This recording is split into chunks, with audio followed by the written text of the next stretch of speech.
Omni Duck, Omni Duck, how old are you? 22. Oh, excellent. How's your day going? Good. I'm watching a Destiny clip. I'm gonna do some secrets for Destiny. Sorry, I have a stutter.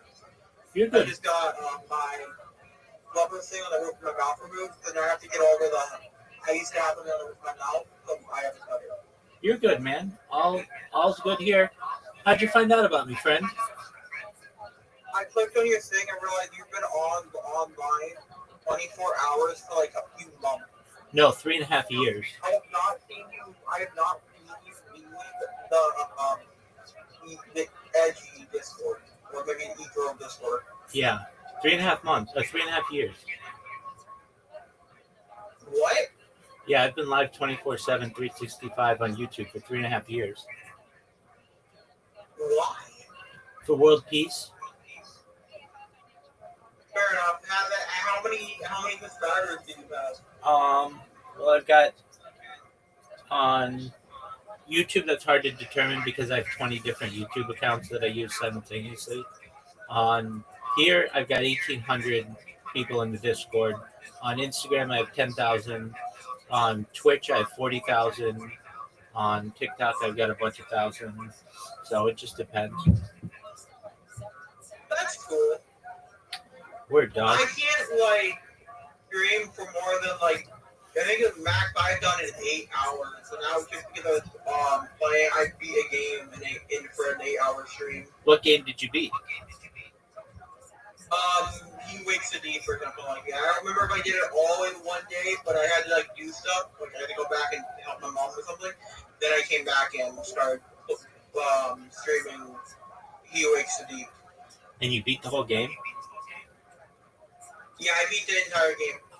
That's baller. What happens when... I can mention a very good game. Very good horror game. Excellent. Very well made. Excellent. What happens when you beat the game? You blow up the ship, and I'm pretty sure your character dies out at sea. Oh, no way. So does it You have... sacrifice yourself to make sure the monster does not get destroyed. No way. So is a lot of this game on a boat? On a oil rig. Oh, that's tight. Excellent. What other games do you like? I play Fallout. I've been playing Destiny for a long time. I mod my Fallout 4. I'm thinking of streaming Fallout New Vegas, but I already have a character made, so I'll have to beat it on that character's stream. Baller. Do you play Grand Theft Auto? No, I don't play that. Why not? Despite the games I do play, I still try to hold back on what games I will play because I don't want to go full degeneracy. I'll be back in a few minutes. Hey, take your time, Big Doug. Pleasure to meet you, Omnibot.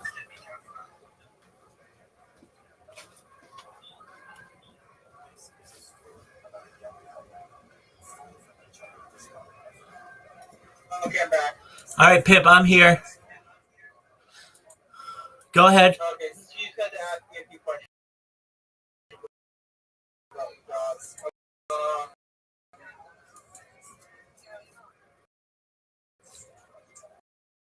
I'm here. I'm just in one of my computers. So go I ahead. feel like that's a motto because it's too realistic. It feels like it might sound really dumb coming from a person, but I feel like if I start playing Grand Theft Auto, You're not the only one. I committed crime, so it's not really hard to do. Ooh, what'd you commit? You there? Yeah, what'd you commit?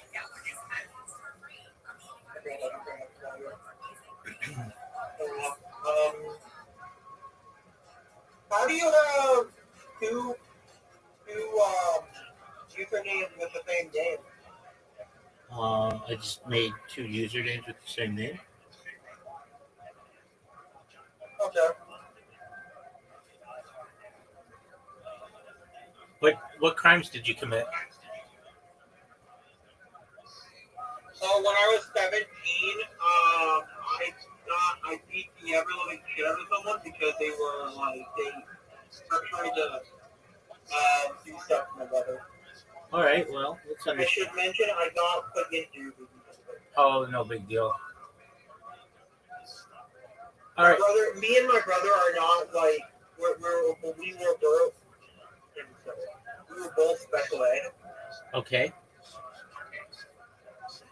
Like he's more like a fit tough guy, but he won't hurt a fly.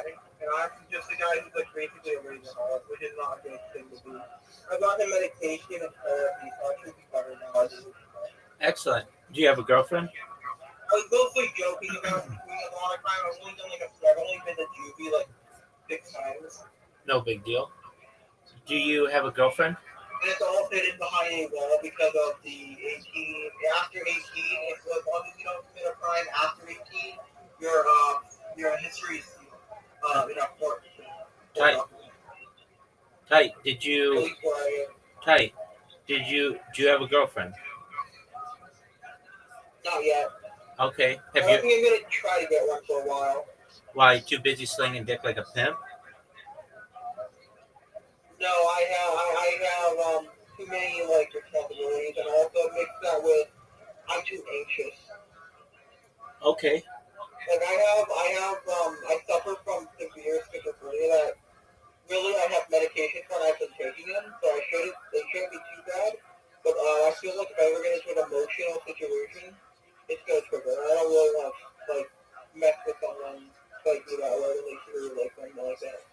Yeah. Nobody wants that. Not like a schizophrenia where I'm just wandering around thinking I'm like God, or I think it's more schizophrenia where I start seeing people as actual enemies. Yeah. Nobody wants that. So, would you say that you like to play any sports? I do. I like well I don't I do like playing soccer. But I've been losing weight, but I gained so much weight. I went from like 190 to 260 in a span of 2 years So you gained weight. after I broke up with my ex. But that's a whole other story. Why'd you guys break up? She cheated on me, and her cousin, who I hate, I hate her cousin, but just because he never lies, but he's always an asshole about it. But anyway, he showed me the video that she made about her cheating on me. That she's like, it, it's weird. I didn't know this was like happening. They explained it after we broke up, but by then it was already too far gone. She was already done. So she made a sex tape, and her cousin showed it to you. Yeah. Oh, that's really sad. She told me that this was right after I went to a mental hospital because I had a schizophrenic break. All right. Or psychotic break, technically, but whatever. Her cousin's a real asshole. Yeah. I assumed that it was made when I was at the mental hospital because hey, I was in a mental hospital. I wasn't supposed to. I was still technically suffering from this psychotic. There's a bunch of other stuff. I'm not a doctor. I don't understand the whole word. Yeah, sure. I can understand I it was from. still under the effects of my. I can understand it from So her I was just going to take that perspective. face value. So Sure, I can understand it from her perspective. You know, you're like unavailable, and I mean, the nicer thing would have been to tell you like, "Hey, it's over." yeah, I got very angry All right, yeah, no, I at understand. him. I was trying like it was at the time where I was trying to put myself back to a normal state of mind. So I didn't really have any other way how to like beat the other like stare at him. So I got a bunch of people who tried to do it, and they wouldn't do it because why would you want me to jump a random dude? I don't have any money for it. So, and I'm pretty sure you can't really hire a hit without the police coming after you. So what happened was I just basically jumped a dude. All right, no big deal there. All right, so do you like the NFL? Yeah. Okay, who's your team? My mom and my family's favorite team is the Seahawks. Oh, that's tight. Why the Seahawks? Because we live in Washington, it's kind of like they need it. Oh, tight. Do you like Marcus Mariota? Who's that? Uh, I don't pay attention to teams or people on it. I just like watch it whenever it's on. do you like Phoenix? He Sure, I don't know what that is, he but played okay. he played at Washington a couple years ago. All right, that's cool. Um, all right, who's your favorite player all time? Russell Wilson, that's the only guy I know. That's tight. You know he's still in the league. He is? Yeah, dog. I forget, did he get moved to another team or not? I forget. Yeah, Okay, that's good. yeah, like a long time ago. Yeah, definitely. Okay. Do you watch the NBA? Not really. Okay. How about the NHL?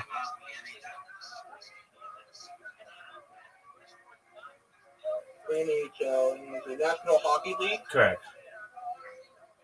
No. How about MLB? Are you a fan of National Baseball League?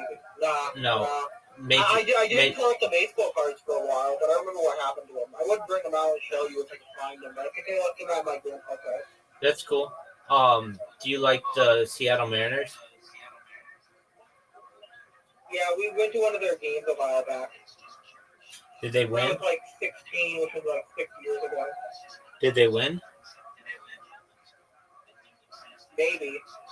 Okay, very well. It was 6 years ago. My memory is only good with stuff that directly caused me harm. Okay, Like traumatic stuff for me, I remember. well, it's a good thing you're It's not a just not a Cleveland good thing. Browns fan. All right, so you don't play Grand Theft Auto. Do you play any other games? I got Mecha Break. I got Lego DC Super Villains. Is that a good game? Yeah, it's pretty good. What makes it good? It's a Lego game. All Lego games are good. Okay. Did you ever play Lego Island? What's that? It's like an old school Windows Lego game. Maybe, probably. Was it on the Lego website? No, it was something that you download or like you had a CD for. Oh no, I didn't do it. I didn't used to play the Lego games on the website a long time ago. All right, that's cool. What kind of Legos do you like? I had the Star Wars set. I built the Millennium Falcon a long time ago, but I think I put them all in a box and just kind of lost the box in the was removed. Removed because a bunch of people broke into my house after I got angry at the Falcon again. Because he tried starting stuff again. Wow. And then again my house got broken into. So you guys moved? So we moved 50, I don't know how far away Kennewick is from Benton City. That's okay. Um, would you say that you like your new place more? Yeah. All right, that's cool. And you feel safe? Relatively, yeah, but there was out in the snow like a year ago. I was walking around in the snow, I got a bloody nose, and someone called the cops on me. Thankfully, I got home before they found me because, like, I don't. It's not that I don't trust cops. It's just that the cops that when the people broke into my house and hurt me, they didn't really help because they didn't believe that a guy could be raped. So. Oh, you got raped? Yeah, two guys broke in. I think one watched the door and kept my brother out because my brother Jordan tried to help him fight these guys off, and the other guy was on top of me. Oh, that's really sad. Yeah, and I don't want that. I didn't want that to be like first. But apparently it is. Oh, you poor thing. All right. So you like Legos? What other Lego sets do you have, or did you have? No, I have them with me right now. I have to go find them. That's okay. You don't have to find them. Just tell me about I it. had the Millennium Falcon. I was gonna build the helicarrier a few years ago, but I don't remember what happened to it. Okay, what's the helicarrier? I was gonna build out of a bunch of Legos, and it looked like it would look like the like the shield helicarrier from the Lego games, but like I didn't have enough Legos for it. Okay. Do you like helicopters?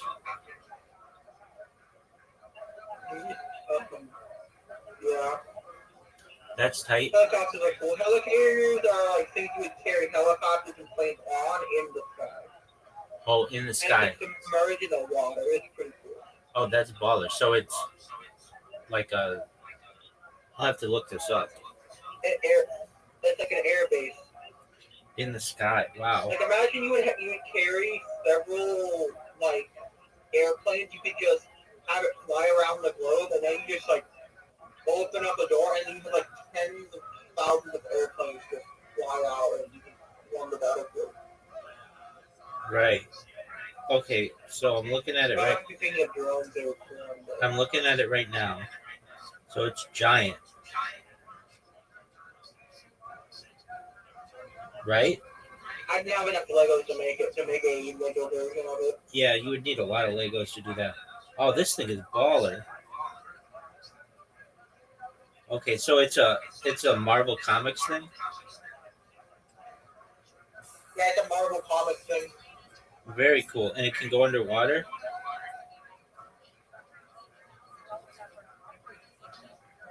Right? Yeah. That's baller. How's it powered? I think in the Marvel stuff, I think they use it like a nuclear, Nuclear power. Well, that makes sense. or they have Stark. Tony Stark made a reactor, like a bunch of them, just to power. All right. And if you were to say, of all of the Marvel movies, which one's your favorite? Iron Man. All right, the original one from like 2008.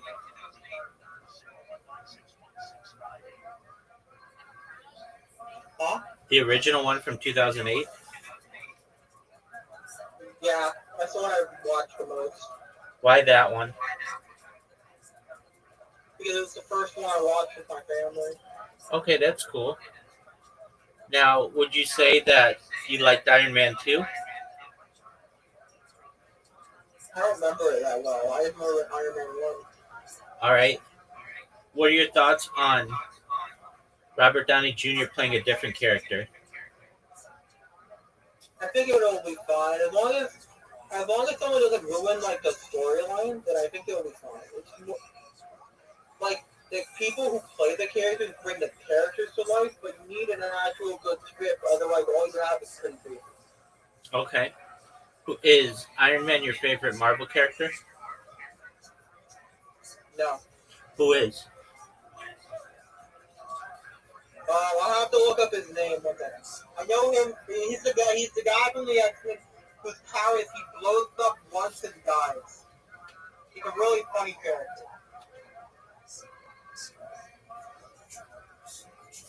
He's an X-Men. It's an X-Men. He's from the comics. Okay. So it's not Wolverine, it's not Cyclops, it's not the Hulk.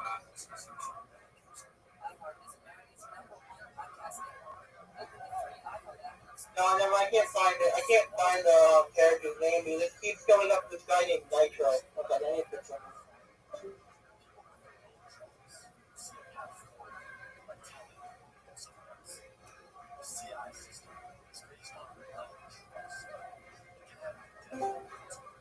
Okay, now I should have. Okay, I was fixing it because it wasn't going on speakerphone. Okay. No big deal. So what is this guy's name? I'll have to find it again. It only shows Nitro, but that's the villain he fought, not the actual character I'm thinking of. And why is this guy your favorite? Because he's a really wholesome character. He's He fights no matter, like, he couldn't use his power, so he had to use a suit of armor that, I think Beast made him to just be able to help anyone. And it shows that no matter how weak you are, or how useless you are, you can still help someone. Well, that's a nice little lesson.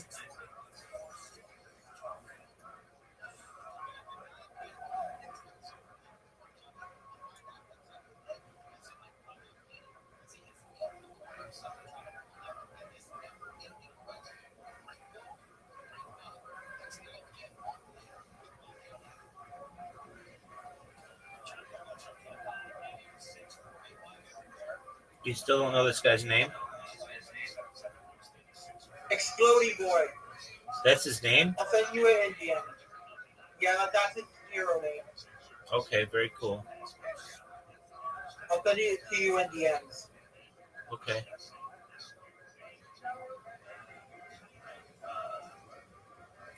So he's in one comic or one movie and he just blows up one time? Yes. Wow. Do you think that's tight? Yeah.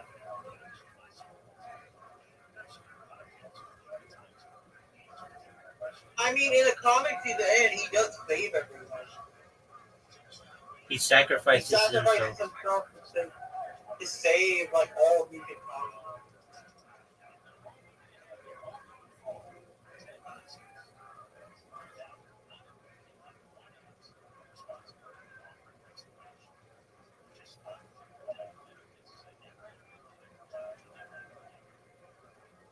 Would you say that he's a lesser known Marvel character? Yes, he is. I don't think he's in a movie yet. Oh, so he's just in a comic book? Yeah.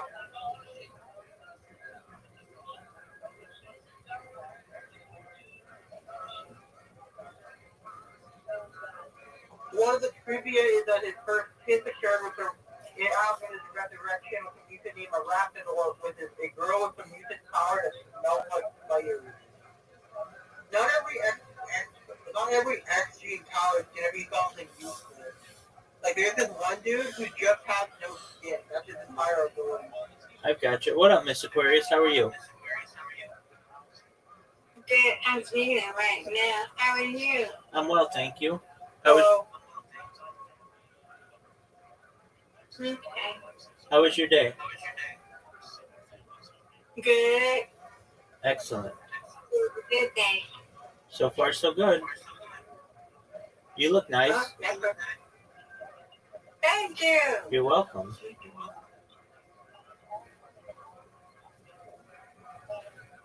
Are you done with work? I'm fine now. I'm eating. That's wonderful. Very well. How are things in Socialize? It's okay when I be in the way you be when I go to sleep. Right, I know. I touch that body down. Right. Are people nice to you? I guess they are. I don't have it unmuted. So when I go in there going down, I go to sleep.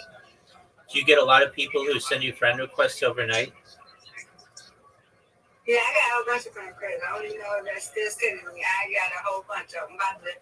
I'm about to get ready to itch it out because I don't know how old everybody is. I feel that.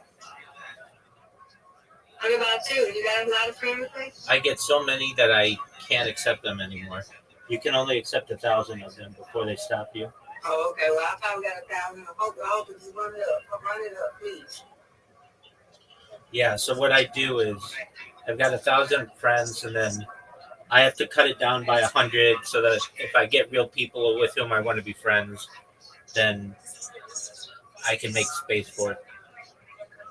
That's what I need to make. Just make me a room here. And get all the people in some of my room or come in here that's in their 30s and do that. Yeah.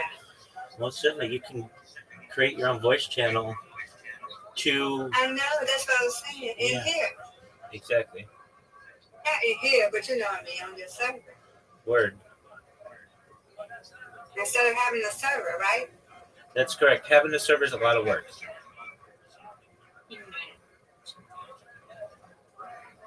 That can make me a channel in here, right? That's correct. Guess what I want though? I want a low-fee girl, and I want a low-fee boy, and yeah. You can add one of them at a time. Okay, I will look. Very well. What are you eating? 3 piece, 9 rice, barbecue chicken, and dinner roll. Ooh, that's good stuff. Mm-hmm. And do you remember the show called Gilmore Girls? Yes, I remember that. That's what I'm looking.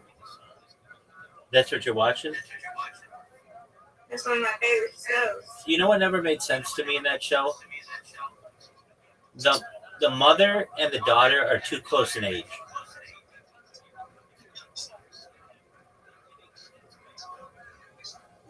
They're only like 12 years apart. Wow.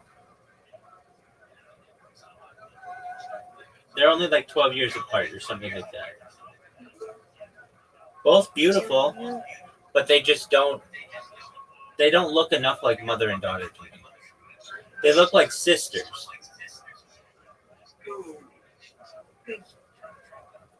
But yeah, that was a big show. Yeah, well, let's put something up for me to watch. What are your other favorite shows?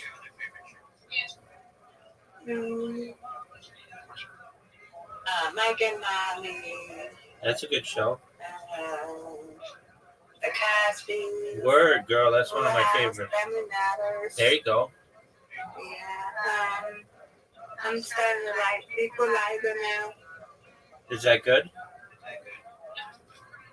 With Primitive. Right. And what is it? The Murder in the Building, I think. That's the new one with Selena Gomez in it. And Steve Martin. Is that a good one? It's on Hulu. Okay. Okay, I need to start. I need to go back and look at my stuff. But how do I get to the after this? How do I get to that show, Ma? The what's it called in the building?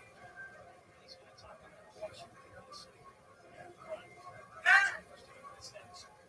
How do I get to the after this?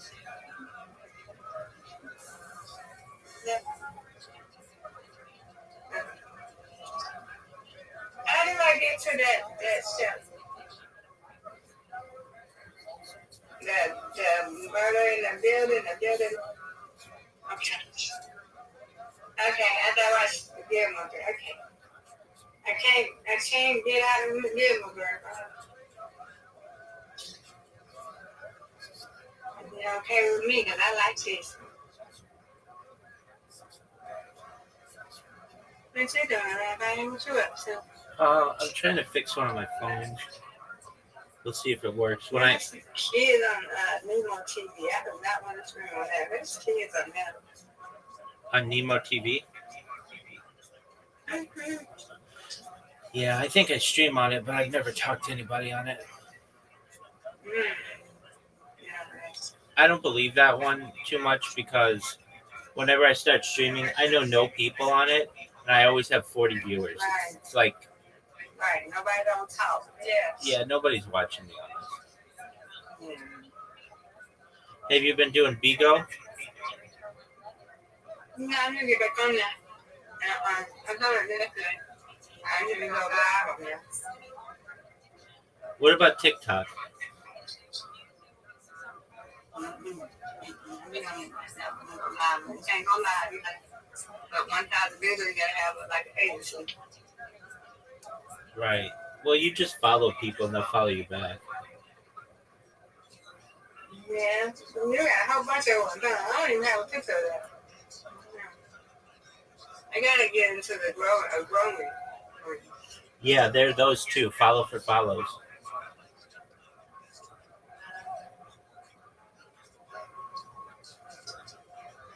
You get on that? You go live on there right now? You know, I used to, but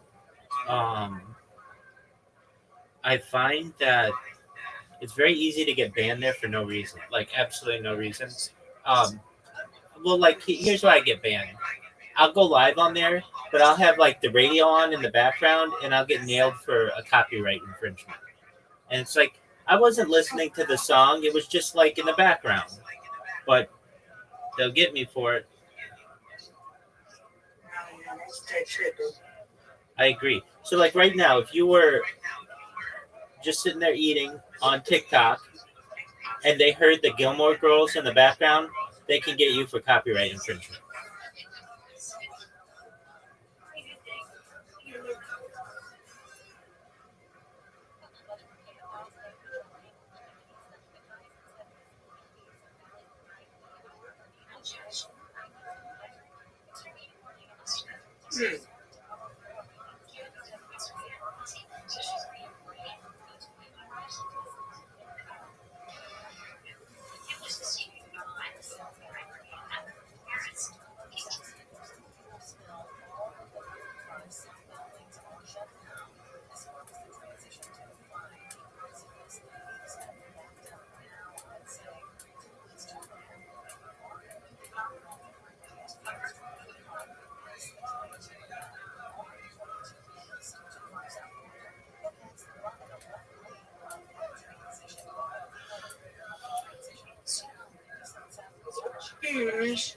You said something wrong with your phone, Rabbi?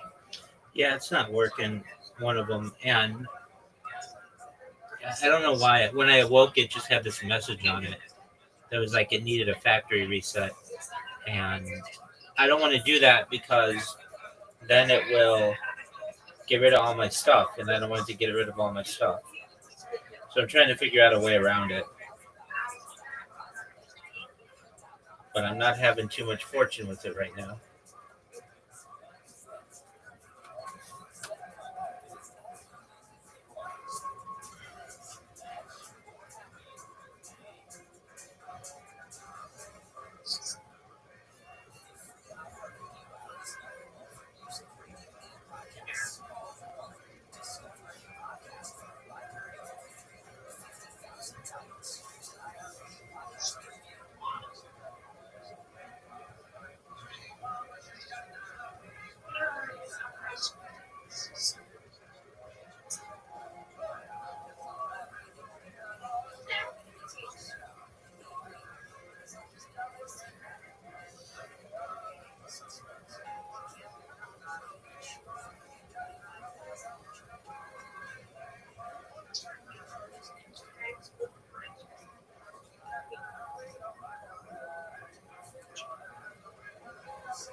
Hey, look at crazy.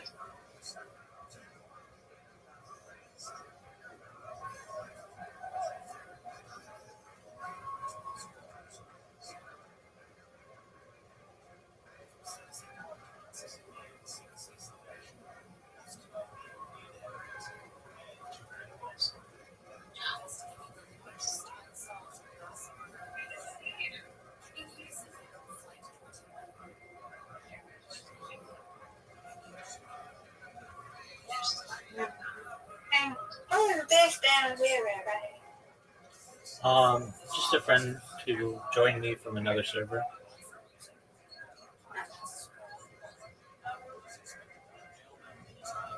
Uh-oh.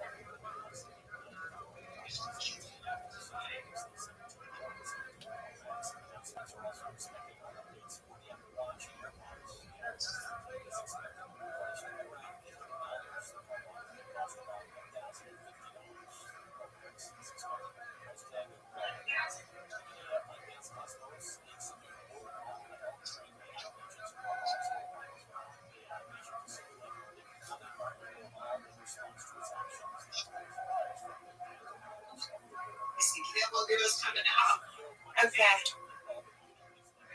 All right. That'll be excellent.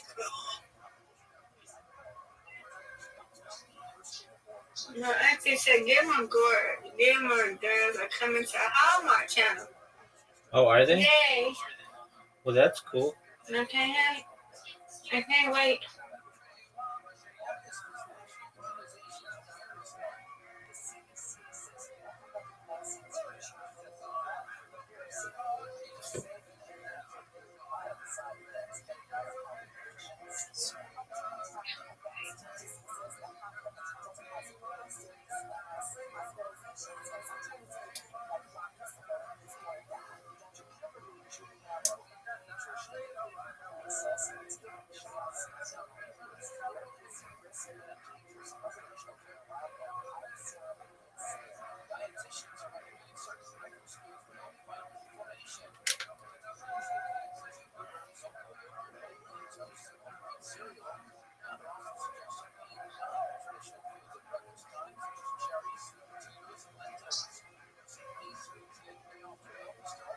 Hmm.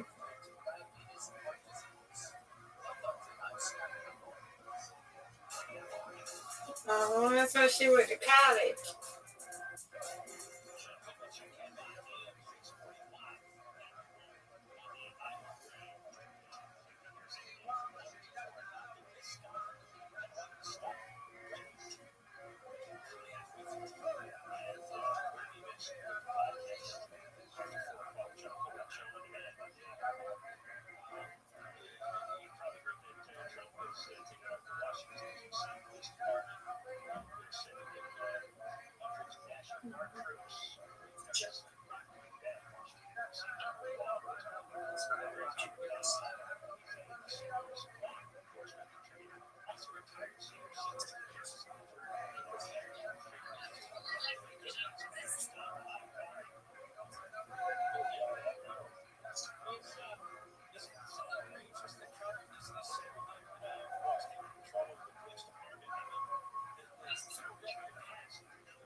Oh,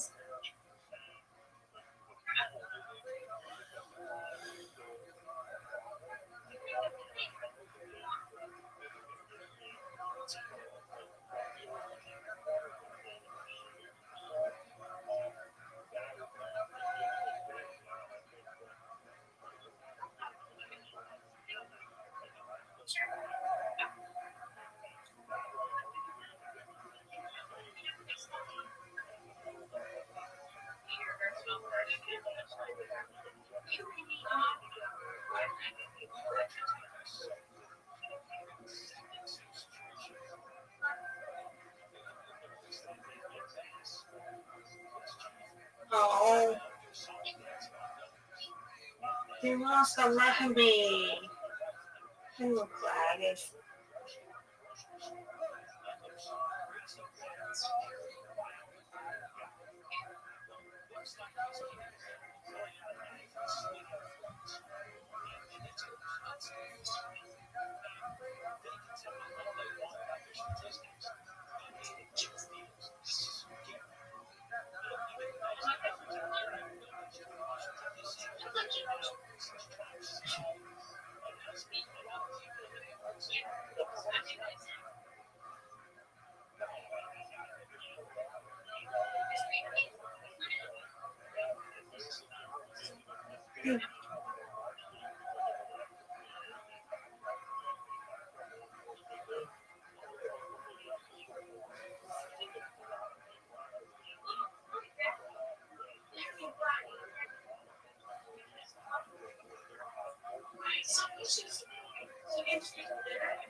Oh, she wants her mommy. She's homesick. Is she gonna go home?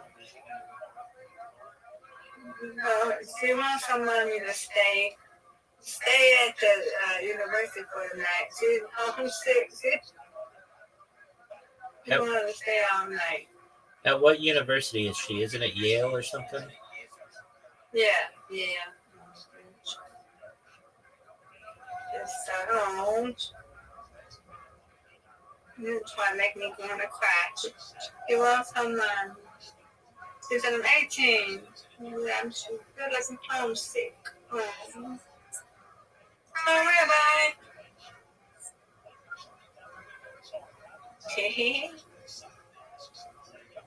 Rabbi. What up, girl? I'm Rabbi sick.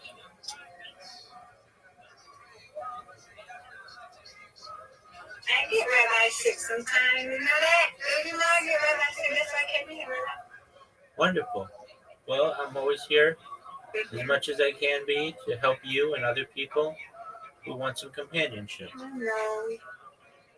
I know.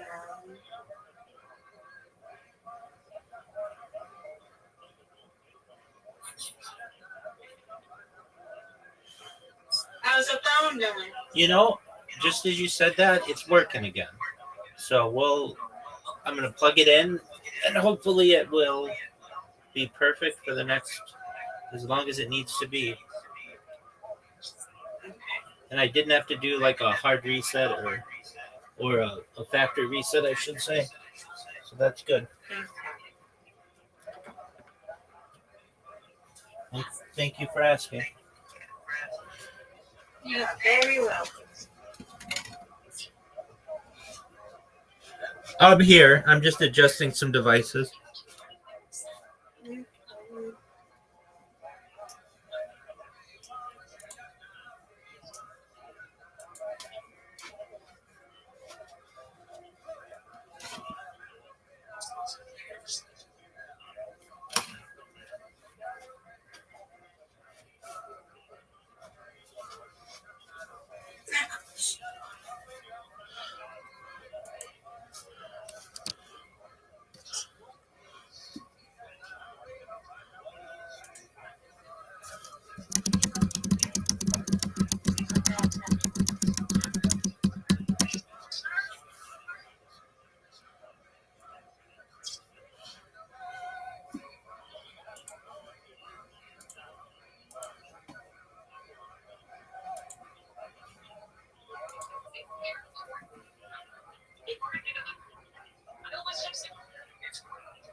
Dog, how many pieces? What in the world?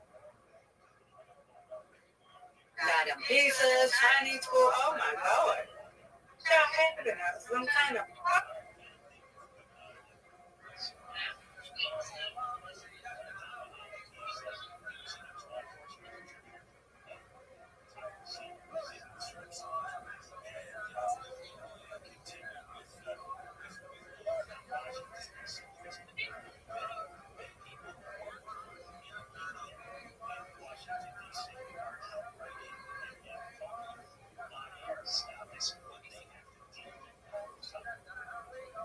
I don't even want to see this. I don't know. Something bad gonna happen.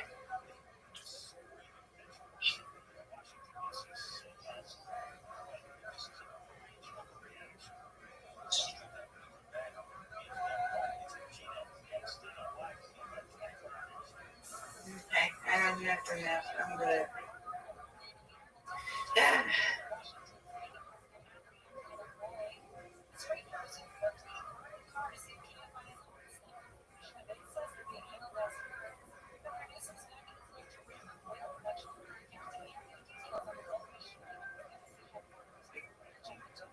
All right then, Rabbi. I will be back to play games with you later, okay? Sounds like a plan. Have a good day. Bye, Alexander.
that are wielded.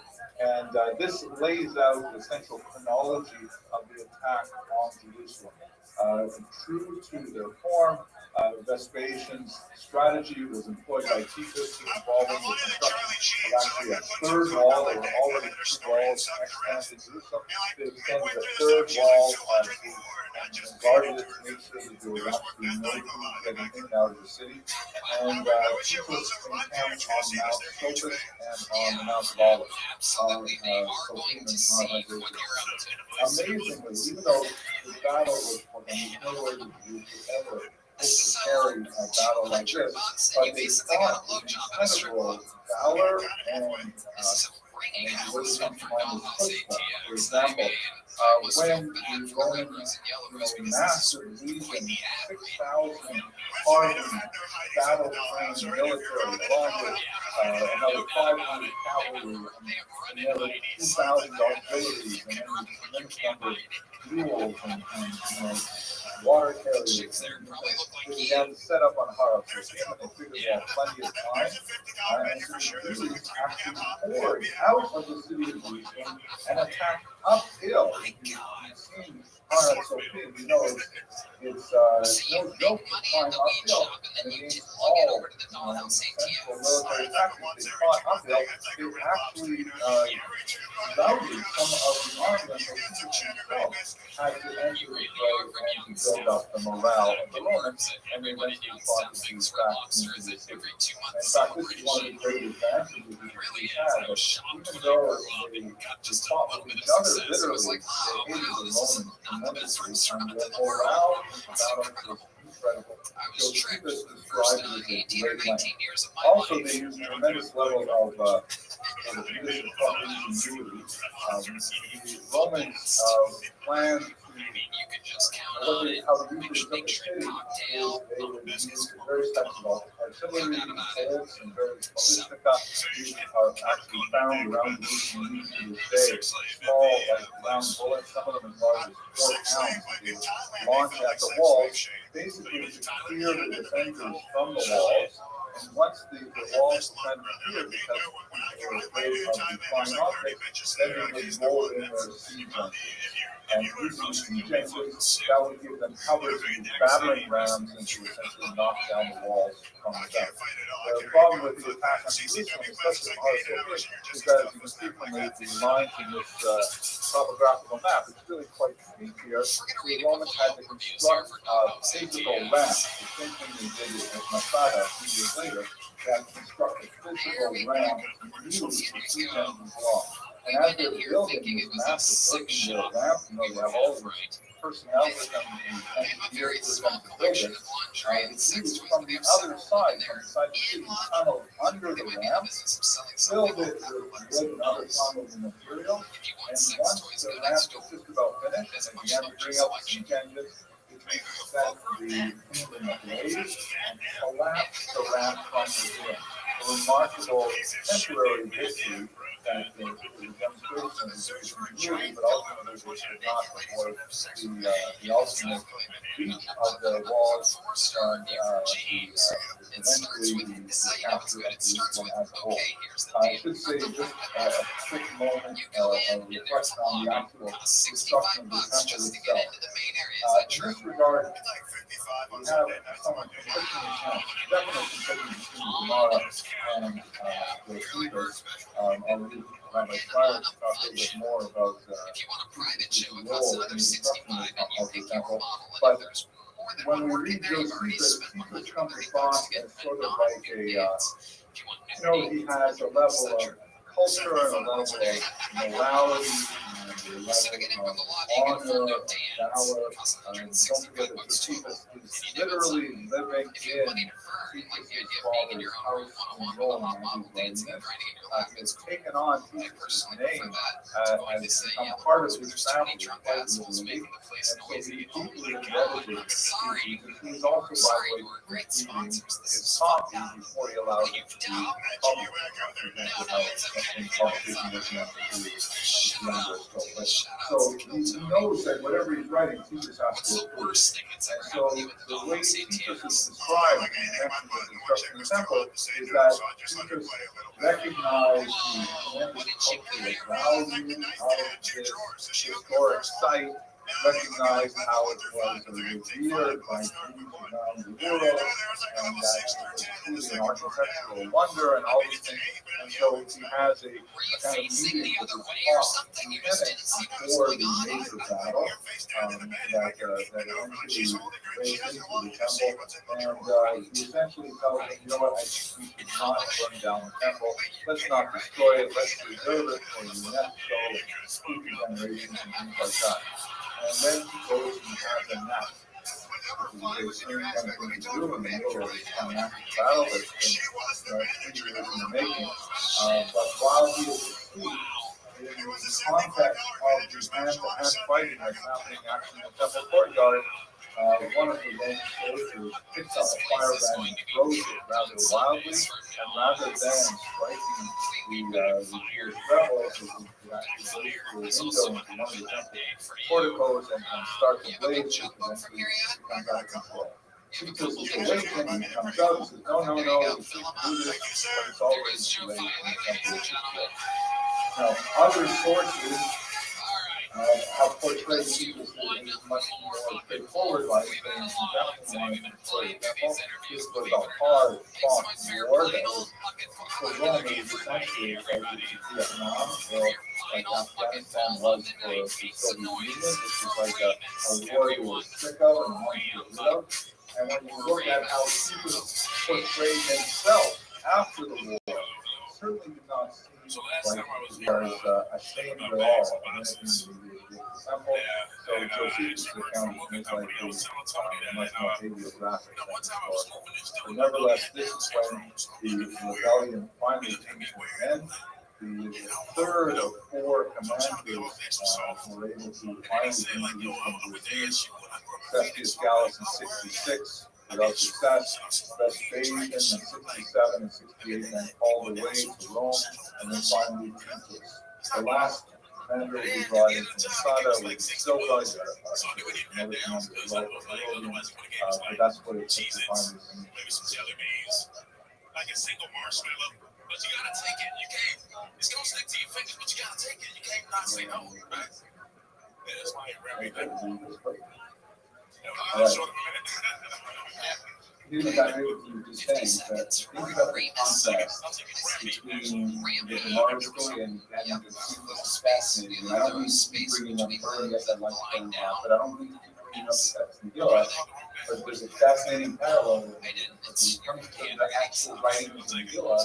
You find two things are a little bit strange. The Gemara Megillah itself spends about 5 dots going through every single line of the Megillah, trying to really interpret what it's truly trying to say. You don't really find it like any other work. Even the Torah itself, the Gemara doesn't spend that much time going through each and every line, but especially not of the Megillah.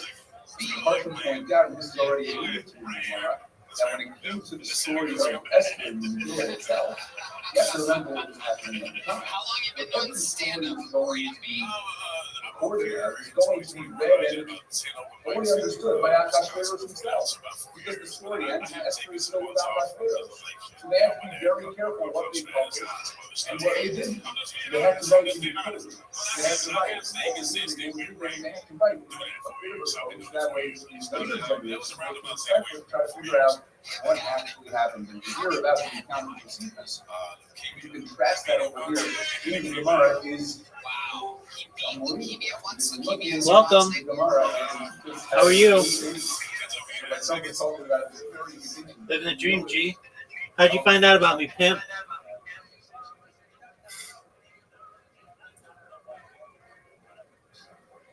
How'd you find Discord?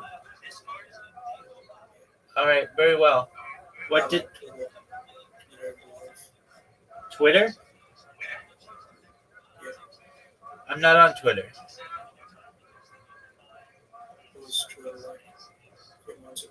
Oh, Twitter Live a few months ago. Okay, well, how's your day going? Excellent. Kicking ass, taking names. I'm just watching. I should just keep to it. Go ahead. Do trade. No, I'm okay. Feel free to watch. I think it's the future. Feel free to watch Jewish history lectures with me. Some of our rabbis maybe will cause the destruction. You look at Titus and you look at the arrogance, and it's stunning. He comes right into the Gemara. He comes into the Gemara, and the Gemara says that all of a sudden he comes right in and he says, "Who's the gods are talking about?" And he goes and he takes his Zonar into the Kodesh HaKadoshim. He takes his prostitute into the Kodesh HaKadoshim, uses the Sefer Torah as his mattress, does an Avera, picks up the sword, and stabs the Parochas. And immediately when he goes and he stabs the Parochas, Hashem makes a miracle and blood comes out. This is something we alluded to in some of the keynotes this morning. Blood comes out, and the Gemara says over here, the Hasavar Harages Atzmo. And he thought that he killed what's Atzmo himself because there was no one else in the room. So he stabbed the Parochas. He thought maybe something happened to him. But the Mefarshim point out what really the simple reading of the Gemara is that he thought that he killed God. And God is referred to as Atzmo. Very interesting type of way to relate to God. And this actually Rothschild points out that if you look in the Haggadah, when we're talking about the four sons, and you have the Chacham, the Cham, the Sheni, and Israel, we have the Russia. So when we're talking about the Russia, Haggadah tells us that he was Motius Atzmo min Hafal, and therefore he was Kafar Be'ikr. Everyone says, I don't understand. What does that mean? He was Kafar Be'ikr. He was totally disassociated with God because he took himself away from the Baal. No, but the answer is that Kafar, that Motius Atzmo, he took God out of the equation in his life, and that's what it means that he was Kafar Be'ikr. So the Gemara then goes on and talks about how Titus just, again, had absolutely no shame. He killed God.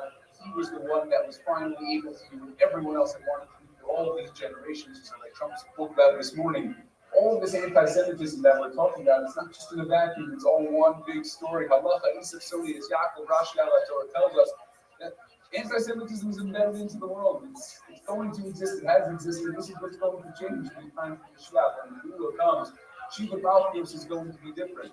So Titus is so proud of himself that he accomplished what everyone else wishes that he could have done. So he takes the Parochas and he packs all of the Kalim into it, and he's going to go back on a boat back to Rome to show that he has ultimately, once and for all, defeated God.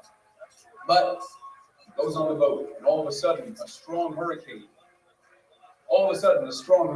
comes, and he sees that his life is in danger, and instead of maybe having thoughts of tshuva, just thinking about the arrogance of this man. Instead of having thoughts of tshuva, maybe I shouldn't have acted the way that I did, as brazenly as I have been acting. Instead of that, he starts trash talking God. Hey God, you're only good in the water. Just like in Mitzrayim, you wanted to go and get rid of the Mitzrayim and Taro, so you had to get the Yam Suf involved. You're a water god. You're nothing more than that. Fascinating approach. But it seems to work for him now. Because Hashem goes and kind of gets him back to dry land. Because Jesus says, bring me back to dry land and then we'll fight. All right, what exactly this means is unclear. But bring me back to dry land and let's see what we got on dry land. So Hashem takes him back to dry land over here. Hashem takes him back to dry land. So he goes and he brings him back. Instead of drowning him, he brings him back into the land, and he says, not only, Hashem says to Titus, not only can I destroy you, but I'm going to take the tiniest creature possible and use that to be part of your destruction. So he takes a gnat, flies through his nose, this tiny little insect, flies through his nose and is in his brain for tons and tons, 7 years, the Gemara says. So he has this constant headache. He goes to all the doctors and whatever he can do. Nothing is fixing this headache. It has this constant headache going on non-stop. One time, says the Gemara, he's walking by a blacksmith who's banging on something, and all of a sudden it kind of gave him a little bit of relief. And when he had that relief, he said, okay, this is my piece. So he hired some people to just be making this banging sound that was there from the blacksmith, and it worked for 30 days. After 30 days, the insect got used to this noise, and the relief was gone. And this is actually a concept which is used in halacha. This concept of 30 days, meaning something that, being the amount of time that it takes for us to get used to something, this is used with halacha in many different areas. Rabbi points out that on Erev Rosh Hashanah, we know that we don't blow the shofar for 30 days. We go and we blow the shofar, or just about starting from the Kodesh all the way to Rosh Hashanah, we blow the shofar, except for Erev Rosh Hashanah. The question is why? So many of the questions point out that the reason why we do that, why we don't blow on Erev Rosh Hashanah, is because we want to confuse the Satan, we want to confuse the Beit Zahara, we don't want them to realize that Rosh Hashanah is coming, so we'll be able to have a great holiday ahead. But the Rabbi points out, no. The reason why we don't want to have 30 days straight of the shofar is because if you do it for 30 days, you're going to get used to it. It's not going to be something special to you. It's going to lose that excitement, and then Rosh Hashanah is not going to be as meaningful. So we stop specifically after 29 days break, and then Rosh Hashanah, so that way the shofar can be as meaningful as possible. And we see this in many different places again in the same bracha, the same Matar, this concept of 30 days being what it takes to get used to things. And eventually, the Gemara tells us that this little gnat ultimately caused the death of Titus. But what we see, the Gemara continues, and this arrogance of Titus and this interesting relationship that he had with God continues even in his death, because he left a will to go ahead and get cremated. He wanted to be burned, and he wanted the ashes to be spread out throughout the entire world. Why did he want them to be spread out throughout the entire world? So comes the Gemara and talks about, and the Gemara explains the reason why he wanted them to be spread out is because he didn't want God to be able to find him in all of these ashes to then go and give him a final judgment. He didn't want to be able to get that final judgment to God. We just think how silly. You have someone who's so arrogant, thinks he can run away from God. Well, we know what happens. After he passes away, he goes up to that ultimate din of flesh one, which probably did not go too well for him. If you just think, again, this arrogance is interesting, that he can run away from God even in death. And you just realize that when you have something in your mind, when you're so set on a certain goal, when you're so set on something, nothing can ever change your mind. When you're so set, the Jews are bad, and we need to destroy them under whatever pretext it takes. And we just need to get this job done. That's what you're going to do. And you're going to take that even with you to death. And it's just concept and arrogance that we need to think about. We need to be able to think clearly. We need to be able to really understand what's going on and see what we can do again to become the best people that we can possibly be. Just to end my part here, I spoke about this morning. All of these stories are really tough to see. And they're a bit depressing to see all this destruction, especially that so much of it came from our own infighting. But the physics that we need to get it, that we're all here on Tisha B'Av afternoon. Titus, Romans, nowhere to be found. We're all here on this afternoon, still mourning over what we hope will be the last time we're here on Tisha B'Av. And Hashem, through us continuing on this path, we'll be able to have that last glance.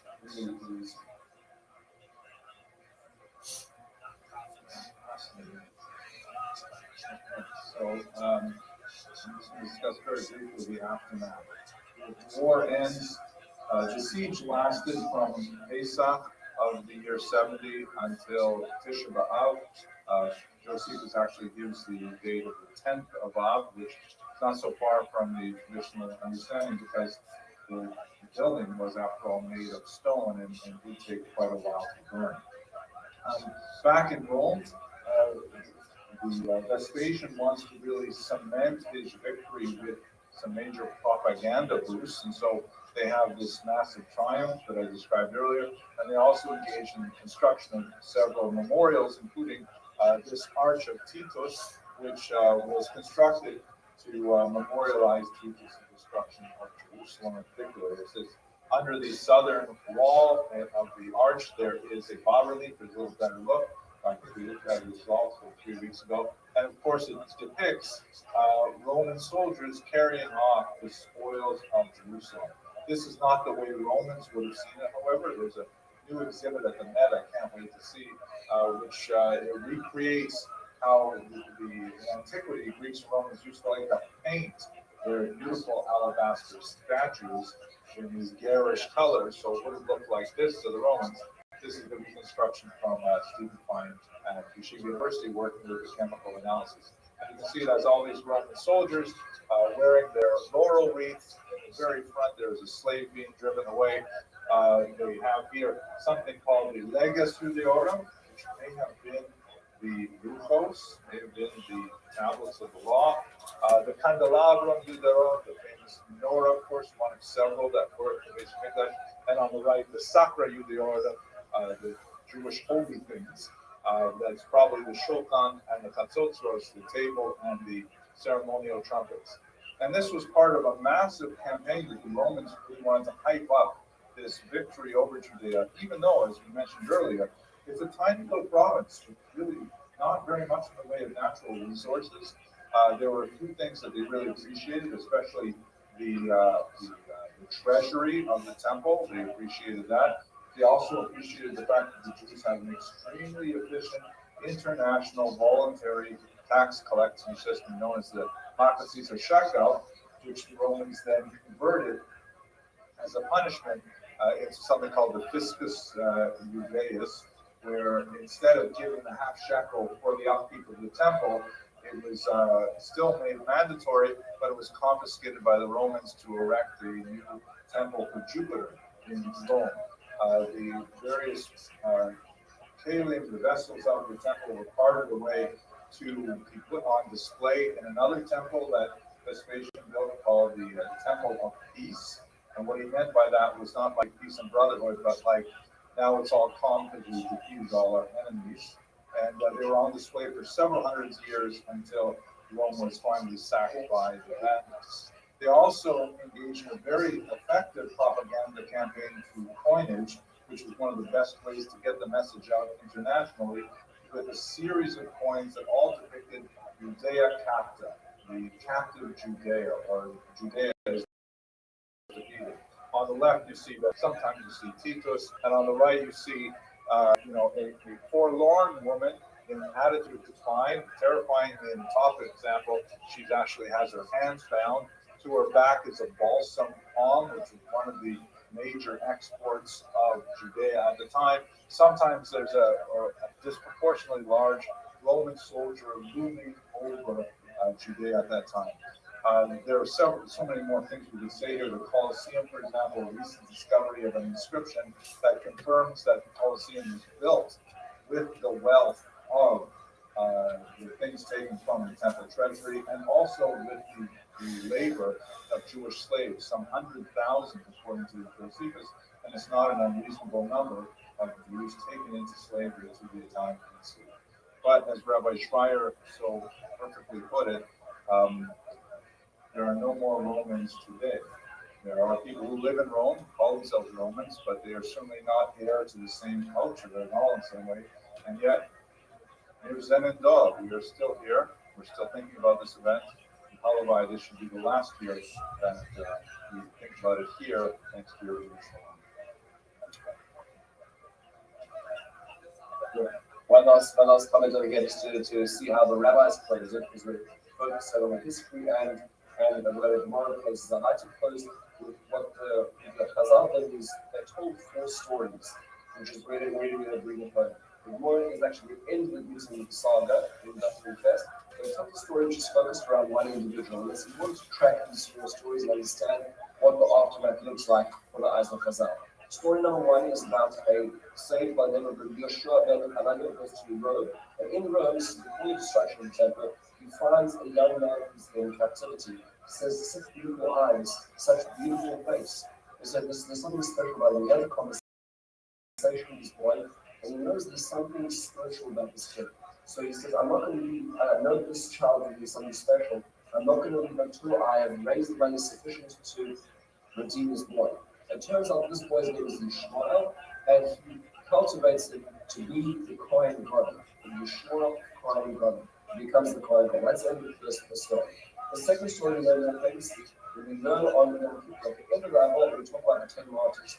Yishmael Kohen Gadol is one of the 10 who were killed by the Romans. In fact, in the destruction of it, he was part of, he was the second of the martyrs to be killed. It describes that as he was about to be killed, the daughter of the Caesar looks through the window, sees his countenance, and begs her father to preserve him for herself, because he was so beautiful, he was a very handsome man. The Caesar refuses that, and she says, well, don't worry, because you kill him, at least give me his face. And the way they kill him is they break his face off. To be able to give it to her, she creates a mask, and she keeps it with her. Story number 2. Story number 3, the Gemara Gittin continues. And it says that Yochanan actually had 2 children. We read about them this morning.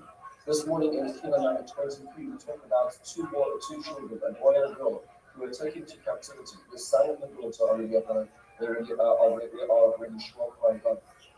They are taken to captivity, and by the slave or masters are seen as very beautiful children, so they are bred.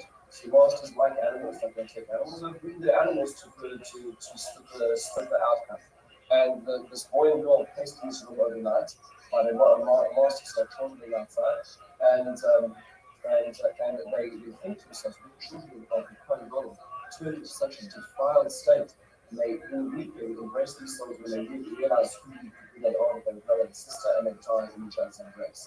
That's story number 3. Playing more continues with the 4th story is about another daughter with the same or a different daughter called Safnas Pnia.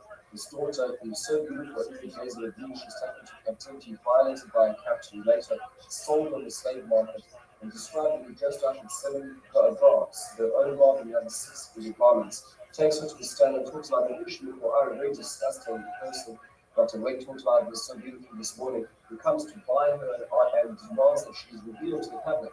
Upon refusing this, the slave owner says, "Take her or leave her." The prospective buyer refuses, strips her in public, and she rolls in the dust.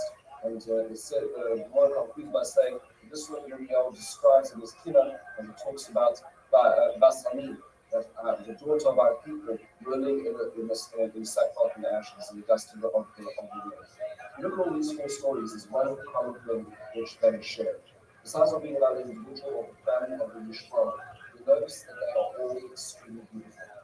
In every single story, there's a description given how Yishmael's facing captivity, how his face was taken off of him and his death, his children, his daughter, his son, bred for their beauty, and his daughter called Safnas for her beauty.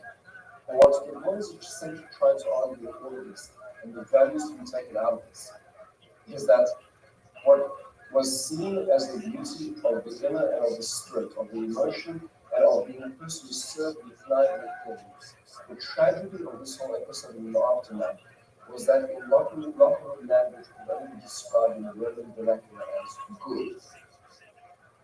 And all that was left of what was spiritual aura of the globe was seen as a sexual object. That all that we represented as something which changes our values turned into a commercialized product in the marketplace. Whether it was the face of the governor, whether it was the daughter or son bred, or was his daughter sold in the marketplace.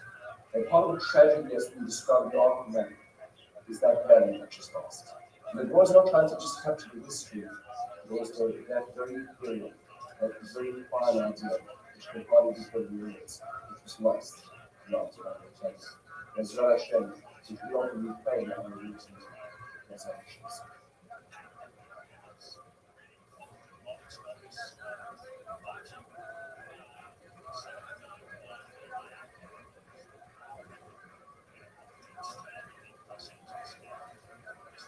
This is the day in which Jews around the world commemorate the loss of both of the temples destroyed in the years 586 before the Common Era and 70 of the Common Era, along with a whole host of many other negative things that happened to Jewish people over the centuries, including the expulsion of the Jews from Spain, including the deportation of the Jews from the Warsaw Ghetto, and many other horrific stories in the long history of the Jewish people.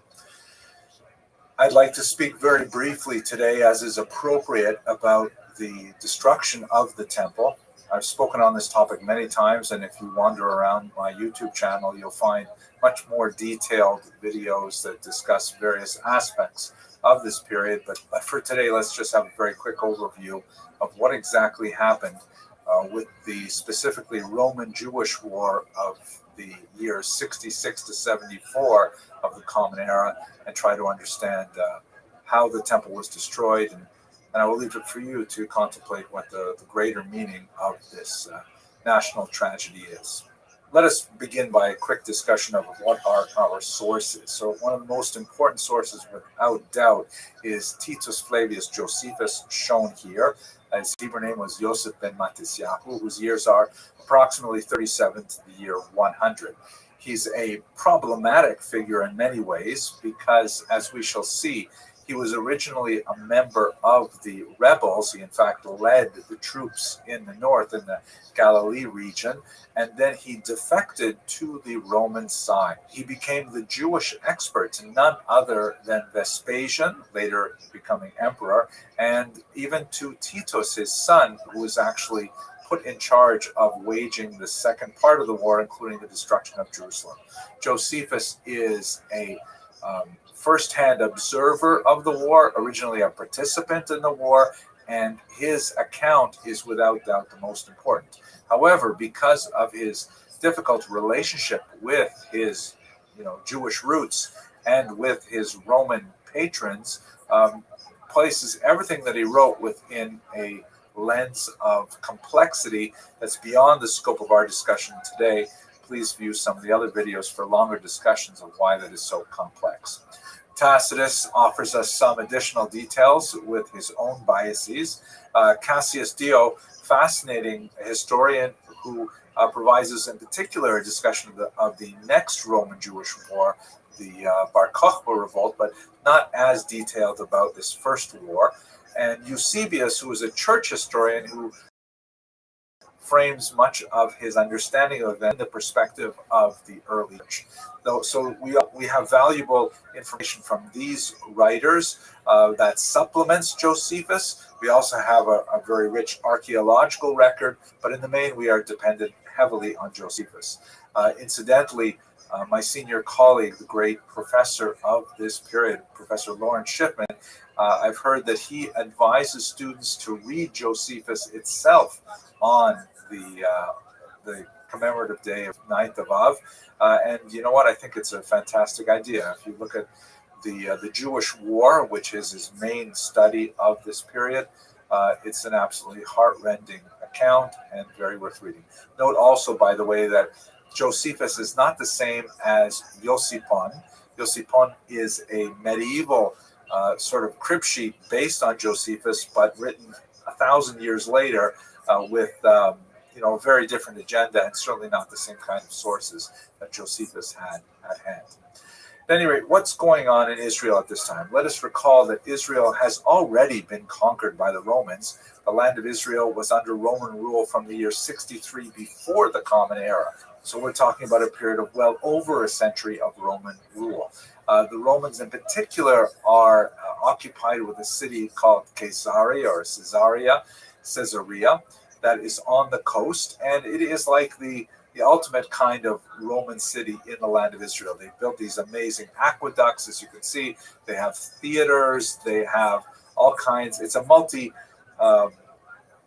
multi-ethnic city, as is the entire land of Israel. Incidentally, Israel was never monolithically Jewish, but Caesarea is one of those places that is especially associated with the Roman rule. It is in this region that a lot of the tensions come to a flashpoint, specifically over a property dispute involving a synagogue. It appears that the Roman official in charge of the land of Israel was extremely callous and had very little regard for Jewish sensibilities. There are a whole series of incidents involving, cultural clashes between the Jews and their sensibilities, particularly in the city of Jerusalem. There is a level of lawlessness, particularly in the north, with all kinds of brigands running around and engaging in, common thievery, and the Romans are not doing much to stop that. And so when a particular property dispute over a synagogue blew up in this city, things got way out of hand, and ultimately there was enough of a sense of revolt going on in the land of Israel that Rome sent Cestius Gallus with a legion of soldiers down to quell the fighting. Cestius Gallus came down from the north, from Syria, and he made his way to Jerusalem. When he arrived at Jerusalem with a very imposing Roman force, this was in the year 66, that should have, kind of made things right, but he, for reasons that are not entirely clear, chose to turn back from Jerusalem rather than laying it under siege or entering the city and perhaps engaging in hand-to-hand fighting. Some of the modern historians, by the way, I have, two great books that I can recommend while I'm at it. This is a fantastic book by Steve Mason, History of the Jewish War. You can see it's a brick of the book. Nobody writes short books about this particular war. And just this year, this book by Guy McLean Rogers came out, For the Freedom of Zion. Absolutely fascinating treatment of this war. So you can see a lot of the current historiographic debates in those two works in particular. At any rate, Cestius Gallus chose not to enter Jerusalem, perhaps because he was concerned about the threat that city posed, because it was a fortified city with a good pile of grain stored there, and they had water sources and so on, and he felt that perhaps he could not take the city, and so he decided to turn back. But on his way back, he was attacked by rebel troops at this location, Beit Horon, the pass of Beit Horon, and he was deeply humiliated. He was sent into flight. The entire legion was destroyed. A tremendous number of arms were seized by the rebels, including the legion's standard, which was an extremely insulting thing to happen to the legion. Cestius Gallus himself survived and made it back to Rome, but it was a huge embarrassment that a group of guerrilla fighters should send an entire Roman legion packing. It represented a moment of euphoria for the rebels to think that perhaps they could possibly throw off the yoke of Roman rule. And remember that Rome is an incredible superpower at this point, with territories that went all the way out to Scotland, all of Europe, North Africa, much of the Eastern Mediterranean, and this tiny little province of Judea is going to reject Rome and drive Rome out. It's unheard of. The Emperor Nero decided to send a much more competent soldier to take care of things, and that's when the war got much worse. Vespasian was the general, a battle-hardened general who, Cestius Gallus was also, by the way, quite a battle-hardened general. He was an older man with a tremendous amount of experience, but for whatever reason, he simply could not handle the Jewish threat. Vespasian came back and he took a much more measured approach. He took literally years to wage this war. He first approached the north and went through several locations in the year 67, location by location, placing these smaller cities under siege, incredible brutality at some of them, but ultimately established his complete dominance of the north. It is, by the way, in the north that we have the surrender at Yotapata, which is commemorated here with this remarkable monument.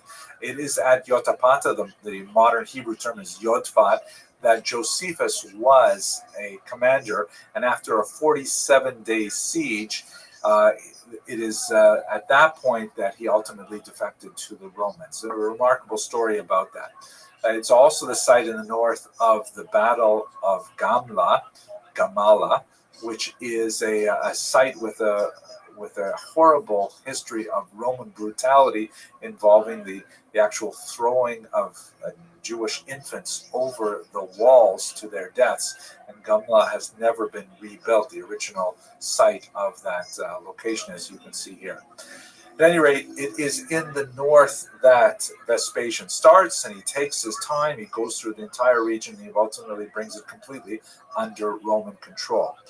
One major thing happens when Vespasian is in the land of Israel, however, and that is the departure of the rabbis to Yavne. So Jerusalem is going to be under tremendous threat, and as we shall see in a minute, it is a site of tremendous sectarian fighting by Jews. And so the group of Jews who are known in Christian literature as the Pharisees ultimately decamp from Jerusalem to a place called Yavne, in this map labeled with the Latin term Yamnia. Christians, by the way, according to Eusebius, also flee the city, and they make their way up to the north to the city of Pella.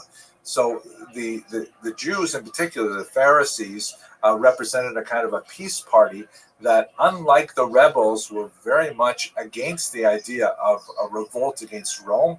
They felt that this was going to be a very counterproductive, and ultimately their prediction was correct.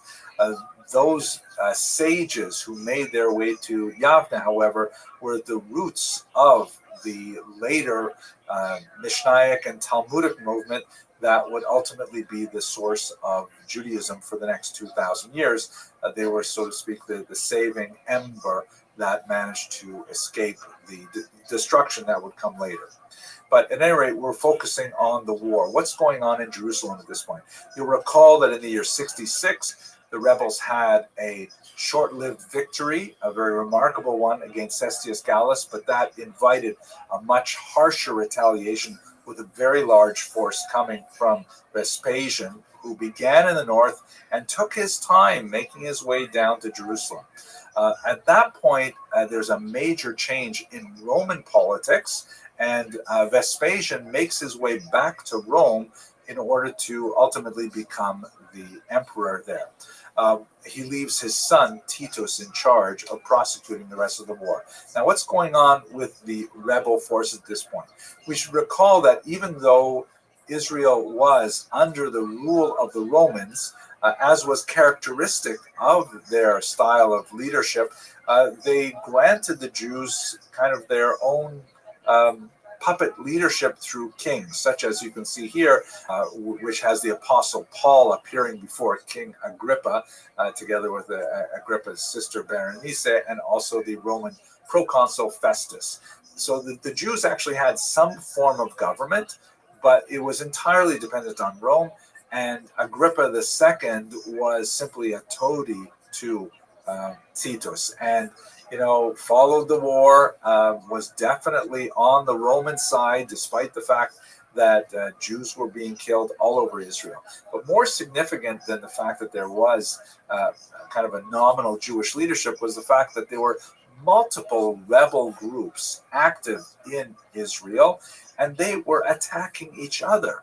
This was a situation where you had the so-called zealots, called the Biryonim in Hebrew in the Talmud, who are literally attacking other Jewish settlements. Ultimately, they're all going to find themselves in the fortified city of Jerusalem.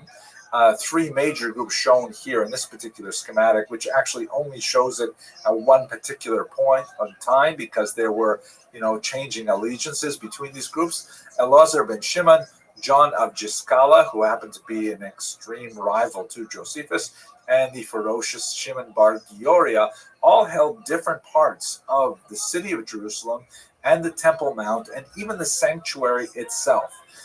They hated each other so much, they fought with each other so much that an incredible act of communal stupidity, the zealots burned down each other's grain stores. And since they knew that Vespasian was on his way and the siege was inevitable, this was absolutely disastrous for the future Jewish war effort and virtually guaranteed that Vespasian would ultimately break the resilience of the rebels and take Jerusalem. And that is, in fact, exactly what happened. Titus comes in and he surrounds the city. He met with remarkable resistance that was really demonstrative not only of Jewish bravery, but also of intelligence and remarkable strategic insight. He was surprised to find that the rebels were actually making sorties out of the walled city and fighting uphill against the early encampments on Mount Scopus. And he was surprised that the earthworks that he was building in order to bring the big siege engines up to the walls of Jerusalem were suddenly undermined because the Jews had actually tunneled under them and set the ramparts or sent the reinforcements in the tunnels on fire, collapsing them and destroying the siege engines. Nevertheless, Titus had the tremendous advantage of very strong, organized supply lines, bringing food and water and timber from as many as 10, 11 miles away, but managing to feed a huge army that surrounded Jerusalem. And it was only a matter of time before ultimately they were able to breach the gates and make their way into the city itself. The fighting was brutal, and ultimately, in the course of that fighting, the temple itself was set ablaze. Now, Josephus's account, which again has a real agenda, he's trying to please his Roman patrons at the same time as demonstrate the bravery of his co-religionists, and also to justify to his Roman leadership the fact that this was a war that took 6 years to prosecute from beginning to end. Kind of like a massive endeavor for such a tiny little territory, and it seemed absurd that Rome should take so long to put down this one rebellious people. But nevertheless, that's the image that he portrays of this protracted conflict. And he portrays Titus as being sensitive to the beauty and value of the temple as an architectural structure, as a cultural monument. And he portrays Titus as being hesitant to be involved in destroying the temple, and actually expressing regret that it happened, as it were, almost by accident. This could be Josephus's way of portraying Titus as a more, benign, tolerant, but firm emperor. But nevertheless, this is the depiction that we have from Josephus in particular. Very different depictions in other sources, the Talmud in particular. In the aftermath, we know that Rome made a tremendous amount of effort to portray this as a very heroic attempt to demonstrate the might of the army. Part of the reason for this was their own internal consumption. There was a huge amount of controversy over the transition to the Flavian dynasty. The Flavians did not have the same kind of royal lineage as other contenders for the role of emperor. And so, a great amount of attention is paid to playing up this great victory in Judea, even though it's kind of a strange place to portray a great victory. One of the many arches, ceremonial Victoria arches that were constructed, this one here stands in Rome today, the Arch of Titus. And of course, underneath there is this famous bas-relief that depicts the Roman soldiers carrying off the spoils of Jerusalem, including the famous candelabra, the menorah there. Here's a colorized version. That's the way it would have looked for Romans in their day, because they painted their sculptures. That depicts them carrying off, the Jewish law, the candelabra, the Sacra Judeorum, the holy things of the Jews, which appears to be the Shulchan and the Chatzotzrots, the long trumpets of some form, and so on. They also minted many, many coins with the phrase Judea Capta, Judea's Capta is captive, in order to propagandize their victories still further. And the inevitable images on one side, that either the profile of Vespasian or Titus, and then on the other side, the obverse, a forlorn Jewish woman by a balsam palm tree. That was one of the major exports of Israel at the time, sometimes dominated by a large Roman soldier. But, and you see in the upper version here, she's actually bound. Very frightening kind of image, I have to say. There was, after Jerusalem was destroyed, there were several other battles, most notably on the mountain redoubt of Masada, that ultimately fell in the year 74. A very dramatic last conclusion to the destruction. So much more to say about this period. I encourage you to look at the other videos I have that discuss this in much greater detail. But for now, for those of you who are observing this day with the national fast, I hope that you conclude the fast with the appropriate degree of meaning and yet ease physically. And I hope that this is the last year that we have to endure another Tisha B'Av in this particular state. Thank you very much for watching.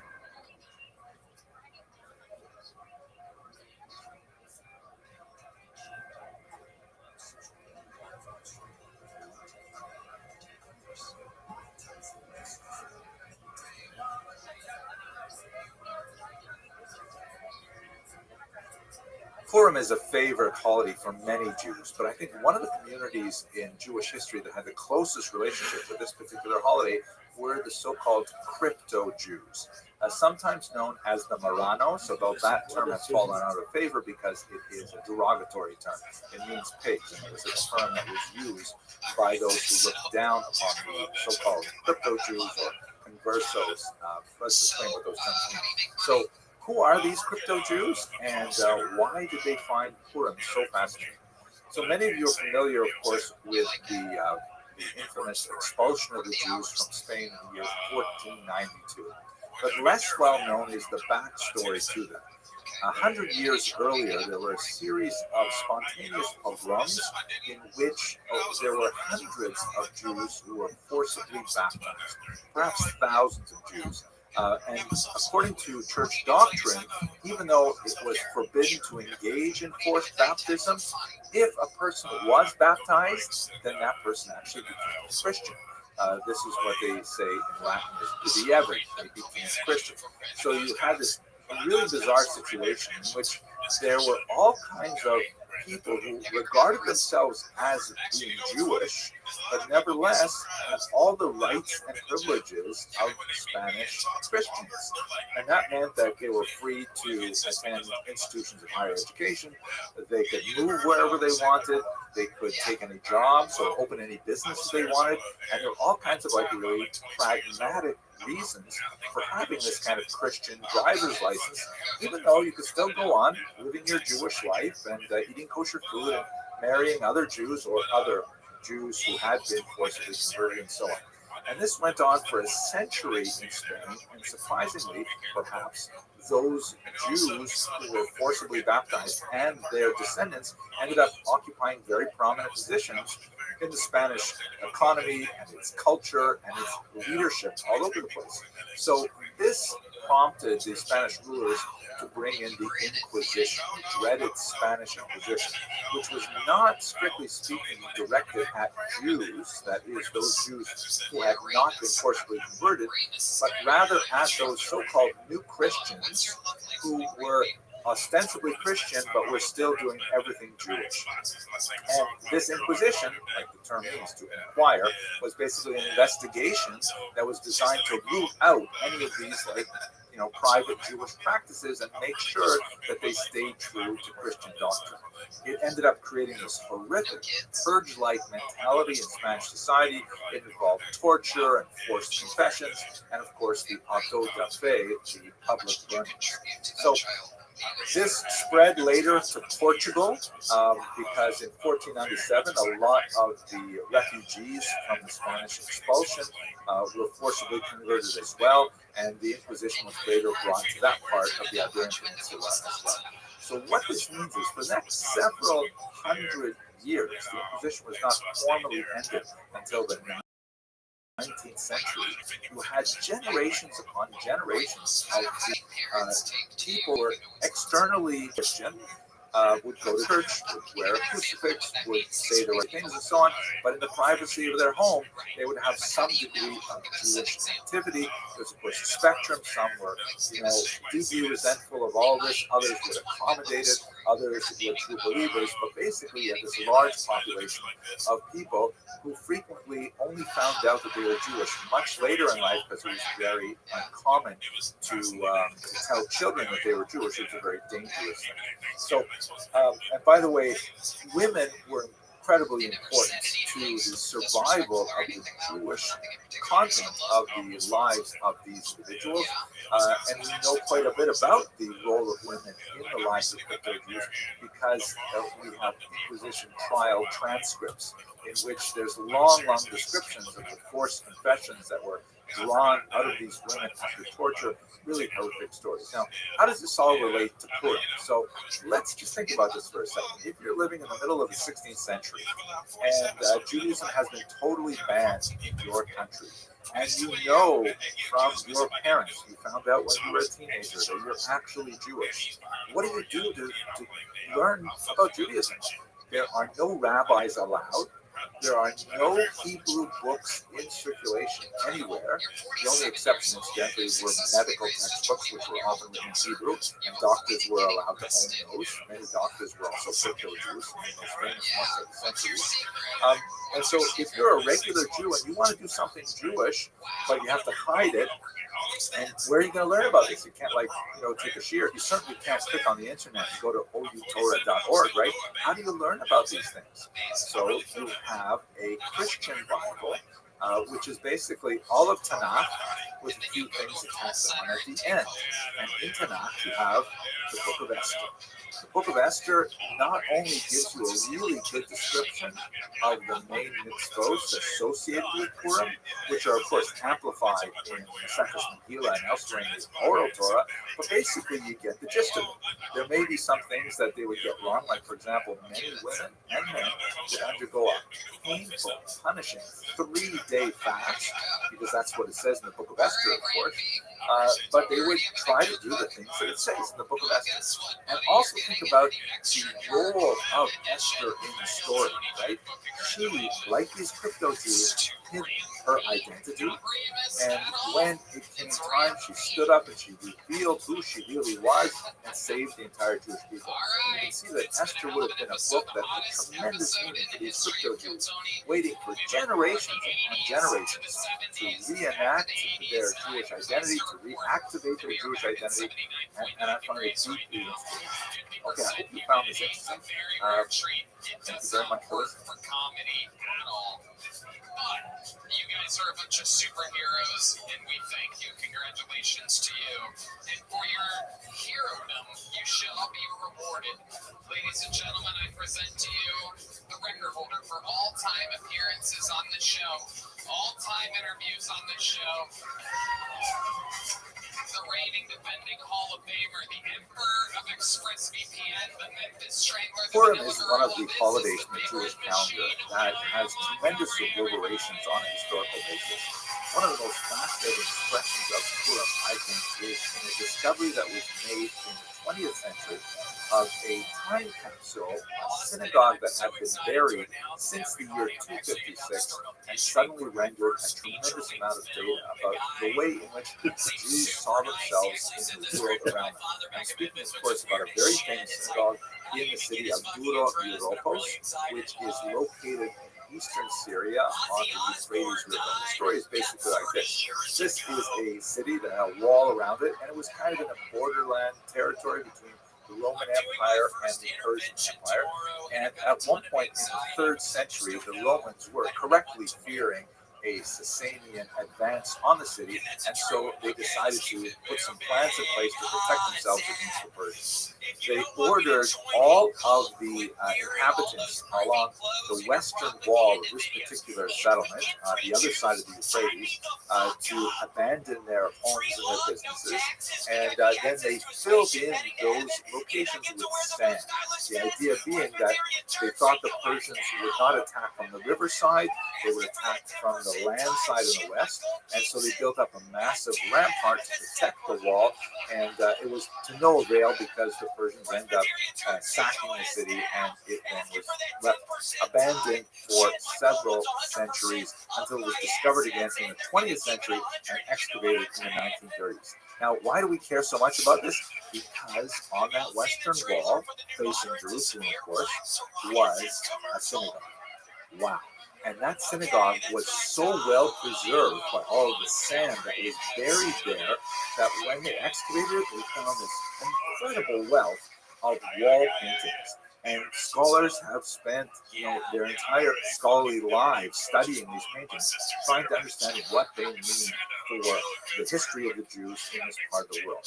So let's have a look at some of them. Here's one. You can just see how gorgeous the artwork is. Very, Byzantine kind of style with sort of rigid postures and almond-shaped eyes and things like this. This is Samuel anointing David, right? Seen from the book of Samuel. Here's a beautiful rendition on the bottom. It looks something like the base of Mikdash, and on the top you see it appears to be Moshe, it could be Aaron on the right there, holding his staff over the waters, as the Egyptians are drowning in them. The water is closing. There's even some hands at the top that look strangely divine. It's worth mentioning, by the way, that historically Jews were typically aniconic. They did not like representing any kind of living thing, animals, birds, or especially humans, and certainly not God. However, here in Dura Europos, we seem to have some significant exceptions to that rule. We know that Jews painted their synagogue walls, but we have very, very few surviving examples. It's only because Dura Europos was, encased in sand, protected from the elements, and protected from later destruction and rebuilding that we have these things. Here's a really powerful vision of the Chet Egel, the sin of the golden calf. But what I really want to get to is this remarkable wall painting that appears to be from the book of Esther. Let's look at it in a little bit more detail. So on the right, you see what appears to be Queen Esther, and she has, women in waiting beside her, and that would be Achashverosh on the throne, who's receiving a letter from a messenger, right? It's a really important theme in the entire book of Purim, is messages going back and forth and cross messages and things like that. And then on the left appears to be the scene of Mordecai being paraded throughout town in glorious honor on a horse like that, and that man leading him appears to be Haman. And Haman does not especially seem to be very happy about his situation. Of course, that's the plot of the story, and maybe he's especially unhappy because someone took away his pants. I don't know, but that's, you get the, well, anyways. And then in the center, these fascinating four characters. Notice how the outside characters have their faces represented. The characters in the middle, however, have their faces partially or totally obliterated. And I really wonder what that means. Apparently, there are some other examples of the eyes being graffitied out of some of these images, which appears to be an intentional thing, but really hard to say. I like to think that maybe that obliterated face alludes to the hidden nature of the book of Esther, but we'll have to leave that as a mystery. Anyways, I hope you enjoyed this very quick talk about one historical representation of Purim. Thank you very much for watching.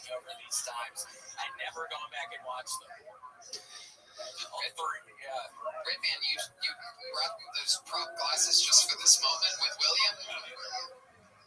You've been wearing these are real glasses, but you put them on now. Yeah, let's put them on at the end.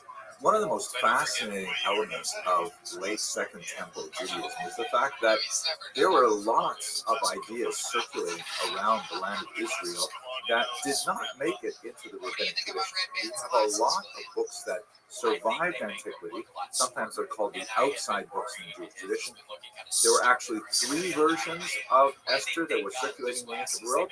The version that we have in Tanakh, called the Masoretic tradition version, the Septuagint version, and another version that's sometimes called A, which is simply another Greek translation of the Book of Esther, which does not seem to be really translated from either of the earlier two, but maybe was written on its own.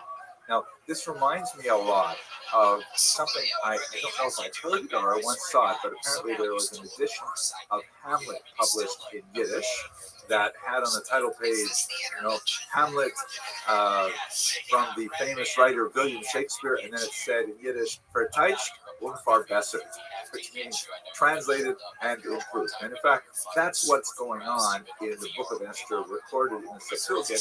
It's very fascinating to see what the authors there decided to change. We have a sense of who may have been the authors because there is a colophon, meaning at the very end of the text is kind of like a "this was written by" statement. Someone named Lysimachus, son of Ptolemy, who apparently worked with a letter, and this Lysimachus was apparently from Jerusalem. They placed the dating of it within the reign of two possible kings with similar names, so it either dates to the year 114 before the Common Era or the year 48. At any rate, let's get back to the translation. There were 6 new sections inserted into the book of Esther as we have it. Again, it's more like, I get the impression that there's this one very enthusiastic Jew who really loved the holiday of Purim. He loved the book of Esther, and when he was put upon to translate it into Greek, he said, well, here's a couple of parts, since I am translating it, I'll just add these sections, because I've always been bothered about this or that, why wasn't this included?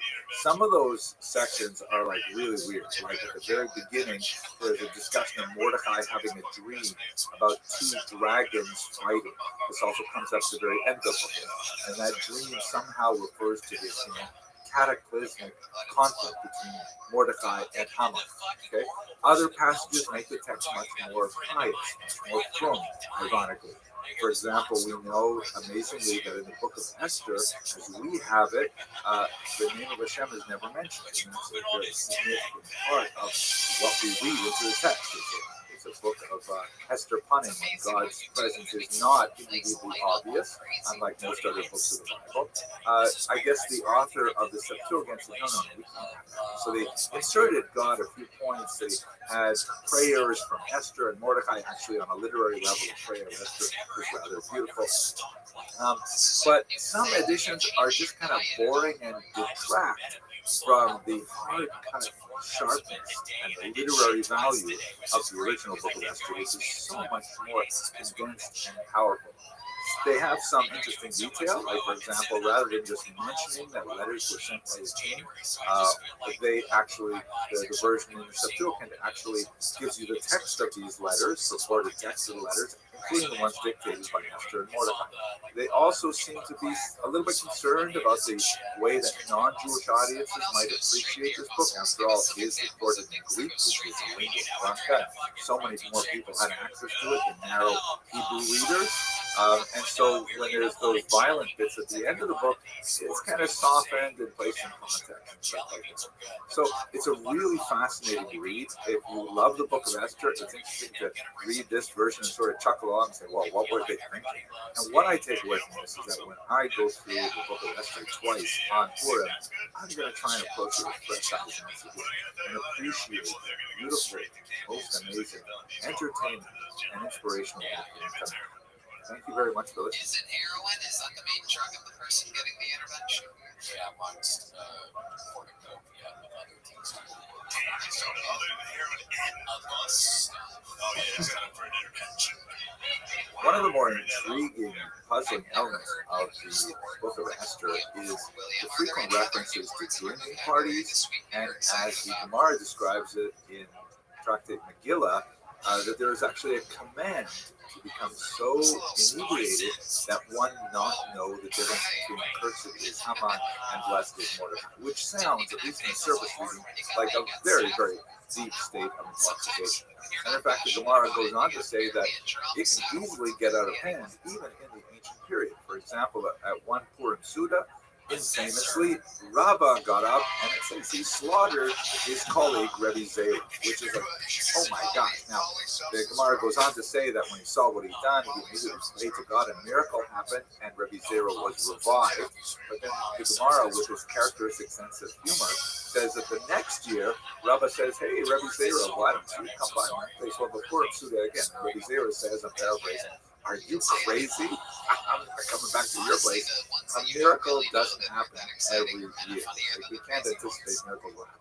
At any rate, the idea of out-of-control behavior, perhaps connected to this drunkenness, is something that the rabbis consistently throughout time have excoriated, and there have been lots of limitations placed on how one should behave on the holiday of Purim, even within the context of this unusual command. Even Lubavitcher Hasidim, for whom communal drinking is often considered an act of worship in the sense of, fostering communal connections and singing and joy and things like that, operate with a ban placed by none other than Rabbi Menachem Mendel Schneerson on too many drinks on Purim because of the many dangers that can result from sexual inebriation. So this is really a home-based holiday, no drinking and driving, God forbid. But it's interesting to note that besides that reference in the Talmud of Rabbi and Rabbi Zera, we also have reference to this from the Romans and their legislation. most That is in true. the Theodosian Code. It was recorded in the year 438, and it was based on an earlier law that was dictated in the year 409 This shit that sucks. specifically banned Jews from getting out of control with their Purim parties. And one particular behavior was especially excoriated, not drinking, because the Romans also were drinking quite a bit. That is burning Haman in effigy. It seems as well the Romans were especially concerned with the idea that Haman would not be hung as we tend to read the text today, but as they would have read it in the ancient world, that Haman would in fact be crucified. And in fact, this was the ancient way in which Haman's treatment was portrayed, not only by Jews, but by non-Jews as well. For example, in none other than Dante's great early 14th century Italian poem Purgatorio, Haman is described as being crucified. Michelangelo portrayed him that way on the Sistine Chapel. I mean, this is really the way in which non-Jews understood that Haman was killed. He was on a cross. So you can imagine the sensitivities. If parties get out of hand and they have Haman in an effigy and they decide to crucify him and then burn him, that could certainly lead to a lot of misunderstandings. And in fact, there is a whole book by Elliot Horowitz called Reckless Rights, Purim and the Legacy of Jewish Violence, published by Princeton in 2006, that goes through the history of these kinds of Purim parties and related things that go through time and the unfortunate backlash Jews often suffer as a result. The Jews definitely got the word early on not crucifying Haman, but the burning of effigies of Haman, that certainly continued. For example, there's a 10th century Muslim scholar named Al-Biruni who refers to Purim as Suar Haman, or images of Haman, because that was the way in which non-Jews basically saw what was going on with these Purim parties. They did not see necessarily the little girls dressed up as Esther and the little boys dressed up as Mordecai. They saw the effigies of Haman, which, according to a Cairo Geniza fragment from the 13th century, were apparently displayed for days before Purim. You would see the Haman hanging from a rope somewhere for 5-6 days before Purim, and that was definitely a very off-putting image for many. Now, I think in the whole, this is a great moment to understand that this is a cautionary tale, that we certainly want to celebrate on Purim, but we should do so definitely within the boundaries that our Rabbi set for us. It's a cautionary tale for us about how these things can be misunderstood. Besides the many dangers that can result from excessive inebriation, we definitely want to explore the spiritual meaning of Purim, and to whatever degree alcohol assists in that, it's great, but beyond that, it's very dangerous. Thank you very much for watching.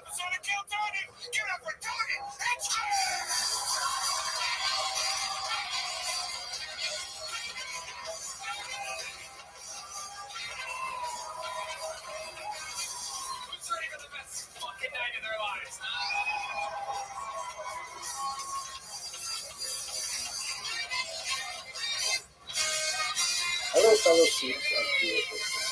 I've got a difficult topic to discuss with you today, and that is what historical evidence exists for the actions. I've been asked about this a lot, and so let me spend a few minutes going over the sources just to understand what do we know about the Exodus that's not described in the Bible. So you think Sometimes you move first back of to all, LA. the Bible has historical Yes. data in it, and for the most part, Why? it's not People are funny, baby. it's I am. stated explicitly in the Bible Why? itself is to religious not historical awareness, but Really? religious values. Have a look, just for Why? example, at Deuteronomy Yeah. 10, where it says, Pennywise, first person shooter, suck this now, dick. Israel, what does God want from you? Right, it's a really good question. Shop show. כי אם לירא את השם אלוקיך להולכת בכל דרכיו ולאהבה עושו ולעבוד את השם אלוקיך בכל דרכיו ובכל נפשך. Are you God wants us to fear God, to happy walk with in this guy? divine paths, to love and serve God with all our heart and soul. And it continues in verse 13, לשמור את מצוות השם וזכויותיו אשר אנוכי מצווך היום. Yo, China. To guard the That's mitzvot of Japan. Hashem, right? Mitzvah. I love it. I love how they have stupid sounds like that. That I, Moses, speaking here, Yo, Dom. command to you today. That's You've done a lot what today. it's all about, right? Now, it's important to note that the Bible is not Pick a your nose and single ate your author boogers. document. Right? It's not really a book. It's a library. Many Brooke multiple and the authors, Queen. most of whom have named books: Jeremiah, Isaiah, and so on. And sometimes Rabbi, the 5'9", 3¼ Rabbi. Look Look at this movie. movie. The sixth chapter is a different statement of what God wants from us. What does the Lord require of thee? Only to do justly and to love mercy and to walk humbly with thy God. So is that the same thing as Deuteronomy? Are they different ways of expressing it? Are they different things? So it's still a very confusing kind of book. But that's the point of the book. It's not to give historical information. It is to teach religious values. Some of the books, it's true, are very historical in nature and written by extremely talented historians. Books of Samuel, Kings, and Chronicles, for example. But in some areas, the books are strangely ahistorical. And that's what we're looking at today. The book of Exodus gives us a tremendous amount of information, drama, very motivational to see the saga of Moses and the Hebrews as they're leaving Egypt and struggling with freedom and receiving the Torah and things like that. But historically, I mean, we don't even know the name of the pharaoh involved in the whole story. There's a question, famous question asked in the Talmud, was this the same pharaoh as under Joseph, or is it a different pharaoh? That would make sense why, the first pharaoh should say, well, inclined towards Joseph, and this one is nice.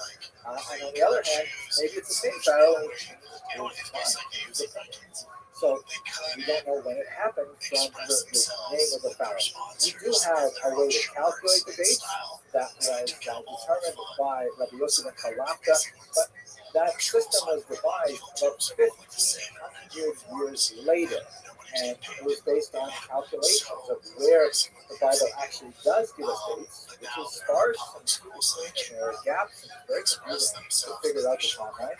But in Rabbi Yosef and Kalafka's book, known as Seder Olam Rabbah, he placed the Exodus in the year 2448 Anno Mundi, meaning from creation.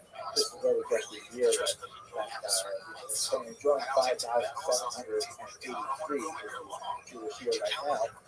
But how does that translate into the Gregorian calendar? It would be right around the late 14th century before the Common Era. That date actually is not too bad when we look at the very first piece of non-biblical evidence that talks about the Jewish people, and that is the famous Meneptah feast, which was erected about 100 years after the Exodus. Which, if we're following the biblical narrative, by this point, the Hebrews have left Egypt and done their wandering in the Sinai Desert and had crossed into the land of Israel. And Joshua had a few wars with the local peoples, had a few wars with each other. And then, according to this series, this monolithic structure that was a memorial document for this pharaoh Meneptah, they were conquered by the Egyptians. Here's the Meneptah scale of C2 in the museum, and you can see from the first picture how massive this thing is. It's basically a kind of like a picture on the top, and then underneath is a long list of Pharaoh Meneptah's amazing conquests, right? Which was erected to praise this pharaoh. And he goes about describing how he conquered this territory and beat this army and destroyed this people. And then near the bottom, but geographically consistent with the area of the land of Israel, specifically the hill country, or what was later called Judea, there's this phrase here: Israel is wasted, its seed is no more. Some historians have argued that this term is seed, meaning Israel's seed, is referring to like the grain or maybe a standing field of wheat or something like that. But it seems out of place for Pharaoh Meneptah to come up to the land of Israel and then to specifically proclaim that, I burned down their field.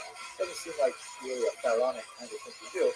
More likely, and most historians have this consensus, that the term his seed really means, like it does in modern Hebrew, zera, means his offspring. Meaning, Pharaoh Meneptah, like so many anti-Semites after him, prematurely declared the destruction of the Jewish people in this genocidal document. And so we don't have to worry about the Jews anymore because I, Pharaoh Meneptah, have taken care of it. It's actually kind of funny because when you look at pictures of, cute Jewish children today, they look like they're doing pretty well. Pharaoh Meneptah, on the other hand, they actually discovered his mummy. It does not look so good.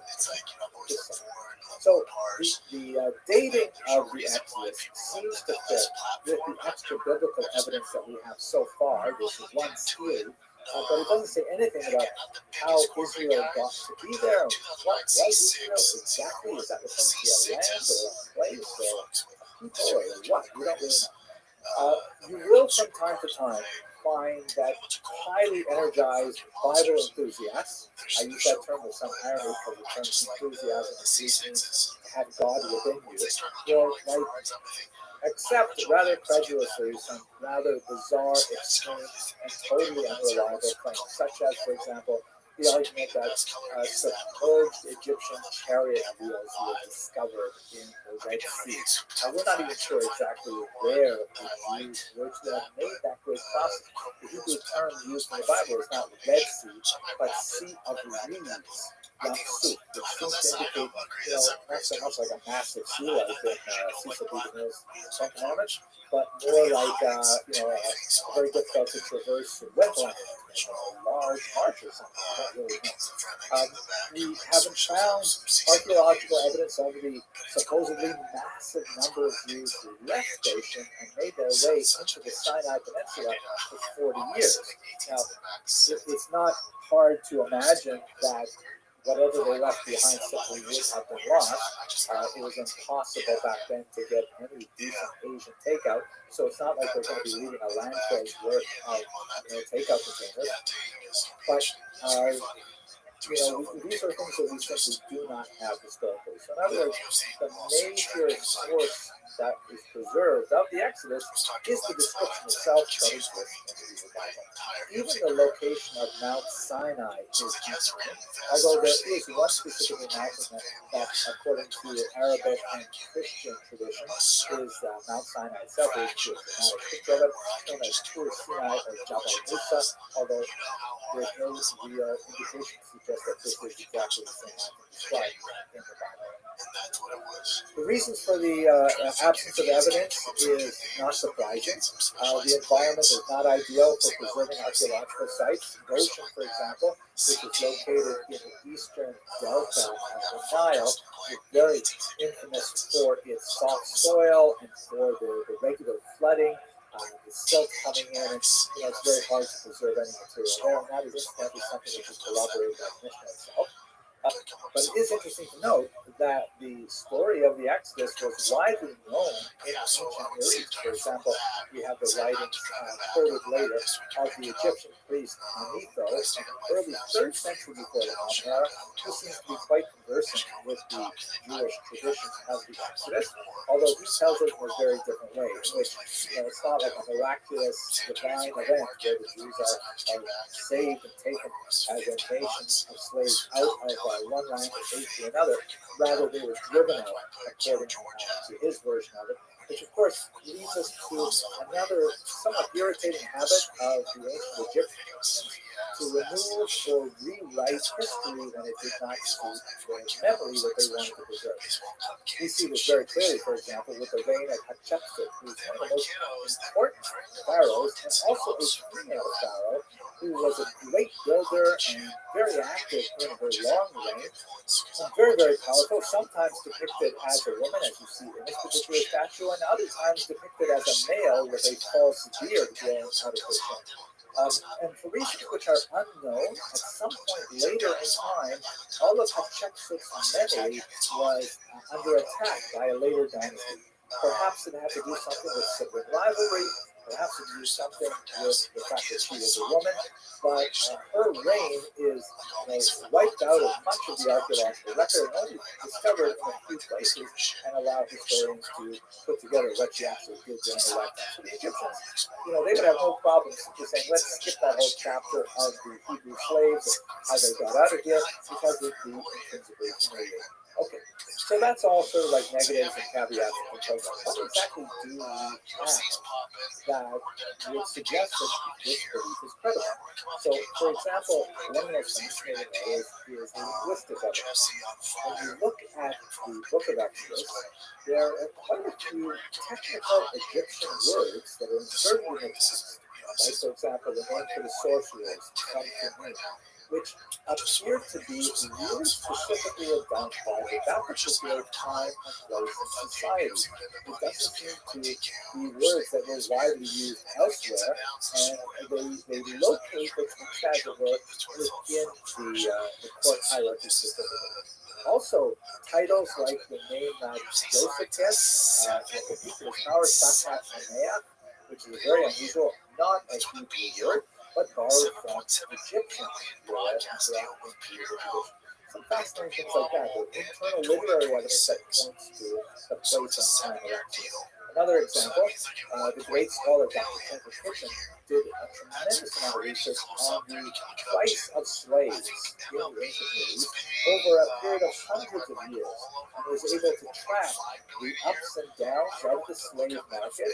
And it happens that the sale of Joseph into slavery, which of course precedes the Exodus, is exactly the same price that would make sense according to the ebb and flow of the economic value of slaves in the market at the time. So it's like an ironic, not, I don't want to say coincidence in the sense like it's a happenstance, but it seems to be a distinct parallel. So there's some fascinating kinds of literary evidence. I would strongly recommend, by the way, here's one of my favorite copies of Exodus, a nice big heavy book.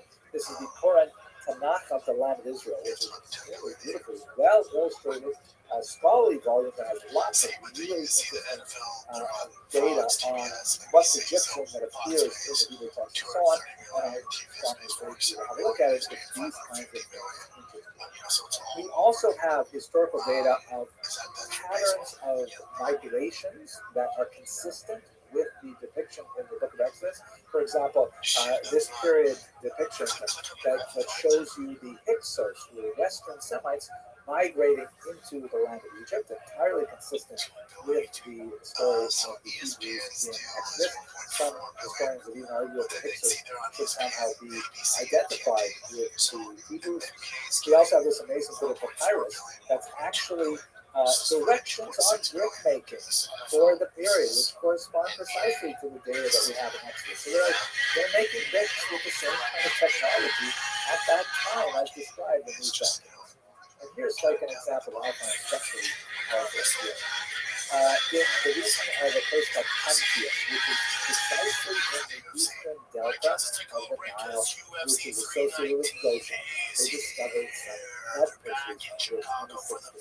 And they are like, wow, straight out of Cecil B. DeMille's 13th Commandment. And here's one photograph that I found especially fascinating. Here,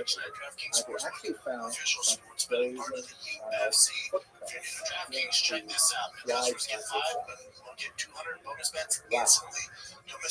We don't know which child left these footprints, but it's amazing to look at this and to read the description of the Book of Exodus as the horrible servitude that the Hebrews were forced to engage in, and to imagine what it was like to put their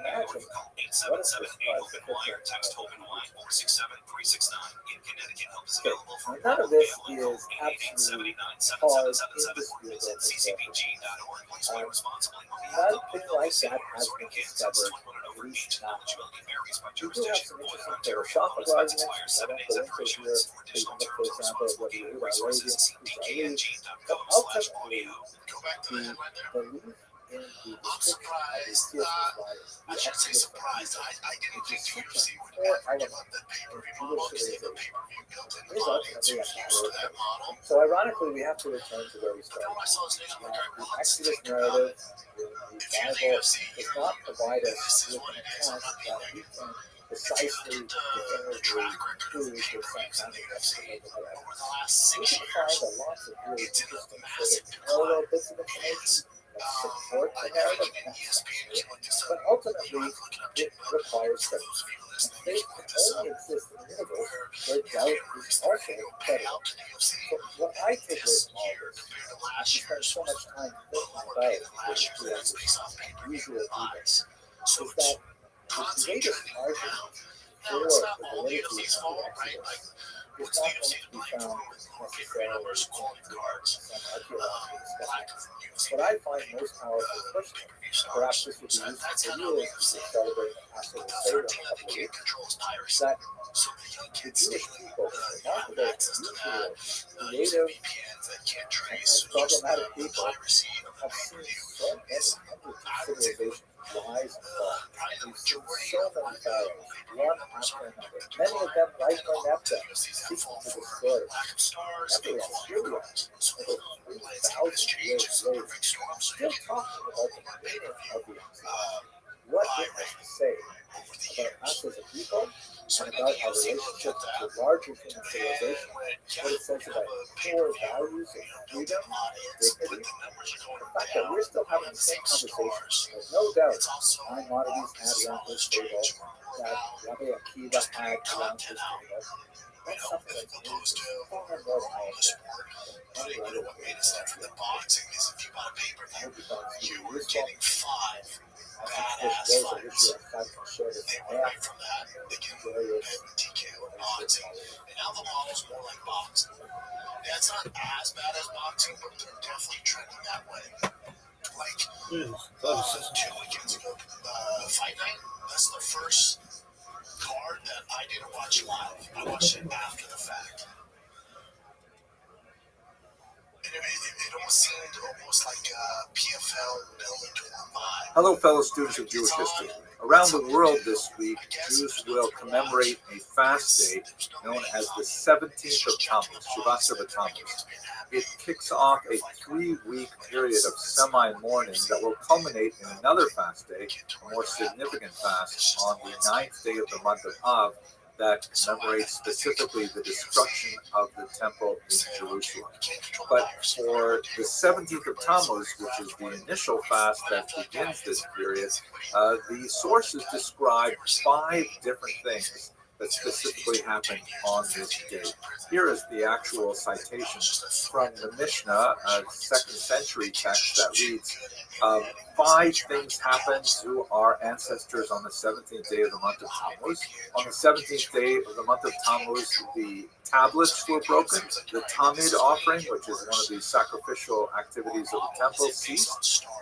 The wall was breached, and someone named Apostomos burned a Torah, and an idol was set up in the sanctuary. So let's take this brief moment to look at each of those 5 things and try to place them in their historical context to add meaning to this sad day.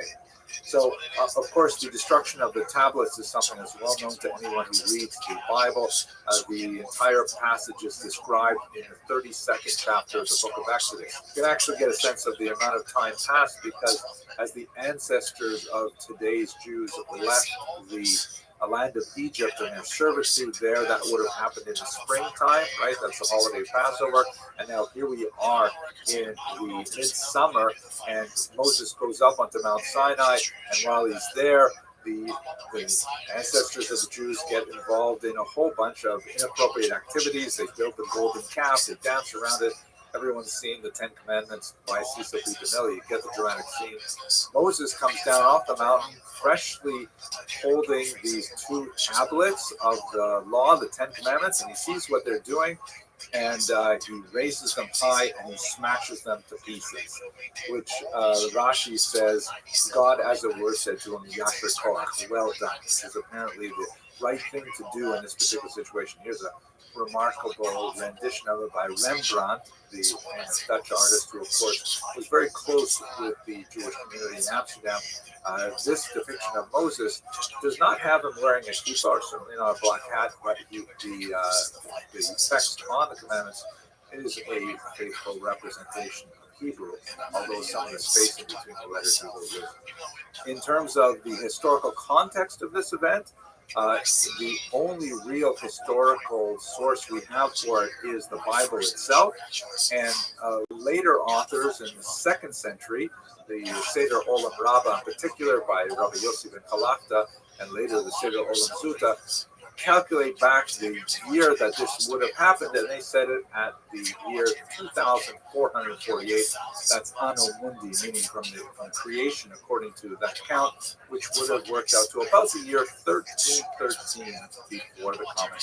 So that's like one inauspicious event that is associated with the 1715. When we move to the second reason for the marking of this day as a fast day, we get a little bit more historical with other sources involved. The Mishnah said that the perpetual offering ceased. This is an offering known as the tamid, which means literally in Hebrew perpetual. And there's a couple of different opinions, though, as to when exactly that would have happened. According to the great commentator on the Mishnah, Ovadia of Bartanura, known simply as the Rav, he lived in 15th century Italy and then later went to Israel. He said that this is probably referring to the first destruction of Jerusalem under Nebuchadnezzar, which would have been in the year 586 BCE. The supply of sheep had dried up because the city was under siege. It would later be destroyed, and the inhabitants would be exiled to Babylonia. They would come back less than a century later. But this particular event, the ending of that offering, would have been dated to that 6th century before the Common Era. That is, a good 600-700 years later than the last one. Rabbi Yisrael Lifshitz, a very important commentator in the Mishnah from 19th century Germany, suggests a different possible date. He says that perhaps this is related to the civil war that erupted in the period of the Maccabean kings, the so-called Hashmonaim. After the great queen Shlomzion died, her two sons, Aristobulus and Hyrcanus, engaged in a civil war seeking to control the land, and Aristobulus placed his brother in Jerusalem under siege. And so at that point, that's when the Tamid offering ceased, because Hyrcanus could not get access to more sheep. In the end, by the way, that ended very badly because both of the brothers had appealed to the Romans, and so shortly thereafter, in the year 63, General Pompey himself simply came in and took over the entire region. So it was definitely a very dark day when the perpetual offering ceased. There's also a third opinion that has to do with the destruction of Jerusalem the second time under the Romans, which would have occurred in the year 70. But let's focus right now on the third reason for the marking of the 17th Tammuz, which was the walls of Jerusalem were breached. Now, as I mentioned, Jerusalem was famously destroyed twice in antiquity. Once under Nebuchadnezzar II, who was a Neo-Babylonian king who destroyed Jerusalem in the year 586 before the Common Era.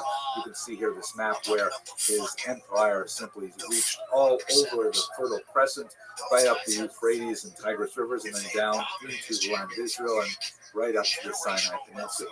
The second major destruction of Jerusalem, moving another 600 years later in time, was under the Roman Emperor Titus, and you can see him here in this remarkable painting called The Triumph of Titus by Lawrence Alma Tadema, painted in 1885, and I think it's a really remarkable painting. Titus is actually shown second from the foreground. In the foreground is probably his father, Vespasian, who was made emperor. I'm not exactly sure why he is dressed the way he is, but Titus, who destroyed Jerusalem, is portrayed here holding on to the hand of his brother's wife.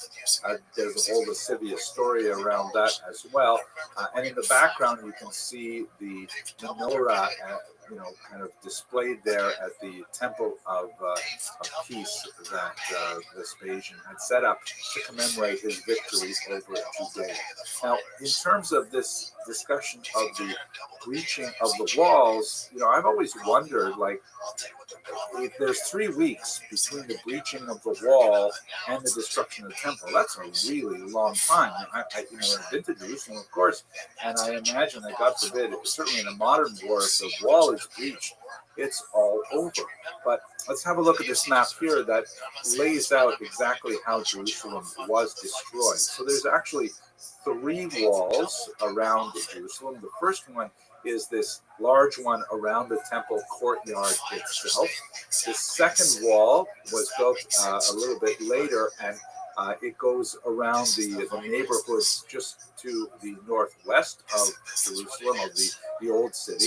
And then at the top, you have the third wall that was constructed partially in preparation for a potential Roman attack.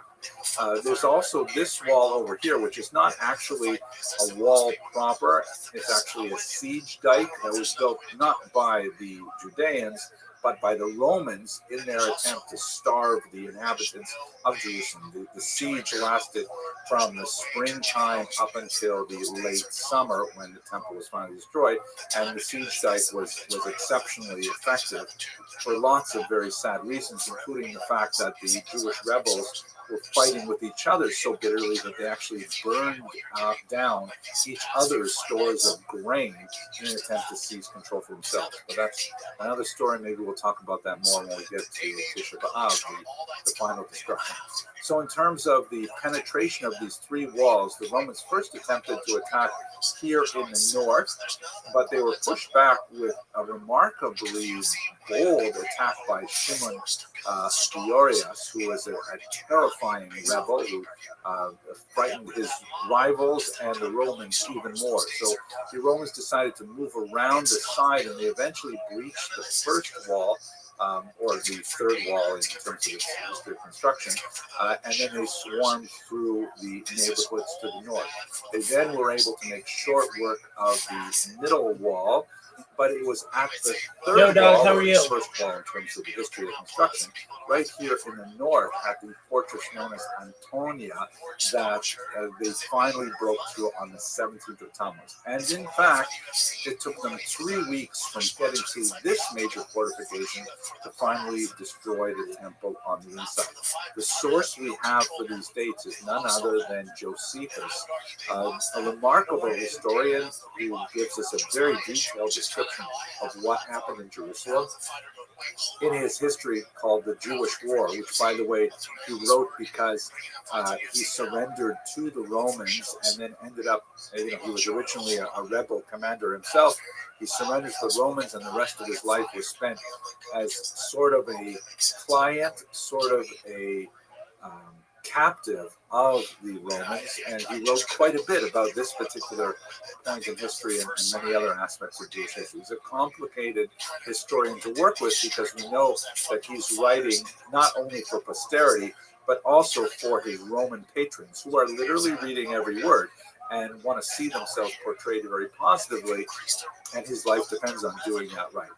So at any rate, he writes here in the Jewish War, book 6, chapter 2, and now Titus gave orders to his soldiers that were with him to dig up the foundations of the Tower of Antonia, right? That's that fortification at the north of the temple courtyard, and make him a ready passage for his army to come up, while he himself had Josephus brought in. Josephus likes to write about himself in the third person. For he had been informed that on that very day, which was the 17th day of Tammuz, which is the Latin name for Tammuz, the sacrifice called the daily sacrifice had failed, which is interesting because that's also something that was referenced earlier. It's not impossible to imagine that the Bitul HaTamid, the ending of the daily sacrifice, is also this one here that occurred in the year 70. But at any rate, it was not offered to God for want of men to offer it, meaning the sacrificial officials were unable to distract themselves from defending the walls to go on with the temple ritual. And the people were grievously troubled at it. Upon this, Josephus stood in such a place where he might be heard, and he declared to them what Caesar had given him in charge, and this in their Hebrew language, right? That Josephus is actually the culture broker for the Romans. So he earnestly prayed them to take their own city and to prevent that fire which was just ready to seize upon the temple, and to offer their usual sacrifices to God therein. As Josephus spoke these words with groans and tears in his eyes, his voice was intercepted by sobs. Of course, it came to naught because the Romans were able to penetrate the temple courtyard, and after 3 weeks of bitter fighting, ultimately the temple was destroyed. That is the end date of the 3 weeks period of mourning, which of course will be commemorated on the 9th of Av. Now, the Mishnah, however, says 2 more items, so let's look at those as well. One of them is that a Torah scroll was burned by someone named Apostomos. So who is this Apostomos? His name does not occur anywhere else in rabbinic or classical literature, and so no one's exactly sure who this is referring to. According to Josephus, however, he does mention an unnamed Roman soldier who burned a Torah scroll near Beit Horon, which makes special sense if we're talking about 2 different acts, meaning this Apostomos burned a Torah, and separately an idol was set up in the temple, perhaps by someone else. We'll see that in the last item. And this occurred around the year 50 CE and was, just enraged the population and brought the Judeans one step closer to rebellion. The rebellion would not occur until 16 years later in the year 66, but nevertheless, this would be an example of the callousness of the Romans towards the things that the Jews held dear. Another possibility is that this is referring to the Bar Kokhba revolt of the years 132 to 135. This is really the 3rd major uprising against the Romans after the Kitos rebellion of 116 to 117. And famously, or I should rather say infamously, one of the horrific persecutions of a great rabbi, Rabbi Hanania ben Teradion, occurred at this time. He was specifically wrapped in a Torah scroll. A bundle of wet cotton was placed on his heart, and he was put on a pile of wood and set ablaze. And famously, his students said to him, Rabbi, what do you see? And he said, referring to the Torah scroll that was burning around him, he said, the parchment is burning, but the letters are flying free. And this description of his martyrdom, which is described in the Talmud, tractate Avodah Zarah, page 18a, has become emblematic for the suffering of Jews throughout the centuries. Here you see in 20th century rendition, which actually created by the artist Ephraim Moses Lillian as a commemoration and an homage to Hanania ben Teradion in the context of the horrific Kishinev pogrom of just at the beginning of the 20th century. In this remarkable envisioning of that martyrdom of Rabbi Hanania ben Teradion, the rabbi, wrapped here in a prayer shawl, is burning because he is just material, but the angel kisses him on the forehead and takes away the Torah scroll on high, as if to say that the ideas and perhaps the soul of Rabbi Teradion, taken with that kiss, are then taken up on high to another plane of existence. But to return to our subject, who was this Apostomos? The great historian Gedalia Alon, who wrote quite a bit about this period of Jewish history, Professor Alon argues that Apostomos was actually Postemius. That's not an uncommon kind of thing for letters to shift like that from Latin to Hebrew. And this Postemius was the governor of the region in the years 102 to 103. Now, Professor Alon also suggests that perhaps this was connected with the Kitos rebellion, but that would have been another 15 years later, so the chronology is not perfect, but the sound of the name certainly makes sense, and perhaps it was this Postemius who actually committed this horrific act. The last of the 5 items that are mentioned as reasons for the fast on the 17th of Tammuz is that an idol was set up in the sanctuary. The sanctuary, of course, is at the center of the Temple Mount. And when you look at the text itself, and especially variant readings that exist, it's possible to suggest that this person who did this was the same Apostomos, meaning he did 2 things. He burned the Torah, and he also set up an idol. But it's also possible to read it as 2 different acts by 2 different people. This is the argument of Louis Ginsburg, who was a great scholar of Jewish legendary material. He wrote the multi-volume series Legends of the Jews, And he suggests that apostomos may actually be Antiochus, who is shown here. This is Antiochus Epiphanes, of course, the villain of the Maccabean rebellion that is commemorated with the holiday of Hanukkah, but that would have been like in the 160s before the Common Era, certainly not closer to the year 70 when the temple was destroyed. Another support for the argument that these are two separate acts, that it's not the same person, Apostolos, who did both these things, is that in the Jerusalem Talmud, it's described as something that happened in a mountain pass near Lydda or Charlosa. And obviously, the sanctuary is only in Jerusalem, so this would mean two separate acts. Nevertheless, it is still an open question as to what specific historical event the Mishnah is referring to. So that's the 5 historical events that are described in the Mishnah as reasons for the commemoration of the fast of the 17th of Tammuz. Clearly, the most significant in Jewish history was the destruction and the breaching of the walls, and that's the one that's most commonly remembered. Let us hope that this is the last year that we have to commemorate this fast, and that, God willing, in the future we will only celebrate on the 17th of Tammuz. Thank you very much for listening. Even though, the public can feel sorry for the WNBA, right? Because they don't know the actual numbers. It's basically a make-a-wish. Okay, the last. Where's the camera? On my Everyone's feeling sorry for the big shrine. Okay. Just wanted to come and just to say how grateful we are to have Dr. Abram seem to be willing to share this slot with us. And as I prepared myself for Tisha B'Av, and all of us going through Jewish keynotes this morning, we're basically taking a trip down Jewish history. The whole day is a day of Jewish history. The fact that we have an expert historian in our community who's willing to share his time with our community and, of course, with the larger community that's gathered virtually. We're really indebted and grateful, Dr. Abram, for making this time for us and sharing of your expertise and wisdom with us to enhance our Tisha B'Av. Thank you very much, Rabbi Donato. I appreciate it.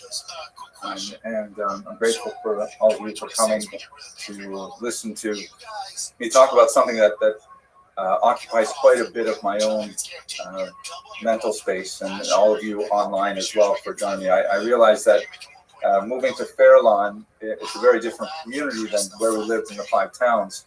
And my son-in-law pointed out to me that one of the challenges of this particular time slot, setting aside the fact that we're all fasting and it's a difficult, depressing day, but this happens to be bedtime. So that means for a good proportion of the demographic of this community, this is like a very difficult time to attend in person. And so I'm grateful to be able to offer the virtual attendance as a possibility. Let's begin by looking at something totally different from the period of ancient Israel. I'd like to look at the unusual phenomenon of the Hep riots of 1819. You may have heard of these. They started in Würzburg, Germany, a very pleasant kind of town, and for a whole host of reasons, a series of riots spread throughout Germany, Bavaria, and parts east in the summer of 1819. We have no recorded deaths as a result of these smaller scale pogroms, but the sheer scope of them was remarkable and spreading throughout East Central Europe and noted in the Western press, as we shall see. The reasons behind it were primarily economic and social. This was a period of tremendous change for the Jews of Europe as they were beginning to transition from a medieval status in which they had distinctly second-class rights, no right of residence, limitations on the number of Jews who can marry and things like that. And as they strove for emancipation in 19th century Germany, that seems to have stressed a lot of the fabric of society, resulting in the violence. In particular, there was a demand at an important international meeting in 1815 in which Jews specifically requested equal rights, the request to be emancipated forward. And it seems that these tensions within German society, that would obviously take more than a century to subside, if they have subsided at all, we certainly hope so. They were expressed in a series of riots in various urban localities throughout the region. with a range and scope and determination that had not been seen for about 100 years. You can see here the size and scope of the riots. Now, these attacks on Jews were accompanied by an unusual cry. Apparently, the anti-Semitic attackers, this is, by the way, about 75 years before the term anti-Semitism was even invented, but it's the same phenomenon. They apparently taunted the Jews with the cry of "Hep, Hep," and they would chase after Jews through the streets, shouting after them, "Hep, Hep." And a lot of scholars have wondered at the strange origins of this unusual phrase. What exactly does it mean? It's not a word in German. And one particular author writing at the time in the New Times, a London paper, this I owe to Michael Fontaine at Cornell University, this appears to be the original source of the etymology of hep hep as you know, worked its way through the historical literature. Specifically, it is an abbreviation of the Latin term Jerusalema est perdita. Jerusalem is lost. And this particular writer in the New Times, apparently letter to the editor, wrote about the Hep Hep riots that were occurring that month.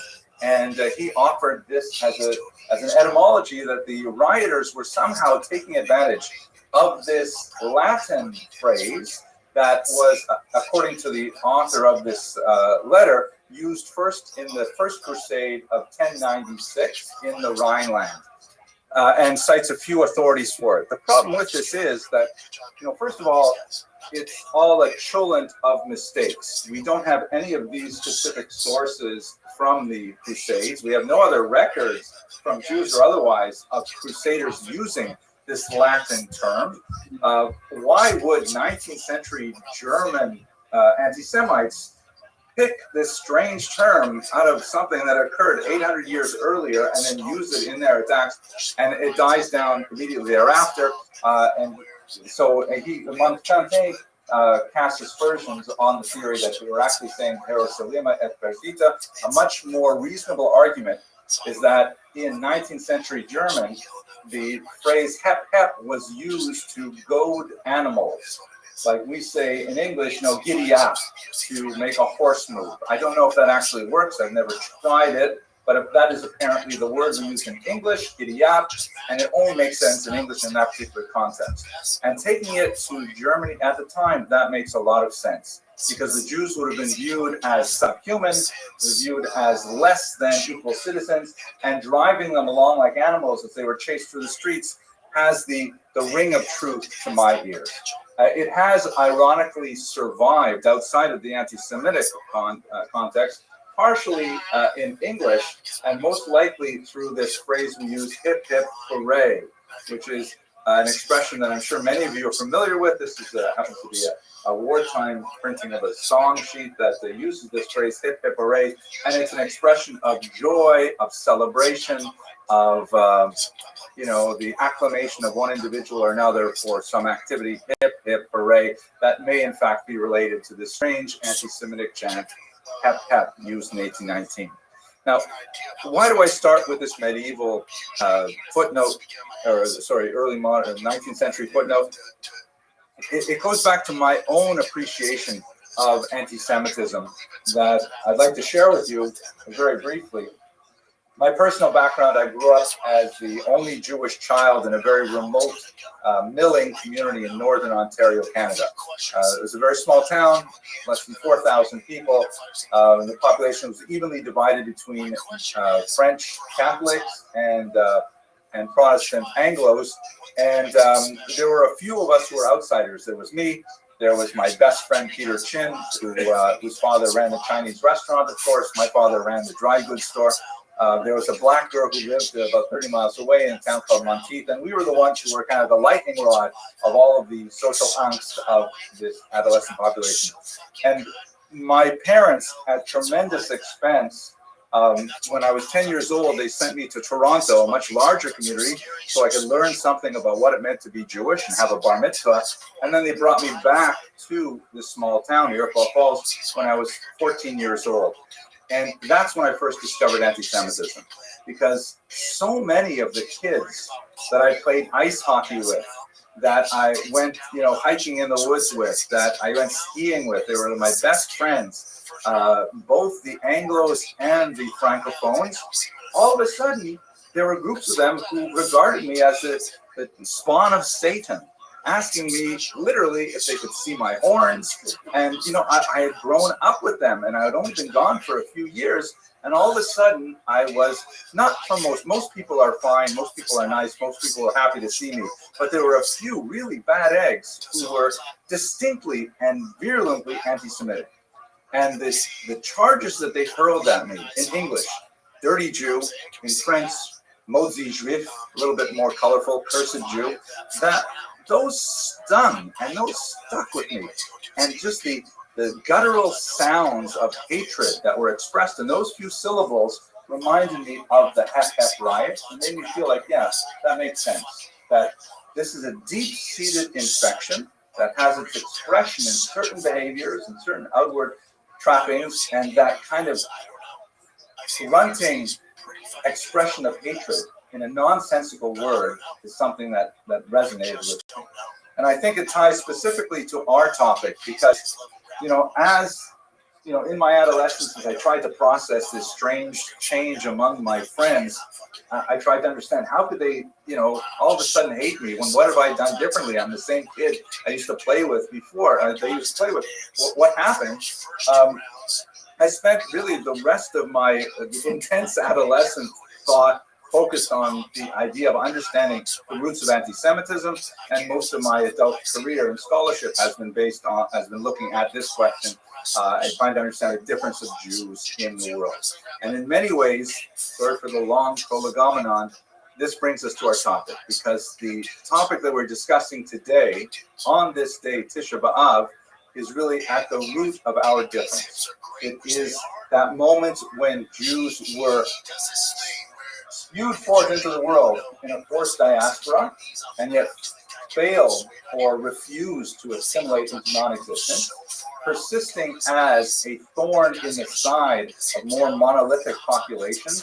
This is really at the root of anti-Semitism. The fact that we have retained our distinctive culture and our heritage, our language, our religion, our beliefs, that seems to be something which is insurmountable for anti-Semites, and they hate us desperately because we have refused to disappear. So on that note, what I'd like to do over the next hour and a half, I've given myself a rather long amount of time to discuss this because we're not going anywhere anyhow. But we will definitely stop at the predetermined time for Mincha.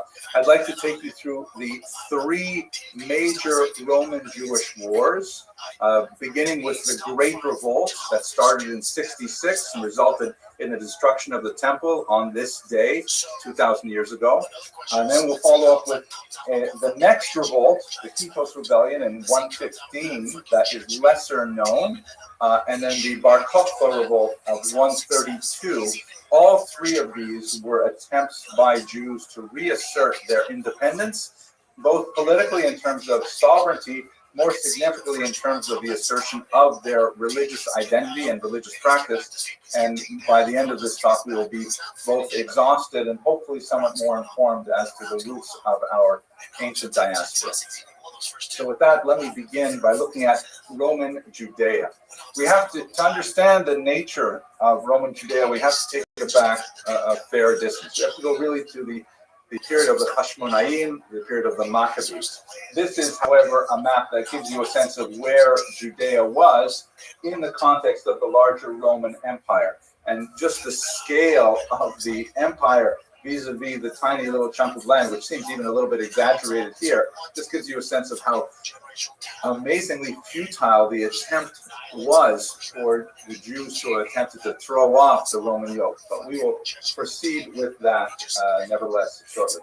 So the period, to understand it properly, we really have to go back to the days of Alexander the Great, who is shown here in this remarkable 4th century BCE bust. Alexander the Great emerged from Macedonia in Greece, and had this lightning attack throughout the entire eastern Mediterranean, pushing all the way back to what would be contemporary Afghanistan and Pakistan, and he united this entire region for the first time under a single political empire, that of the Greeks.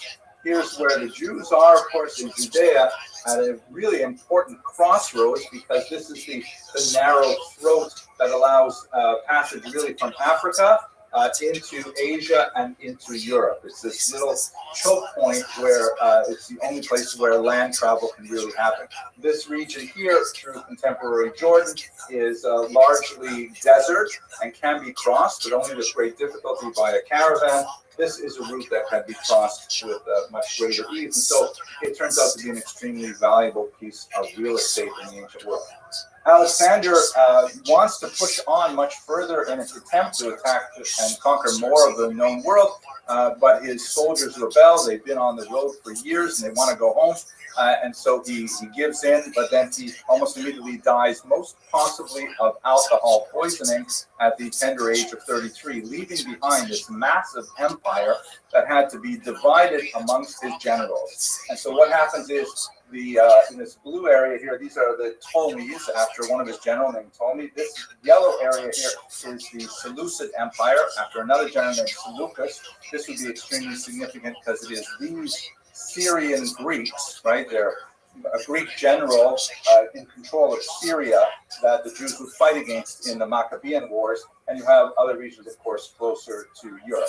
So once again, the land of Judea, of Israel, finds itself at this crossroads, and for much of the 3rd century before the Common Era, it goes back and forth. The Ptolemies take it for a while, the Seleucids take it for a little while, and they're fighting over this territory.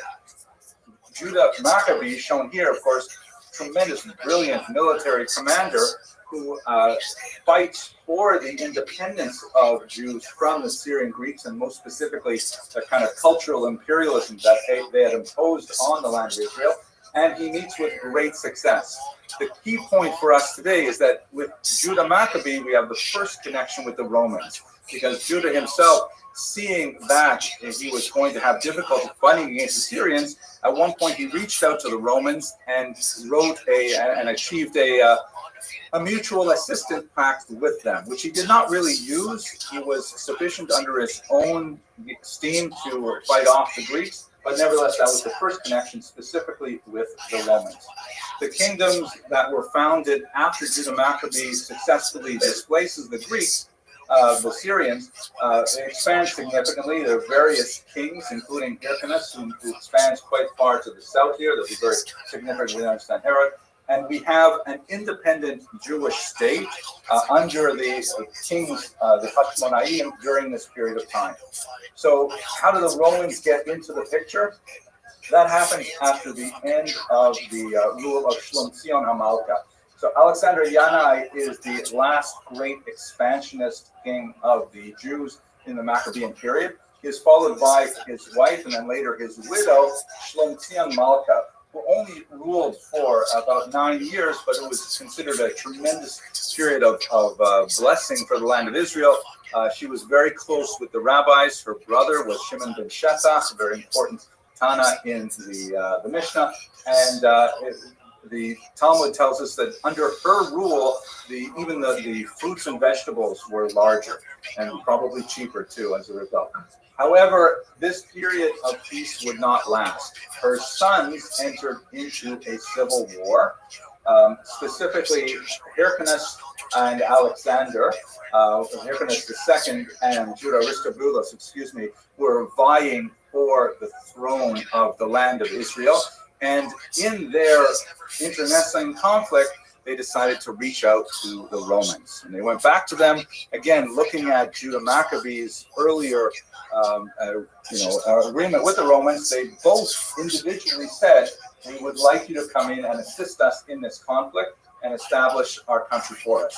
The general Pompey agreed. He came to the land of Israel, and he decided when he was there that rather than assist one or the other side, he'd rather take over the land of Judea for himself, for Rome and its empire, and ultimately that's what happened. He technically favored one of the brothers, Hyrcanus, so we still had a king on the throne of sorts, but clearly only as a puppet king, as a client of the Roman Empire. And from the year 63 before the Common Era, remember, think about the time frame here. The revolt is in 66 of the Common Era, meaning in the years. By the way, for those who may be not familiar with this termination, we scholarship in the West used to use the term BC, which stood for before Christ, and AD, which stood for Anno Domini, the year of our Lord. So in the mid 20th century, most secular scholars and with relief Jewish scholars shifted away from saying BC, and they switched to BCE, before the Common Era. And obviously, since secular people and Jews do not regard Jesus as their Lord, we don't use Anno Domini, we use CE, Common Era. And although this is very frustrating to a lot of people on the internet, it nevertheless is the scholarly standard. So thinking about the time frame, the revolt that we're discussing happened after over 100 years of Roman rule.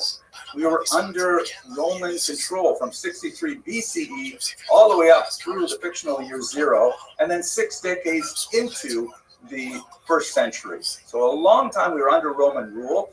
Why did we rebel at that point? Why didn't we rebel immediately when Pompey took over Jerusalem and committed atrocities in the temple as he took it over? That's a question that we will return to shortly.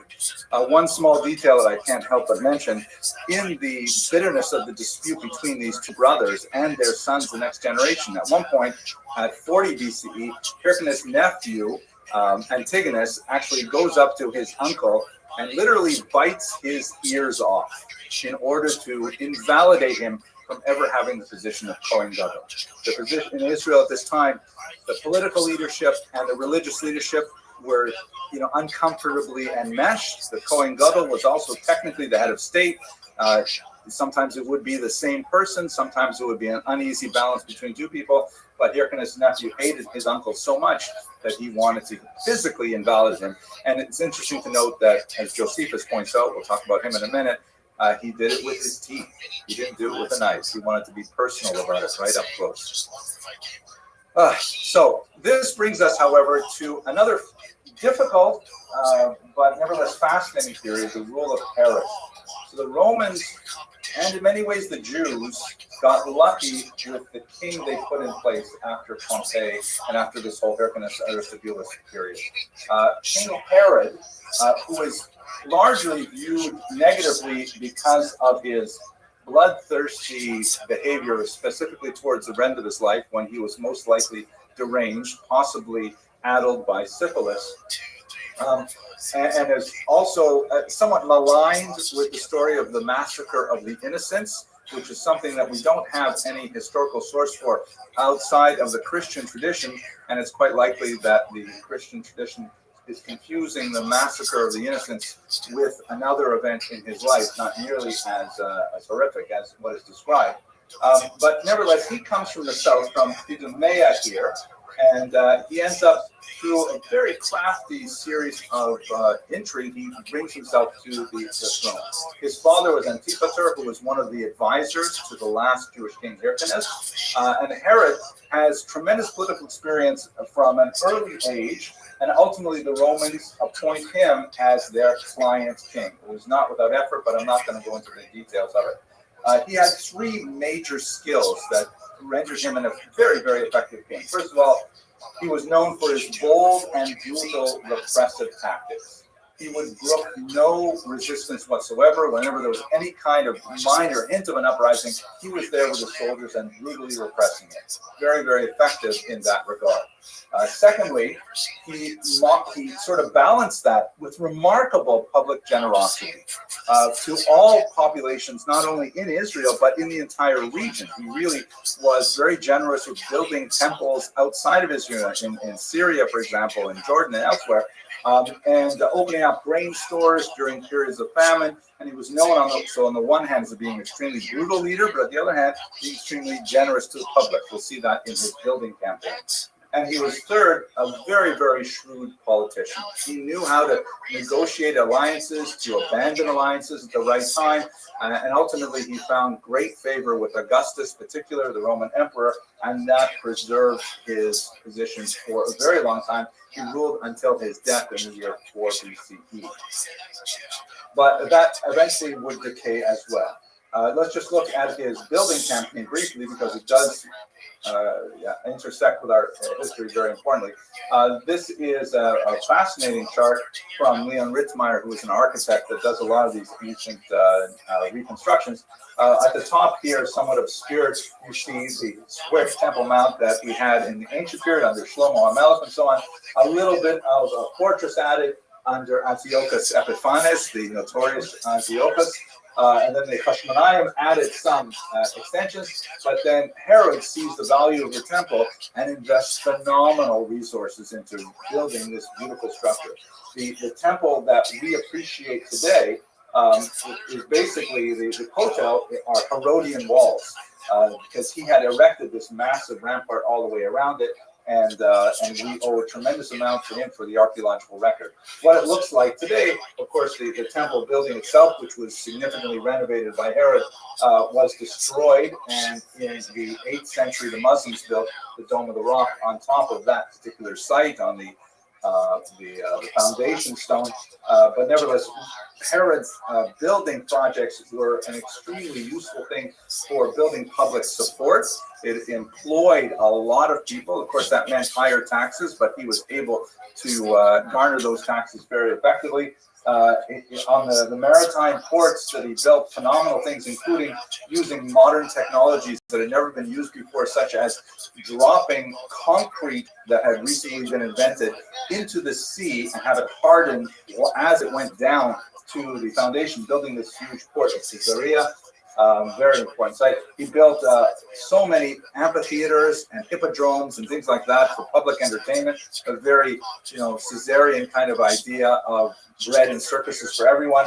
Not, however, in Jerusalem itself, because he understood the local sensitivities that Jews in Jerusalem would not be favorable to the idea of having theatrical plays and certainly not gladiatorial conquests and things like that. But he put them elsewhere in Israel and in surrounding countries as well as an act of generosity. Aqueducts everywhere, improving the standard of living. He's really an incredible builder that people in Israel appreciated. He also built a number of palaces, including this one at Masada that we will return to, that was sort of his bolt hole, where he actually hid his family at one point early in his career because he realized just how impregnable this massive outside of the Dead Sea was. You can see the beautiful multi-layered stepped architecture that he used there, much of which is still extant today and can be viewed. But he was also deeply, deeply disturbed, particularly towards the end of his life, as he began to fear that others were, and he was not fearing it, by the way, unreasonably, that others wanted to take away his rule of now 3 decades running. Perhaps the most horrific example of his bloodthirstiness, which was directed at his own family, because they were the ones closest to him, and he really feared that they were trying to take over his position, was his murder of his beloved wife, Mariamne, who was kind of his claim to legitimacy, because she was a legitimate princess of the Hashmonaim. She was descended from the previous Maccabean kings, whereas Herod was descended from the Idumeans, who were a population that an earlier Maccabean king had forcibly converted to Judaism.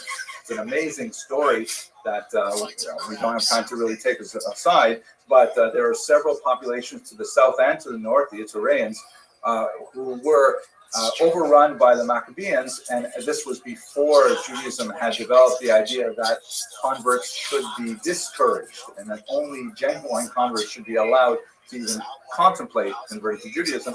But the Idumeans were forcibly converted, and Herod was a product of that people. At any rate, at one point, he suspected that Mariamne was plotting his assassination. It's quite unlikely, although her mother definitely didn't like Herod. She may have actually been plotting against him. And so he has her killed. Immediately after killing her, he regrets it, and he has her, as the Talmud states, immersed in a vat of honey so that he can preserve her body, because he is still in love with this woman that he has murdered. And this is just the beginning, really, of his rampage.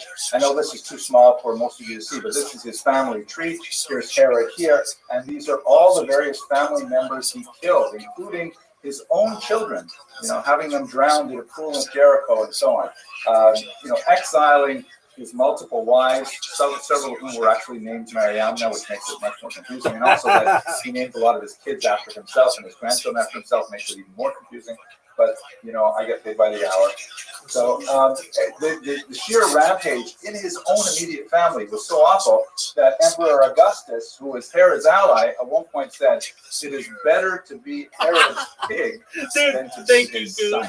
He's a Which is kind of a technological riff on wizard. the idea, as Augustus was aware that Herod would not eat pork, at least not in Jerusalem, Oh, fuck. and probably when he entered Chinese, maybe it was a little bit more lenient. But that was a joke. I guess I can't joke on Tisha B'Av. Right? Sorry. There is, by the way, it throws me eyes. There's uproarious laughter in the room. It's just the microphone doesn't pick it up properly.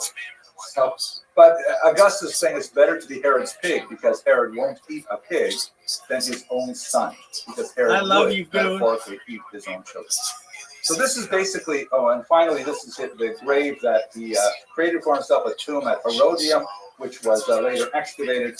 On his death, he wanted to make sure that people would be sad, so therefore he ordered his troops to arrest a whole series of Jewish leaders, and that he left orders that when he dies, all of those Jewish leaders who were innocent should be killed. And that way he would guarantee that there would be widespread mourning in Israel. He was definitely insane by the last days. At one point he attempted to take his own life with an apple knife. He was unsuccessful. And then the last act is when he heard that his own son Antipater was possibly rebelling against him. He ordered him killed, and then he changed his will for the seventh and final time until he finally expired. His sister Salome was able to rescue the arrested Jews, but nevertheless, afterwards he was buried at Herodium, and he ended an absolutely brilliant in some ways and horrific rule over Israel for several decades. It is the end of the Herodian period, even though it's going to be 6 decades before the Great Revolt breaks out.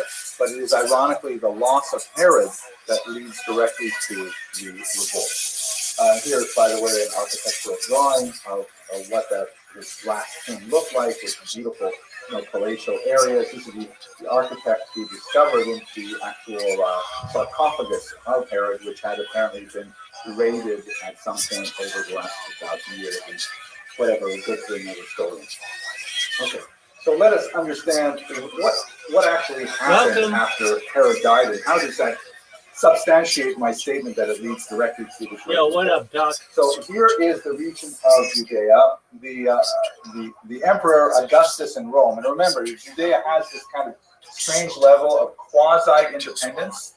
Herod was a client king operating under Roman authority and Roman auspices, and when he dies, Augustus is hesitant to give anyone the same kind of rule over the land of Judea. So he decides this, and also this is confused by the fact that Herod left multiple wills in which he indicated who was his favored child to rule, and so Augustus basically had to make a decision. He gave the largest part of the land of Israel to Herod's son Archelaus. The north went to Antipas, and further north really into what we would call today Syria and Lebanon under Philip. This was part of Judea at the time. They all proved to be extremely incompetent rulers. Archelaus in particular simply could not make a decision, and there was a tremendous amount of dissent. So in the year 6, the Roman Empire exiled Archelaus and said that he simply cannot rule this region anymore. We'll take care of it ourselves. And he was sent to a town called Vienne, which is on the Rhone River near in south of France. So it's not so bad if you're going to be exiled to be sent to the south of France, but there was no Chabad, there was no Chinese food, in many ways. I don't know why. Is everyone fasting or something? Okay. Now, Rome did retain a client king who appears in the Gemara, fascinating here, Agrippas. There were actually 2 Agrippases. The first one was rather nondescript. The second one, who had a very checkered and unusual life, he actually appeared to be something of a Baal Tshuva himself, and he was very enamored of the Jews. It is the second Agrippas, most likely, who appears in the Gemara in a favorable light, but that would take us a field where we are. What's more significant is that the Romans say, okay, you're going to have your king, but it's largely ceremonial, And the real people in charge are called procurators or prefects. And they will be the real holders of authority in Judea. Perhaps the most infamous of them, particularly in the Western tradition, is Pontius Pilate, who is mentioned here in this stone. He, of course, ruled over the crucifixion of Jesus, and that's why his name in particular sticks in the Western imagination. We will have a little bit to say about Christianity, which, of course, does develop during the time we're discussing. But let's look at the variety of Jewish opinions on how to deal with this lethal situation. I'm going to discuss 3 sects now. We'll have 2 of them to discuss a little bit later in a different context. The most significant of them, in terms of their power, were the Sadducees. The Sadducees were, according to the Gemara, the descendants of an individual named Sadok, but the Gemara explains that they were claiming the role of the Kahuna, the role of the Kohen Gadol, the great high priest. The Mishnah says that Antigonus, the man of Socho in Pirkei Avos, had 2 students, Tzadok and Boetus, and they both misunderstood a basic teaching of his, in which Antigonus, of course, if you're familiar with the Mishnah, says that you should serve the master not for the sake of receiving reward. And they understood that to mean, well, I guess there is no reward. There is no olam haba, no world to come. And so they advanced a different vision of Judaism that was very this world focused. It evolved such that the Sadducees received Hasmonean support, and the Boethians from the other one may have been specifically sponsored by Herod. But the most important thing for us to know about the Sadducees, besides the possible differences in their theology, was that they were connected specifically to the temple ritual.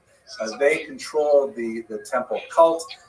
They were overwhelmingly Kohanim, or families of Kohanim associated with the temple, and that was still the nexus of power, spiritual and political, in the land of Israel. So the Sadducees tended to be quite divergent from what modern Jews would understand as basic Judaism, but they had an extremely important role to play in the temple, and they were extremely close with the Romans. These were the establishment figures. These were the aristocracy that had a vested interest in continuing their relationship with Rome, and definitely did not want to rock the boat with any kind of rebellious measures.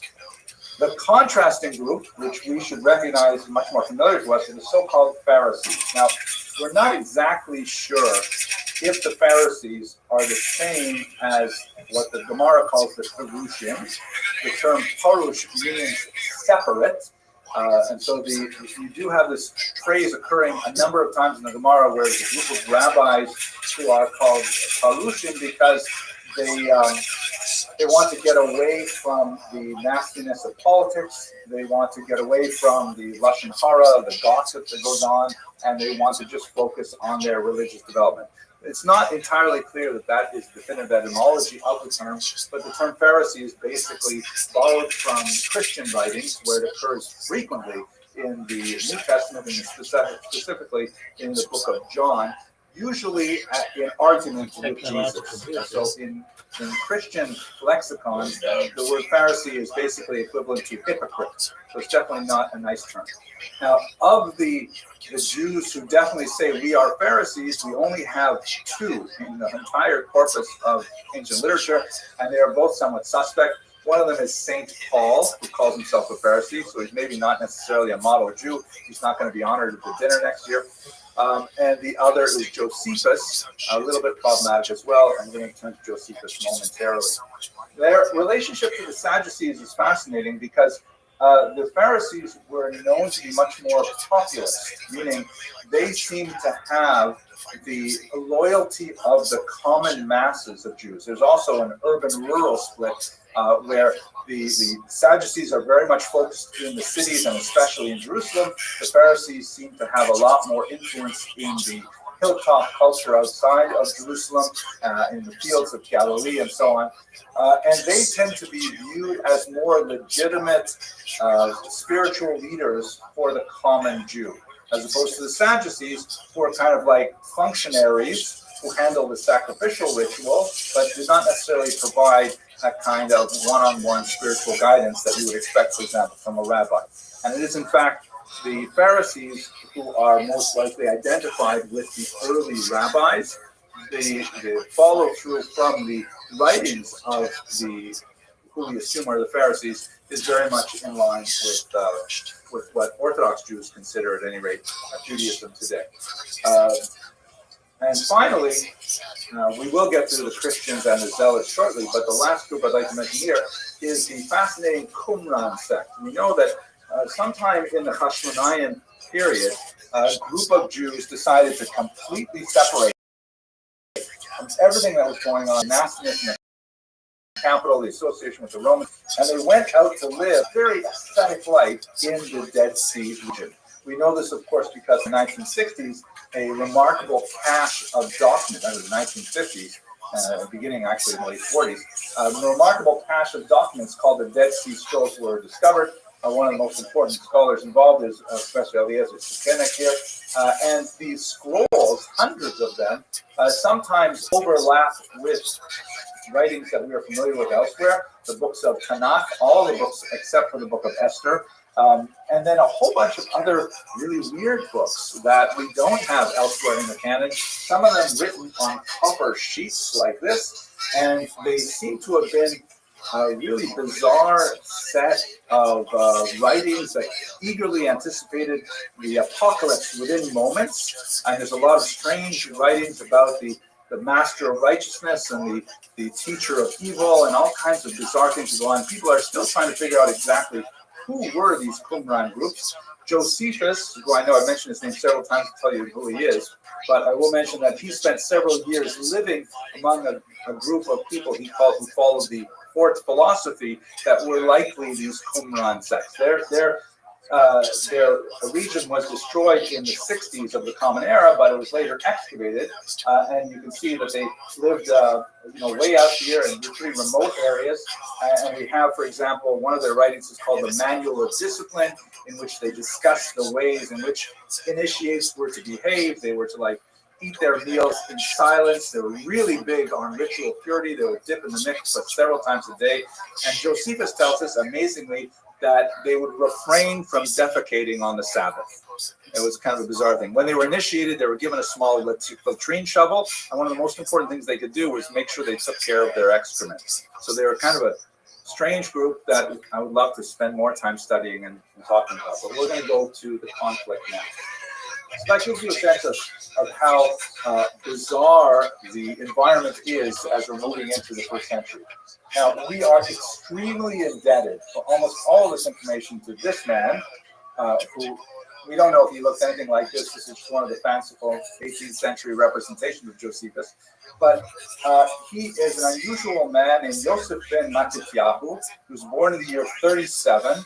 And he tells us several times, he wrote an autobiography, and he also describes his life at multiple points in his several works, that he came from an aristocratic family with Pharisaic leanings. He described himself, as I mentioned, as a Pharisee, although he definitely had connection to other groups. He experimented a little bit spiritually by going out to Qumran. And he was apparently important enough that he was sent to Rome as a young man as part of the Jewish delegation to negotiate various things for the state. While in Rome, he was overwhelmed. He was like the buildings and the architecture and the government and the society. And he just thought Rome was absolutely fantastic. When he returned to the land of Israel, he discovered that the land was in open revolt. And much to his dismay, he was placed in charge of the troops in the Galilee. At a young age, he was in his 30s, and he was placed in this very important military capacity, so he must have been quite an important figure. Certainly he tells us he was. He tells us about how he was so precocious that at the age 14, all the rabbis of Jerusalem would come to him with their shilohs. And, he never suffered from excessive humility. But at any rate, he ends up the reason why he is so important to us is because he left us a remarkable book, The War of the Jews, the Roman-Jewish War, that tells us everything we really want to know about what happened in the war, but he is an extremely problematic source. Because basically what happened is when he was, when his the settlement in Yotapata, I'll show you some pictures of it in a minute, where it was attacked by the Romans in the Great Revolt, he ultimately surrendered to Vespasian, who would later be the emperor, and he became an aide-de-camp to the Romans. He became their sort of cultural interpreter, maybe their literal interpreter, and he was literally side by side with the Romans as they destroyed the temple in Jerusalem. He gives us a very valuable first-person account. Then after the war, he went to Rome with his captors, now patrons. He took their family name. He was known as Titus Flavius Josephus. Titus was ostensibly his best friend, the Titus who destroyed the temple, and Flavius was the family name of that group of emperors. And everything that he wrote was written with the editing supervision of his patrons, the Romans. We know that he wrote a version of his history first in Aramaic, the lingua franca of the Jews, but later that was translated to Greek, and as he developed his proficiency in language, he wrote many, many books in Greek, the massive 20-volume Jewish Antiquities, very important, and he made a great career out of being the Jewish expert for Rome, the entire Roman Empire. His books are extremely valuable, but very difficult to appreciate because he was fundamentally a traitor. He betrayed the Jewish cause by going over to the Romans. But at the same time, he was a captive of the Romans, and he couldn't write anything without their assent and approval. He knows that if he says something bad about the Romans, the emperor himself is going to have words with him about it. So reading Josephus is extremely difficult. You have to constantly read between the lines of what he might have wanted to say, and there are many, many different interpretations as to what kind of a person he actually was. So we rely very heavily on him for much of our sources. We definitely have other sources. We have Tacitus, who lived at the same period of time, but had an unusually strong anti-Jewish bias that comes out. We have Cassius Dio, a historian who lived in the next century, who was especially important for the Bar Kokhba revolt. And we have the church historian Eusebius, who wrote extensively about the war, but he wrote it from a distinctly Christian perspective, using the events of the war as justification for the growth of Christianity. So all of these historians are somewhat difficult to use for various reasons. Let me mention one small footnote about Josephus. It's quite fascinating, since I mentioned Eusebius. There are a lot of historians who are active at this time. We know they're quoted in Josephus and elsewhere, but their books have been lost. Why is it that Josephus survived? I mean, he is a very dramatic writer. He does convey a tremendous amount of energy and information, and is very dramatic, full of narrative in his histories. And so he's a good historian, but why would he have survived? The main reason appears to be that one of the copyists of Josephus was a Christian monk living probably in the 4th century, that is 300 years after these events. And he said to himself, how is it possible that we're reading an entire book on the Roman-Jewish War and there's not one single mention of Jesus? I mean, how is that possible? So he decided to add a paragraph. It's called the Testimonium Flavium. It's been shown to be a forgery from many centuries afterwards. But it has this really bizarre paragraph in which it describes, and then Jesus came and he was the Messiah, and now back to the war. And there's just one little kind of paragraph stuck in there. And but ironically, because Josephus was a 1st century Jewish historian, and we had this reference to Jesus, the church preserved his works. Jews were not reading Josephus. Jews only got interested in Josephus in the 10th century when an Italian Jew translated a version of it called the Yosipon, Sefer Yosipon, into Hebrew. We weren't reading Josephus at all. We weren't, as they say in the Talmud in Yeshiva, we weren't goris him, literally. But it was that one little passage that meant the church wanted to preserve his works, and so he unusually had a great shelf life in the church, and we're grateful for that because we have Josephus, even if it is marred by that strange passage. Okay, we're at the period, the end of the Herodian Compromise. How is it possible that we get to a period where we are ready for revolt after Herod? So, sorry, I got to do this again. do this. See if that will work. Yes, here we go. So first of all, what did Herod do? Herod was, even though he was a madman, and he would murder individual Jews, and he would be very cruel and repressive of any kind of rebellion, he understood what Jews wanted, and he was very careful to make sure that he never stepped over his boundaries. For example, in Jerusalem at this time, there was an extreme allergy to physical images. Like, for example, actually, that's not the same one we used to have. Did we have a different thing here at one point? No, we did. I always felt a little cheesy about it. It was like kind of a sun image that was holy. Maybe I'm thinking of another synagogue. But the Jews in Jerusalem were really, really allergic to any kind of images. And Herod and others would make sure that coins that were minted would not circulate in Jerusalem if they had faces on them, which was a really big deal. And so he was very, very careful to make sure that the Jews, it didn't cost him anything. So he just made sure that they were happy with those things. He made sure the temple ran right. He beautified the temple. Made sure that Jews who cared got what they wanted. He also cared about non-Jews. And there are lots of non-Jews living in the land of Israel. It has never been ethnically monolithic. There's always been multiple populations in the land of Israel, and he was solicitous of their concerns. He would not put an amphitheater in Jerusalem, but he would put an amphitheater in Caesarea, for example. He felt that that's what people wanted there, and they can have it there. And when he went there, then all of a sudden he was a different kind of king. So he made sure that the various populations were more or less mollified with what they cared about. And he maintained unwavering loyalty to Rome. This is after he decided where his bread was best buttered. But once he had tied himself to Augustus, then he was very, very strict on this line and made no hint of ever disobeying his Roman overlords. And these three things together really meant that he was able to establish a stable kingdom in Judea for 40 years. With his death, you have a whole cascade of events where they rapidly run out of control. And I'm just going to give you 5 or 6 of them right now. But you can imagine how over the course of a few decades, the peace with Rome, which had been intact for 60 years, was now fraying and eventually would boil over into open revolt. For example, immediately after he died, a procurator named Sabinus tried to raid the temple treasury. Temple treasury was one of the greatest sources of wealth in the Eastern Mediterranean because Jews had been for hundreds of years religiously submitting the Machzisa shekel to Jerusalem. We have lots of sources of how the Romans respected the fact that there were specific routes where caravans would bring cash from the Jews in Babylonia, the Jews in Antioch, the Jews in Alexandria, and they would all converge to Jerusalem, and the temple had a massive treasury that the Romans frequently coveted. We see this even much earlier with the Hashmonaim, with Antiochus, for example, wanted to raid the temple treasury as well.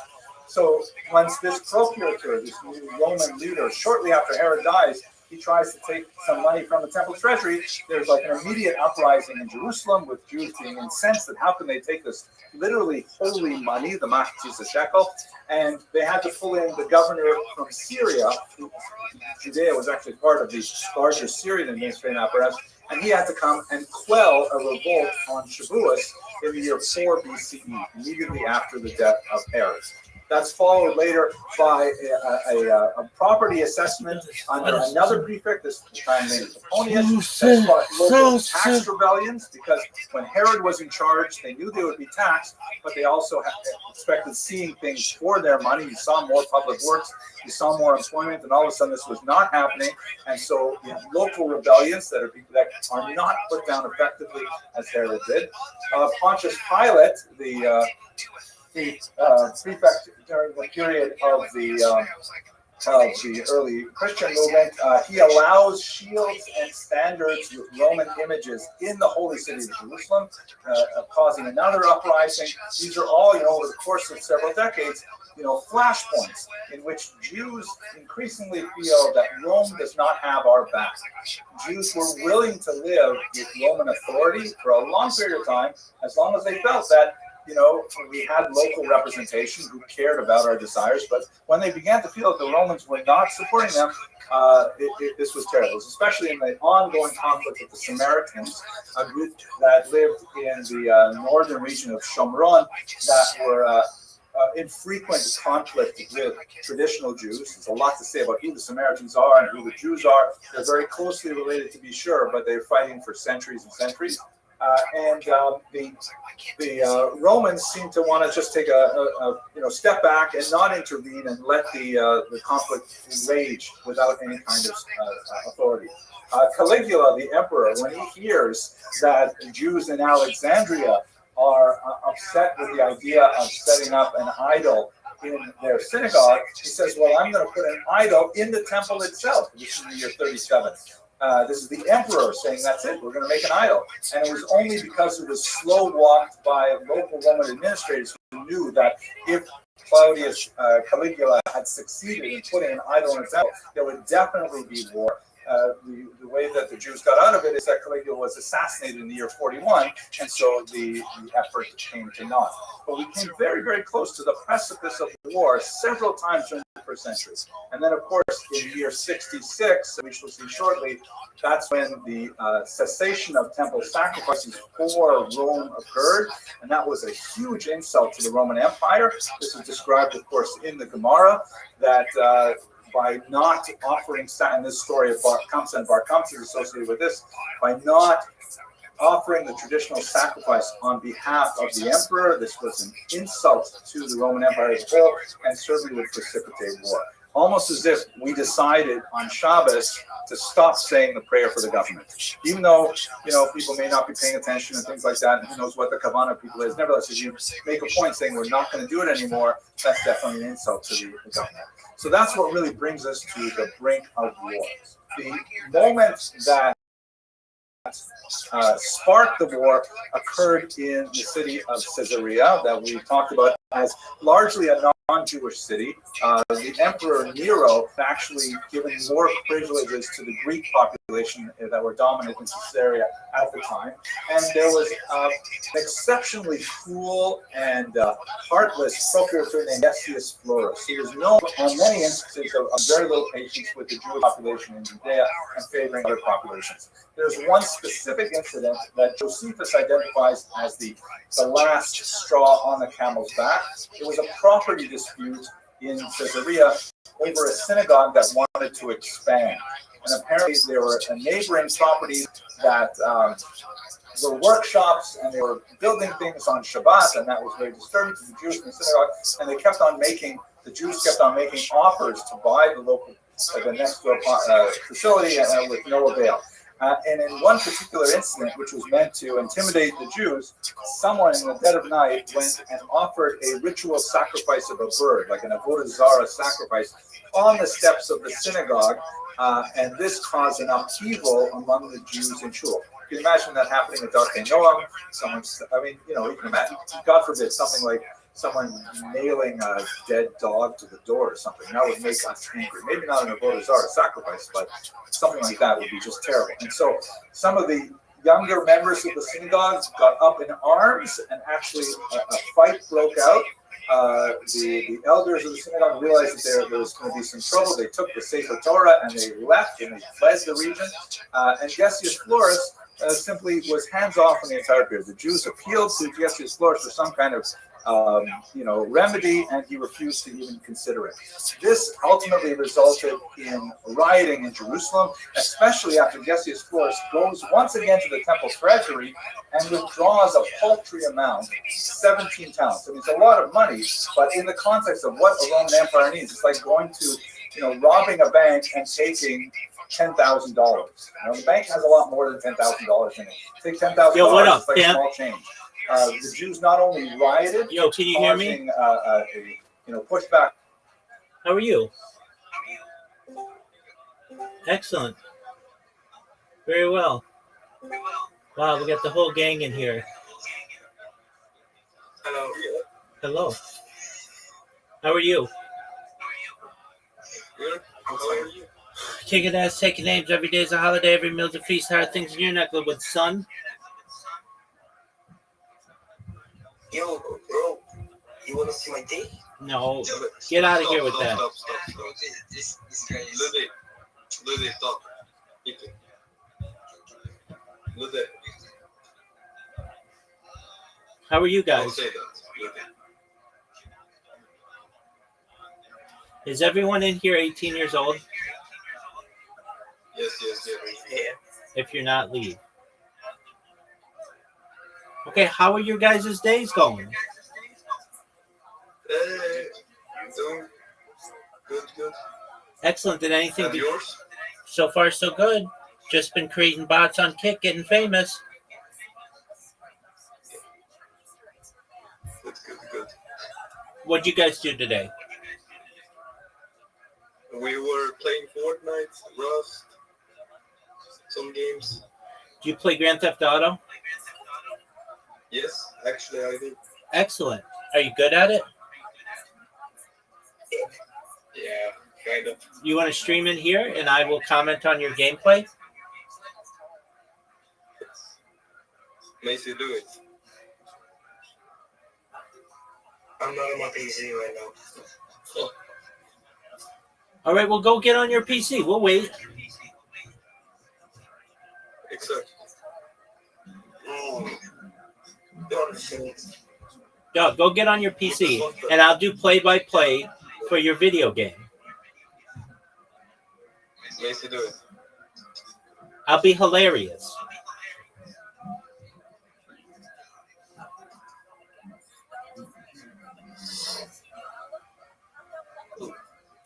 Are you going to do it? Wait a second. Take your time, big dog.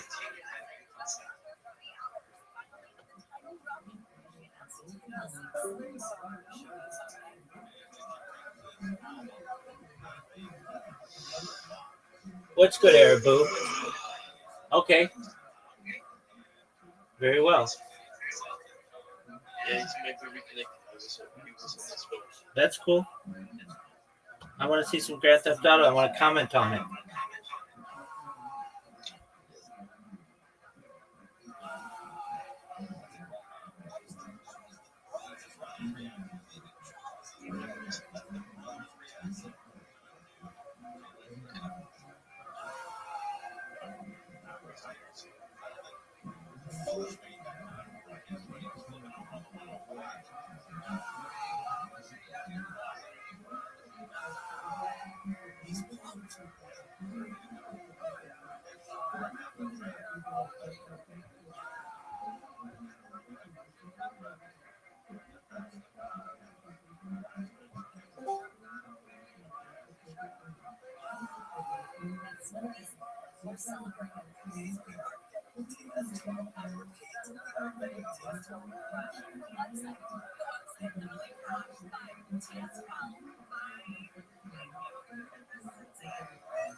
Back from the Roman garrison settling there and mastering Jews in the streets, but they also openly mocked Gessius Florus by walking around with their hats out saying, you know, Gessius Florus needs some money, can someone please contribute to the pushka for him?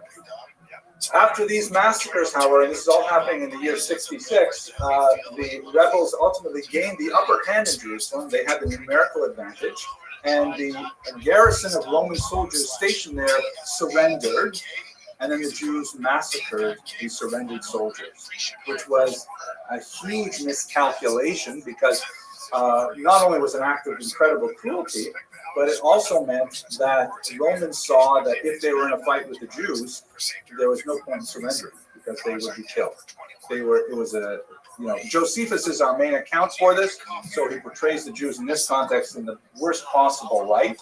But nevertheless, it indicates the level of escalating violence that's happening that ultimately results in Cestius Gallus's campaign. So Emperor Nero says, what is all this business going on in Jerusalem? This is going to interfere with our tax revenues from Judea. I'm sending you, Cestius Gallus, down from Syria. Please go down there and take care of this rebellious population. At this point, the Jews have not openly said, we are rebelling from Rome, but they are protesting, and there was violence in the streets, the Jews against Romans. And so Cestius Gallus brought a legion, which is about 5,000 troops, and with about the same number of auxiliaries, a massive number of soldiers, and they marched down to Jerusalem in the summer of 66. He came right to the gates of Jerusalem. He stayed there for about 3 weeks, and then he mysteriously departed. And historians have tried to figure out what was he thinking of. I think the most reasonable argument is that he came down to show a show of force, to intimidate the rebels, saying, realize that if you keep pushing this, you're going to have to deal with my armies. But it was a horrific miscalculation because the rebels were only encouraged by his departure. And the rebels took advantage of their superior knowledge of the terrain, and they decided to meet him at this place here, shown in the picture, Beit Horon, which was noted for its very narrow paths. And don't forget, we've got about 10,000 soldiers. We have tens of thousands of donkeys carrying food. We have a massive train that extended for about 6 miles of people largely on foot, trying to make their way up this narrow path where they can only walk about 3 or 4 abreast at the more narrow spots. The rebels attacked Cestius Gallus at these narrow passes, slicing his legion into pieces, like cutting up a worm on the street, and ultimately dispersing all of them.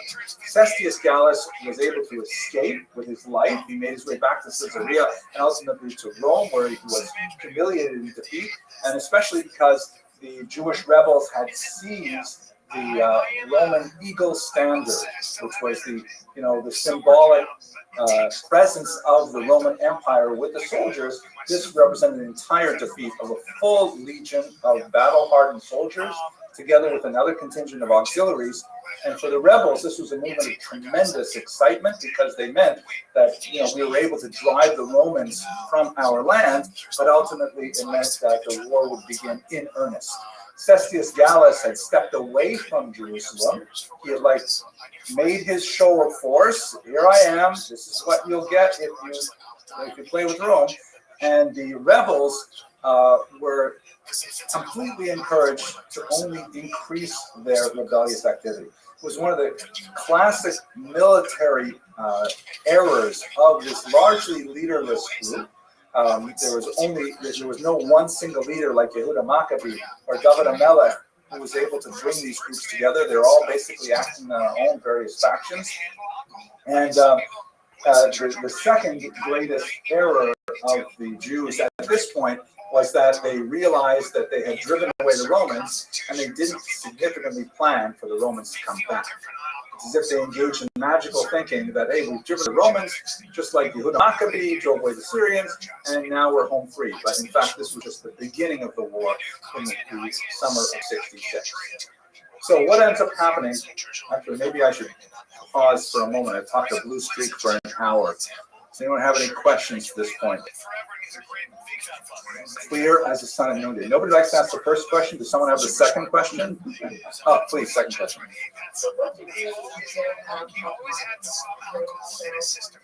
No.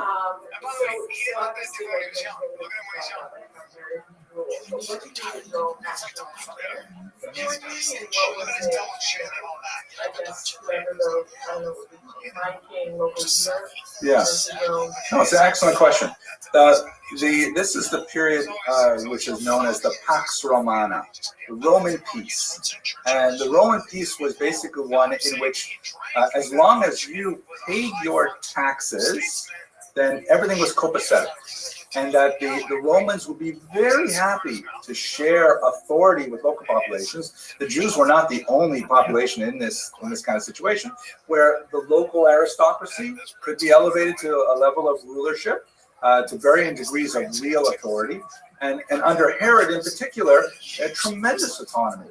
There was basically, they could wage their own wars against other populations, expand the territory. They had to do this within the context of Roman permission, but it's kind of like, you know, America asserts tremendous authority over all kinds of countries all over the world, but those countries have a high degree of autonomy. It's not a good comparison because America is, after all, a democratic country and so on. But the idea is that Rome was very happy for Judea to do whatever it wanted. They really didn't, and actually, it gave the Jews tremendous freedom religiously. They said, we don't understand your religion. It is so bizarre for us, but we will count it as a religio licita. This is all the way back from Julius Caesar, as a legitimate religion. And Jewish soldiers serving in the Roman army, of which there were many, were exempt from the mandatory, rituals of obeisance to the emperor, which is a phenomenal thing. It's like saying you can join the American army. We'll make sure that you have kosher food and you can take off Shabbos and all kinds of things like that. So the Romans were very happy to give the Jews great autonomy as long as the tax returns kept coming in on time. Yes, please. At this point in time, the Sanhedrin did not have the authority to execute. Yeah. So how did that fit into this? So the execution of prisoners, which of course is very problematic because the Sanhedrin rarely engaged in executing people anyways, but that would be one of those areas where the Romans would have a say in, okay, who are you killing, who are you not killing? I think where we see it most significantly is in the gospel accounts of the crucifixion, and to what degree the Sanhedrin is involved, to what degree the local population is involved. Ultimately, it's Pontius Pilate's decision. So it was a client relationship, but tremendous freedom overall. In general, we lived with the Romans for 60 years, and we could have lived with them a lot longer if it were not for the interference of the procurators, largely because Herod was able to hold off that for a long time.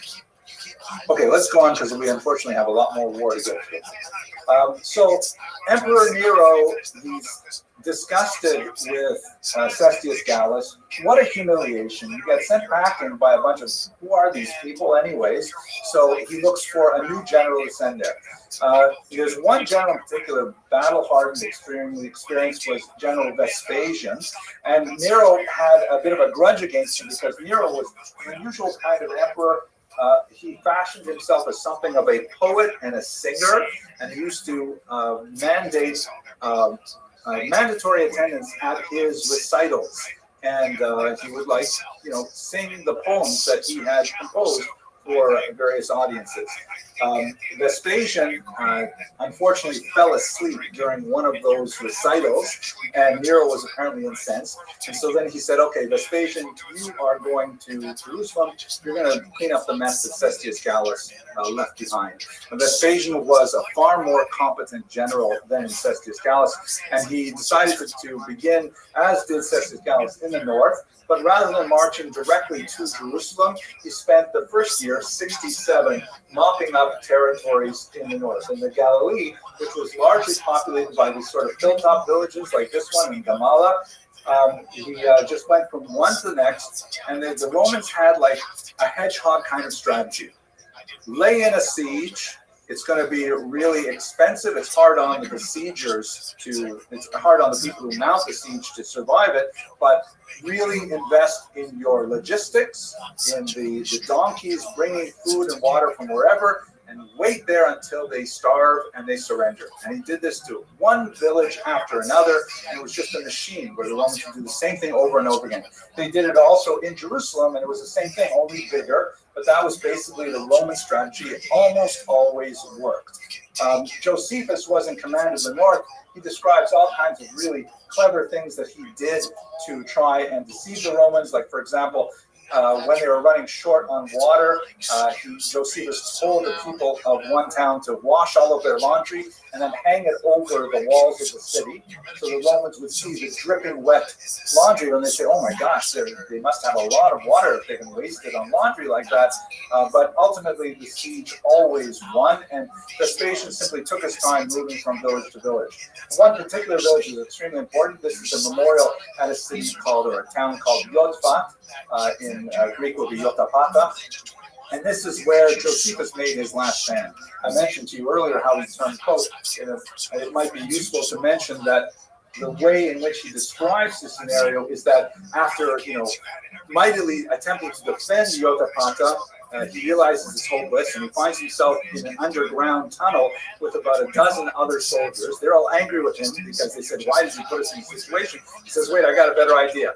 Rather than surrender to the Romans, which would be humiliating and would be undignified, why don't we just engage in a show of lots? We'll each choose a straw, and whoever gets the short straw will have to murder the others. And that way we will at least we'll die with dignity rather than give ourselves to the Romans." And so they do this in small groups until finally, amazingly, Josephus turns out to be one of the last two guys holding the short straws. All the others have killed each other. And Josephus says to his friend, "Wait a second. Let's rethink this." And he ultimately decides at that point not to kill himself. And that's when he presents himself to Vespasian and the rest of the career we mentioned. So Yotapata, which fell in the summer of 67, is where Josephus ended his career with the Jews. Meanwhile, there's a really important note that's difficult to fit into the chronology, but it's extremely important for us in this room, and that is that a group of Jews led by Yochanan ben Zakkai negotiated with Vespasian. The story of this negotiation is described in the Gemara and Brachos. It has Yochanan ben Zakkai smuggling himself out of the siege to meet with Vespasian and present particular demands to him. There's a miraculous event where Vespasian has had dreams about Yochanan ben Zakkai and sees him as a holy man, so he decides to grant him his 3 wishes. One of them is, "Tenu Yavne v'chachameha," give me the town of Yamnia, which is here closer to the coast, and its sages. And this means that the small coterie of Pharisees, who were largely opposed to the war, they were not interested in fighting against Rome. They felt that it was futile and a waste of energy and dangerous. So Vespasian allows him to take a group of Pharisees from the besieged areas and move to Yavne, and that proved to be the nucleus of the growth of the future Jewish community, spiritually in particular. So just mentioning that as a footnote now, because we've got to get to the sectarian infighting. So one of the other groups that I didn't mention, of course, were the early Christians. Christianity is just beginning at this time. The crucifixion is around the year 30. This particular scene shows you an event that's described in the book of Acts that shows here the procurator with King Agrippa. It definitely does not look nice. It's not like a sympathetic tutorial. And his sister Berenice, who are meeting with St. Paul, the Apostle Paul. Agrippa apparently was very interested in religion in general, and he would, interview Paul to try to understand what exactly is going on with Christianity at this time.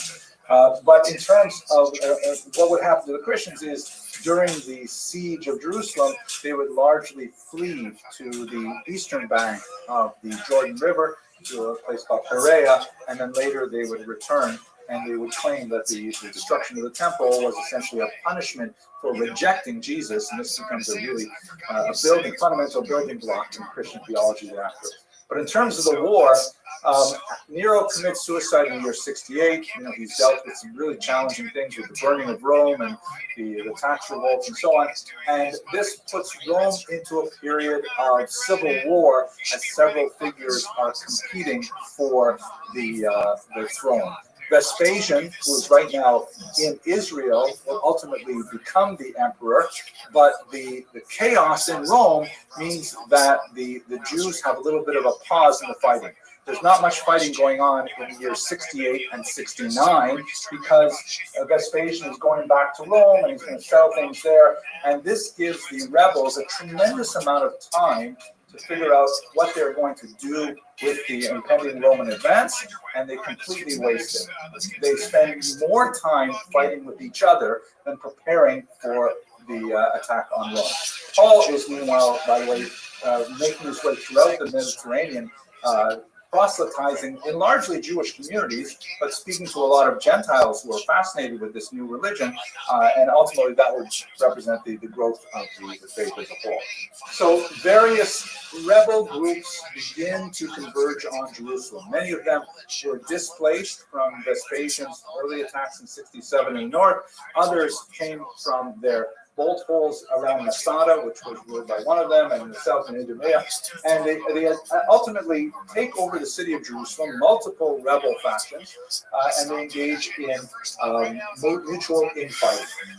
While Romans regroup, the Jews fight each other. The Shimon bar Giora, one of the most noted of the rebels and a ferocious, fearsome warrior, he took over much of the lower city of Jerusalem. John of Giscala, coming from the north, took over much of the temple courtyard, and Elazar ben Shimon was largely ensconced in the Heichal itself. And they fought with each other so bitterly that, amazingly, they actually burned each other's stores of grain. I mean, they should know that Rome is coming back with armies. They are going to besiege Jerusalem. The worst thing you can do is destroy your stores of grain. But they had so much hatred for each other that they could not abide the possibility of them surviving. It's an absolutely horrific period in the lead up to the Great Siege that I think provides us a tremendous number of moral lessons for how Jews should not be made. And there was active fighting between the groups. Ultimately, Vespasian will become the emperor in Rome, and he will set aside his son Titus to manage the siege of Jerusalem. Here is a bust of Titus. Titus brings with him his loyal interpreter Josephus to accompany him to the actual temple itself. So the siege actually begins in the spring of 70, before the holiday of Passover, and the Romans essentially lay in for the long haul, because this is their go-to strategy, to simply surround them, cut them off from any supplies, let them starve themselves out. The Jews had already weakened their position by destroying their own stores of grain, but they did have a relatively secure water supply, thanks once again to Herod, among others. Josephus describes quite believable cases of starvation and cannibalism that echo the passages that we read about last night in Eicha, that are absolutely horrific. The siege goes as follows. First of all, Titus constructs this major siege wall around the entire region. He attempts at a couple of times to attack the city frontally, but is repelled. And amazingly, as insane as the rebels were, and as short-sighted as their leadership were, they were terrifying, vicious, brilliant warriors. And they initiated some absolutely heroic and innovative ways of fighting back the Romans, and held them off for a remarkable amount of time. Like, for example, when Titus first advanced, he set up camp on Har HaTzofim, Mount Scopus. I'm sure many of you know the geography. It's a big mountain just outside of Jerusalem, and he figured from that base he would be able to attack it. To his surprise, the rebels emerged from the city and fought uphill against Titus, and caught him by surprise as they were still setting up their camp. Titus himself was even wounded in this attack. Eventually, the legion was able to push them back, but it was rather remarkable that they would attempt this act of great chutzpah. And another example, the Romans would build these massive siege engines that, because they were so heavy, and because you have the valleys surrounding Jerusalem, they had to construct these huge earthenware ramps to be able to bring the siege engines up to the wall. This again, the Romans had patience. They knew logistics. They planned well in advance, and they were able to overwhelm most of their enemies simply by, engineering what they needed to ensure a swift victory. Well, I shouldn't say swift, a victory. They would take their time to get it done right. And so the Jews remarkably began to tunnel under the earthenware ramp reinforcing it with wooden staves. And then once the Romans had brought their siege engines onto the ramp, they set fire to their tunnels, collapsing the ramp and destroying the siege engines, which was a great frustration to the Romans, but they just simply started over again. And they built another ramp and built more siege engines. Ultimately, they were able to break through. There are actually 3 walls that are protecting Jerusalem. They break through one in May of 70. The inner wall was breached after a further week of fighting, and then in late July, they finally breached through the second wall. This is probably the 17th of Tammuz breach that we commemorate. And then finally, they were able to breach through the Antonia fortress at the northern part of the Temple Gate and attack the temple itself. The actual destruction of the temple is something of a controversy. The Josephus portrays it in a manner quite favorable to Titus, because after all, he's writing a book that, he has Titus reading over his shoulder. And the temple was regarded quite rightly as one of the great wonders of the Eastern Mediterranean. It's considered a phenomenal architectural thing of great beauty. The Talmud speaks about it. It says that if you've never seen Herod's temple, you've never seen a beautiful building in your life.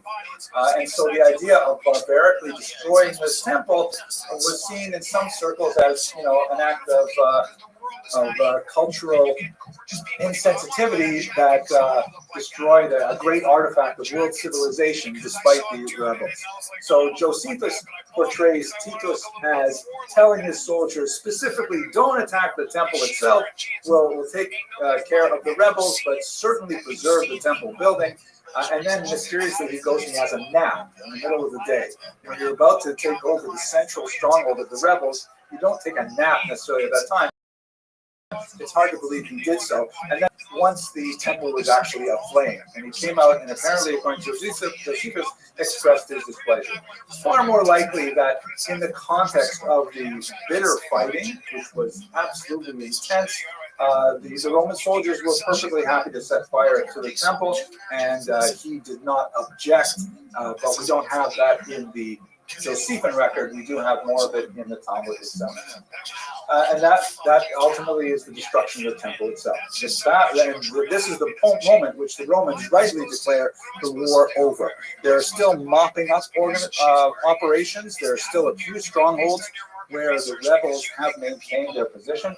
Perhaps most significant of them is, of course, here at Masada, as Scott mentioned before, at Masada. The Romans, at that point, engineered a huge propaganda event to celebrate this victory. They constructed this massive arch, which still stands today in Rome. It's called the Arch of Titus, that celebrates his victory over Judea. And of course, underneath there is this famous bas-relief with a better resolution image of it, which shows Roman soldiers bringing the spoils from Jerusalem back to Rome, including the menorah seen here. The base is something of a controversy. And on the original, which was reconstructed actually by Stephen Fine of Yeshiva University, using microscopic paint chips that were left behind. The Romans were very, very garish. They like to paint their sculptures. It's all in blues and yellows, very cartoonish. But it clearly says that they're bringing with them the Jewish law. What exactly were they bringing? The Jewish temple and the Jewish candelabra.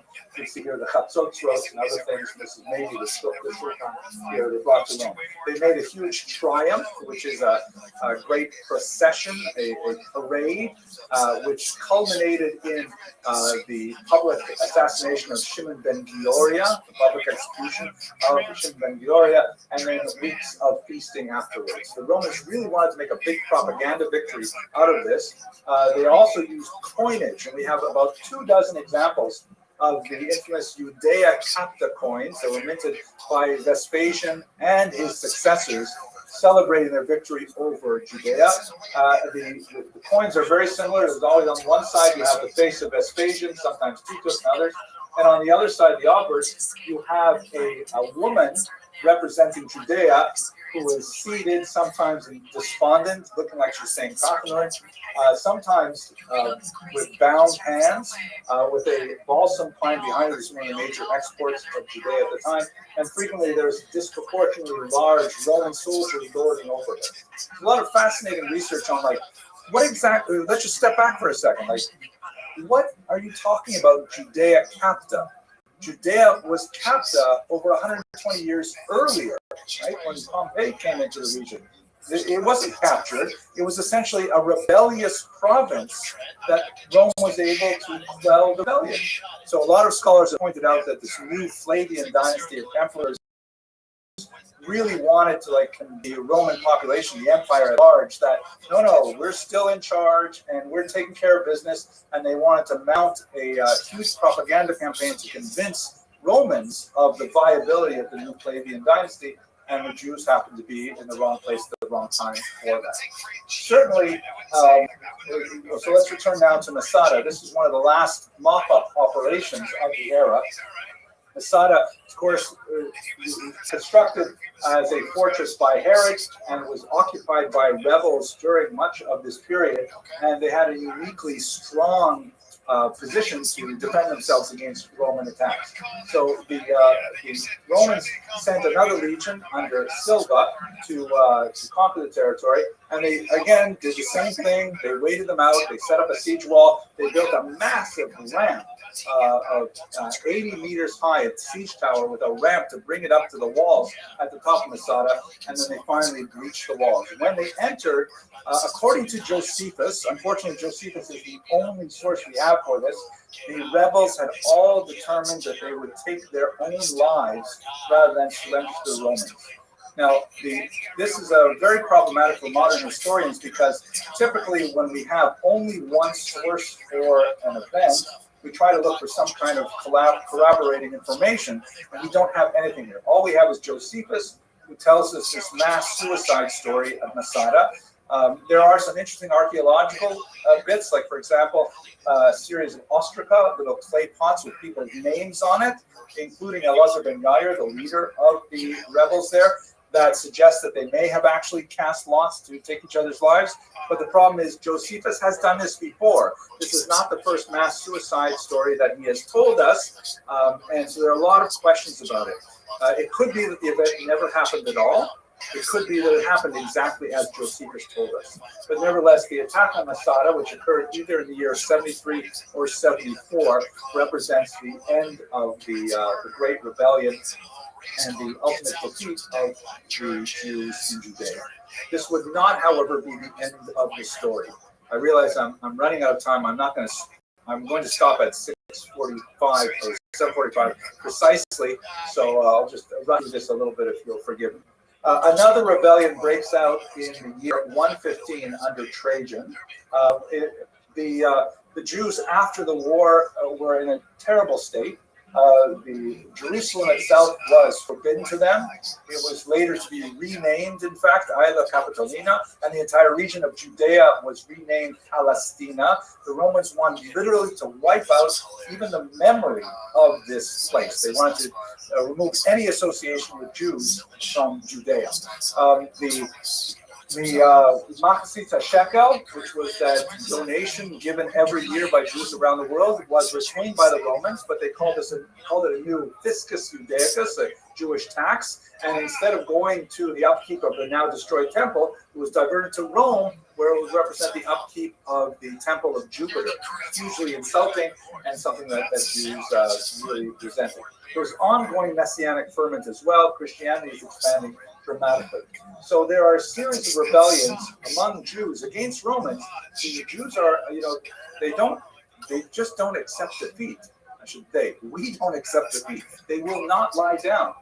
Rebellions occur in Mesopotamia, in what would be today Libya, in Crete and Alexandria, and even in Judea itself. We don't know a lot about what exactly happened in these. We have some fascinating little bits of information, which I'm going to zip through very quickly.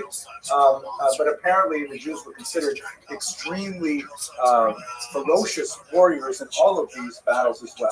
The last one, which you really should consider, is, of course, the Bar Kokhba revolt, because 20 years later, the Jews rebel again, and this time with much more success than their previous rebellions, largely because of the dynamic and visionary leadership of one leader, Bar Kokhba, who was quite distinct from the period we described earlier, where there are multiple rebels who are all fighting with each other. This is the famous menorah constructed by Beno Elkan that sits outside the Knesset. In the central panels, you have here a representation of Moses at war with his hands raised against Amalek. And then to his left, you have David Amalek also in war with the head of Goliath raised overhead. And the third great figure in this menorah is Bar Kokhba, shown here, bound by and bent over by the weight of his rebellion against Rome, which ultimately would be unsuccessful as well. We have lots of sources for this. We also have some great archaeological sources discovered by Yigael Yadin, the chief of staff of the Israeli army, and also a world-renowned archaeologist. I'm going to zip through a little bit of this here. One last detail I should mention here. The Gemara has a lot to say about Bar Kokhba. Fascinating how he says that his soldiers were so well trained that in order to get into the army, you had to pick up a sapling out of the ground while riding a horse, that they would actually amputate their thumbs. I don't know exactly why. I never quite understood the Gemara. Well, I'm awake. How you living, pimp? Kicking ass, taking names. How's your day going? Are you going to play any Grand Theft Auto?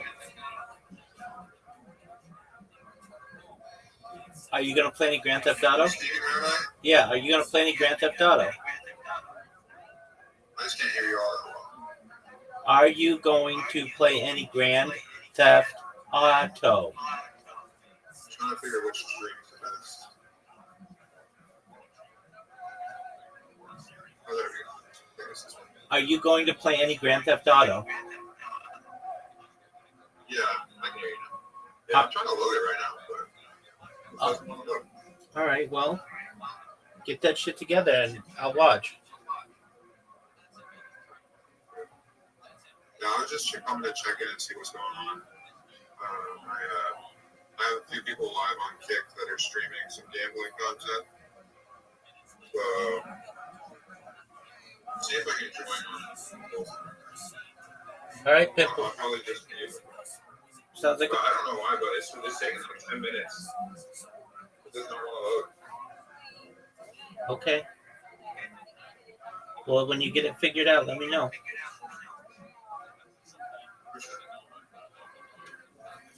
Well, famously thought that Bar Kokhba might even be Mashiach. He might even be the anointed one to lead the Jews. And another figure, Yosef ben Gugada, said to him, Akiva, grass will grow from your cheeks before Bar Kokhba is Mashiach, which means to say you'll be long dead before anyone like Bar Kokhba becomes Mashiach.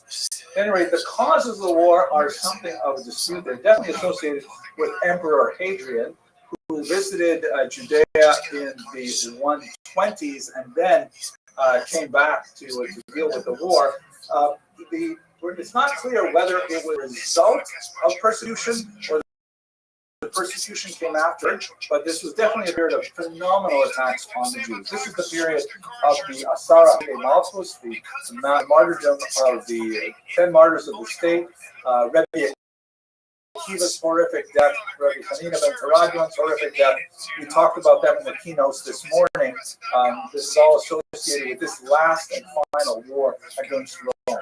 The Bar Kokhba used the network of caves in the Dead Sea to mount guerrilla attacks, which were originally successful against the Romans in 66, and were a far better use of strategy than anything else. And he was able to hold out for a very long time. These are some coins that were minted by Bar Kokhba. They're not actually minted. What they would do is they would take Roman coins, heat them up, and then stamp new impressions on them. And they were, religious things like images of the temple and so on. Also, there's a little star on the top here that is his own symbol, Bar Kokhba. Let me just conclude here. Ultimately, the war, the Romans were able to completely crush this rebellion as well at tremendous cost. They had to bring a legion all the way from England to be able to handle it because they didn't have enough forces in the Mediterranean to be able to put it. And famously, Hadrian, when he reported on the war to the Senate, apparently there's a series of phrases that you have to say. He specifically omitted the phrase, Mihi et legiones bene.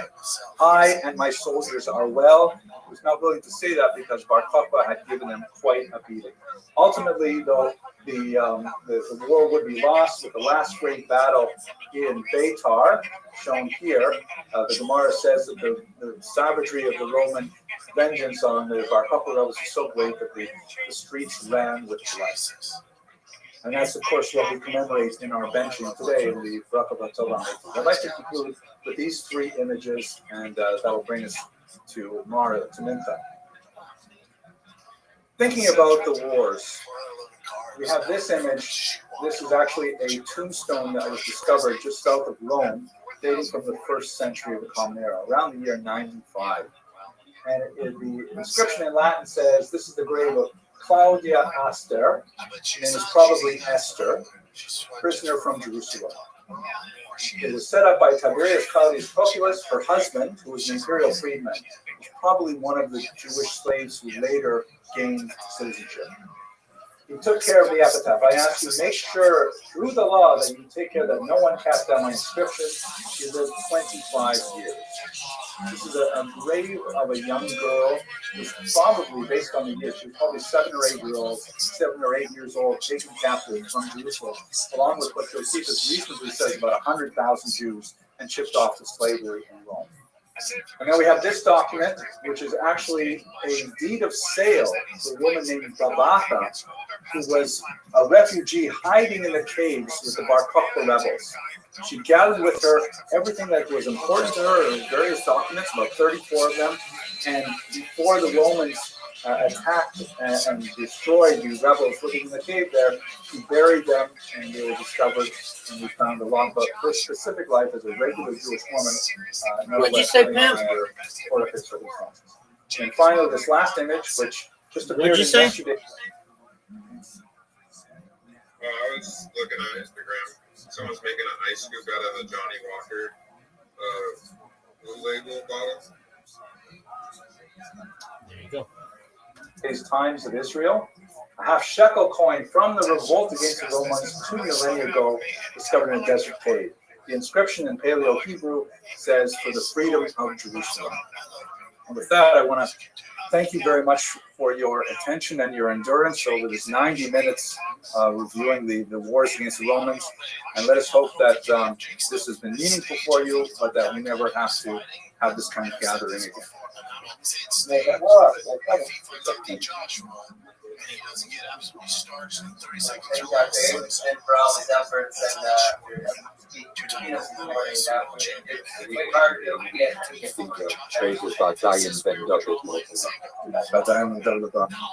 Interesting. The whole time. Oh, there was like 5-6 minutes that I was forced to not pay attention, and I need to catch up on that. So I hope I can follow up with you. Maybe this is the first stage of all happened already.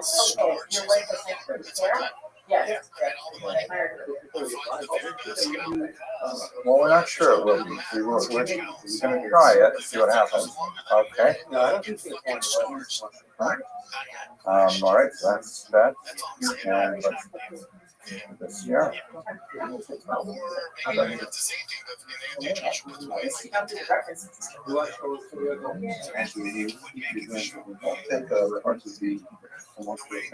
just see if this works. One Rabbi will easily be ready to go.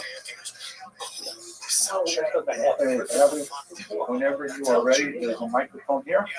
We're live. Are we live? Okay, welcome everyone to tonight's part 2 of our Tshuva lecture series together with Dr. Noam, with Dr. Abramson. Really grateful for all you guys being here and those who are watching at home. I had a conversation with my Rabbi this past week. We were talking about some potential additions, whether we should add to the Matzah. And there's some discussions about the Ravs or Salvation practices.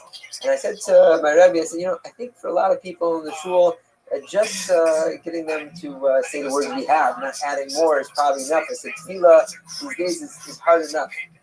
And he had a line to me about Shana that I thought was very sharp. He said, it's not halavai they say the words of the city. It's halavai they do truth. And I think that he caught me. He was giving me a muster, but he wasn't intending to. Like, one could go through Rosh Hashanah, not clap one off face, and not really do any tshuva, because they never say anywhere in Rana to do tshuva. And so I might have even a reminder that the goal of all of this davening and all the time that we're spending together over the course of the weeks is really to engage in the process of tshuva.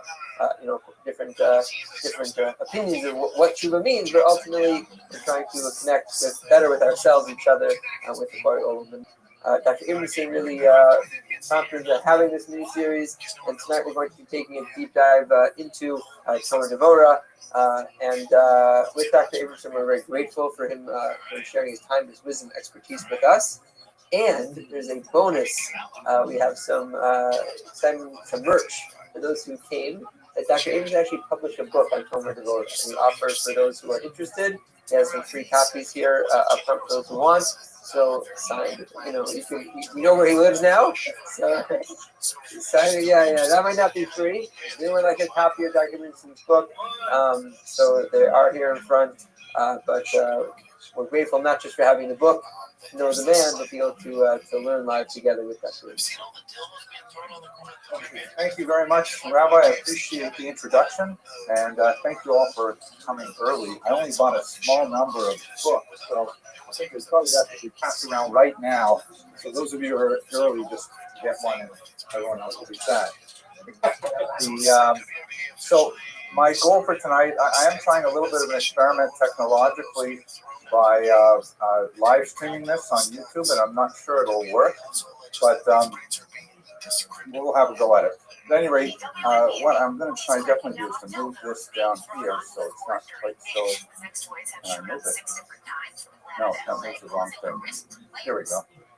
Oh, there we go. And how do I move it? Pardon me, everyone online for sharing it while I look. Okay, so my goal for tonight is, as you can see from the Prezi, we're going to do a little bit of history first. I want to talk about this remarkable, amazing 16th century master Kabbalistic text called Tomer Devorah. It is a work that really deserves a lot more attention. In my humble and limited understanding of the literary traditions of world religions, it is just a gloriously, supremely wonderful book that talks about something that I don't know any other tradition that has anything similar. It really is something unusual, and it deserves a lot more attention. So we're going to talk just a little bit about what the book is. We're going to place it in its historical setting in the famous Safed Circle of Tzfat in northern Israel, which is in itself a fascinating historical chapter in Jewish intellectual history. And then I'm going to take you all out 101. So if there's anyone in the room who is under 40, if possible, this is your chance to leave right now. Although the truth is that the author of Tomer Devorah was a very strong advocate of studying Kabbalah at the age of 20 onward. He felt that 40 was already, it's too late now. Only when you're 20 is when you can really get into it. So I'll give you just a little bit of introduction to the basic ideas of Kabbalah as it relates specifically to the Tomer Devorah. And from that point, we're going to go into the actual crash course in forgiveness. There are 13 distinct strategies for how to forgive people in this book.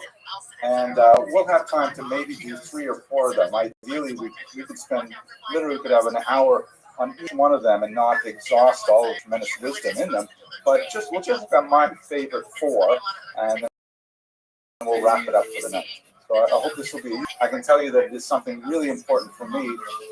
I first encountered Tomer Devorah. I had just turned about 30, and I came across a copy in my local bookstore, and I was kind of like, I knew it was Kabbalah, and I was sort of like, ooh, this is, am I allowed to even look at this? And I started looking over my shoulder, kind of like, can I get a brown paper bag? Maybe I can bring it home like that. But the first 12 pages just blew me away. It was so overwhelming. It was so amazing that, as the rabbi said, I spent a fair bit of time translating it, and I got a lot out of it. It's one of the 10 books that changed my life, and I think it has the potential to change anyone's life. It's really a phenomenal work. Change the relationships with the people around you, change your relationship with God, you maybe even change your relationship with yourself. I will not say that, now once you read this book, you suddenly forgive everybody and never have another angry moment again. That's fantasy, but it does help a lot, and it's really, given me sort of a toehold to be able to climb some of those great challenges in life and continue to benefit from it. Okay, so let's look at the book itself. Click on the screen here, and let's see, here we go. So the book itself, here is the Editio Princeps, the first printing, came out in Venice in 1588-89. It was published posthumously. The Ramak, who will go into his biography a little bit in a second, he had passed away a little over a dozen years prior, leaving behind a widow and an 8-year-old son named Yo, Gedalia. Crimes. And If they you're were not speaking in here, desperately can you just mute yourself? impoverished by the devastating plagues that Thank you. ravaged northern Israel at the time. And they sold all of his manuscripts to a real Talmud Chacham, a real scholar who was a collector named Moshe Basola, who realized just how powerfully valuable they were, and he went about publishing them. This was one of the first drafts that the Ramak, the author, had put together.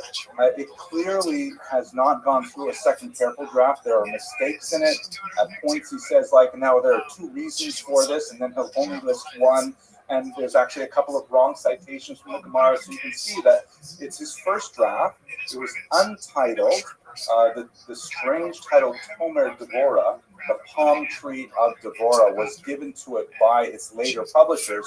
We don't know exactly what the Ramak himself wanted to call it, or even why Tomer Devorah was chosen. It doesn't occur in the book at all. It may be because Rabbi Basola was thinking of a different work, which was published earlier, called Elima Rabati, in which the author laid out 70 palm trees, and this section bears some resemblance to one of those palm trees. That's a supposition, but we can go into greater detail. One small detail that I should mention is that his name is frequently rendered as Cordovero, which makes you think that he comes from Cordoba in southern Spain. That's probably incorrect. As you can see from the spelling here, and we'll see it also on his Matseva, his gravestone, it's Cordoero. It's a Portuguese spelling, but it's kind of a strange thing to pronounce in Hebrew, so it was sort of mangled into Cordovero, and that has become the standard, even though it's probably not correct. Nevertheless, it gained phenomenal popularity soon after its first publication, largely because it was picked up a generation later by the Shalach HaKodesh, the holy Rabbi Horowitz, who wrote a massive, very popular collection of hashkafic and halachic essays, and he basically said, this book, Tomer Devorah, is so amazing, I'm now going to include all of it in my book, the Shalach HaKodesh, and because it is a very short book. The entirety of Tomer Devorah is about 30 pages long. Chapter 1 is about a third of the entire book, and that's what we're going to focus on today, the chapter on forgiveness. This particular book represents a new initiative in Jewish intellectual tradition, specifically that of what some have called Kabbalistic Musar. Musar is, of course, like the literature that builds towards ethical development, classics like Kovas and Levavos, and Silas Yesharim, and so on. One might say Pirkei Avos. But they all have like different sort of tracks, different sort of ways of appealing to the reader. Some Musar is like really super negative. We Lithuanians tend to really enjoy that style of, harsh criticism, but Shevet Musar, the rod of Musar, like to beat you with the shape. Others is kind of like Gadlus Ha'adam, the greatness of humanity and things like that. So this is a particular genre started by the Ramak, Kabbalistic Musar, which uses the Kabbalah as the launching pad for discussing ethical concepts. It's not theoretical Kabbalah in the sense of like, how did God make the world, and what is the soul, and what is the afterlife? It's not theurgic Kabbalah in the sense that we're not trying to like create a golem or some kind of magical act. It basically asks the question, what does the Kabbalah have to teach us about our interpersonal relations? That's what he really started with. The fundamental premise of Tomer Devorah is it's an exploration of the concept V'halachta b'drachav, and you shall walk in his ways, meaning you shall imitate God, or to use the Latin term imitatio Dei, the imitation of God. So the Ramak asks a really important question. If we have this idea that we are supposed to follow God's ways, so how do you actually do that? I mean, are we supposed to like be destroying cities like Sodom and Gomorrah? Are we supposed to be, making decisions over who lives and who dies and plagues and things like that? Those are all things that Hashem does. And Tanakh, how do we know which actions to choose and which actions not to choose? So he says, if you want to do that, first you have to understand who God is. And the first thing he does is go into basically an anatomy of God, a personality analysis, if you will, of God. There are some serious limitations to that, as we shall see in a second. But once we have this kind of working idea of who is this God that we worship, then we can say, all right, now we know what we have to imitate. That's exactly the proposition of this book. Know God so that you can know how to behave, so you know how to imitate God. And it is overwhelming as a show. So when was this book written? There was a really amazing, unusual moment in 16th century Spot. Two things came together. One of them is a remarkably forward-thinking tax policy by the Ottoman Empire that had opened up some of these areas. You can see here, this section here in this green, which includes, of course, Israel, and Spot is right here, sort of in the central north of Israel, towards the Sea of Galilee. The Ottoman Emperor offered the Ottoman Sultan offered a generous tax policy to textile merchants in particular. Jews, of course, have a very long association with textiles. It goes back really to antiquity, and also the Eastern Mediterranean. They're working with textiles. Even my own father, Oliver Shalom, was involved in textiles. He called it shmatas, but it's the same thing. Textiles is sort of a nicer way to say it. And so lots of Jews started coming to just Spot. people have joined me in the past few weeks. Generous tax policies to be involved in import and export of textiles. This was joined with a terribly negative event in Jewish history, the Gelush. You can ask, take a name. Have you stayed away from the bottle? Oh, yeah. Have you stayed away from gambling? About that. What happened? There's a reason I'm in the server right now. Where's your boy? Where's Buckets? Oh, Nets. Nets, yeah. He's I don't know, fucking around with this girl that was moving. Yeah, Doug, he's obsessed. No, You Doug. didn't hear I didn't hear it from you. I'll say he's obsessed with this bitch. Yeah. He's having some hard times. Okay, so what are you gonna do? Some PC game. Dude, you already know that this site sucks. Huh? You already know that. You already know this site sucks. Well, what else is there, boy? Sports gambling. I could get you a steak deal. Oh yeah, how's that work? I could just get you like the first deposit at 100% match for $4,000. All right, how do I do that? Is it cool that I send them the link out, Rabbi? Go for it. Yeah, DM me it. I'm Rabbi's right-hand man, boy. Hey, Rabbi, when can I have one? Oh, it'll take years for that, son. Well, what do you mean it'll take years? I'll bring more people in. What's stopping you from doing that now? Okay, I sent you the link, but just go and make a ticket after you verify it, and then make sure you tell them to send you 60. You don't have an account within a couple days. You just tell them what you want. So like they're used to. I don't think they need as much information as they used to. But they used to make you need a big email, like a new one. But I think they do that. But yeah, you can get a stake account that will be under the best code, the stake in general, like anywhere on stake, but you do not find better code.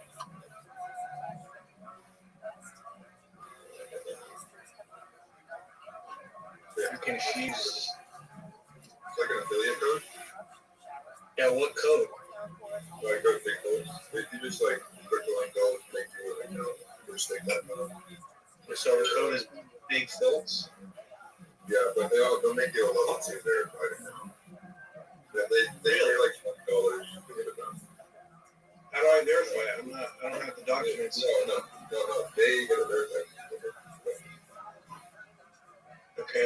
make the account, then what do I do? You just go into that Discord, you open up the ticket, and they can go. And then they hand you over all the fucking information for it. You change the password and all that shit. Get it to FA or whatever. Oh shit. A bunch of streamers. Like right now, they shot with like four people. But there's 2 live streamers going right now that have like their own house. So what do I tell them to ticket? I want to join.com. Yeah, it's just like, so you go to the make a ticket area, it's a open ticket, you go to join code Bigfoot and say, hey, I'd like to join for.com. What's your name? Just, yeah, Brian 16. Okay.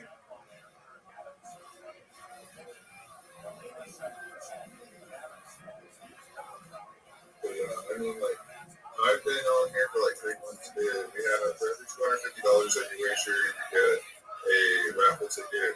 Well, for every month, which resets. So you get for every $250 you wager, you get a raffle ticket. For every $10,000 you wager, you get $10. It's usually USDC quality.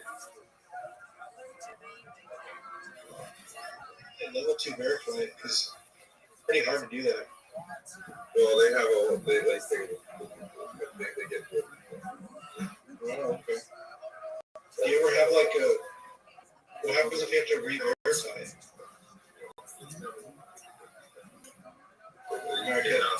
Any questions you have, for sure, but I'll answer as best. Okay.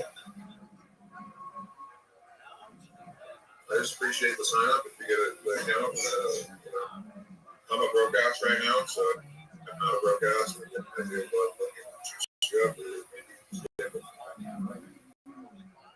Yeah, they said give me a few hours and I'll respond with your account. Yeah, they've gotten a lot faster. But they've gotten better.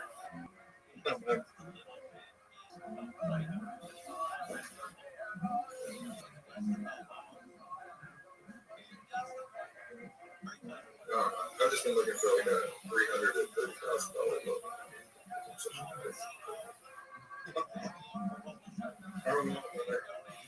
Yeah, but it's only going to be that $30,000 loan for fucking gambling. I swear to God, it's either going to be 20 minutes or it's going to be like 3 hours before I pay that. I swear, like it's either going to be really fast or I'm going to fucking be a slave for the rest of my life.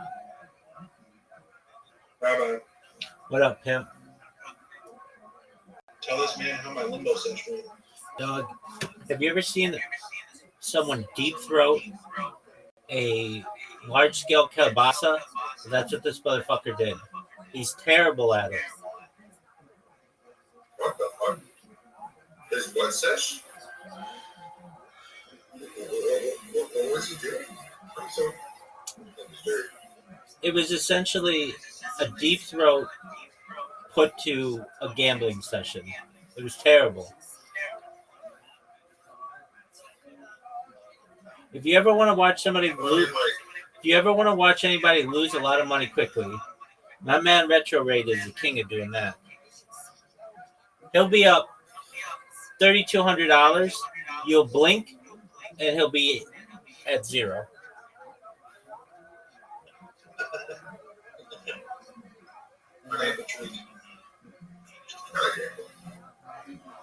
That is kind of gambling, isn't it? Win some, you lose some.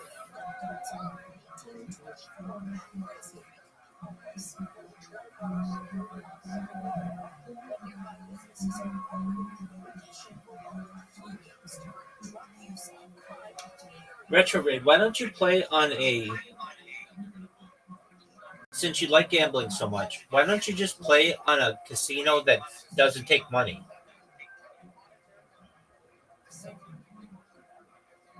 Yeah, of course.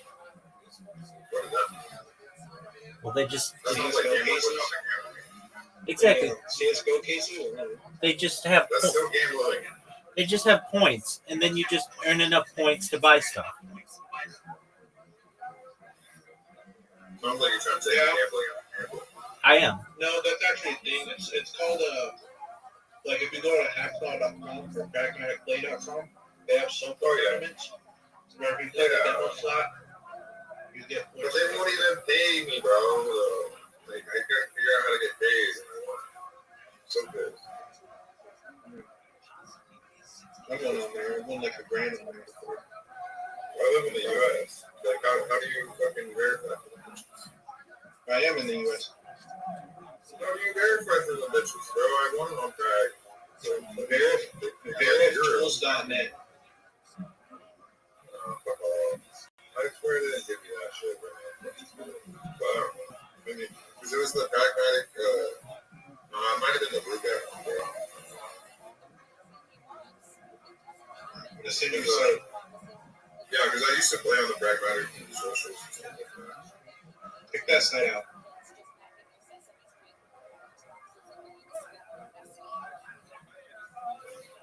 They used to work for Steak. They didn't work for Steak anymore. Yeah.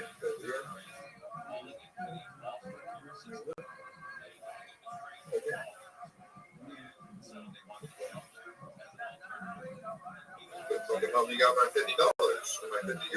€50 is probably like $70, $80, right? I'm pretty sure euros more like worth more than dollars.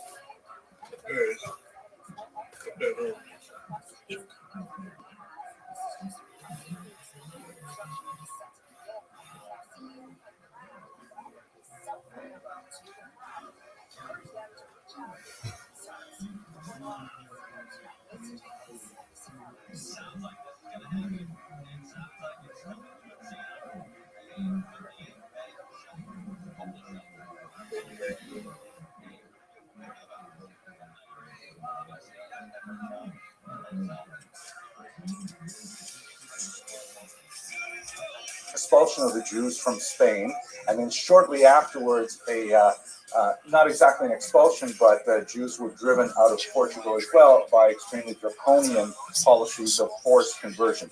We don't know for sure, but it is most likely that the Ramak was the child, he was born in 1522, of refugees from Portugal. He spoke Portuguese. Are you playing? And this meant that they were fleeing essentially the Inquisition in Portugal. They may even have been forcibly converted themselves. We shouldn't have to do it. I got Richard, Eric, moderators in chat.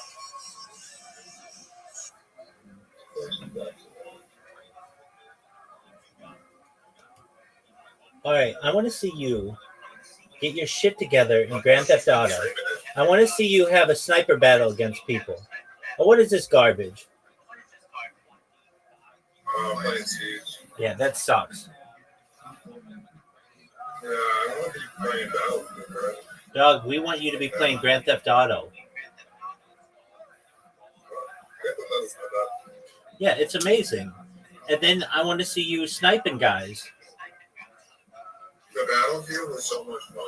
I don't know. This weekend is going to be fucking lit. Like, I swear to God, I'm going to go fucking figure out so much fun. Like, I got like 90 and like 30, 90 and 30. It was so much fun. It's fun. Healing people. I feel like Battlefield's supposed to be a safe thing.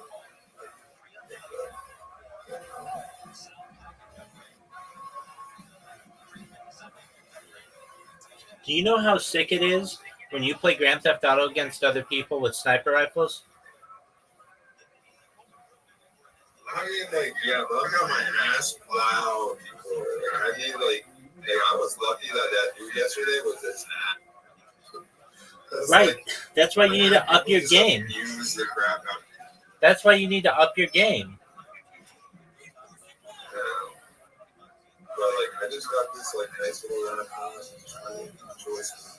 So I'm not trying to be like cracked. But I had like a 4K monitor and like another desktop and shit. All I hear All I hear are excuses. I embrace solutions. That's cool though. This game's neat. What is it called? Rainbow Six. It's Oh. a Tom Clancy game. Yeah, dude. Of course. Okay, so I have some questions because this game rules. I used to play it on N64. Do you get to go in with a team?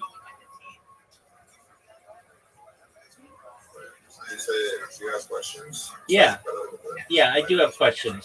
So I used to play this on N64. Yeah, so it's a 5-5-5, 5 situations. This is on the match. I got going on is that I basically don't have an operator, but every character has different gadgets and stuff. My gadgets is that I have 2 more gadgets rather than just having one gadget, it's a special gadget. So I have these tech activates and I have a C4 and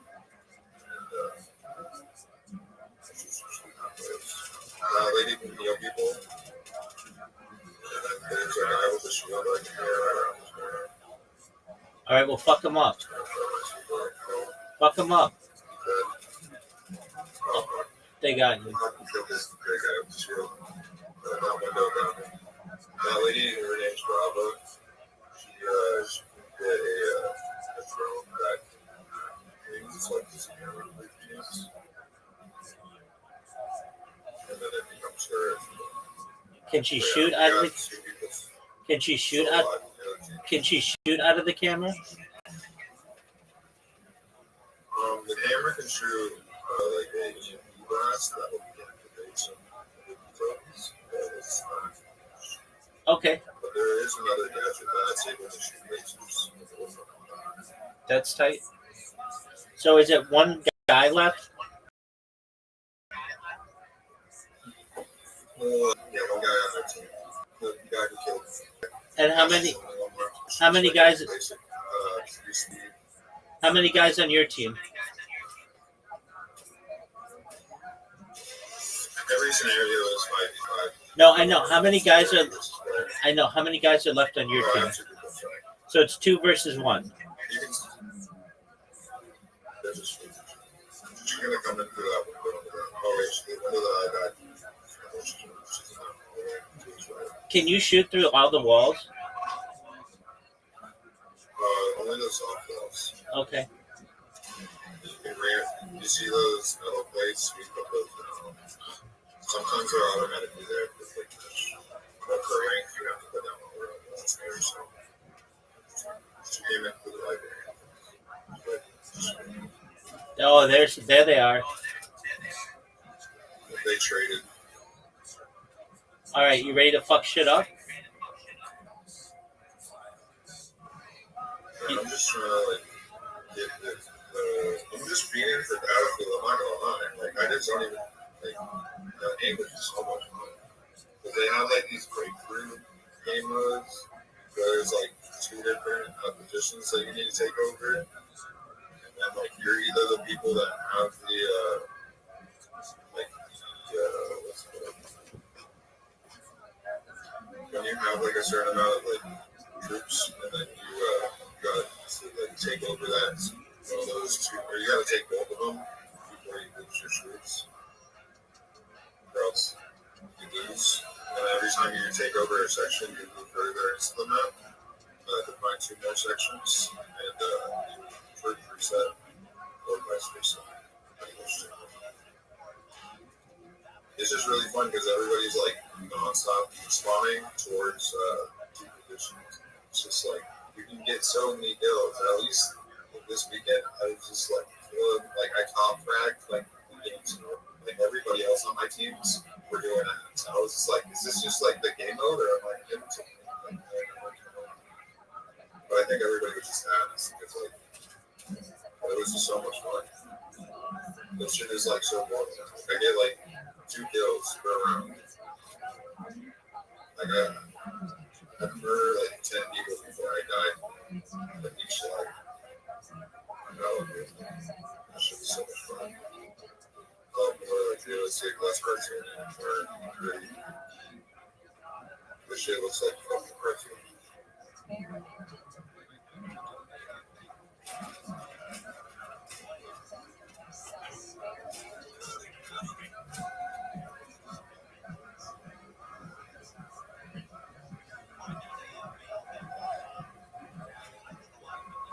philosophy stuff.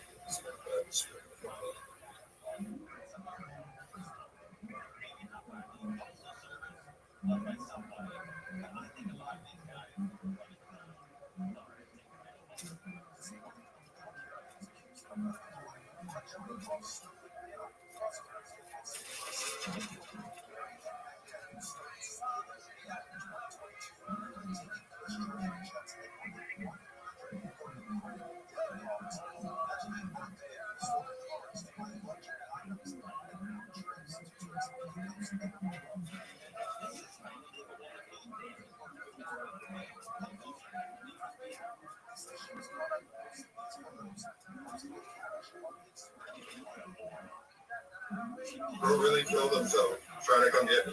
What the hell? Oh my God.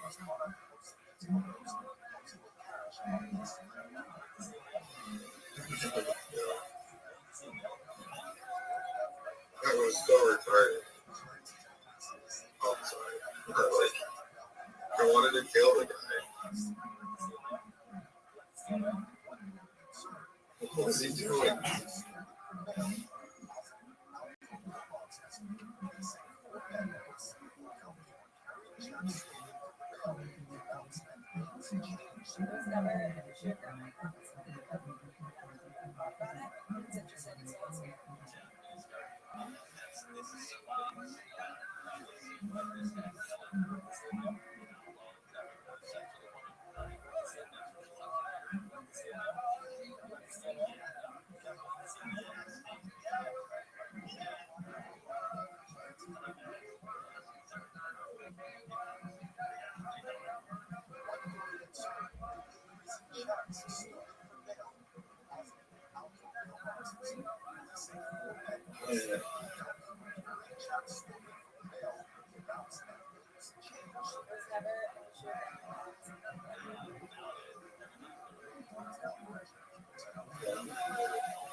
Where had to go?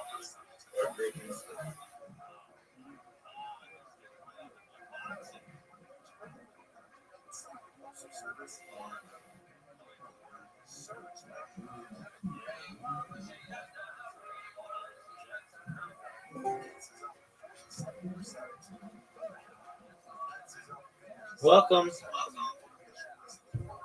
How are you, Omega Pro Gamer?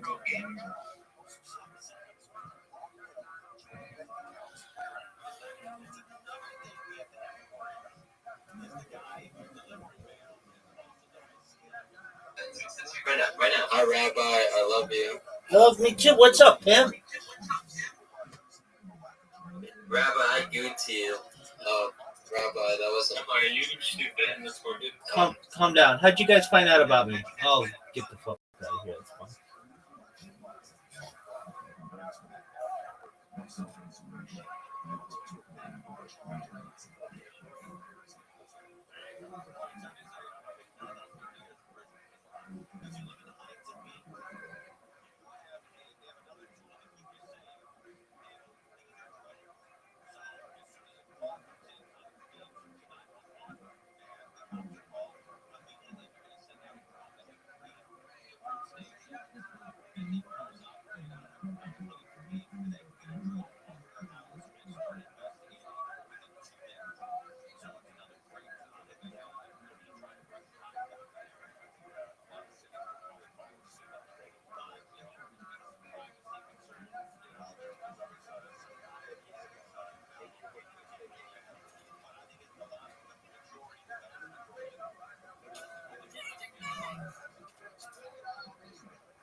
What up? What up? How are you?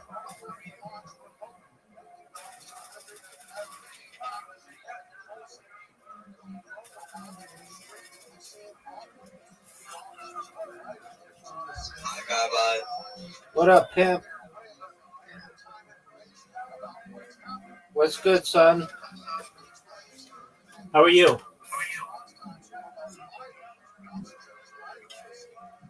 Jordix, how are you?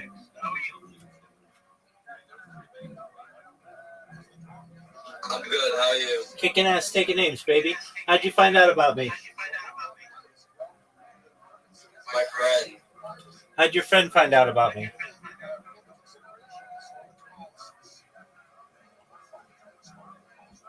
Jordix, how'd your friend find The e-girl server. Oh, okay. Are you 18 years old, Jordix? Yep. How old are you?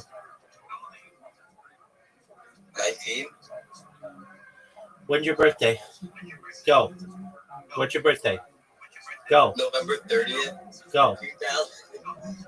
Go. That would make you, yeah, you know.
as far as like making it less dangerous, I just think it's moving America in the wrong direction.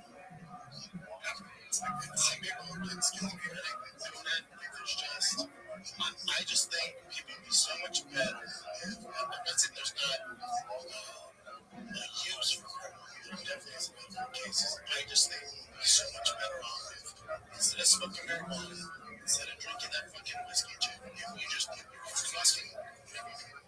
your fucking tennis shoes on and you go for it. And if you can get the same euphoric feeling, you get the same endorphins, whatever drug choice or alcohol choice, if you do something hard that makes you sweat, you get the same endorphins. There's a reason why so many ads are doing research around it because you get the same endorphins. There's ways to do it. You're gonna smoke and sit on your couch and be unproductive and scroll Twitter, Instagram, dumb shit. I just don't see it. I don't get it. I don't get the movement. I don't think it puts in the mothership in productive direction. I don't get it. But I did. Other than that, I did. That was the month of birthdays. The mothership thing. They had their headliners Friday, Saturday. Okay, that's great. They have a bunch of shit. That's fine. Crowds are always great. But other than that, I didn't do a thing. That's nice. Like, yeah, but, like yesterday, I was like, some days you just, when I say I had no motivation, I mean, even getting up.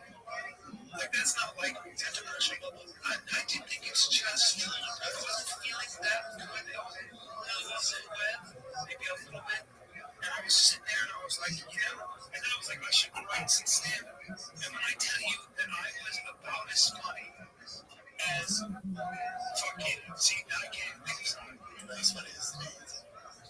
Yeah, I had Sunday blues. I love it.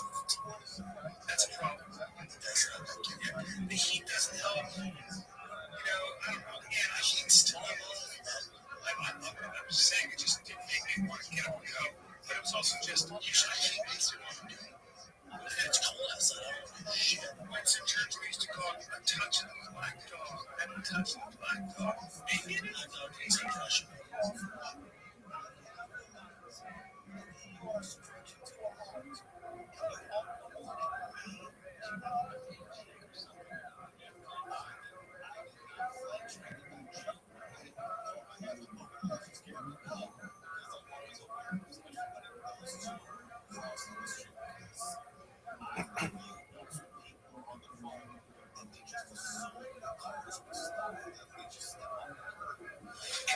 UFC's popping. We're gonna come out the gate hot here. I'll do a full breakdown of UFC 319 with Jesse on fire. We do it for all the big pay-per-views, but we're gonna come out the gate hot here. The kid's just too good at unanimous these days. You're not gonna catch them in every facet. They're right up there for the big boys. What's the difference? So you know when the WNBA will share the same page what we're worth. The WNBA gonna win because of counter insurance company influence potential savings will vary not in the most dangerous situations with wrestling. Sometimes I'm fucking right on the nose, and other times I'm off, and it's tough to predict.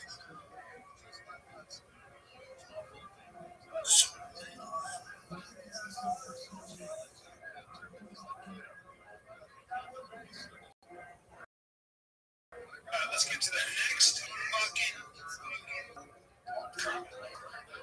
last thing tomorrow.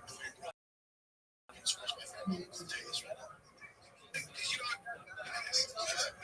Fuck you, John.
Yeah,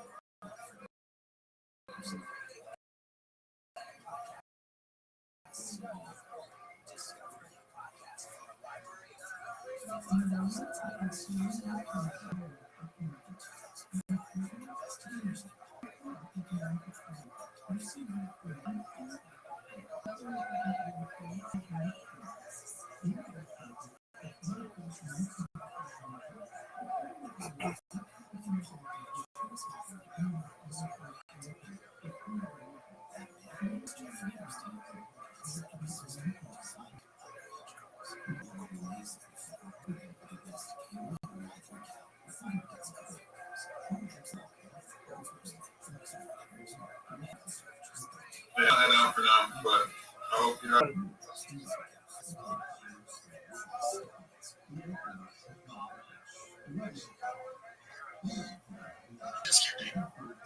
If Dana was scared of you, trust me, he would have bet to me one time spent some of my TRX. There's a kind of like the culture of antitrust lawsuit to teacher in a new one.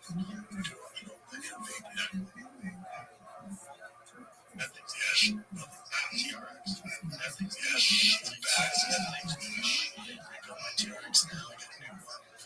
I got big wheels, the tires, 39-inch tires. You gotta go to eat. Did you get that after you saw mine? Yes. It's me, but right now you still have that. Yes, I'm getting the TRX.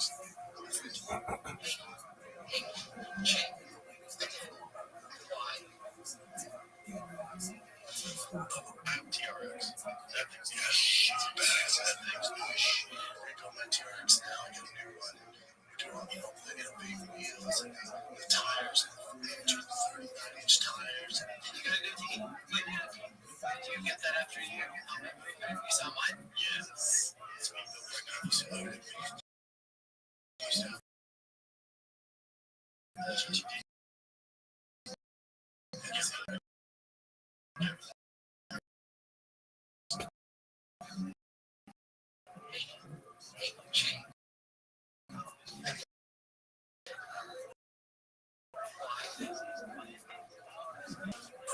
TRX. That thing's bags. Two big wheels. 40-inch tires. You saw mine? It's me, but right now you still have it.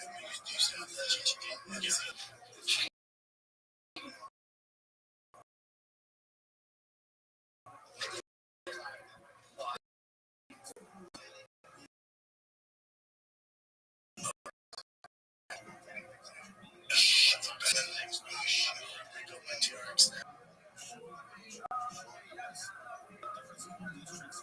Company among those guys, yes, what podcasts they're listening to today. You know, it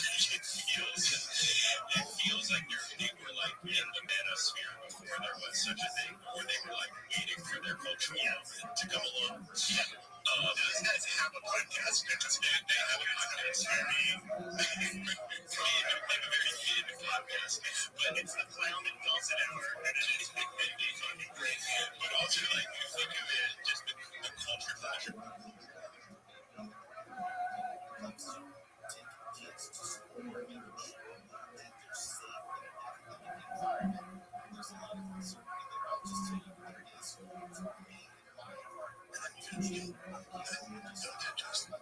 UFC is a proven pay-per-view success and business model. They would never give that up.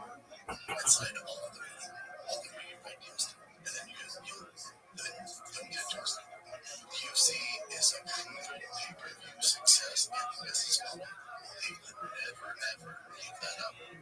Inside of all the media ideas to Netflix include pay-per-view. Because let's say 4 years it doesn't work out, and then like, oh, hey, you know that Netflix you're paying for every month, and you included our fights, well, go back to pay-per-view. That's just bad business. Get that out of your head now. It's all these reports are on. I can guarantee that. A few moments later.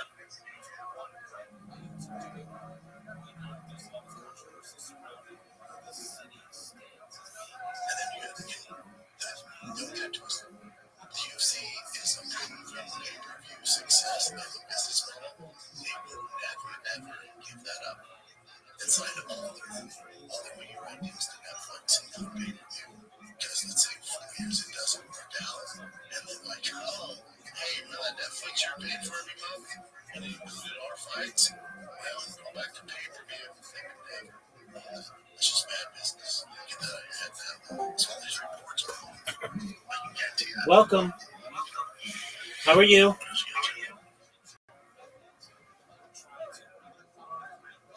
Hello. How you doing? Excellent. We're just chilling. Feel free to enjoy. We don't know whether he possibly himself born in Portugal or born in Svat. He was definitely raised in Svat. We know he was there from when he was about 16 years old. But they were, I like to think of that generation sort of like being related to this horrific Jewish history, quickly as we are related to the Holocaust. The difficulties in comparing these two events, but they were both considered like earth-shattering events for the Jews of their time. And so he was like a first-generation survivor, maybe second-generation survivor from Ger Sfard, and they landed in Svat, where they were deeply involved in all kinds of Jewish research and especially Kabbalistic research. The money generated from the textile trade for the expansion of scholarship in the region. Lots of rabbis were invited and were supported by wealthy merchants who were able to, provide for them to have yeshivos and synagogues and so on. And the Ramak, Rabbi Moshe Cordero, was one of them. Sfat itself was kind of like a nothing town until then. And in fact, it was sort of like a blip on the oscilloscope of Jewish history, because it really has no significant history prior to this period. It doesn't occur once in Tanakh, for example. The term Tzfat probably comes from the word sofeh, which means to look out, because it is quite elevated.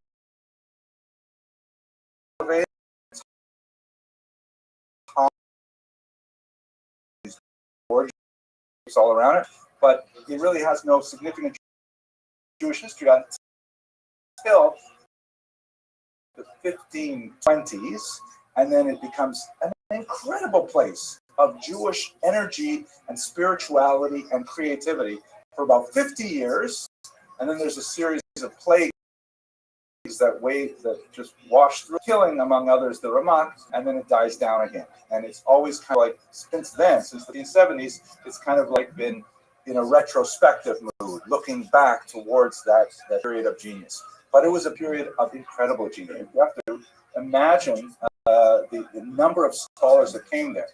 And specifically, lots of Spanish and Portuguese rabbis who had endured the Great Expulsion and came there with, these apocalyptic ideas, and they put themselves all together in this tiny town on a hilltop, and they started synergizing each other and doing some absolutely incredible things.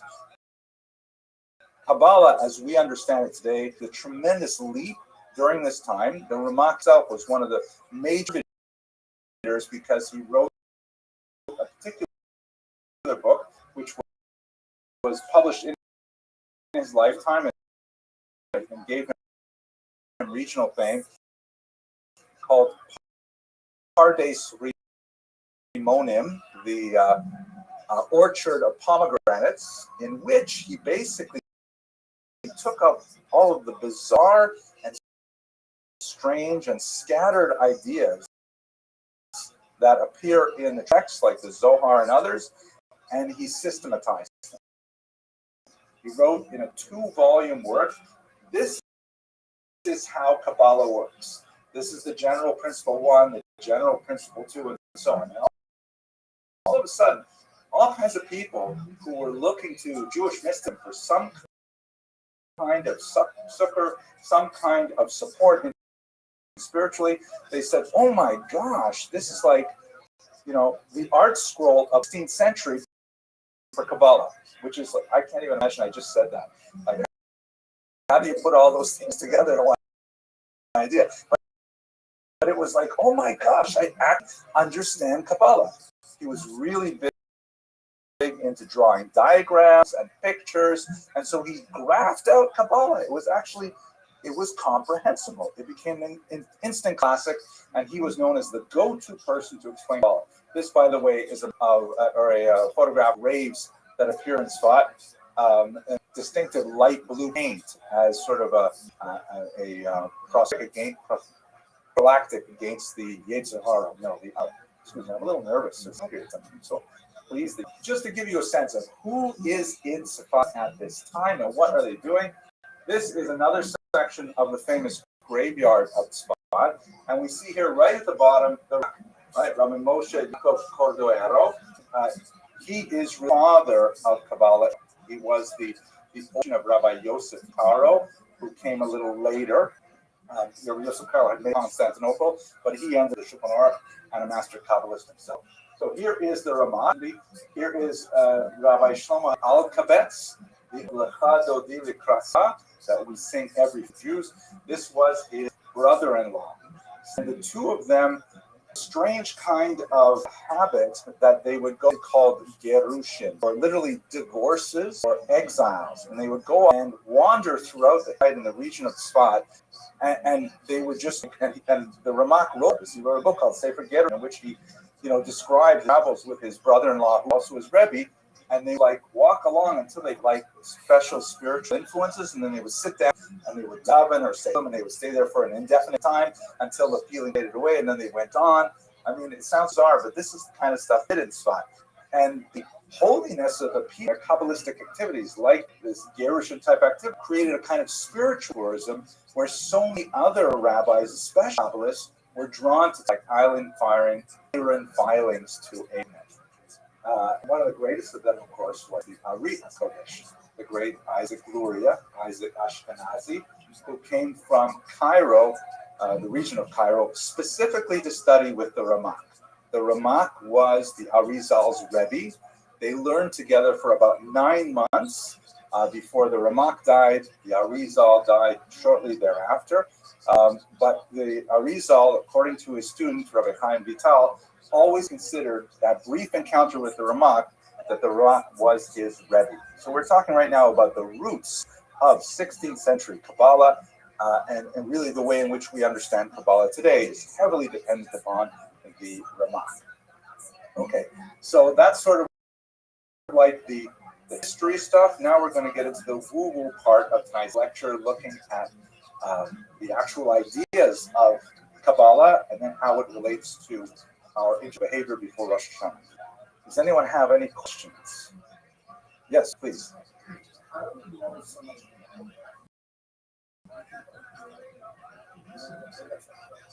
Most of the biographical details of his life, we have, first of all, his own writings, and he writes some autobiographical information like the Sefer Gerushin. We also have the testimony of the collector who purchased all his manuscripts, Rabbi Moshe Bassal. Why is I'm not used to speaking so late lately? Because you're here, my wife is here, so I'm a little nervous. But Moshe Bassalo, he wrote quite a bit, because he published this Tomer Devorah, and everyone was saying, "My gosh, who wrote this amazing book?" And so he had to produce data about it. We missed a lot of really important things. We don't know, for example, his wife's name. Amazing. We don't know if he had other children beside Gedalia, who was the lone exec entry. Printing is around now, so it is possible to put together a lot of details about his life. Also, there's a strong hagiographic tradition, right? Like when you have a Rebbe like the Mak or the Arizal, you write down all these personal details about them because, you revere them. So we do have quite a bit of data that way. Not as much as we'd like, quite a bit. That was an easy question. But have a hard question? No hard question, right? Okay. All right, so you ready for the different now, the woo-woo stuff? Okay, so here's the fundamental question of Kabbalah, and also really the fundamental question of any monotheistic religion. If we believe God is infinite, then how does an infinite being translate if God truly has no boundaries whatsoever? Then what am I? I either somehow completely subsumed within God, because it doesn't feel like that. Most of the time I feel quite distinct from God. Sometimes I feel really good, but no, mainly I feel quite distinct from God. I know there is, I feel like the table, I mean, it's TV, isn't this? This is not God, right? So how is that bridge between infinite and finite crossed? How do you get from A to B? So the Kabbalists, you see this really in very, very early sources, but it's explained with great clarity by the Ramak and Pardes Ramonim. God, as it were, engaged in a process of self-contraction called tzimtzum, shrinking, in which, you know, if you remember your high school biology, kind of like the reverse of like when the paramecium swallows up something else, God, as it were, opens up a vacuum within himself to say, here is a not God place. But then if God is not in that place, how can anything exist there? What exists other than God? So then God reinserts himself, and then there's lots of diagrams of this in the usually you see like these big concentric circles with a tiny little drop coming into the center and things like that. God reinserts himself into that vacuum, and that is the physical world that we live in. It's kind of like an intentional removal of God and then careful reapplication of God, but in a very different way. How so? The metaphor that's frequently used is that of the sphirot, which are these successive sort of containers of godliness that eventually translate into the material world. You may have heard of the famous doctrine of Shvirat HaKelim, the destruction of the vessels, which basically goes like this, that God, as it were, the metaphor is God like pours hot oil into a ceramic pot. And the ceramic pot is unable to contain the hot oil, right? Because you have to imagine the hot oil is like the infinity of God. The ceramic pot is the attempt to create a finite container, but it can't handle it. It's overwhelming. So the pot smashes, the pot shatters. If ever you've ever been to the Soviet Union, they used to serve tea in like glass cups, and like 1 in every 4 or 5 cups would certainly shatter when they put the hot water in. So it was like that. So the first container, which is Keter, well, let's just assume it's Keter for now. There are some exceptions. It shatters, and that rains down a mixture of that hot oil, which is like godliness, together with the material of the keli, of the vessel, and it falls into another clay vessel. But it's still too hot. So that second clay pot also shatters, and then that means you have a mixture of the first 2 vessels with the light of godliness, goes to a third pot, a fourth, until finally, by the time you get to the bottom, Malchut, which is where we live, then finally the oil has cooled through its interaction with the broken pots, and then it can exist in this world. And so the idea is the world we live in today, like let's say this computer or this stender, is a mixture of the material dross of the broken clay with a tiny spark of godliness that allows it to contain its existence. There are 4 levels of existence. There's those who speak, which is the highest level of humanity. Then there is those who walk, that's like animals, the second highest. The third level is vegetation, and the 4th level is domain, silent. And even silent things, meaning rocks and chairs and things like that, have a spark of godliness in them that allows them to continue their existence, but it's just so heavily, heavily weighed down by materialism, literally material, that it cannot be, separated from its godliness.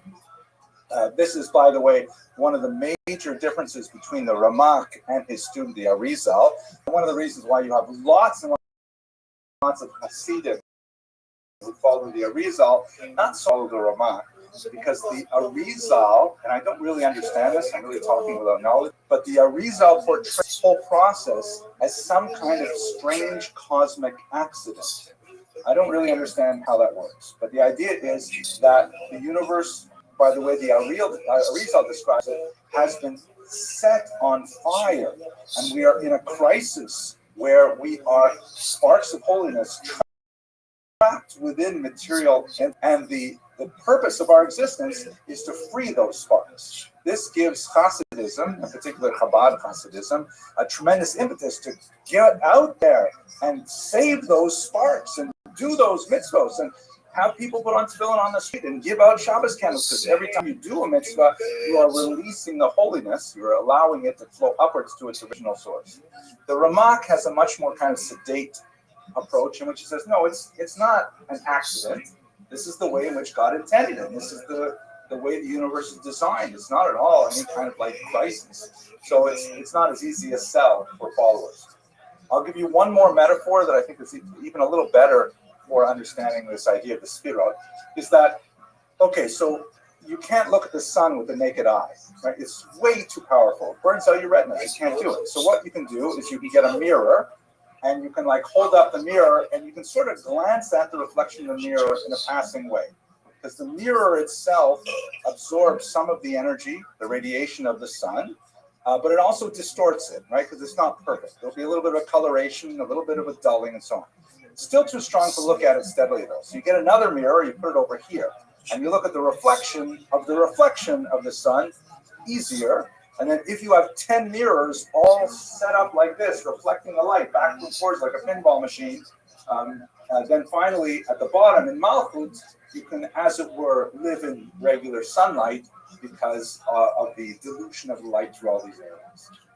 So that's kind of like Kabbalah 101, Shviras HaKelim. And now let's try to understand how does that relate to what the Ramak is saying. So the Ramak is saying, you recall that, we have to know who God is in order to imitate him. But it is philosophically impossible for us to know who God is. God is incomprehensible to us. God is infinite in every way. The only thing that we can say about God, to the Kabbalists, is we can say something about the way in which God interacts with our physical universe. We can observe God, as it were, like if you're a physicist, they have those bubble chambers. You can't see an electron, but if you put it in one of these bubble chambers, you can see the path that it took, right? Or the biblical metaphor, you can't see my face and live, but you can see my behind. You can see where I've been. So the Sphirot are God's communication to the universe. The Sphirot is God saying, I could have created the universe in any way I wanted. Retrograde, where the fuck were you? I chose the Sphirot for a reason. Because you're supposed to know what these Sphirot mean and translate them into your life. And as you can see, they all have names, right? Keter means the crown, Chokhmah is wisdom, Bina is understanding, Chesed, Gvura, Tiferet, and so on. They all mean different things. There are lots of correspondences, bank account, and you should know like that. You have to study these things and the various possible permutations of light going through different ways. And from that, says the Ramak, you will be able to understand how to direct your life. I know it sounds complicated, but there are certain ways in which it is just incredibly powerful. I'm a So certified in project his book, management Tony professional. Deborah, he goes through each one of the spheres and explains this is what God Launched means apps in on the terms App of Store and chesed. Google Play. Look at what God I've had does major with chesed. contracts with And now Fortune you 100 do companies. these things So as well. I've made a good It's living in my phenomenal. life. It's incredible. The first two chapters are about Keter alone, the crown. Pretty close. And by the way, you may notice some differences. Chabad follows the Arizal that adds that in the second here. There's no dot. I wish. I mean, I still have to live within my means. Keter, the crown, has two qualities. These are the first two qualities with which God I'm doing okay. interacts Why are you with so the concerned universe. about how much money I have? Amazingly, the first one is mercy. I'm just curious. Even before God creates us, he forgives us. Even before we exist, God says, if I'm going to create the world, I know they're going to mess up. I'm going to forgive them in advance. So that's what the first chapter is all about, God forgiving us in, of course, the I do my best to create robots to go viral. 13 distinct But I've got ways. I just had groceries. So that's what the Ramak I is just going had to do. He's groceries going to walk delivered, us so I through looked all at 13 those. of those ways. I mean, And then secondly, the chapter I 2 have is found also that on I get Keter, a great amount of and it's about enjoyment God's humility, learning, which is also a and I like to watch chapter. podcasts and Way too much for us tonight. lectures and. But chapter 1 is I mean, what I we're do gonna look at, like the to go 13 outside too. I attributes do of do mercy, that, because but when that's I'm what doing happens that, in Keter. I can't be in God's the first Discord, interaction with the world and I have is to through maintain a forgiveness. Discord That's and make 13 sure different people know ways. what I'm doing and So who I now am. we got to learn those 13 ways and how they apply in our own lives. I'll mention one When I last go detail. viral, big You know, dog. you probably memorize the 13 Well, I attributes have. as we say It's them on not Rosh really Hashanah something and I Yom like Kippur, to do. maybe 200,000 times, right? Hashem, Hashem, Kel Rachim, Bakan, You live Erech, on Bayim, the west side or east side? Those are called in Kabbalah the lower Of 13 Los attributes. Angeles? Those are the simpler ones, the easier you live in ones, Los kind of like Angeles? more basic. Oh, And they relate to Orange like, County, you know, yeah, our based plea out for of Orange County. sustenance and our plea for, you know, Maslow's Well, you hierarchy live of like needs 5 kind of hours away. things. But there is a higher 13 midos that comes from the seventh parakonicha, which we say only on Tashlich. When I and go a few other viral, places. I've had people come visit me, and it's gone well. You know, that is So I'm what not the against Lamach it, but is I'd like to go And viral now, first. those I'd are like the to be 13 able midos that to explain have money how to be we're able supposed to behave enjoy myself. in Tomer Devorah. Okay, everybody survived So Kabbalah you 101. I don't think fuck we with only me lost one unless person. Is that how it is, Rabbi? So, For shall right we now, go on yeah. then? We ready? Any other questions before we get going? 100%. Clear as the sun at noonday, right? Okay.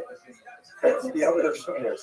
Okay, so let's do selective strategies. Again, I would love to do all 13 of the strategies, but it would take us way too long, and I'm going to try and stop before 9:15. So I'm just going to choose, I think, 5 of them that are my favorites, that I use frequently, that I think about when I'm angry with someone or something. I think of the Tomer Devorah, and I remember one particular midah or another, one particular attribute, and I say, yeah, this 45. it's not like it wipes away my anger. Yeah. You can't see anything, right? It says the insulted king. I can't figure out how to move this stuff, so the insulted king. So here's what the Ramak starts with. He starts by telling us a secret that only the angels know.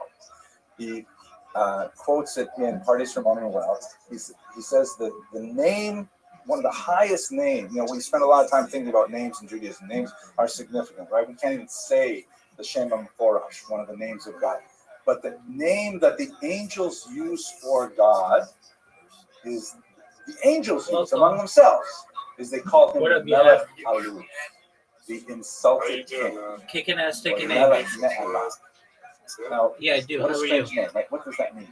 So the Ramak explains that, I'm doing great. you know, creation, based on Excellent to Kabbalistic idea, creation is not a one-time thing. We are not deists that believe that God created the world like a clock and wound it up. Yeah, I and watch some walked away. baseball. God is constantly involved in creation. Creation is an eternal process. It's Okay, massive. I'm down for it. And Let's do it. the fact is that nothing at all occurs in the universe unless God gives it energy to happen. Every single breath we Now take, you recognize every this single $45 beat of is going our to give you like is 3 hours of entertainment, right? facilitated by a burst of energy from God. Right? Instead of you Medrash just that blowing not the a money. blade of grass grows unless there's an angel striking it and saying grow. Good. Or grow already. So the energy is constantly flowing to us from God to allow us to do everything we do.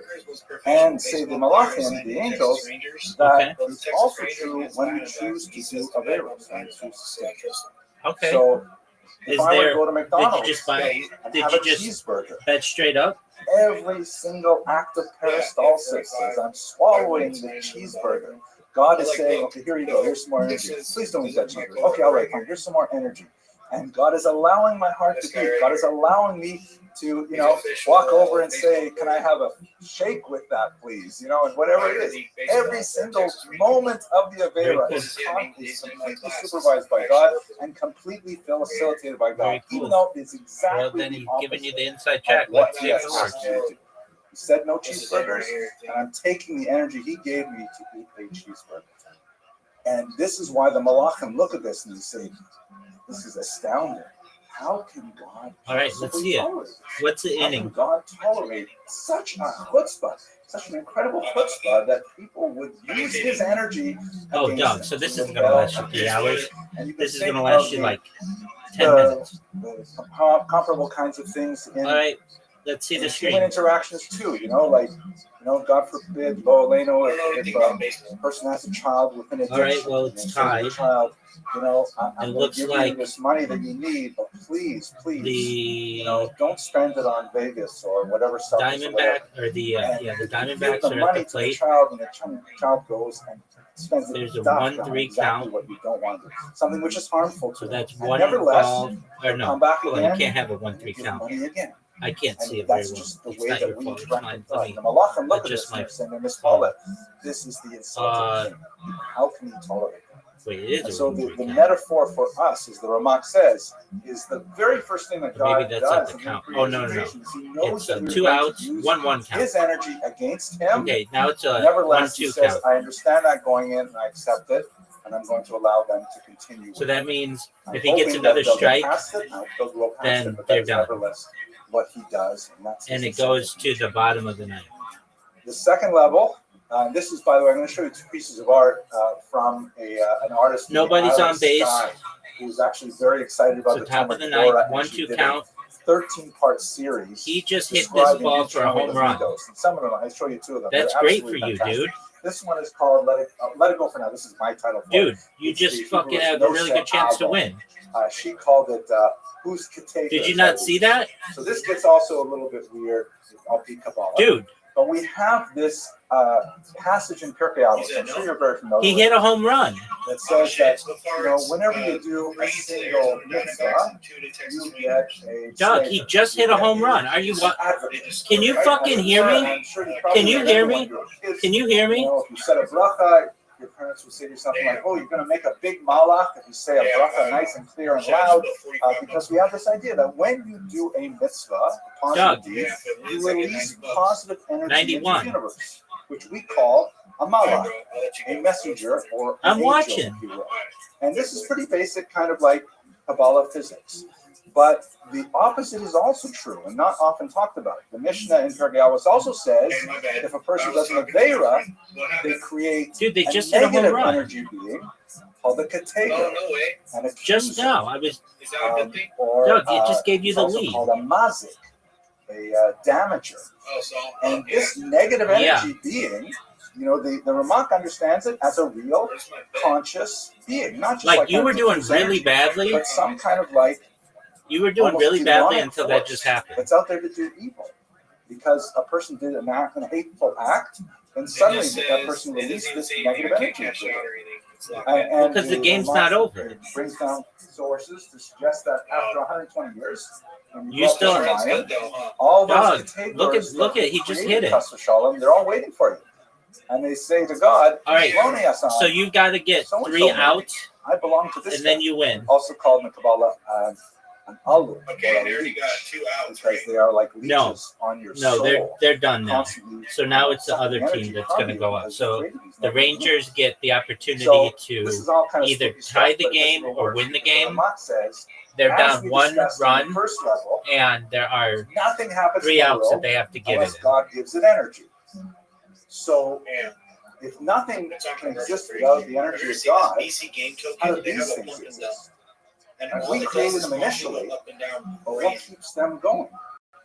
By No, all I haven't right, seen it. It's a very they should thing. immediately go to the source of their energy and withdraw what they need in order to continue living. They're kind of like an energy back, like, you've got some electric circuit that's draining energy, and by right, they should come back to you and say, "Hey, you created me, I'm a hateful being, I'm That's going to make super you tight. sick. I'm going to take energy from you, and you're going to pay off your energy debt. I'm going to take it out of you." But Hashem is no say avon. Hashem says, "Oh man, I can't believe, my human being did this terrible. Dude, you have no idea. Created this awful, Fortunate you just huge got. amount of energy drain. I will nevertheless pay the bill. So I'll basically, I pay have a good upper rate. He said, Yeah, I'll dog, make you sure probably that have that a being has enough energy to keep 80% living chance of winning. without going back to its creator, drain on the creator, until the creator can Now, do proper I know tshuva. you don't like sports And betting that that much, but you tshuva like is to a bet. way of You notice relieving that you're not energy blowing through money deficit like and crazy. bringing it back into balance. So these containers are like If you could do $45 a night on a game, like when, in human terms, you'd pay for your kid to go through college, as opposed to this bullshit that you do, where you don't even know where you're up or down thousands of dollars. In your life, like let's say, for example, the example I use in my book is someone And you get like, get out of there, dog. That thing sucks. and they keep doing the same thing. You know, and you go to Get out of there. Spot, and there he is again. Get out of there. It does. Stay on sports betting. Not even sports betting isn't always that consistent, but it's okay. Here you go. So this is big. Drawn away. But instead, the reminder say no. That's the first pitch. Tolerate it. Talk to him It's nicely, strike. calmly.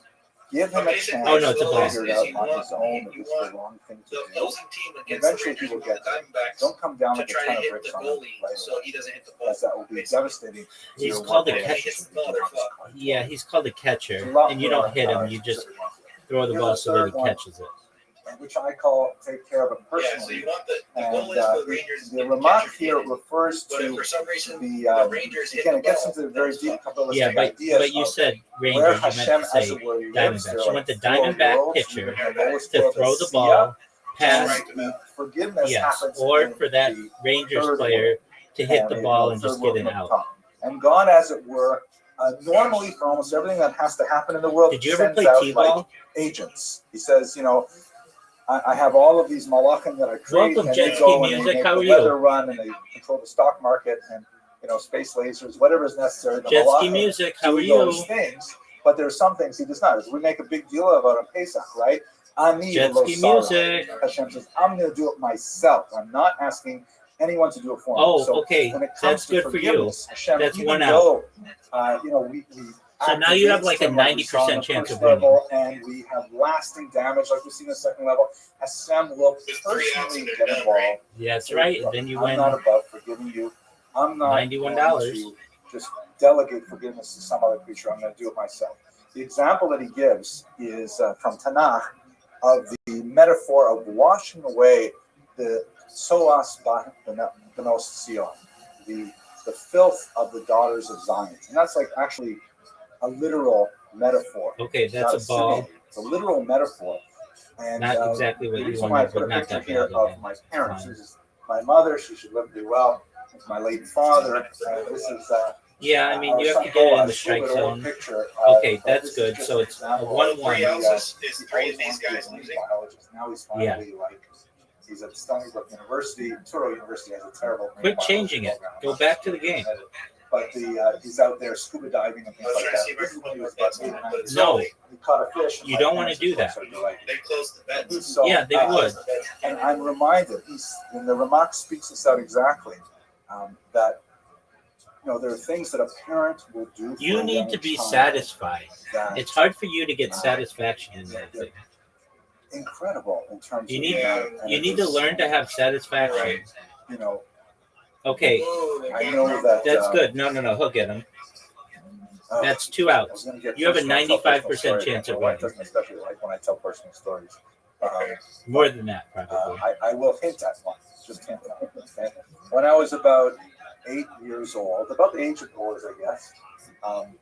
And this was like back in the late 60s, early 70s, right? The space age. And my parents bought me like this incredibly these guys are professionals. They don't miss those. Which was sort of like a spacesuit. It was like silver in color and it had like flags and like patches. And all right, stuff here like we that. go. This is when that's a strike. And everything. And I thought it was like the most amazing. One strike. You've got like a 96% chance of winning. I'm walking home more from than that. From a school one winter's day. And it was like a kind of a End yucky your fall time. day. And I'm wearing my yeah, but you still don't lose. spacesuit, which is Okay, brand you're new. still like a And I walked 96%. Say this is great. I'm wearing my spacesuit. I could go right into the ditch, and I discovered it is not in fact waterproof. And I came home. I was like completely covered Okay, in the filth one more from strike. the ditch. And I walked into the store. My parents had a store, and they lived in an apartment on They top. have And I was like sopping wet a with speedometer, ditch basically. water. It was cold, right? It was probably, I don't know, A radar October time. detector. And There it my is. mother, so saintly, Strike. not No, a that was a word ball. of Okay, 2-2. You have a criticism, 98% chance of winning. 99% chance out of of winning. this disgusting clammy thing. 9% Into the bath. If he hits Not all like, he has to do is oh, hit a take home care run. of you. That's not easy to do. Go, you ruined your brand new snowsuit. But it was just she herself said, "Don't worry, son. I have everything taken care of for you." And that's like when Hashem forgives us. He doesn't like give it to some employee to do it. He just say, take care of yourself. He says, "You're ready to be forgiven. I'm going to do it perfectly." Very, very powerful, direct metaphors. Oh my gosh. This That's one is game. my favorite. You got It's one I use. You won $91. And it is from the Puppets. Tell your boy, thank you. And this is actually one of the pieces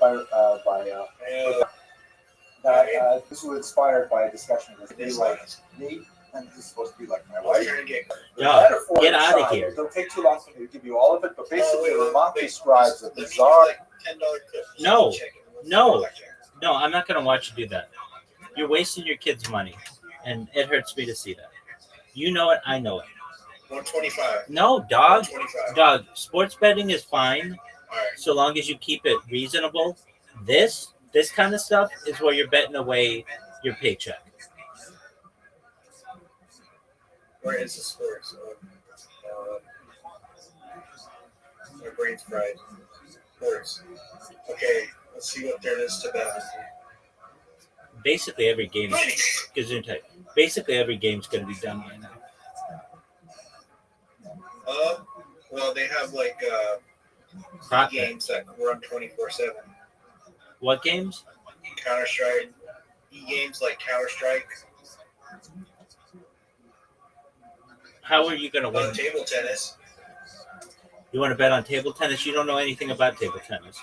Oh, it's over anyway. Dog, you're You're D-gen if you're getting boxing. Here we go. You're D-gen if you're getting into Tyson Fury versus Larry Holmes. E-boxing.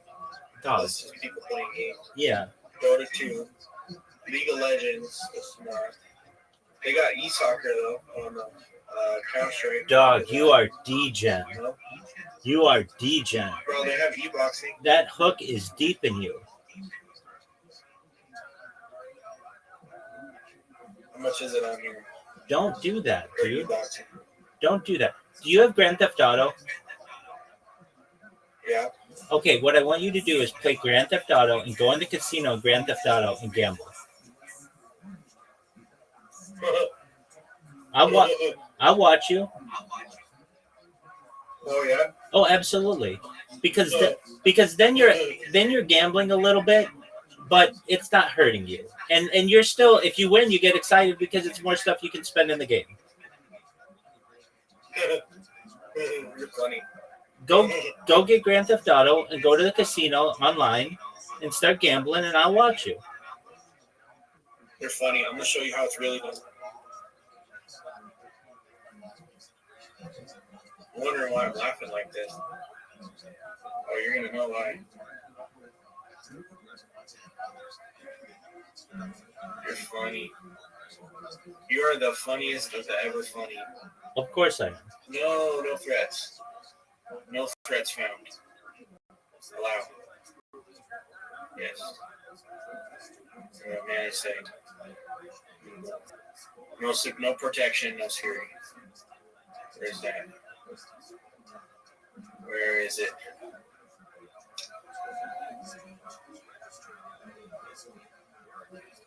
What? Hold on.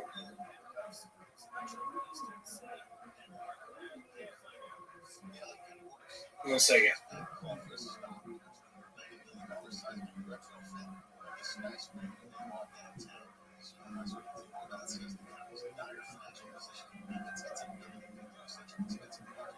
Let the dogs out. Let the dogs out.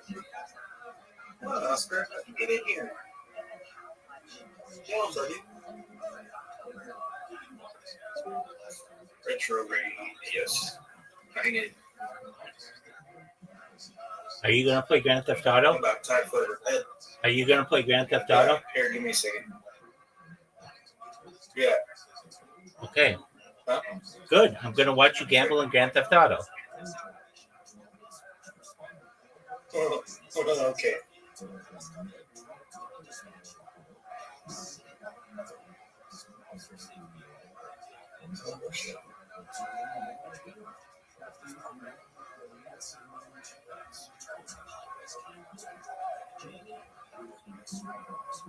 Alright, here we go. No. When it's updating, Grand Theft Auto is updating. I downloaded a gigabyte, I guess. You're good. No big 3 deal. minutes remaining. All right, no big deal.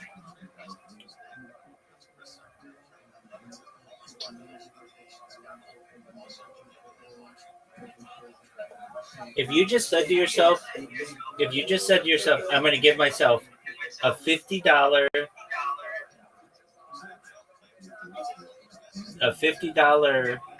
budget. Said if I do what? If you give yourself a $50 budget nightly to be able to sports bet, you put your kid through college.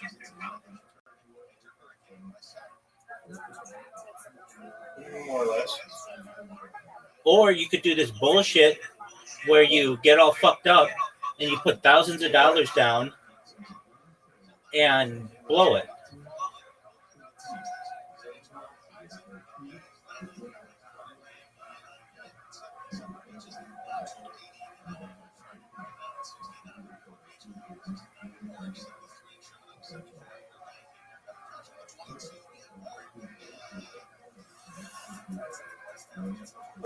Alright, it says 1 minute remaining. Okay. So we're done. Give me a summary. What are you going to do? You're going to gamble? Bang, bang, I'm gonna bang on you. Are you going to gamble in the Grand Theft Auto? Good.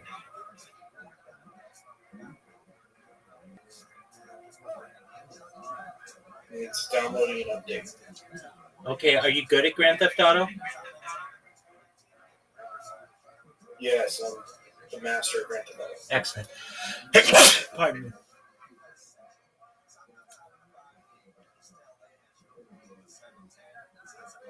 That's what I want to hear.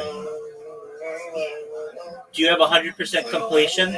Do you have 100% completion? Yes. In what games? I had to restart though because I had to wipe my computer. On GTA?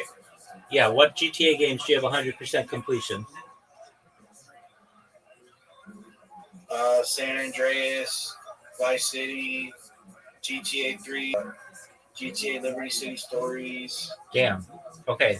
So you know what? What's the one on PS3 called? You know what's up. I forget that one. Grand Theft Auto 4? Yeah, bro. I grew up. Yeah, I grew up off of fucking GTA, bro. I'm not even gonna lie. So why don't you stream yourself playing Grand Theft Auto on Kick? I don't have my OBS set up yet. Can't be bothered to set it up just yet. Doug, it takes like 10 seconds to fucking set that up. I know, I just couldn't be bothered. I know. Why are you such a lazy fuck sometimes? Yeah. No, literally, I will sit here and walk you through whatever you need with OBS. I'm sure you can figure it out, though. And then you'll be live streaming on Kick simultaneously. Yeah, I just like my stuff set up a certain way, that's all. Oh, like not at all? Like it currently like is? when I do it. Like not at all? Well, yeah. I gotta have bots and stuff. You don't need bots. You don't need bots. Quit with that bot bullshit. You don't need bots. Just stream normally. Yeah. I mean, I don't know. It's something. All I hear from you are excuses. I embrace solutions.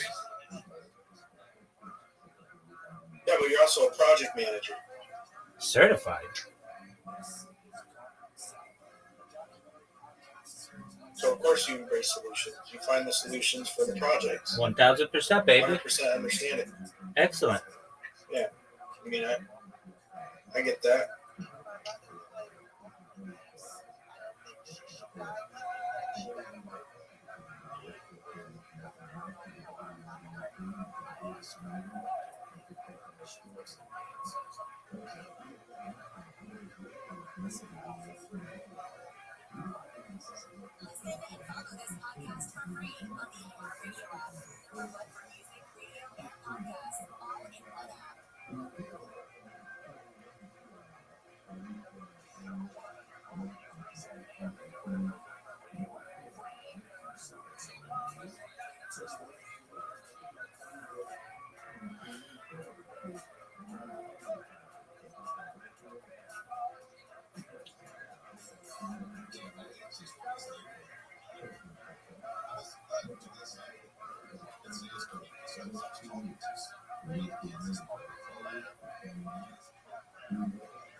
Have you logged in yet? It's still downloading. Okay, I'll be right back. Might take me 10 minutes. I have to get my groceries. All right.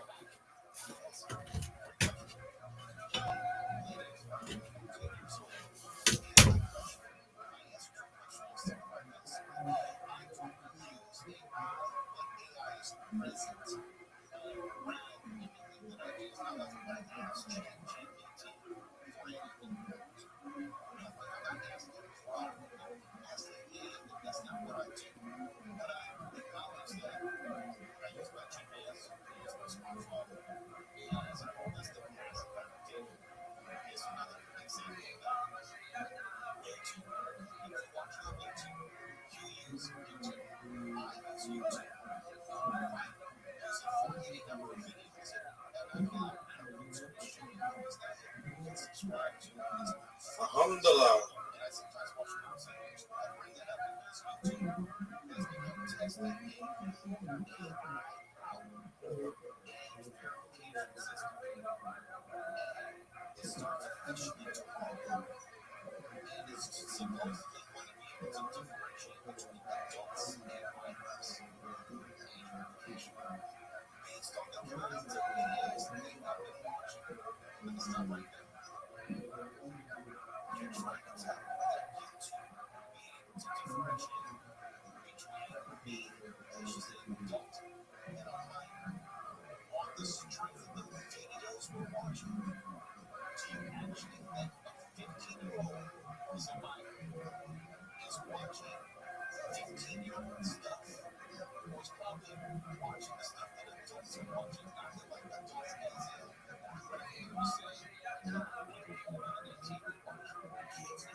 Hello.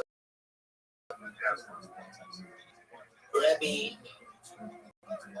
He's picking up groceries. Oh.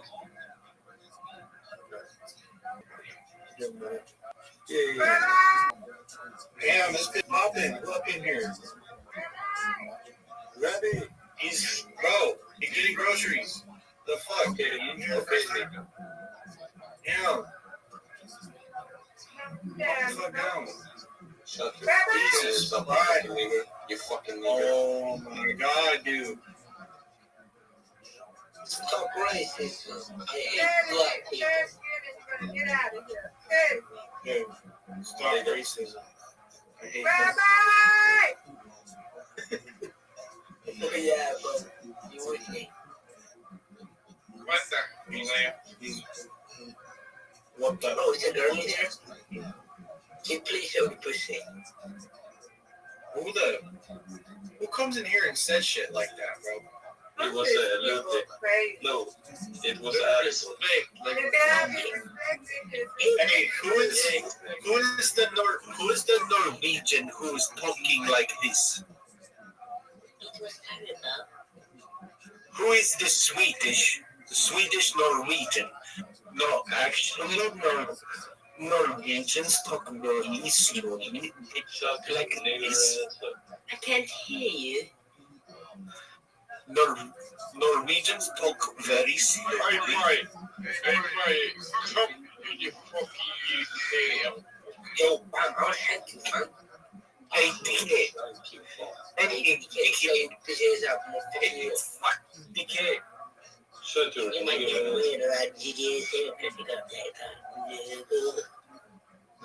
Dickhead. Dickhead. Who talk to dickhead? Shut your silent ass. Where's Rabbi? Look at my screen, you fuckers. Yes, I know. Oh, my screen's not even sharing. I'll show you screen. Can you see my screen? Yeah, nigga. Look at this screen. Oh, it's not stable, bro. It's BC again.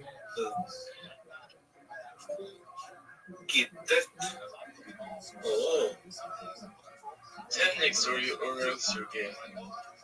10x? What the fuck is 10x mean? We just do like 3 hands right here. Evolution. BC game. Do not redeem it! Do not redeem it! Chicken butter, chicken butter, chicken butter. How could you redeem?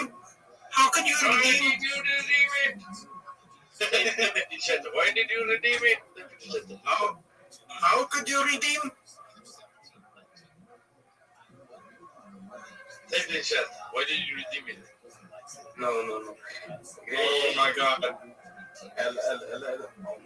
Oh, get fucked. She's got 21. No, she doesn't. She doesn't have 21. Yeah. No. Trust.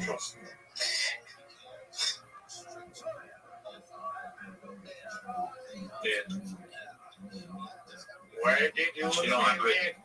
it? Oh my god. Why did you redeem it?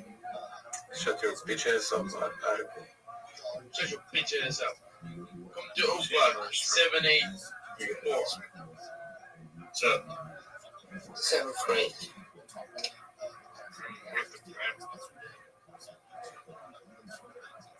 So, I mean, if you get 11, 11's an easy double, right? Clearly. Yeah.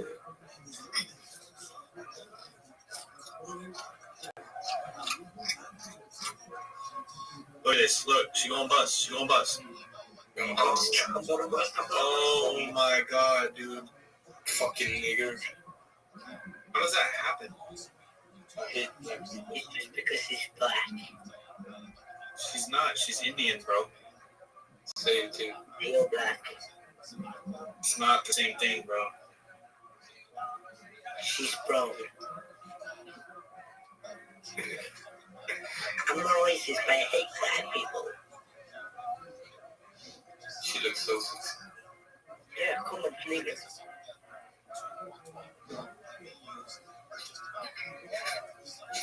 Bro, I can't even get a perfect pair on any of these, man. Who's the girl in there? Facial pussy. Stand, hit, split. I'm gonna get you later. You see, You just feel you like Who's Norwegian? Who is speaking the Norwegian? I'm not Norwegian. British. Yo, Swedish. I have a Swedish friend. His name's Mr. Gava. You ever heard of him? Yeah. He's the biggest streamer on Kick. Mr. Gava. He's Swedish. No. He will talk shit to all of you. That balance is fucked up. Oh, another Indian nigger. Why does it say 42? There isn't a $42 bet for 30. Wait. 3, 4, 6, 8, 10, 12. Yeah, that's 42. I don't know what I'm talking about. What do you do on this? I mean, you clearly double that. Stand that. What do you do on 15? Stand, I guess? Yeah. Hey, bust. Oh my god, dude. Push. How? She's such a nigger. Okay. She's sexy. Oh, all in. All in. 37. My God, dude. Stand. On the 38. Stand, yes. Yes. Double get it. Stand. Yeah. 17, 18, 18. Come on. Come on. 11, 14, 24. Let's go. What's your Double, favorite? double. Here we go. Low shiny. Retro. I don't know. You got me moving. Retro. What? What's your favorite? What does it look like? What does it say in the top left corner? But don't get her. You fucking nigger. I thought we was cool. We was cool, but calm down. I thought you knew what this was. This ain't the first runaround, girl. Where you at? Shut your such Oh, a. you right there. I ain't looking at- Oh, you playing blackjack. Okay. Like, stand. Oh, you're gangster. Wait. On a 14, Oh, you're you better to win the hand. Look, 9, bust. Oh my God. Who's playing? Oh, you talking to them? Such a nigger.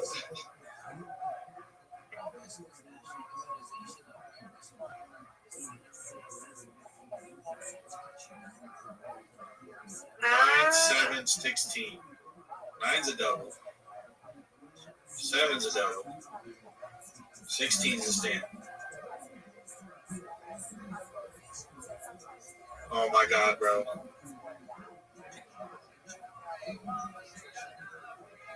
There we go.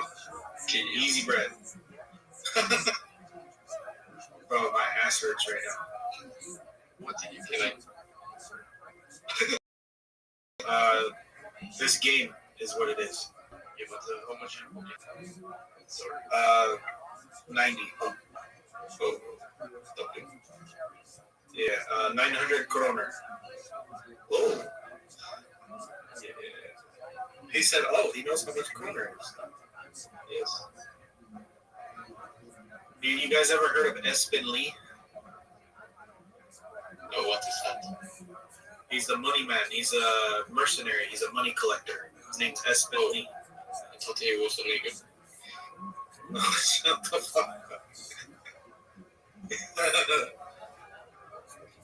How? How does she have blackjack? How is that even possible? How is that even possible? They didn't even offer me insurance. How does that make sense? I don't know. I don't understand. All right, let me get Mr. Goblin here. He'll show you guys a no insurance. We never take fucking insurance. Who takes insurance? No one. No, and other.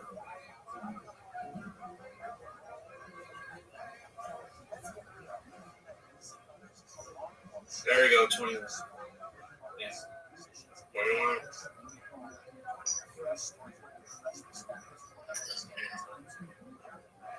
Ska sova. Oj. Well, Goodbye, I'm going to sleep.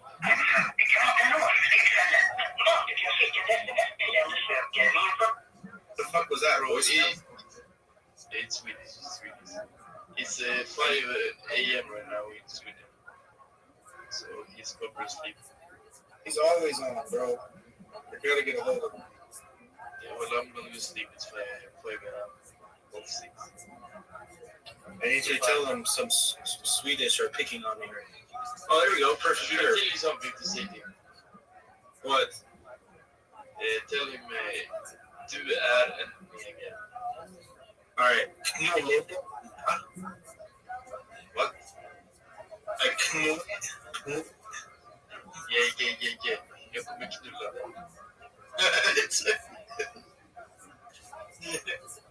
Yeah. You're in the room. I already know, man. I already been there. Yeah. You know Good how luck it with is. gambling. Don't lose it off. Okay, I almost did. If you hit 200, just go. Okay. Just okay. Right. 16. 15, 14, 18. Come on, bro. You don't got 20 on there. You don't have 20. How do you have 19? How do you have 19? How was that possible? Oh my god.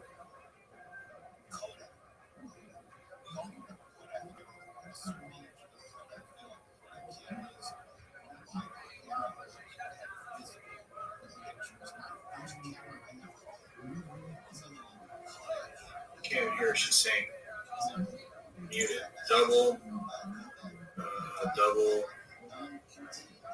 step. Double, Dutch, double, Dutch, double, damn, double, Dutch, double, Dutch. How?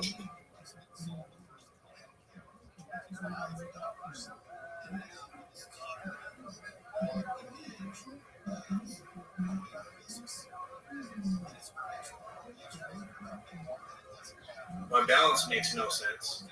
Because you have 75. Completely fucked off.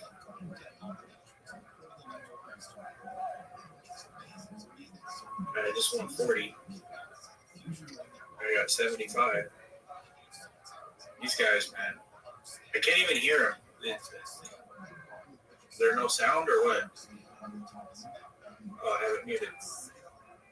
36.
I got to do.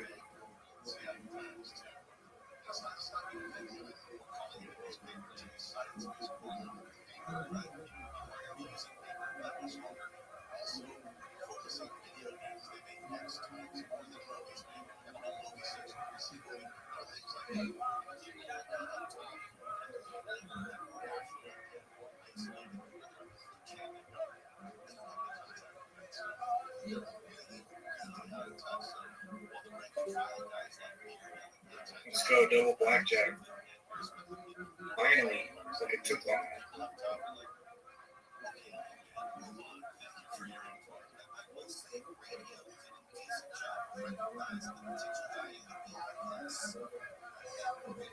Double check, double check, double check, double check.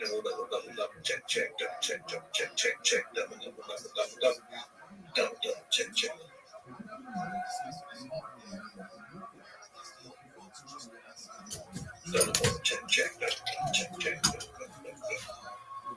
How do I have 63? I don't have 63.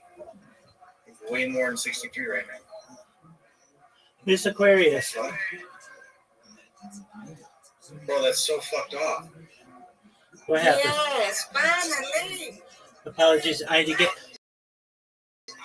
had to get my groceries. Excellent. All right, Reed. I'll be watching in a moment, but I've got to play Miss Aquarius and bowling. We play 2 games of bowling every night. It's our tradition, so I'll be with you momentarily. I'm just, doing what I do best over here, man. It's all good. And then I want to see you, Retro Raid, actually play the game. Well, I'm playing a game already.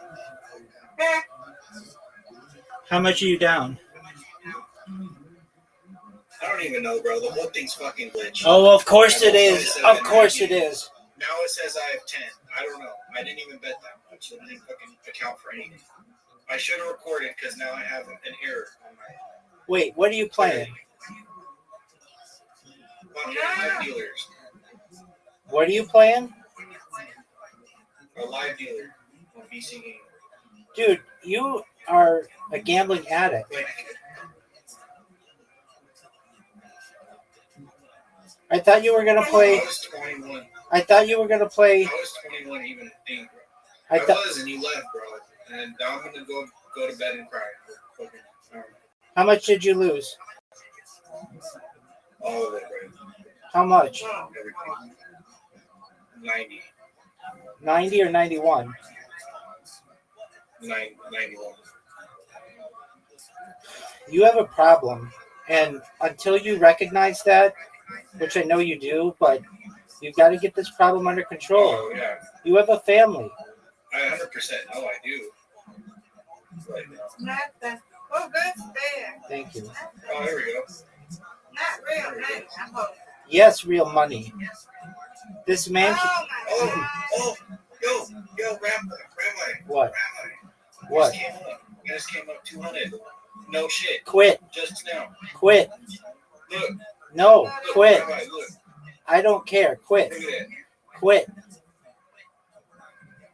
Bro. Quit. Just came up snack. Quit. Quit and come back tomorrow, and you can do the sports gambling. But come in at the beginning of the game.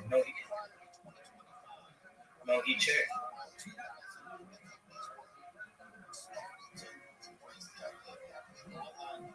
I can't do a heat check real quick. No. Heat check. No. See if there's any heat left. No. Leave. Leave. Leave. All right, bro. Good night. Keep your $200. I'll talk to you later, bro. Peace, big dog. I'm doing it. All right, peace, bro. Come back tomorrow.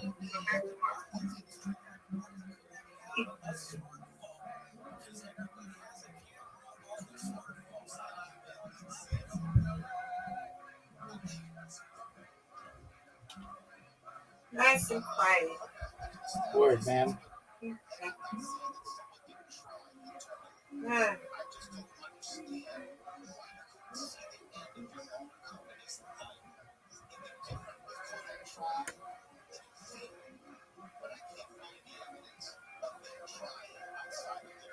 Nice strike.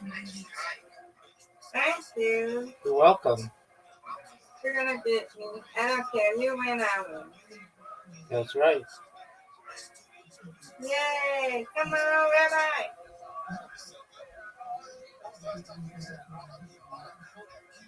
Yay!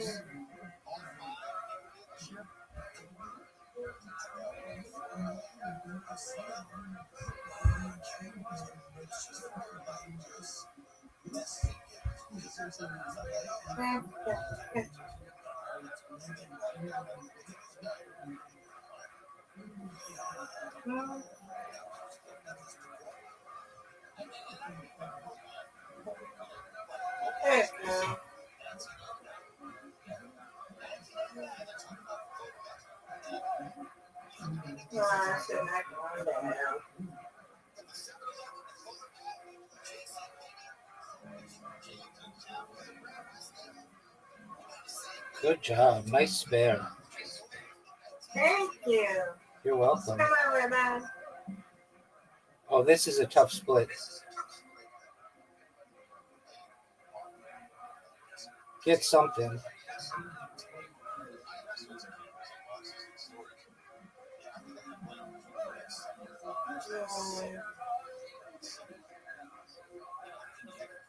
Wow. Impressive. Hello. Thank you. Come on, Rabbi. I'm trying. No.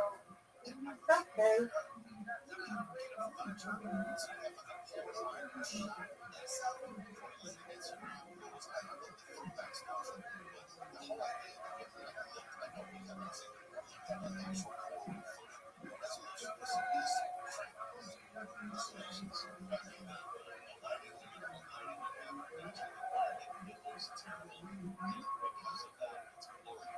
Come on, Rabbi. Thank you.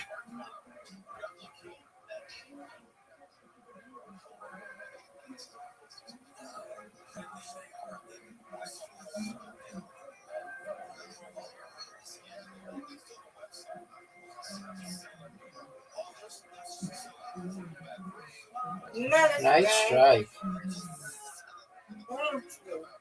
No one's touching you tonight, girl. Even still, I'm not touching you. Get it. Get it. 2 strikes in a row. It's over.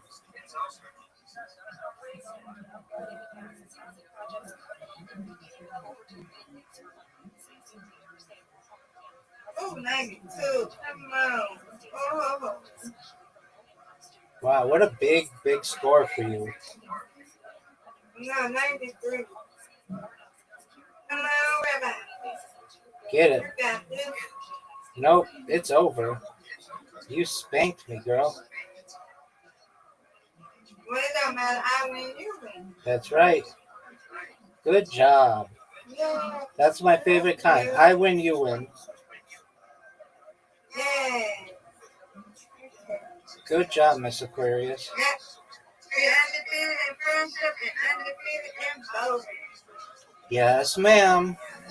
Sweet dreams to you. Okay. Sweet dreams to you. Take care. I want another. Maybe I get another. Maybe. Hey, good night. See you tomorrow. Take care. What up, pimp? Kicking ass, taking names. How you living, pimp? Yeah, not bad, not bad. My friend Bob wants to meet you. Excellent. Yeah, Bob, how are you, buddy? What do you do? Do you mind if I tell you all about myself? Excellent. I'm Rabbi Rothschild. I stream my life 24 hours a day, 7 days a week, 365 days a year for world peace. I've been doing so for more than 3 years. I have more data archived on the internet than person in global history. Bob, have you ever seen the movie The Truman Show or the television show Big Brother? Yeah, Excellent. Well, that's essentially what I am. Data is Earth's #1 resource. In 2018, The Economist magazine stated that data overtook petroleum as Earth's #1 resource. More data archived on the internet than any person ever, which may make me an influential person. And if that happens, I'm going to make sure that you, your friends, your family become financially independent if you're not already. I want you to be a generational wealth, and most of all, I want you to be able to start charities and philanthropic organizations of your own. How does that sound? Yes, it does. I talk about. I appreciate it. I talk about things to help the world, like ending world hunger through the use of technology, such as agricultural drones, floating greenhouses, saltwater greenhouses, hydroponics, things like vertical farming and cloud seeding. I want to help end world thirst. I'm sponsored by a cryptocurrency that's worth about $100 million. And one of the things that we do is we build wells in developing nations like Nigeria for the less fortunate. I want to continue those kinds of projects. I'm an advocate for the LifeStar program, and most importantly, desalination technology, where we pump earth seawater onto land to make it drinkable. I talk about. Go ahead. Do you like stream and like does it fun for living? Because if you're inside, how do you do? I'm not inside all day. I go outside. I was just outside. Yeah, I've streamed as far north as Santa Barbara, as far south as San Diego, as far west as the Pacific Ocean, as far east as the desert and mountains. I've streamed in Beverly Hills. I've streamed in Los Angeles. I've streamed in Disneyland and everywhere in between, basically everywhere in Southern California. That's cool, bro. You must have a lot of content. I have more content than any person ever.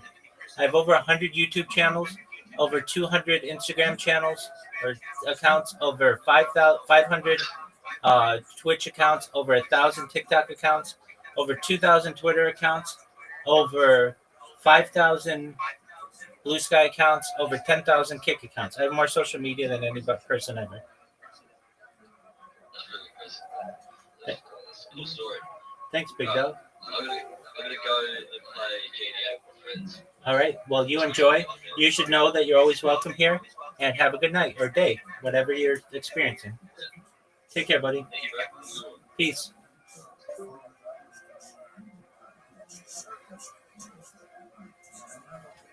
Our incident I think it's in Safania, that is also discussed in the Pardes Ramonim, of how Hashem is so angry with the Jewish people at one point, he wants to destroy them all. So he sends Gabriel, the Malach in charge of destruction, go down and get some of the from under the Galgal, some kind of like strange thing, like under the Aron Kodesh and the base of Mikdash, there's like some kind of like nuclear sort of Raiders of the Lost Ark energy kind of thing, and Gabriel is supposed to go there, supposed to get some of those radioactive coals and spread them out over the entire Jewish people, and they're supposed to be destroyed. Gabriel goes there, and he opens up the Galgal, and he looks inside. He's about to take some of those coals out, and inside the coals, there is the image of a glowing hand. And Hashem says to Gabriel, just wait a second, hang on. Right? And the hand represents chesed, the hand represents tzedakah, giving to others. And after a while, the Pardes Ramon says it was 120 years, Gabriel's standing there with, the suntan from the radioactive elements there. Hashem says, okay, forget about it. We're going to let them go. And he calls it off. And the whole story, as the Rock explains it, is that Hashem, as it were, knew that he was going to get angry with the Jewish people at some point in the future. And so therefore he left himself in advance a reminder of something that he appreciates about the Jewish people. He left in the Galgal itself this image of a hand, as it were. I know these are bizarre anthropomorphisms. I don't know what to do with them. It's Kabbalah. But the hand reminded him that even though they deserve destruction, they are charitable. They do give tzedakah. And so therefore he said, okay, forget about it. And now here the Ramak says explicitly, this is especially good for spouses, that when you are angry with your spouse, which in my case happens about once every 20 or 25 years, you have to put in your mind some kind of little token. You have to prepare in advance. This is like forgiveness requires work in advance. Put in your mind a token that when you get to that level of anger, you remember that token, and it will kind of like be just like a little stop sign. You can run right through a stop sign. I've done it many times. Not literally, but you can run through a stop sign, but it is some kind of reminder. And the reminder that I have is that my wife always makes my lunch. Even if she is a little irritated with me, which again, rarely happens, but she always makes my lunch. She always thinks, okay, what is my husband eating the next day? And it's usually very delicious and nutritious and stuff like that. And like, that's just a constant avoda of hers. So it's hard to get angry with someone who always does that good thing for you. You may be angry with something totally different, something bigger, whatever it is, but you have at least this one thing that you can count on.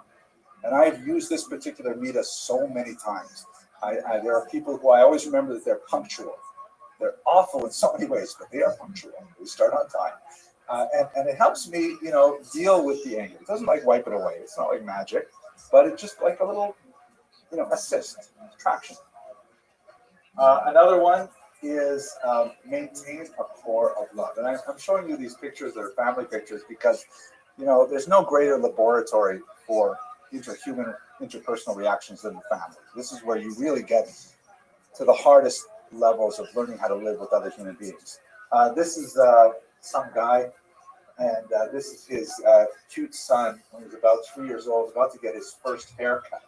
And he looks somewhat pensive here. I'm not exactly sure what is going to happen here. And the Ramak says that, we have this passage. We'll read it on Rosh Hashanah, right? We say this all the time. Why is it escaping me? Achon asher arachem. What does it say? Something like that, Rabbi? I will give chaim to whoever I want. Arachem kasher. Someone knows anything about it? Richamti asher. No, that's not it. Well, I'll remember it later. I'm glad this is live streamed because it won't be embarrassing at all for people to see me not remember. But at any rate, Hashem, as it were, has kind of like a fail-safe in his forgiveness that for every human being, he sets aside in a special otzer, special treasure room, says the Ramak. The Malachim are not allowed to enter that room. It is like, so to speak, sterile. No one can go in there and mess things up.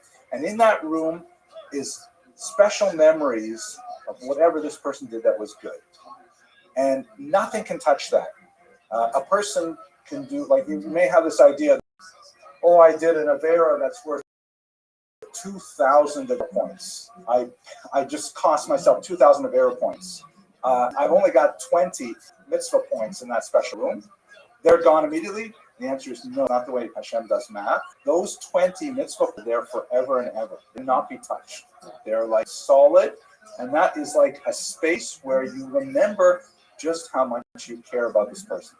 So even when this little boy grew up, and I'm looking around the room, most of you have small children. And I know it's hard to imagine this, but when they become teenagers, it's like they're taken over by aliens from another planet, and they become much more difficult to deal with. And, he's a hard kid to deal with in a lot of ways. But if I can remember, like, what he looked like when he went for the first haircut with me, vulnerable and uncertain, and, it's hard not to just protect those 20 points and love that person forever. That little core of love. And by the way, this is what he looked like after the haircut. I was not entirely sure that this was a good idea, but nevertheless, okay. So I'm going to give you now the last one. And this is, of course, our very own Chaim and Rabbi, our eldest daughter. And this is the 13th level is, the Ramak says that if all the other 12 levels fail, this one never fails. You're really trying hard to forgive someone. And again, sometimes people ask me, what about Hitler? I don't know. I've only used this in my personal life with the regular slings and arrows of outrageous fortune. I've never had, like those kind of awful traumatic experiences. Like, I don't know what to say about those things.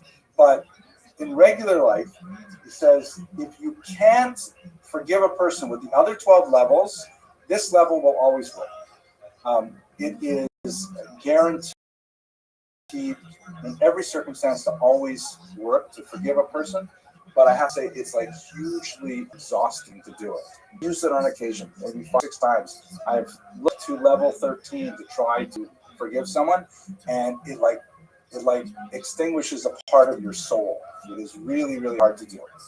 And basically what he says is every human being had a moment of innocence. Usually when they're infants, but every human being had a moment where they were completely toppled. There's nothing wrong with them. They were beautiful works of art. They were everything, and there was nothing wrong with those women. And what you have to do is you have to go back to that place. You have to imagine that person, that perfect human being, before they did anything wrong. And the specific metaphor he gives, although he does talk about childhood, is being under the chuppah. And he gives that beautiful section from the Navi of how Hashem found us in the wilderness and then became our husband there. And that moment of pure joy when you're under the chuppah and you're saying, I am so fortunate. How did I get so fortunate to marry such a wonderful person? And like nothing is wrong. The entire universe is aligned in your favor. Later you will have arguments. Later you will, but that moment of purity and energy that is uncontaminated by any other feelings, that's where you have to take yourself to. And if you can take yourself to that moment, you may still be angry about who knows what other things, but that anger will be muted by the overwhelming message of, yes, we had that connection at that time. And that's the 13th level. It is, again, exhausting. When you're really angry with someone, it's hard to think of that moment. But it is, well, we're still married, 34 years later, right? Okay, so I'm going to conclude now, and I'm just going to tell a story about the same daughter. This is Rafaela when she was about 2 years old or so. And I think one of the most powerful lessons in Tshuva I ever learned was from Rafaela. And it goes like this. So this was when I was doing my dissertation, and my wife was working in Westchester at the Federation, and I was unwisely in charge of Rafaela and her sister Danit. And I would be writing my dissertation papers all over the place, and the kids would basically be doing whatever they want in the rest of the house. And then I would look at my watch, and I know my wife would come home in 15 minutes, so then we'd rush around cleaning things up, and trying to make it look like everything was okay. And one day I'm working really hard on a particular writing, and I realize I don't hear the kids, which they found something really tasty to do.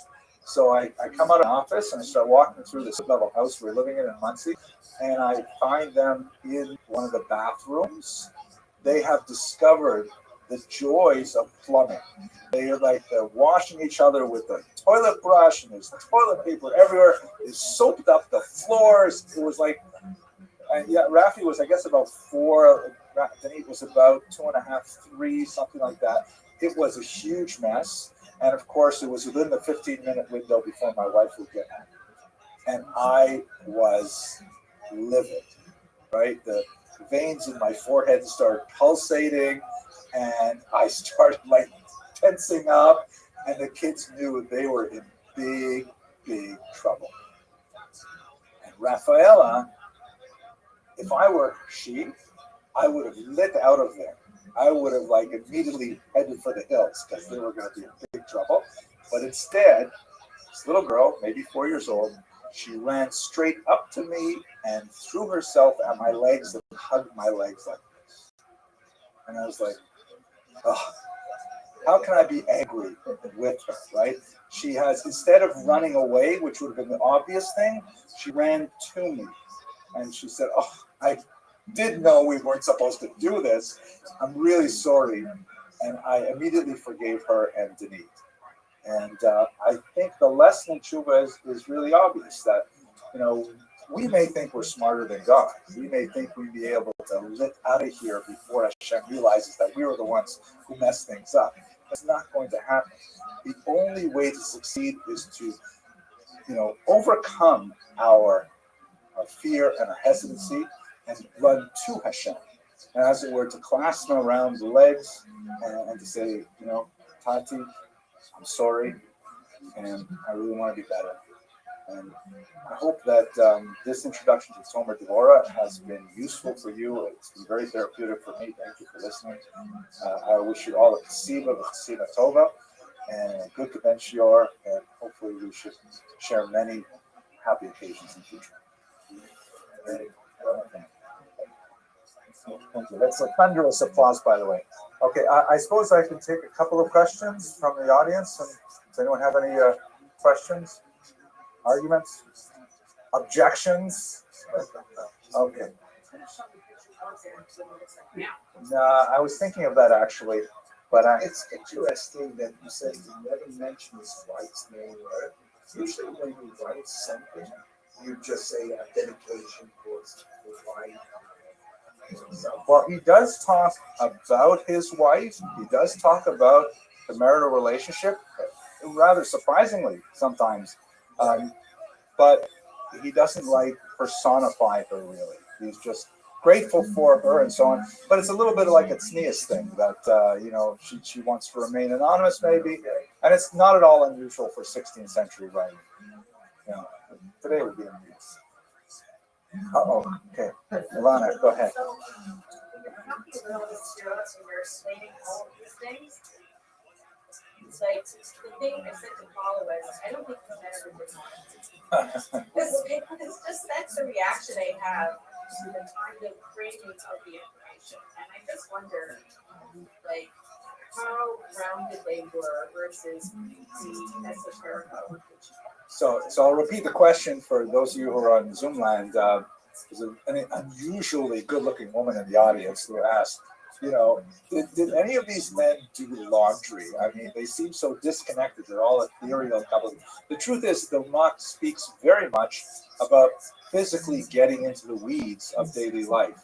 In his chapter on, I have to remember which chapter it is, but he has a huge discussion of do not turn your eyes away from poverty and distress.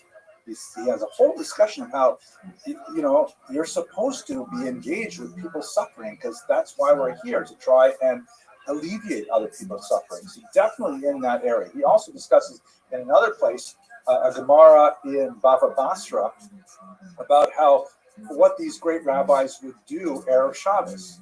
And then so many of them were doing totally mundane things to get ready for Shabbos. And that is you think that important rabbis would have house help to do them. No, these are things they would sweep, they sponge up, they would things because that's part of it. And my favorite, by the way, is Rabbi would always prepare the herring. He actually would prepare the sheep. Yeah.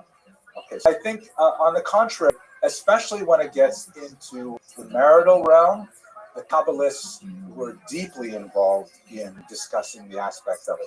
Sometimes it's actually sort of R-rated to read what they say about what it means to be married. Like, why did God create us with two sexes? What was that all about? So the Kabbalists say, no, there's tremendous amount of Torah in the fact that we have male and female. Enough said for tonight. Okay, I'll see. So I have some Zoom questions. I have a whole bunch of Zoom people. It's great if you met one create two sexes. Definitely, he talks about it quite a bit. I want to put that on recording. Okay, we got. Okay, lots of things from Tablets of Stone. Tablets of Stone is actually a student who lives in London, so I don't know what time it is there now, but I hope you get some sleep soon. The question of evil is a huge and too difficult question to answer right now. But it is a really important one, and the Kabbalists do have solutions. Margaret Newhouse, nice to see you. She says this was so inspiring. Thank you. What about self-forgiveness from Richard McDonald? Yeah. That's a tough one. Self-forgiveness. So the Ramak in Tomer Devorah principally discusses the way God forgives us and how we should take those lessons for forgiving others. He does not go into discussion, because it would be logical, of how does God forgive himself, therefore we should forgive ourselves. He doesn't take us there, I think for obvious theological reasons. But the fact is that I have found that by learning how to forgive other people better, I've gotten a lot better at forgiving myself. Most people are pretty good at it usually, but often when we forgive ourselves, we tend to do it in a very superficial way, and in the dark of night, then we revisit why we really shouldn't forgive ourselves. But when you read the Tomer Devorah and you feel empathy for other people's failings, then it's easier to give yourself a little slack as well. It's definitely a topic worth a lot more exploration. We're way out of time tonight, though. And I've done here my 5 fav. Jenna Primers has done my fave 5, my favorite 5 ones. Is there a resource or summary teaching that you can recommend for the entire work? So I actually have a whole series of lectures on each one of the levels online. So just look under the title Kabbalah of Forgiveness, which is the title I gave to the book that I wrote about this. And there's actually, in English, I think there are maybe 4 or 5 translations out there. Some of them are really quite excellent. And there's also on Safaria, you told me, is it an English translation as well? 2 or 3 English translations on Safaria. So there's a lot of resources available. Okay, thank you very much for enduring this presentation, and hope you all have a see you at the same Torah. Wonder how this works. Yeah. It's like online in a few different places. The regular.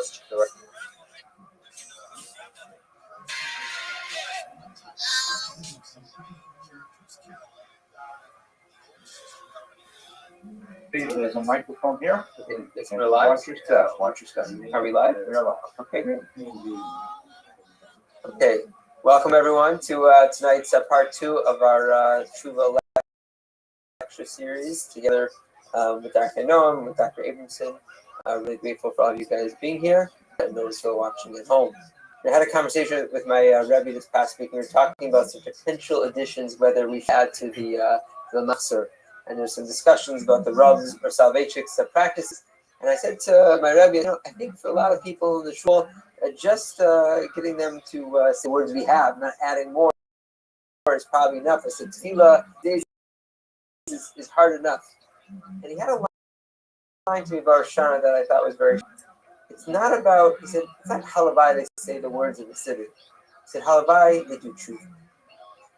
And I think that it kind of caught me. He was giving me a muster, but he wasn't intending to. Like one could go through all Rosh Hashanah, not clap one al-chay, and not really do any tshuva, because it didn't ever say anywhere in Rosh Hashanah to do tshuva. And so my Rabbi set a reminder that the goal of all of this davening, all the time that we're spending together over the course of the weeks, is to engage in the process of different opinions of what tshuva means, but ultimately we're trying to connect better with ourselves, each other, with the Borei Olam. And Dr. Emerson really prompted having this mini series, and tonight we're going to be taking a deep dive into Tomer Devorah. And with Dr. Abrahamson, we're very grateful for him for sharing his time, his wisdom, expertise with us. And there's a bonus. We have some merch for those who came. Dr. Abrahamson actually published a book on Tomer Devorah, and we offer for those who are interested. He has some free copies here up front for those who want. So signed, we know where he lives now. So sign, yeah, that might not be free. We would like a copy of Dr. Abrahamson's book. So they are here in front. But we're grateful not just for having the book to know the man, but to learn live together with Dr. Abrahamson. Okay. Thank you very much, Rabbi. I appreciate the introduction, and thank you all for coming early. I only bought a small number of books, so I think we probably got to pass around right now. So those of you who are early, just get one, and everyone else will be sad. So my goal for tonight, I am trying a little bit of an experiment technologically by live streaming this on YouTube, and I'm not sure it'll work, but we'll have a go at it. At any rate, what I'm going to try definitely do is to move this down here so it's not quite so. Can I move it? No, that moves the wrong thing. Here we go. Oh, there we go. And how do I move it?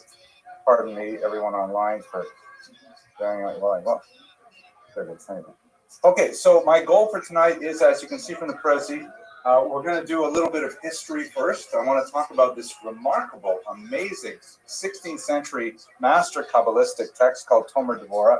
It is a work that really deserves a lot more attention. In my humble and limited understanding of the literary traditions of world religions, it is just a gloriously, supremely wonderful book that talks about something that I don't know any other tradition that has anything similar. It really is something unusual, and it deserves a lot more attention. So we're going to talk just a little bit about what the book is. We're going to place it in its historical setting in the famous Safed Circle, the Circle of Tzfat in northern Israel, which is in itself a fascinating historical chapter in Jewish intellectual history.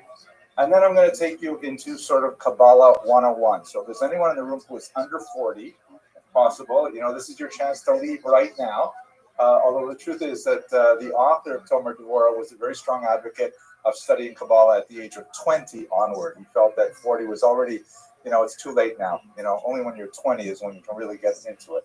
So I'll give you just a little bit of introduction to the basic ideas of Kabbalah as it relates specifically to the Tomer Devorah. And from that point, we're going to go into the actual crash course in forgiveness. There are 13 strategies for how to forgive people in this book. And we'll have time to 3 or 4 of them. Ideally, we could could have an hour on each one of them and not exhaust all of the tremendous wisdom in them. But we'll just look at my favorite 4, and we'll wrap it up for the night. So I hope this will be a useful presentation. I can tell you that it is something really important for me. I first encountered Tomer Devorah. I had just turned about 30, and I came across a copy in my local bookstore, and I was kind of like, I knew it was Kabbalah, and I was sort of like, ooh, this is, am I allowed to even look at this? And I started looking over my shoulder, kind of like, can I get a brown paper bag? Maybe I can bring it home like that. But the first 12 pages just blew me away. It was so overwhelming. It was so amazing that, as the rabbi said, I spent a fair bit of time translating it, and I really got a lot out of it. It's one of the 10 books that changed my life, and I think it has the potential to change anyone's life. It is really a phenomenal work. Change the relationships with the people around you, change your relationship with God, you maybe even change your relationship with yourself.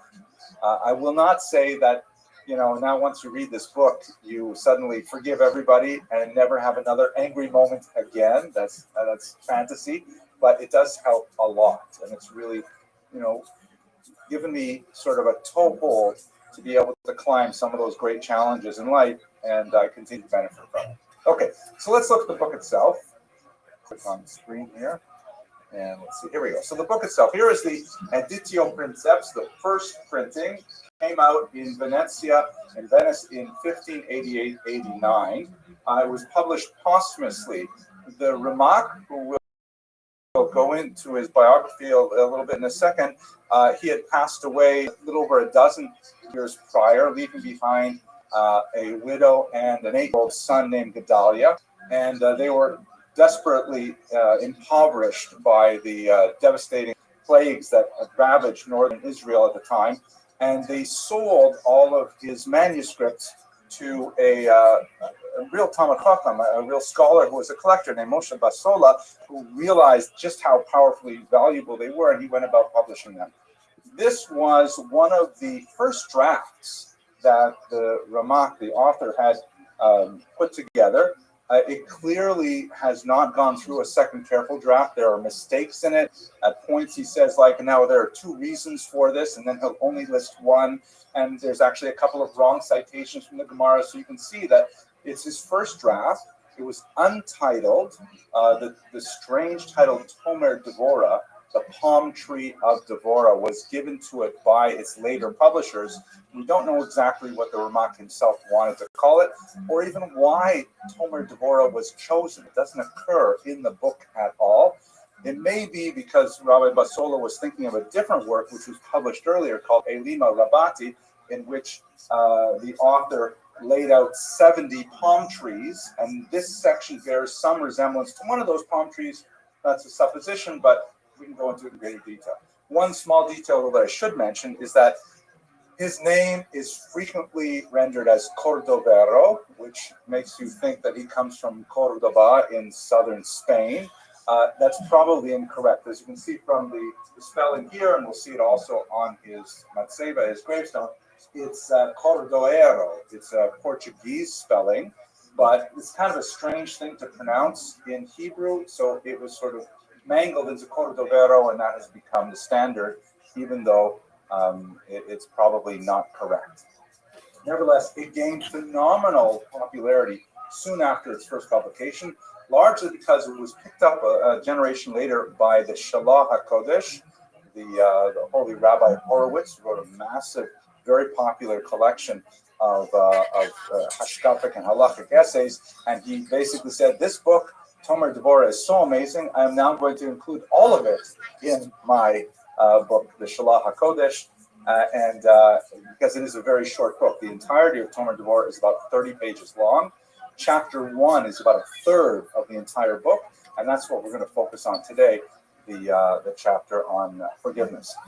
This particular book represents a new initiative in Jewish intellectual tradition, specifically that of what some have called Kabbalistic Musar. Musar is, of course, like the literature that builds towards ethical development, classics like Kovos and Levavos and Silas Yesharim and so on. One might say Pirkei Avos. But they all have like different sort of tracks, different sort of ways of appealing to the reader. Some Musar is like really super negative. We Lithuanians tend to really enjoy that style of, harsh criticism, like Shevet Musar, the rod of Musar, like to beat you with the shade. Others is kind of like Gadlus Ha'adam, the greatness of humanity and things like that. So this is a particular genre started by the Ramak, Kabbalistic Musar, which uses the Kabbalah as the launching pad for discussing ethical concepts. It's not theoretical Kabbalah in the sense of like, how did God make the world? What is the soul? The afterlife? It's not theurgic Kabbalah in the sense that we're not trying to like create a golem or some kind of magical act. It basically asks, what does the Kabbalah teach us about our interpersonal relations? That's what he really says. The fundamental premise of Tomer Devorah is an exploration of the concept V'halachta b'drachav, and you shall walk in his ways, meaning you shall imitate God, or to use the Latin term, imitatio Dei, the imitation of God. So the Ramak asks a really important question. If we have this idea that was to follow God's ways, how do you actually do that? I mean, are we supposed to like be destroying cities like Sodom and Gomorrah? Or are we supposed to be, like making decisions over who lives and who dies and plagues and things like that? Those are all things that Hashem does in Tanakh. How do we know which actions to choose and which actions not to choose?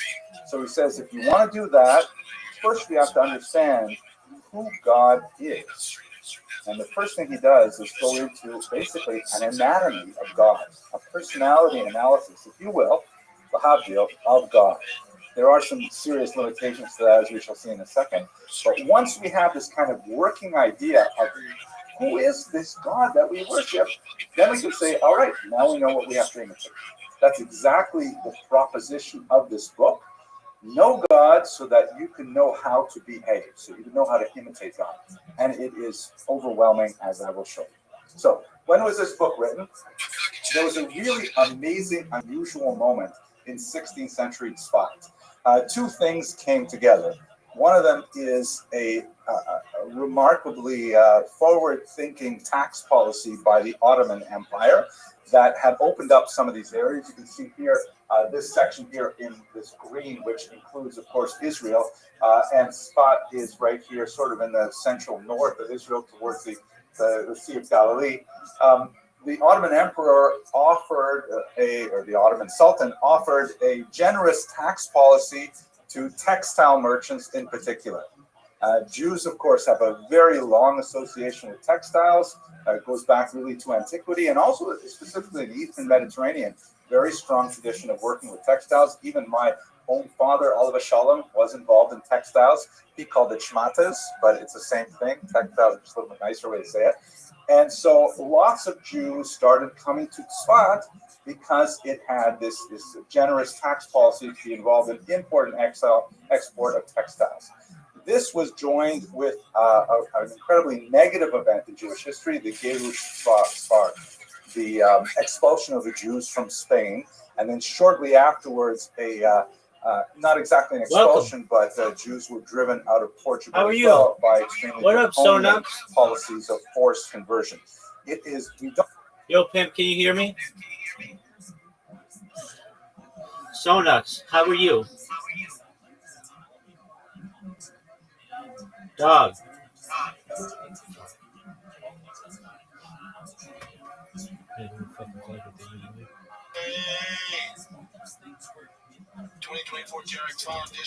We don't know for sure, but it is most likely that the Ramak was the child, he was born in 1522, of refugees from Portugal.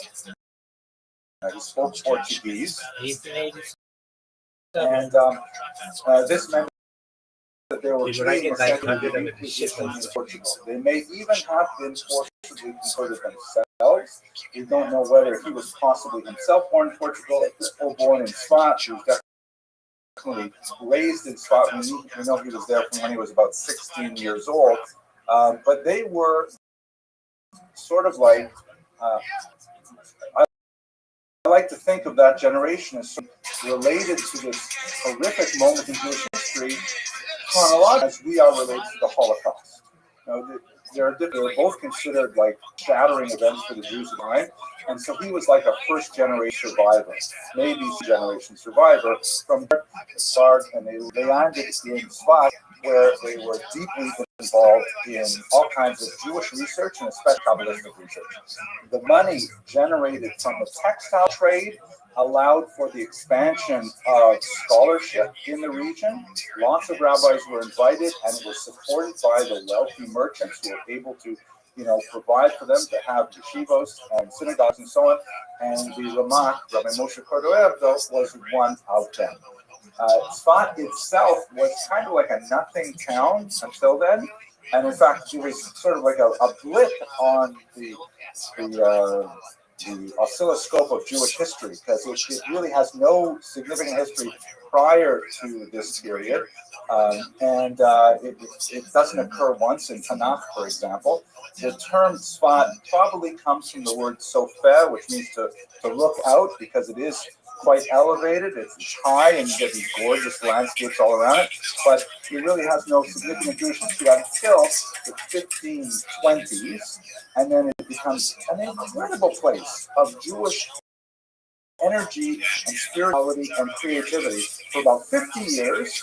And then there's a series of that wave that just rushed through it, killing, among others, the Ramak, and then it dies down again. And it's always kind of like, since then, since the 1570s, it's kind of like been, retrospective move back towards that period of genius. There was a period of incredible genius. You have to imagine the number of scholars came there, and specifically lots of Spanish and Portuguese rabbis who had endured the great expulsion and came there with, these apocalyptic ideas, and they found themselves all together in this tiny town on a hilltop, and they started synergizing each other and doing some absolutely incredible things.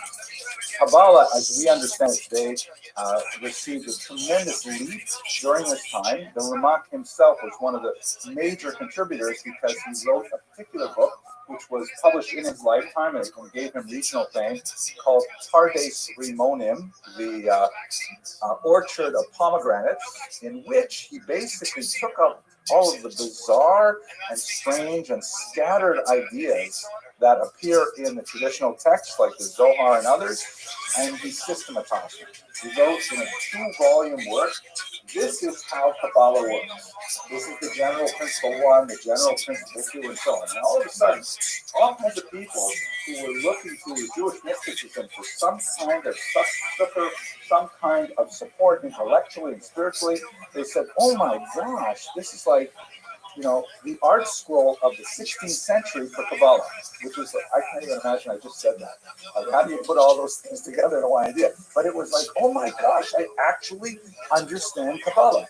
He was really big into drawing diagrams and pictures, and so he graphed out Kabbalah. It was comprehensible. It became an instant classic and was known as the go-to person to explain Kabbalah.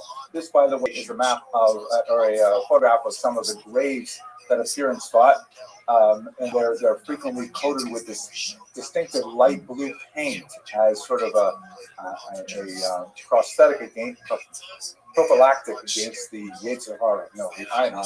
Excuse me, I'm a little nervous. It's such a big crowd here. I'm so pleased that you came. Thank you all for coming. Just to give you a sense of who is in Sukkot at this time and what are they doing, this is another section of the famous graveyard of Sukkot, and we see here right at the bottom the Ramak, right? Rabbi Moshe Ben Yaakov Kozoero, and he is really the father of Kabbalah.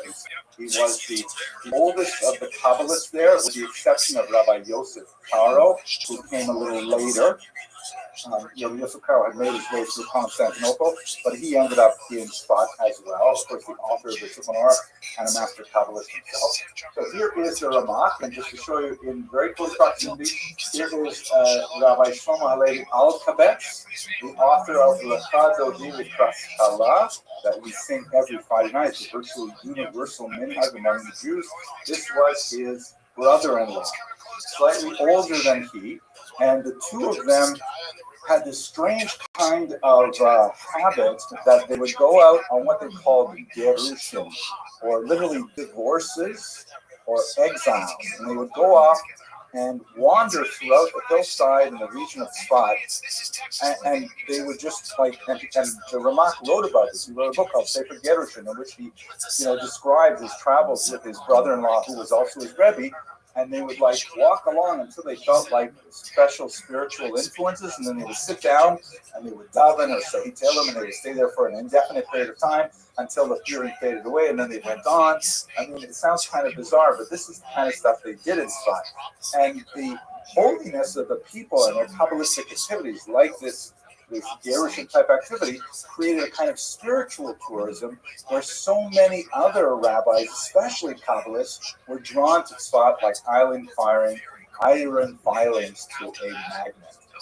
And one of the greatest of them, of course, was the Ari HaKodesh, the great Isaac Luria, Isaac Ashkenazi, who came from Cairo, the region of Cairo, specifically to study with the Ramak. The Ramak was the Arizal's Rebbe. They learned together for about 9 months, before the Ramak died. The Arizal died shortly thereafter. But the Arizal, according to his students, Rabbi Chaim Vital, always considered that brief encounter with the Ramak, that the Ramak was his Rebbe. So we're talking right now about the roots of 16th century Kabbalah, and really the way in which we understand Kabbalah today is heavily dependent upon the Ramak. Okay, so that's sort of like the history stuff. Now we're going to get into the woo-woo part of tonight's lecture, looking at the actual ideas of Kabbalah and then how it relates to our interpersonal behavior before Rosh Hashanah. Does anyone have any questions? Yes, please. Hey, what are you doing?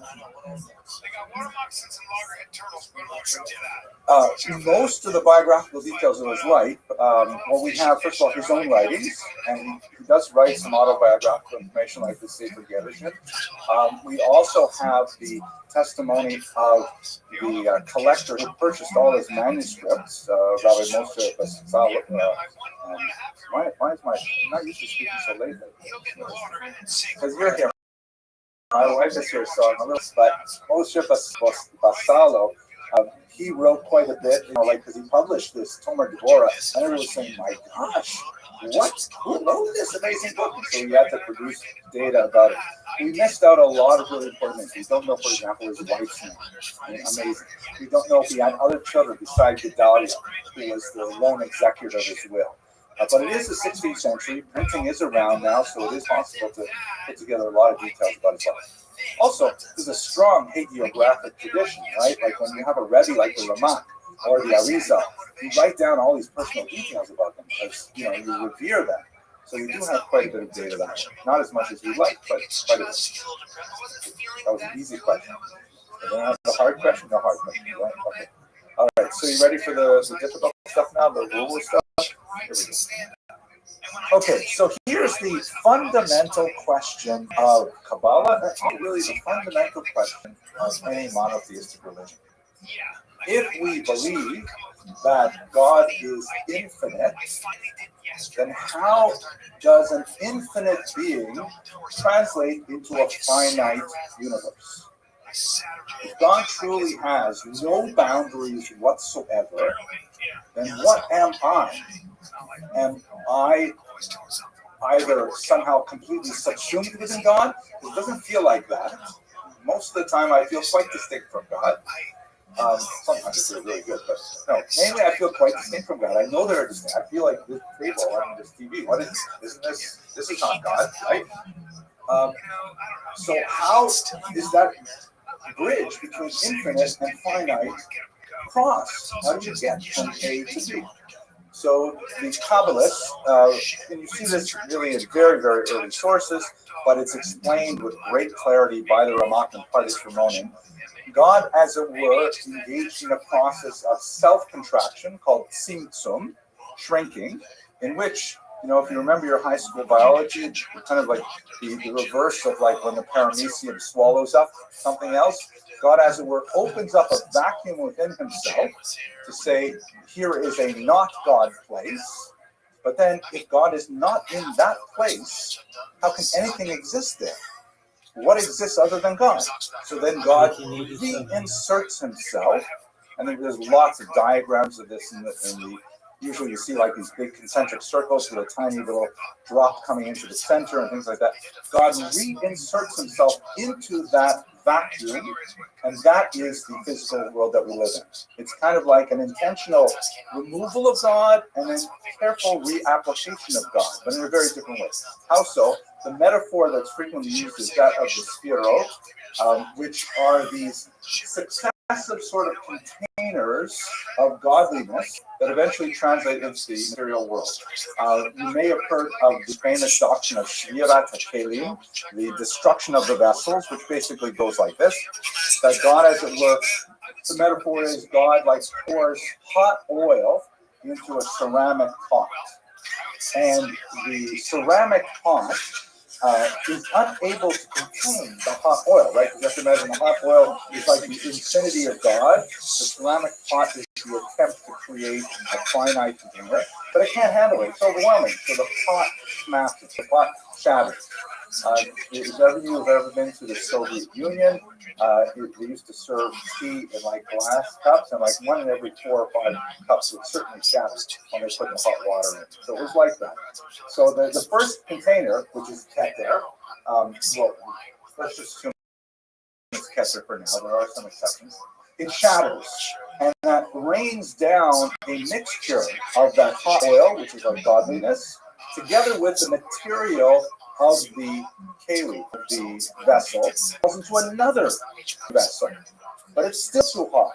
So that second clay pot also shatters, and then that means you have a mixture of the first 2 vessels with the light of godliness, goes to a third pot, a fourth, until finally, by the time you get to the bottom, Malkut, which is where we live, then finally the oil has cooled through its interaction with the broken pots, and then it can exist in this world. And so the idea is the world we live in today, like let's say this computer or this sender, is a mixture of the material dross of the broken clay with a tiny spark of godliness that allows it to contain existence. There's 4 levels of existence. There's those who seek, which is the highest level of humanity. Then there's those who walk, that's like animals, the second highest. The third level is vegetation, and the fourth level is domain, silence. And even silent things, meaning rocks and chairs and things like that, have a spark of godliness in them that allows them to continue their existence, but it's just so heavily weighed down by materialism, literally material, that it cannot be, separated from its godliness. This is, by the way, one of the major differences between the Ramak and his student, the Arizal, and one of the reasons why you have lots and lots of Hasidim who follow the Arizal, not so many follow the Ramak, because the Arizal, and I don't really understand this, I'm really talking without knowledge here, but the Arizal portrayed this whole process as some kind of strange cosmic accident. I don't really understand how that works, but the idea is that the universe, by the way the Arizal describes it, has been set on fire, and we are in a crisis where we are sparks of holiness trapped within material entities, and the purpose of our existence is to free those sparks. This gives Hasidism, in particular Chabad Hasidism, a tremendous impetus to get out there and save those sparks and do those mitzvos and have people put on tefillin on the street and give out Shabbos candles, because every time you do a mitzvah, you are releasing the holiness, you're allowing it to flow upwards to its original source. The Ramak has a much more kind of sedate approach, in which it's not an action. This is the way in which God is, this is the way you find. It's not at all any kind of license. So it's not as easy as sell for followers. I'll give you one more metaphor that I think would be even a little better for understanding this idea. Is that, okay, you can't look at this to naked eye. Like, it's too powerful. It burns out your retina. You can't do it. So what you can do is you mirror, and you hold up the mirror, and you can glance at the reflection in the mirror in a passing way. The mirror itself absorbs some of the energy, the radiation of the sun, but it also distorts it, right? Because it's not perfect. There'll be a little bit of coloration, a little bit of a dulling, and so on. Still too strong to look at it steadily, though. So you get another mirror over here, and you look at the reflection of the sun, easier, set up like this, reflecting the light back and forth like a pinball machine. And then finally, at the bottom, you can, as it were, live in regular sunlight because of the illusion of the light through all the years. So one, Shira, Kali, and let's try to understand how does that relate to the Ramak is saying. So the Ramak is saying, you recall that, we have to know who God is in order to imitate him. But it is philosophically impossible for us to know who God is. God is incomprehensible to us. God is infinite in every way. The only thing that we can say about God, to the Kabbalists, is we can say something about the way in which God interacts with our physical universe. We can observe God, as it were, like if you're a physicist, they have those bubble chambers. You can't see an electron, but if you put it in one of these bubble chambers, you can see the path that it takes. right? Or the biblical metaphor, you can't see my face and live, but you can see my behind. You can see where I've been. So the Sphirot are God's communication to the universe. The Sphirot is God saying, I could have created the universe in any way.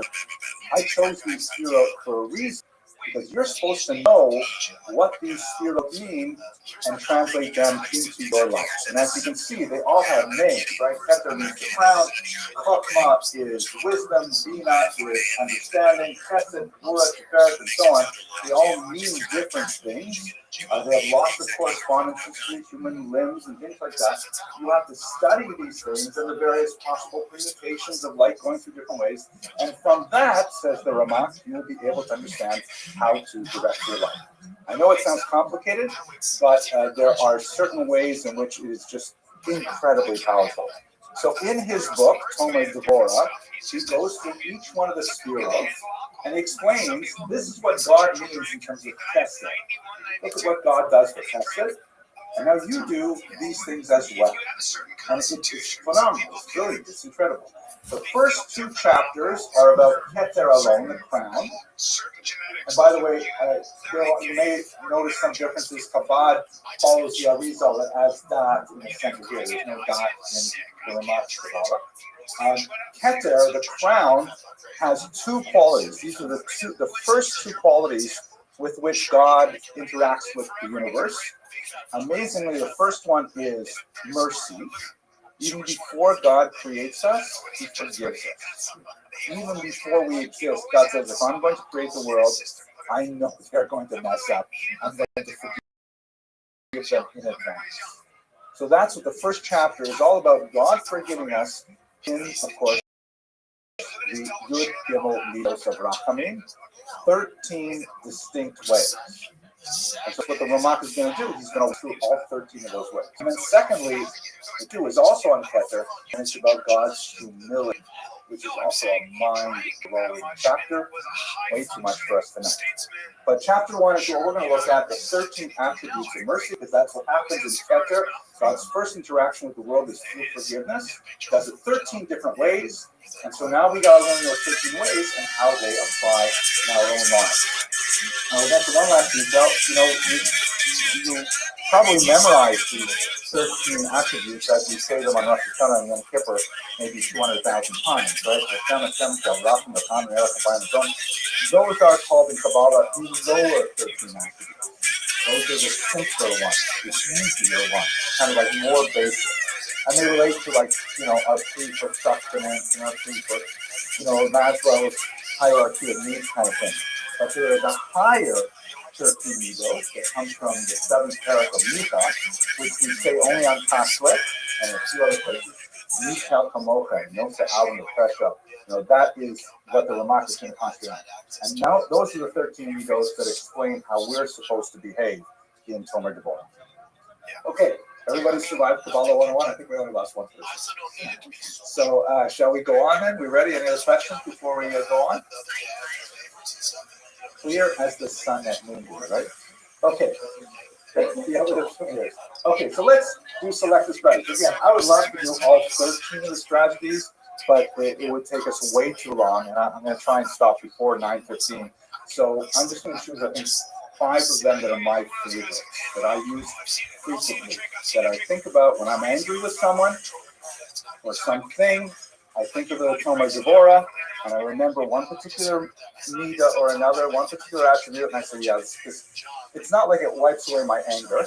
You can't see anything, right? It's the insulted king. I can't figure out how to make it. You're welcome, girl. The insulted king. So here's what the Ramak starts with. He starts by telling us a secret that only the angels know. He quotes it in Parties from Underground. He says that the name, one of the highest names, we spend a lot of time thinking about names in Judaism. Names are significant, right? We can't even say the Shem HaMeforash, one of the names of God.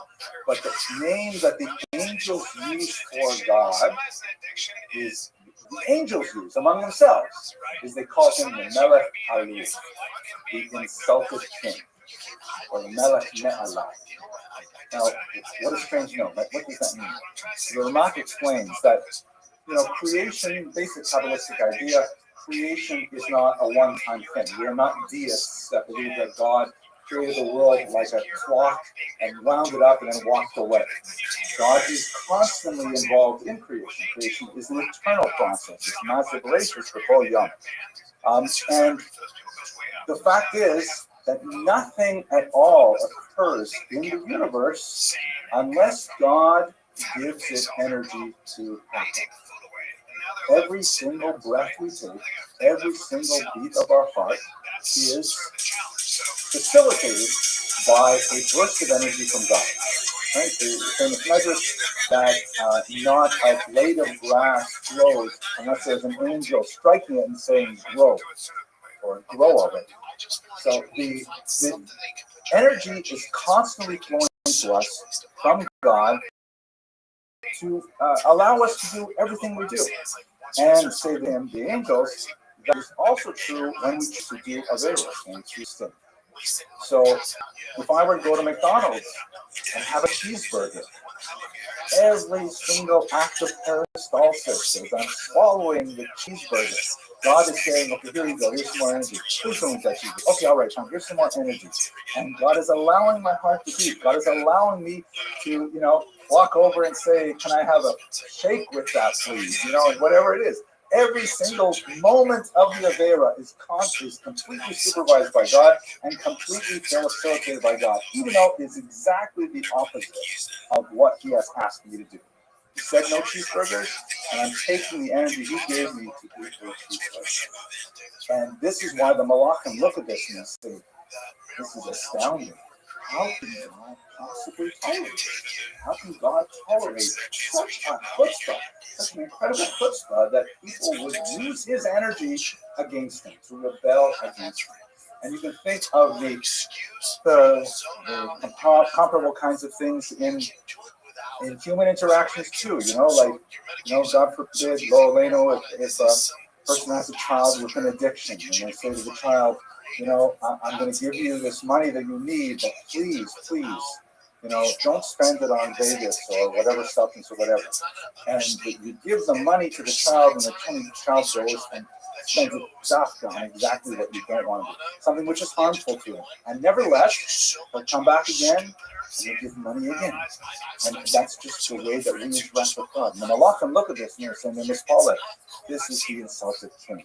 How can you tolerate that? And so the metaphor for us, as the Ramak says, is the very first thing that God does in his creation. He knows that we're going to use his energy against him. Nevertheless, he says, I understand that going in, and I accept it, and I'm going to allow them to continue with it. I'm hoping that they'll get past it, and they'll go past it, but that is nevertheless what he does, and that's his insulted nature. The second level, this is, by the way, I'm going to show you two pieces of art from an artist from the Isle of Skye, who was actually very excited about the Tomer Devorah, and she did a 13-part series describing each one of the midos. And some of them, I'll show you two of them. They're absolutely fantastic. This one is called Let It Go for Now. This is my title for it. It's the Hebrew is Noseh Avon. She called it Whose Categors Are These? So this gets also a little bit weird of the Kabbalah. But we have this passage in Pirkei Avos. I'm sure you're very familiar with it. That says that, whenever you do a single mitzvah, you get a snager, you get an advocate, right? As it were, and I'm sure you probably remember when you were kids, if you said a bracha, your parents would say something like, oh, you're going to make a big malach if you say a bracha nice and clear and loud, because we have this idea that when you do a mitzvah, a positive deed, you release positive energy into the universe, which we call a malach, a messenger or an angel, if you will. And this is pretty basic, kind of like Kabbalah physics. But the opposite is also true, and not often talked about. If a person does an Aveira, they create a negative energy being called a Kateger, an accuser, or it's also called a Mazik, a damager. And this negative energy being, the Ramak understands it as a real conscious being, not just like kind of diffuse energy, but some kind of like almost demonic force that's out there to do evil.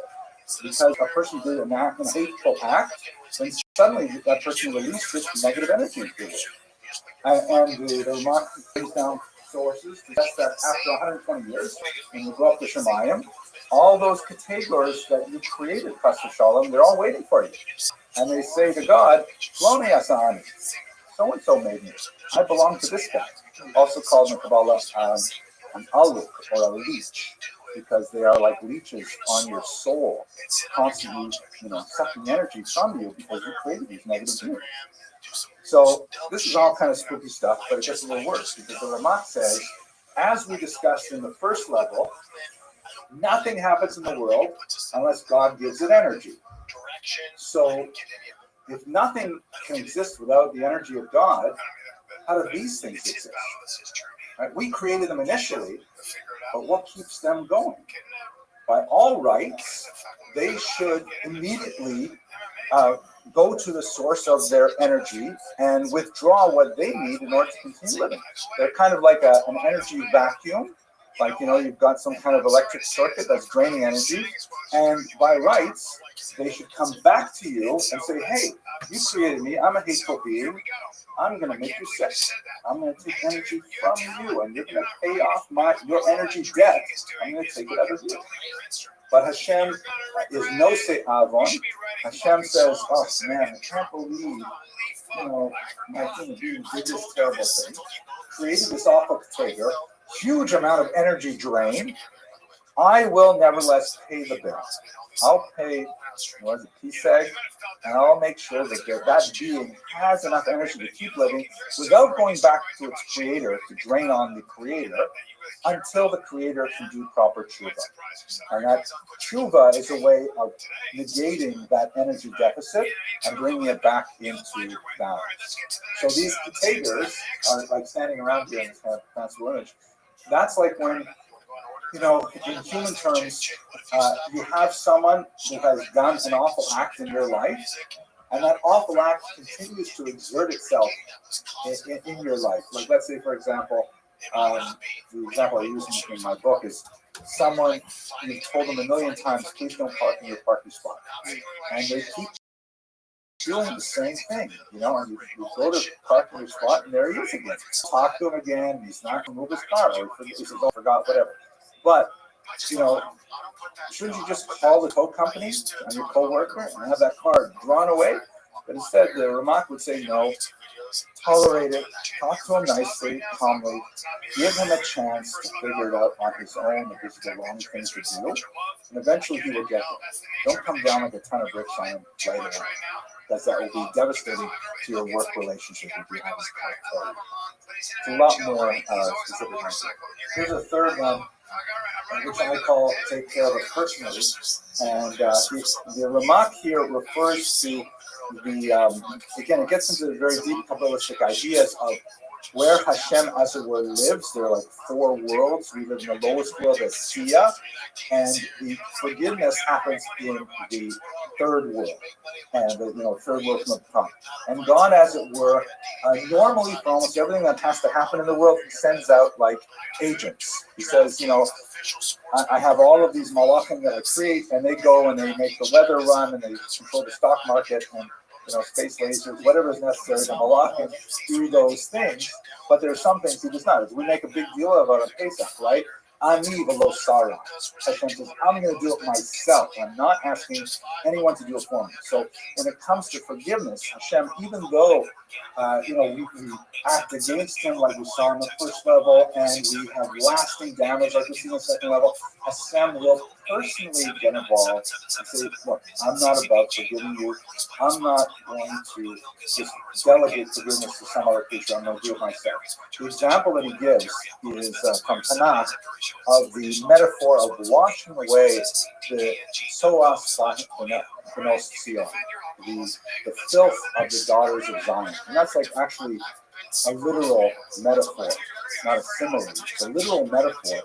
And the reason why I put a picture here of my parents, this is my mother, she lived me well, my late father, and this is our son Boaz. It's a little bit old picture, but this is just an example of he always wanted to be a marine biologist, and now he's finally He's at Stony Brook University, Toronto University has a terrible marine biology program. I'm not sure to admit it, but he's out there scuba diving and things like that. But this is when he was about 8 or 9 years old. And he caught a fish, and my parents, of course, are delighted. So, and I'm reminded, and the Ramak speaks this out exactly, that there are things that a parent will do for a young child that they're incredible in terms of the amount of energy expended. I know that I was going to get personal, tell personal stories, but my wife doesn't especially like when I tell personal stories. But I will hint at one. When I was about 8 years old, about the age of yours, I guess, and this was like back in the late 60s, early 70s, right? The space age. And my parents bought me like this incredibly fancy snowsuit, which was sort of like a space. It was like silver in color, and had like flags and like patches and stuff like that. This is when you put them on the moon and everything. And I thought it was like the most amazing thing ever. I also thought it was waterproof. And I'm walking home from school one winter day, and it was like a kind of a yucky fall day, and I'm wearing my super space suit, which is brand new, and I'm walking next to the ditch, and I say, "This is great. I'm wearing my space suit. I can go right into the ditch." And I dove into the ditch, and I discovered my space suit is not, in fact, waterproof. And I came home, and I was like completely covered in the filth from the ditch. And I walked into the store. My parents had a store, and we lived in an apartment on top. And I was like sopping wet with stinky ditch water. It was cold, right? It was probably, I don't know, September, October time. And my mother, she's so saintly, not a word of criticism, just took me upstairs, helped me get out of this disgusting, clammy thing, get into the bath. Not a word of judgment against me. She never said like, "Oh, take care of yourself. So, you ruined your brand new snowsuits." But it was just she herself said, "Don't worry, son. I have everything taken care of for you." And that's like when Hashem forgives us. He doesn't like give it to some employee to do it. He wants to take care of yourself. He says, "You're ready to be forgiven. I'm going to do it personally." And very, very powerful, direct metaphors. Oh my gosh. This one is my favorite. It's one I use frequently. I call it "Who Makes Your Lunch?" And it is from the Kichapes Chesed passage in Micha. And this is actually one of the pieces of art by Rebecca Odessa. That this was inspired by a discussion of this. This is supposed to be like me, and this is supposed to be like my wife. And the metaphor inside, it don't take too long for me to give you all of it, but basically the Ramak describes a bizarre incident I think it's in Tzefania, that is also discussed in the Pardes Ramonim, of how Hashem is so angry with the Jewish people at one point, he wants to destroy them all. So he sends Gabriel, the Malach in charge of destruction, go down and get some of the coals from under the Galgal, which is some kind of like strange thing, like under the Aron Kodesh and the base of Mikdash. There's like some kind of like nuclear sort of Raiders of the Lost Ark energy kind of thing, and Gabriel is supposed to go there, supposed to get some of those radioactive coals and spread them out over the entire Jewish people, and they're supposed to be destroyed. And Gabriel goes there, and he opens up the Galgal, and he looks inside. He's about to take some of those coals out, and inside the coals, there is the image of a glowing hand. And Hashem says to Gabriel, just wait a second, hang on. And the hand represents chesed. The hand represents tzedakah, giving to others. And after a while, the Pardes Ramonim says for 120 years, Gabriel's standing there with the suntan from the radioactive elements there. Hashem says, "Okay, forget about it. We're going to let him go." And he calls it off. And the whole story, as the Ramak explains it, is that Hashem, as it were, knew that he was going to get angry with the Jewish people at some point in the future. And so therefore he left himself in advance a reminder of something that he appreciates about the Jewish people. He left in the Galgal itself this image of a hand, as it were. I know these are bizarre anthropomorphisms. I don't know what to do with them. It's Kabbalah.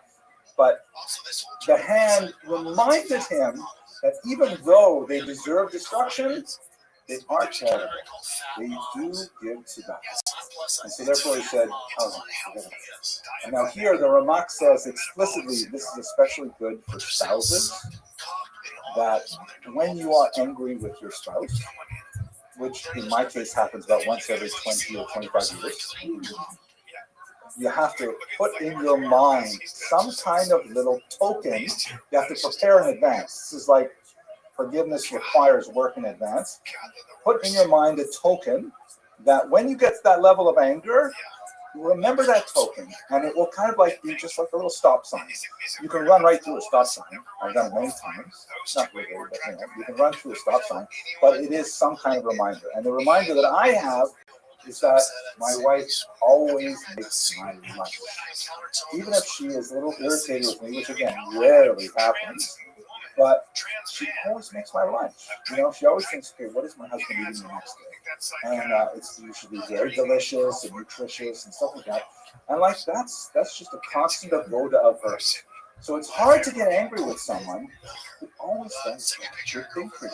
You may be angry with something totally different, something bigger, whatever it is, but you have at least this one thing you can count on. And I've used this particular meter so many times. There are people who I always remember that they're punctual. They're always, but they are punctual. They start on time. And it helps me, with the anger. It doesn't like wipe it away like magic, but it's just like a little, assist, traction. Another one is maintain a core of love. And I'm showing you these pictures of family pictures because, there's no greater laboratory for interpersonal reactions than the family. This is where you really get to the hardest levels of learning how to live with other human beings. This is some guy, and this is his cute son. He's about 3 years old, about to get his first haircut. And he looks somewhat pensive here. I'm not exactly sure what is going to happen here. And the Ramak says that, we have this passage. We'll read it on Rosh Hashanah, right? We say this all the time, right? It's escaping me, Achon asher arachem. What does it say? Something like that, Rabbi? I will give pain to whoever I want.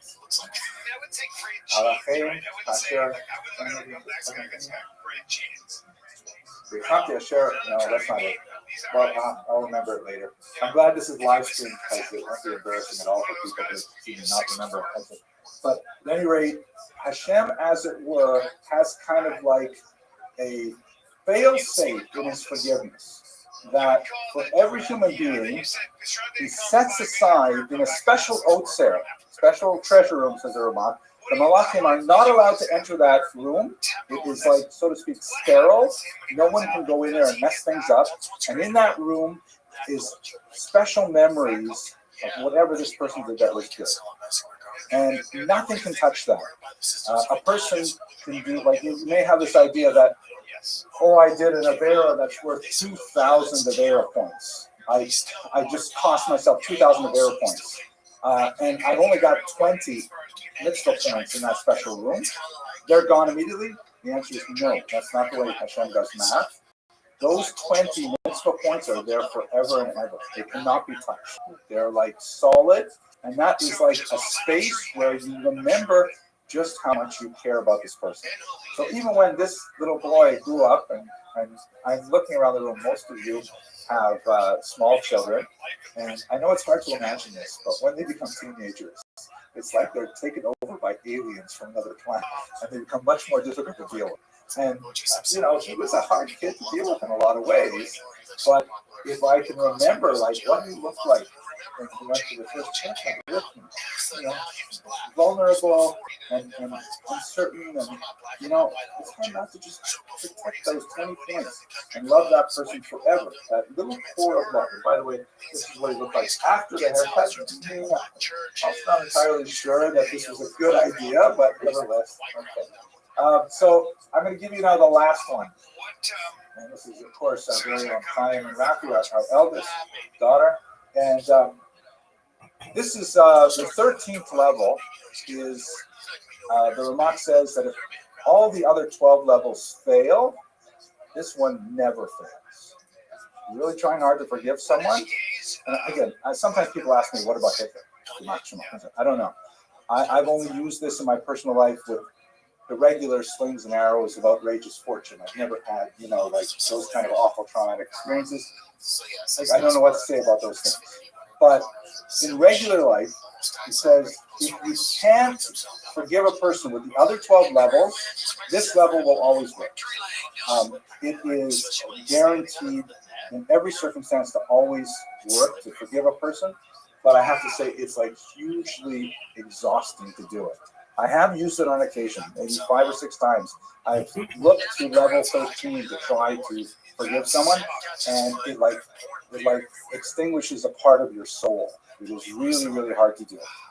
And basically, what he says is, every human being had a moment of innocence.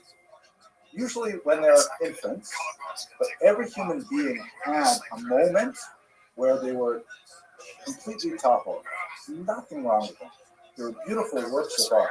There was everything, and there was nothing wrong with them whatsoever. And what you have to do is you have to go back to that place. You have to imagine that person as that perfect human being before they did anything wrong. And the specific metaphor he gives, although he does talk about childhood, is being under the chuppah. And he gives that beautiful section from the Navi of how Hashem found us in the wilderness and then became our husband there.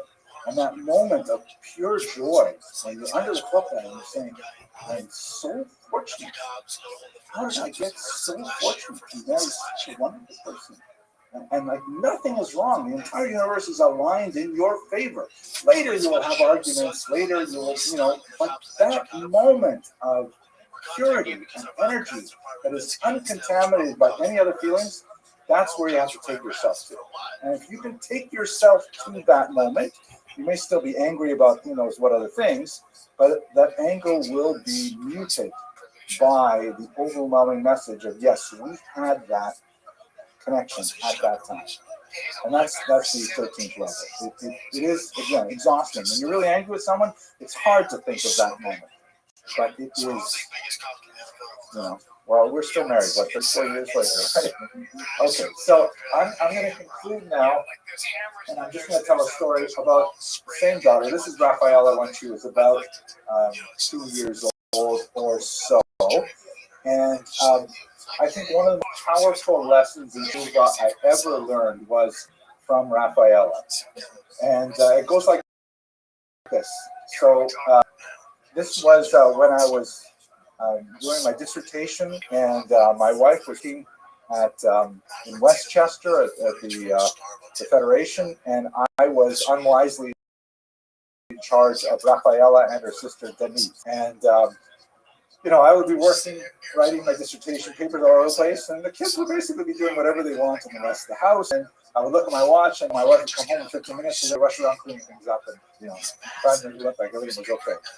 And one day, I'm working really hard on particular writing, and I realized I don't hear the chirps. But they found something really tasty to do. So I come out of my office and I start walking through the split-level house we're living in Muncie, and I find them in one of the bathrooms. They have discovered the joys of plumbing. They're washing each other with a toilet brush, and there's toilet paper everywhere. They soaked up the floors. It was like, Rafi was, I guess, about 4.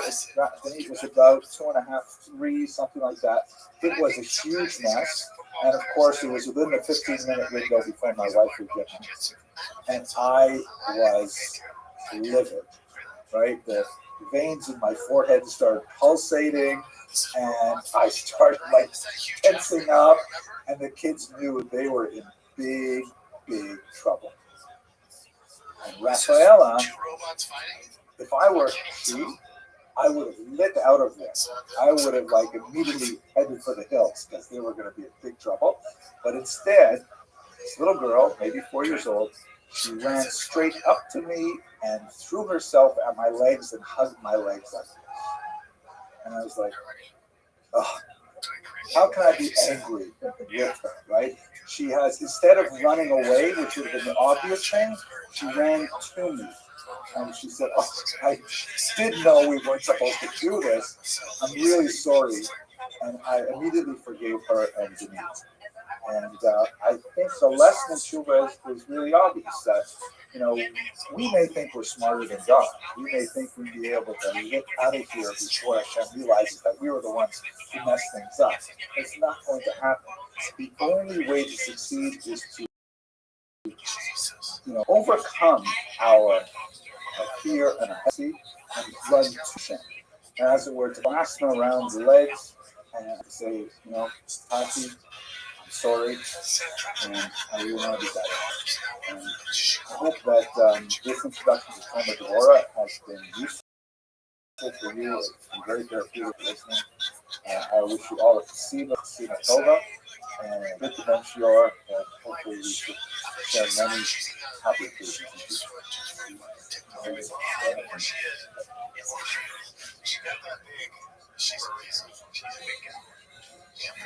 Hello, fellow students of Jewish history. Let's take a little bit of time to talk about the rabbinic holiday of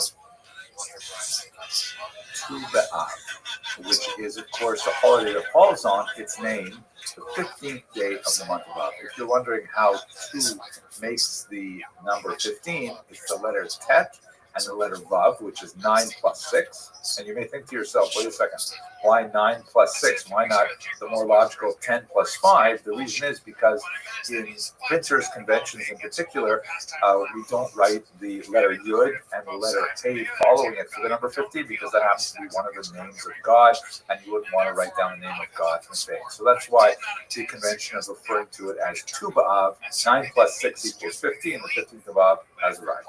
So what exactly is the deal with Tu B'Av? It is clearly a rabbinic holiday. It came out, it's not recorded in the Bible, it's recorded in the Mishnah. And here's the Locus Classicus, which is in the Mishnah Tanya 4. It's a beautiful passage. Amar Rabbi Shimon ben Gamliel. Rabbi Shimon ben Gamliel says, Lo hayu yamim tovim Yisrael kachamisha asar ba'av u'chayam ha'kippurim. There never was any more beautiful days for the Jewish people like the 15th day of Av, or like Yom Kippur. Now you may wonder, Yom Kippur, fasting, yikes, that's like one of the best days. Well, it is, but obviously in a spiritual sense, so we're not going to go there. Let's focus on the 15th of Av. Because on that day, the daughters of Jerusalem would go out wearing white clothes that were borrowed. Why were they borrowed? In order to not embarrass someone who did not own white clothes. Remember, in the ancient period, having multiple changes of clothes was, quite expensive and onerous. In the biblical period, it was actually fairly rare. In the Messianic period, a little more common, but still, having the right outfit, it's something you really need to have. So on this particular day, the beautiful custom was that you had to wear something that was borrowed. You had to go to someone else to get it, and that way people wouldn't feel embarrassed by not having one of their own. Kola Keren Tu'unim Tevila, all the clothes had to be washed in advance. Now, of course, this is a special kind of ritual washing, but nevertheless. The daughters of Jerusalem would go out and they would dance. They would, cholot means like they would be moving in circles in the orchards, which must have been very beautiful. And what would they say? Bachor, young man, Sana enecha ur'eh, mi ata borer lach. Lift up your eyes and see, who would you choose for yourself? So obviously this is kind of like a sort of a romantic event, and you wonder how that would play in the modern day. I don't know, but we're just reading the Mishnah, right? Don't look at beauty. Look rather at family. Look at where these girls come from. Look at who their parents and their grandparents and so on are. The Gemara has lots of issues to say about this afterwards. Sheker achein behevel yofi, isha yiras Hashem iti salal. In reality, charm is vain and beauty is meaningless. A woman who fears God, she should be praised. And then the Mishnah goes on to talk about this in further ways. So it seems that on the 15th of Av, there was a great deal of celebration, especially coming after the 9th of Av, which would have been a day of tremendous sadness. The 15th of Av is a tremendous release and happiness, women going out into the orchards, beautiful things. So the Gemara, after this Mishnah, discusses 6 historical events associated with this date that justified it for this particular celebration. Let's go through those. I've reordered them slightly to make sure they are in chronological order, because historians generally like to move in kind of linear fashion. So first of all, the tribes were allowed to intermarry. If you recall the discussion of daughters of Tzalafchad, when they go to Moses and say, we want to have our inheritance, our father did not have any sons, and we should inherit as well. So there was a discussion there that, yes, they would inherit, but in order to keep the tribal distinctions intact, they would marry within their own tribe. But this presupposes that they had been allowed to marry outside of their tribes before that. So that date of being allowed to marry outside the tribes would have been on the 15th of Av, according to the Talmud. Secondly, it was a day in which the Jews wandering through the desert, who were old enough to have known Egyptian servitude, finally stopped dying off, and those Jews who were born in the desert were, and of course the 2 spies who spoke favorably of the land of Israel, were able to go into the land of Israel. So the date on which there were no more deaths, that was the 15th of Av, and the date of celebration. Third, it was the date of the reintegration of the tribe of Benjamin after their exclusion from the body politic of the early ancestors of the Jewish people, as described in Shoftim 21, the book of Judges, chapter 21. Horrible story there. Benjamin was ostracized for quite some time, and then on the 15th of Av, the tribe of Benjamin was reintegrated. Fourth, moving ahead quite a bit now to the late 8th century before the Common Era, when King Hoshea ben Elah removed the guards that were preventing the Israelites who lived in the northern kingdom of Israel, which had split from the southern kingdom of Judah. He removed the guards that prevented the Israelites from making their way down into Judah and to make pilgrimage to the holy city of Jerusalem. Under an earlier king, Yeravam ben Nebat, there was a ban placed on Israelites making their way down to Jerusalem, and this was finally lifted on the 15th of Av. Number 5, this is again moving forward another 900 odd years when you get to the Bar Kokhba rebellion. During the Bar Kokhba rebellion, which was horribly and brutally put down by the Romans, only after tremendous difficulty, however, there was one final battle at a place called Beitar.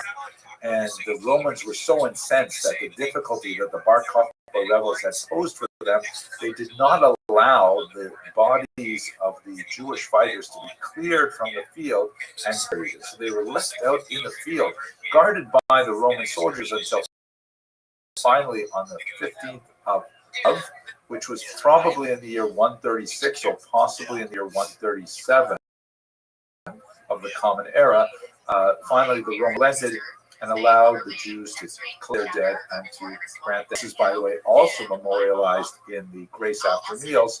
The blessing Hatov Hameitiv is also composed in honor of being able to bury the last rebels of Bar Kokhba. And then finally, this date, the 15th of Av, is the last date when wood would be chopped for the temple. And the reason provided is because it happens to be the summer solstice, meaning that every day after the 15th of Av, the days get shorter, and the rabbi said there's not going to be enough sunlight on each successive day to properly dry out the wood so that it would be ritually fit for the temple. And so therefore, this was a celebratory day. It completed another cycle of chopping the wood for the temple, and those are the 6 historical reasons. I probably should have put that one actually, on the 5th reason, because that would have predated the Bar Kokhba revolt. By the time Bar Kokhba rebelled, the temple was already destroyed, but oh well, I already recorded it. So that's the 6 historical events that are associated with this particular date. I hope you found this interesting. Thank you very much for watching.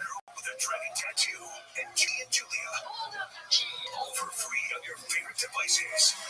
Pluto TV. Stream now. Pay never. Hello, fellow students of Jewish history. Since we're just about to begin the amazing holiday of Passover, I thought I'd take a few minutes every day and just offer a short historical insight into either the Exodus as we have it described in the Bible, or the Haggadah, and some interesting things that we find out from extra biblical sources in particular. I'd like to begin today by talking about Pharaoh Merneptah's premature obituary. So, first of all, Pharaoh Merneptah was an important leader of Egypt, of course, in the late 13th century before the Common Era. And in approximately the year 1220 before the Common Era, he made kind of a smash and grab rush north into the land of Israel and wreaked havoc on all kinds of communities there. And later he described it in this stele that he erected that's located in southern Egypt. Here you can see the stele itself. It's a massive obelisk, stands something like 20 feet tall. And there's like some depictions of various ritual things at the top, and then written in Egyptian hieroglyphics is a whole listing of the amazing achievements of the Pharaoh Merneptah. If you scroll all the way down this document to a piece at the bottom, there's this fascinating little section that has been deciphered and has been interpreted to read, "Israel is wasted, its seed is no more." Now, there's a lot of things to say about this interesting passage, but what's especially valuable to me is that this is the first clear statement of the word and the name and the concept and the people Israel outside of biblical texts. Meaning we've got lots of descriptions, very rich characteristic descriptions of the major founders of the Jewish people, the patriarchs, the matriarchs, kings, queens, all kinds of things like that.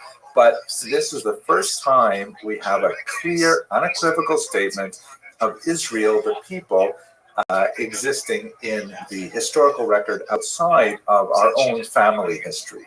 Now, there's a few other exceptions to that rule. Like, for example, you can see in this execration figurine, which is basically a kind of an early Egyptian voodoo doll that goes back about 500 years before Merneptah erected his stele.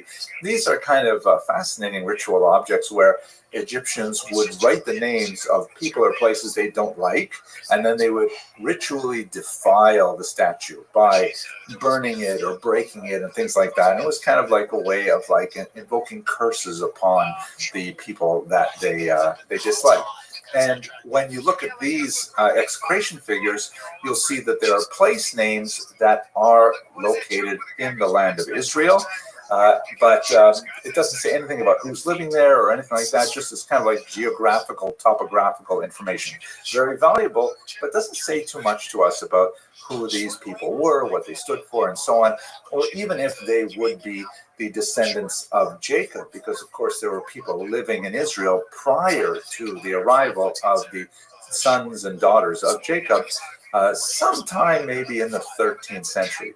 And furthermore, it's not surprising you don't have more Egyptian description of the Exodus for a whole host of reasons, but one of them is the fact that the Egyptians had a distinct allergy to recording stories that was, contrary to the national interest. One great example of this is the story of the Pharaoh Hatshepsut, who is shown here, wearing a ceremonial beard in this Sphinx presentation, although she was a female pharaoh. And one of her offspring later decided to completely remove her from the historical record. As you can see from this wall engraving on the right, you have very clear representations of the cartouches of Thutmose III, but Hatshepsuts are all clearly effaced from the rock, as if they wanted to literally remove her from the historical record. Turned out that this interesting exposure of Egyptian mummy issues was not correct. I should not say that. Mummy issues, that's terrible. Oh well, let's just keep it. Anyways, it was unsuccessful because Hatshepsut happened to be a really important pharaoh, and so a lot was known about her activities later, and these attempts to wipe her out of the record were completely unsuccessful. But what I really find fascinating, besides the fact that this is the first time we have anyone saying anything about the ancestors of the Jewish people in the historical record. Pretty good. We got a question. Hit me with it, baby. Do you know the YouTube channel Kentucky Ballistics, per chance? No, I don't know anything about it. It's where he tries out a bunch of guns. Yeah, are we allowed to watch that? How old are you? 18. Old enough. And what year were you born? Go. Go. Go. You gotta leave. You gotta leave. Leave. Am I allowed to watch? I'm 18. When was your birthday? 2007 January. Yeah, you can stay. Okay. How you living? Am I allowed to watch that? Because I'm kind of interested. I actually do know that channel. I should do watch it. No, I don't. You watch whatever you want. All right, thank you. Have a good day.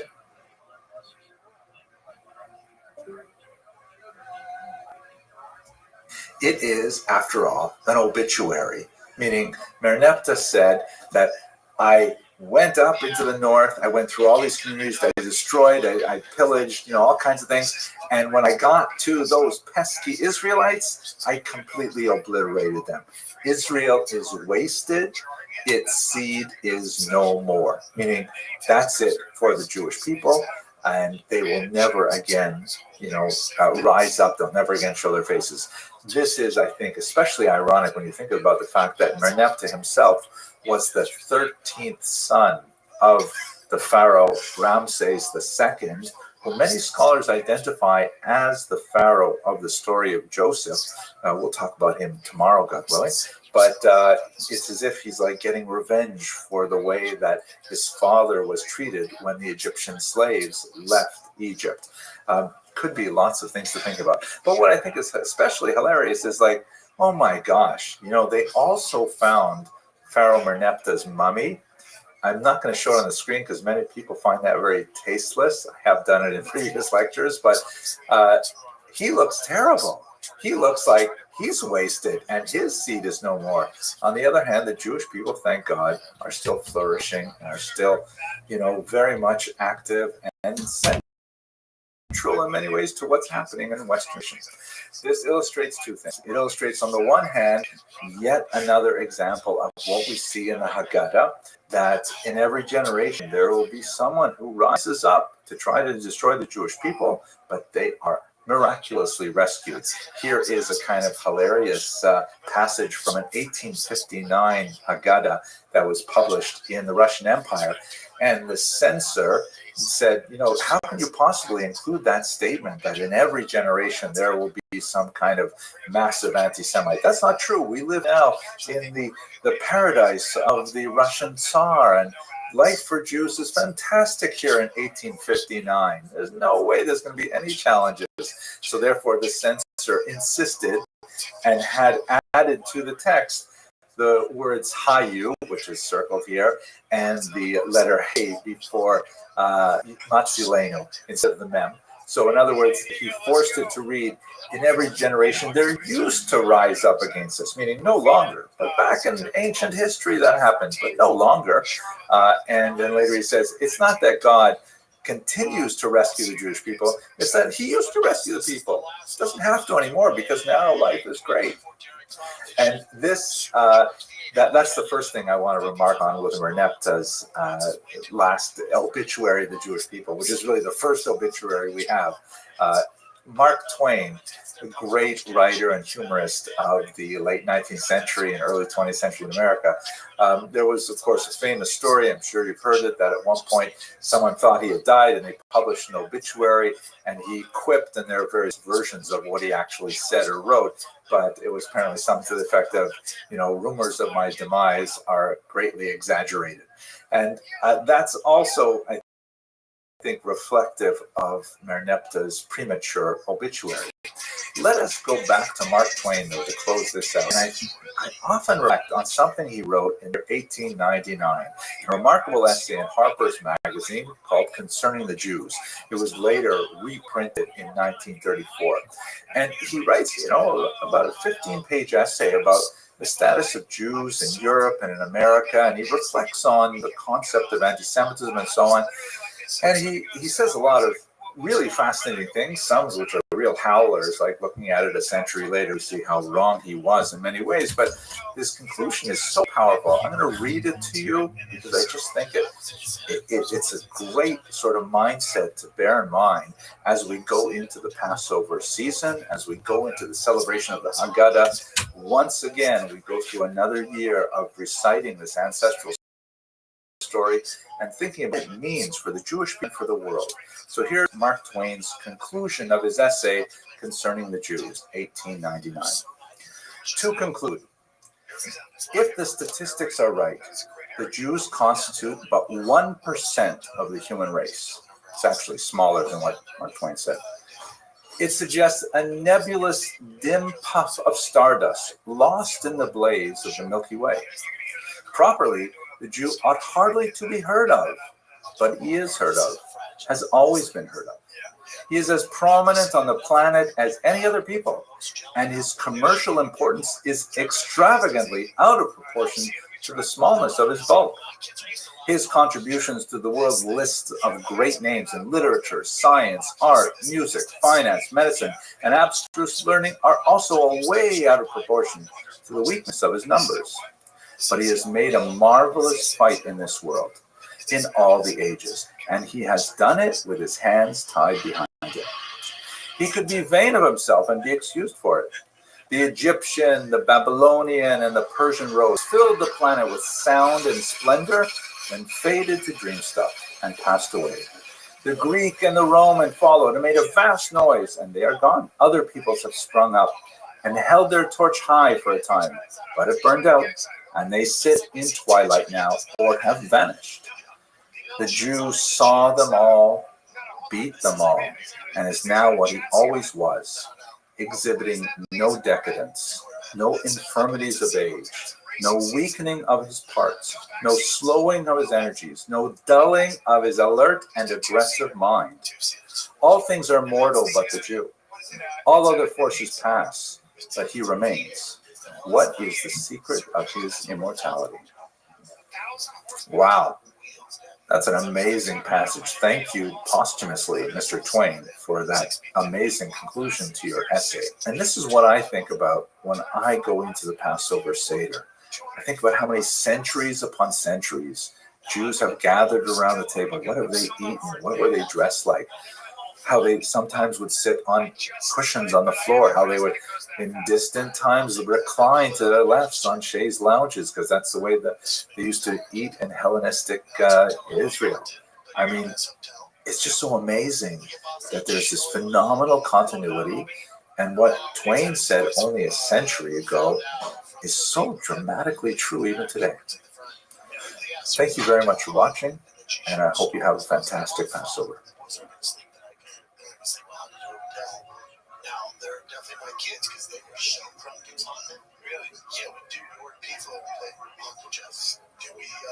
Hello, fellow students of Jewish history. I'm glad you're back to talk a little bit more about historical background or historical context of the Exodus and the Haggadah. And I want to talk a little bit about the Pharaoh who knew not Joseph. Of course, this is a citation from the beginning of Exodus, where Joseph comes to the land of Egypt and he does tremendous things with their economy and just gets them through that 7-year famine. And, everyone should really be grateful to Joseph for all the tremendous things he did for the country. But a new Pharaoh arose who knew not Joseph, who didn't remember what the ancestor of the Jewish people had to do in Egypt, and the gratitude was gone. What have you done for me lately? It ended up, descending into exploitation and eventually slavery, which is at the core of the Exodus experience.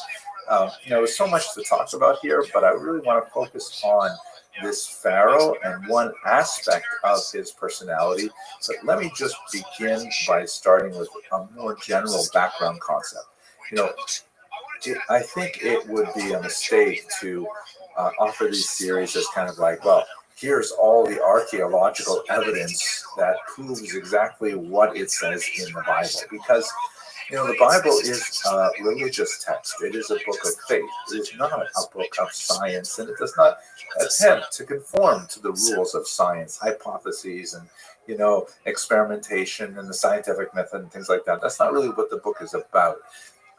That does not mean that one may not rely on it for historical data. In fact, that's alluding to the title of the great work by Professor Kitchen on the reliability of the Old Testament, which is a remarkable work of scholarship. A lot of the crucial information in the Bible is not something that we can pin down with historical data from extra biblical sources. For a host of reasons, this is a short class, so I'm not going to go into all of them, but I do want to illustrate why it's not necessarily the right way to go about thinking about how to read the Bible. I'll tell you a story about my grandparents. This is a photograph of them from 1913. My grandfather Alex and my grandmother Pavka.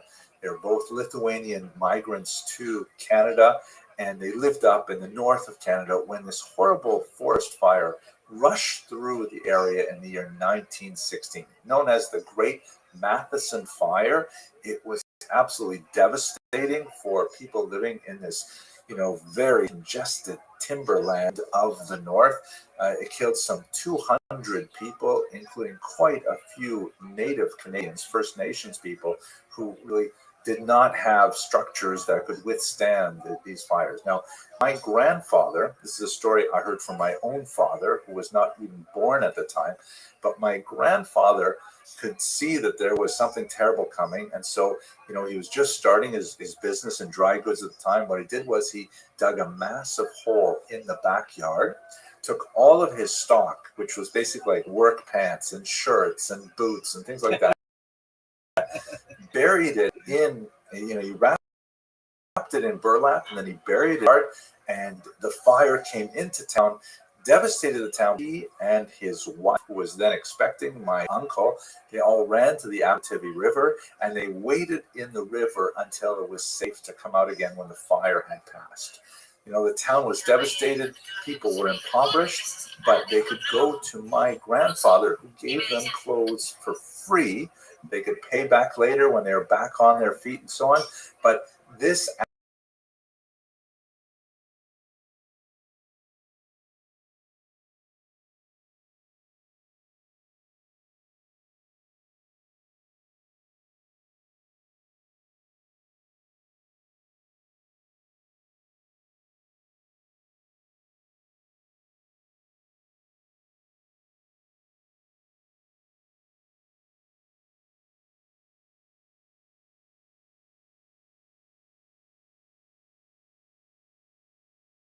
stories of tremendous import, they're just not recorded anywhere.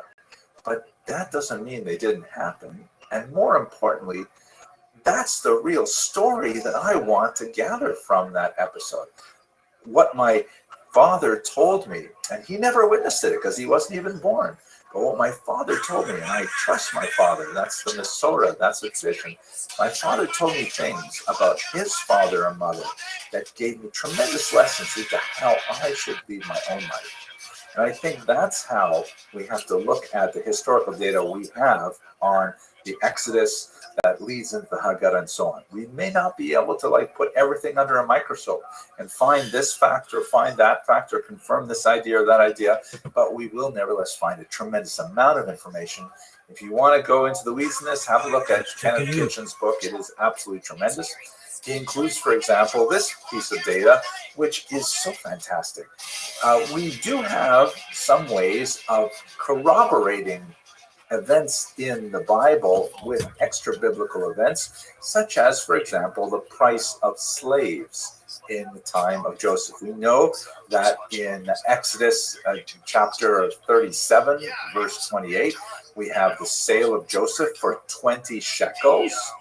And when we compare that price of 20 shekels with how much we know slaves cost in the Code of Hammurabi, in texts from Mari and Old Babylonia, we see that that's smack on what we would expect a slave to cost in precise era when we believe that Joseph was sold. Moreover, if we look at the price of slaves as recorded in Exodus chapter 21, verse 32, with what we know that slaves were going for from documents in nearby Nuzi or Ugarit, we see that, my gosh, it's exactly the same. And finally, when you look at the price of the redemption of the nobles under King Menashe, the nobles were taken into Ashur. They over there in Kings 2, chapter 15, verse 30, that price exactly maps to what we know about the price of slaves in Assyria. And you track all of these on a chart, and you can see that it's a pretty linear progression that tends to confirm the statement of the sale of Joseph for 20 shekels, placing it appropriately within its historical context. It's pretty amazing, I think, to see this corroboration. This is data that's derived from Dr. Kitchen's work. But let's go to our main subject, which is, of course, the personality of Ramses II, who many scholars believe would be the specific pharaoh described as having forgotten about Joseph, whether, as we have a famous controversy in the Talmud, he was the same pharaoh who just, chose to forget for whatever reason, or whether he really was a new pharaoh who didn't read the, Egyptian history textbooks. One of the most fascinating debates in the Talmud about Pharaoh Ramses is what is the degree of his culpability for the maltreatment of the Jews, especially because as the plagues were instituted, the verse says, and it says this only about Pharaoh Ramses II and his direct administrators, that his heart was made heavy, kaveh. In other cases, the term his heart was made hard, chazak, for example. We see that, in several places in the Bible. But to see his heart made heavy, it's the only time it's used is with regards to Ramses II. And what exactly does a heavy heart mean? In the English language, when we say a heavy heart, we mean, despondent or sad or, something like that. But it doesn't seem to make sense. The context of the making of one's heart heavy in the book of Exodus is that Ramses became more belligerent, more obstinate. The opposite of a soft heart or an open heart. It was somehow making him more culpable. Now, here's an insight from Dr. Racheli Shlomi Chaim, fascinating Egyptologist from Hebrew University, who points out that if you look at Egyptian myth, the main thing that Pharaoh has to do, the one job that he has, is to maintain something called ma'at, which is an Egyptian term meaning harmony, order, balance, i.e. that the Pharaoh has to make sure that society progresses in an organized fashion with equity and justice. And this is what a pharaoh is judged for. So, for example, if you look here at a remarkable 13th century representation of Pharaoh Seti I, presenting a little statuette of the goddess of Ma'at, the goddess of this kind of balance, indicating that this is what he does. This is his offering. Ma'at is frequently portrayed as having a headdress that is adorned by a large feather. You see, here's another example of that feather. Now, why I'm saying this is because there's an amazing thing that Professor Shlomi Chaim points out, that in the Egyptian Book of the Dead, a very famous scene where after a pharaoh dies and is mummified, part of the process is his heart is removed and placed in a canop jar, placed in like an urn, a clay urn, and then it is weighed against the feather of Ma'at. Meaning, if he did his job right, then his heart will be lighter than the feather of Ma'at, and he will get whatever benefits there are in the afterlife. But if he failed to maintain Ma'at, if he allowed his heart to become heavy, not hard, not resistant, but heavy, then he will be judged negatively, and he will be punished in the next world. As you can see, in this 13th century, again, the same era, the Book of the Dead, there's a famous scene where you can see the canoptic jar there on the left side of the scales and the feather of Ma'at on the right. And so far, Pharaoh's hanging in there, but we don't know what's going to end up happening. So this is really the meaning within the Egyptian context of the 13th century, which we've largely lost, except for the research of people like Professor Rachel Shlomi Chaim, who point this out, that it is his failure to maintain a just and equitable society, that is his maltreatment of the children of Abraham, Isaac, and Jacob, and his forgetfulness for what he should have done for the people of Joseph is fundamentally what caused his heart to become heavy and fundamentally what brought about his own downfall. Wow, fascinating. I hope this was useful to you, and maybe you'll even talk about it a little bit at your Passover Seder. Thank you very much for watching. They're mixing them in the same bin where they're making steroids. They're mixing them in the same bin where they're making creatine. Like, they don't give a fuck. If you're shipping that shit overseas, they don't give a fuck. Okay? They probably don't even want to be working. Hello, fellow travelers in Jewish history. I had a brilliant idea this morning, thinking a lot about Passover and thinking about my upcoming cruises with Kosher River Cruises. I thought, wait, what if we offered a fully kosher recreation of the Exodus, skipping the slavery part and just going straight from Egypt to the Promised Land? Wouldn't that be amazing? We would not even have to split the sea because we have these beautiful ships that we travel on. Let's just recreate the journey. It would sell tremendously. It would be amazing.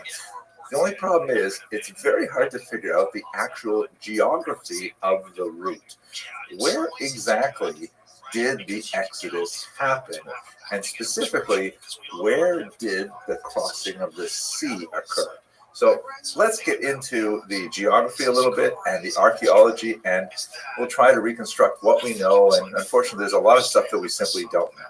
Now, part of the reason why this is so complicated is because there is natural geographic change over the 3,000 plus years since this occurred. If you have a look at this satellite image here, you can see that the primary geological feature of the land of Egypt is, of course, the Nile River that flows from the south to the north. That's why the lower Nile is actually higher on the map, and the upper Nile is actually lower on the map. And for I was just saying, I couldn't hear what you were saying. Recorded history and beyond, the Nile has regularly flowed along this route and emptied out into a large delta that flows into the Mediterranean Sea. Now, the challenge is that there is a certain amount of natural change to the geography as rivers do tend to move a little bit. It all started when I wanted to record my golf swing. So I had been working remotely during the pandemic, and I wanted the ability to do something outside and just, work on my golf game. And so I would, with my cell phone, go to Tiger Woods' golf course in Anaheim and record myself at the driving range. And I would say some things on camera that I thought were funny, that I thought, you know what, my future family, if I ever have a wife and kids, they might think this is funny too, just how I was playing and such. And so I started recording it on my phone, and I would then upload it at the end of the night. And that was taking me a long time to do.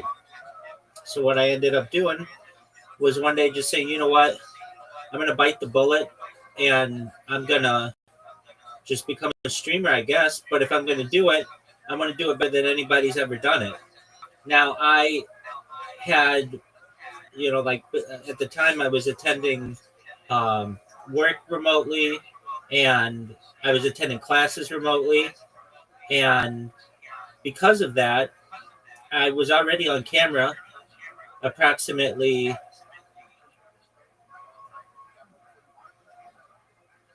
16 or so hours a day. And I just got a lot more comfortable being on camera when I wasn't originally. And then from there, I eventually figured, you know what, if I'm going to do this, let's do it from multiple angles, and let's do it better than anybody's ever done it. Have you ever seen the movie The Truman Show or the television show Big Brother? I've seen a Truman Show. I've seen parts of it. All right. Well, As you know, there are like a lot of cameras on him simultaneously, and I just kind of figured that was something that I was going to do too. And I started streaming myself, and the rest is history. Makes sense.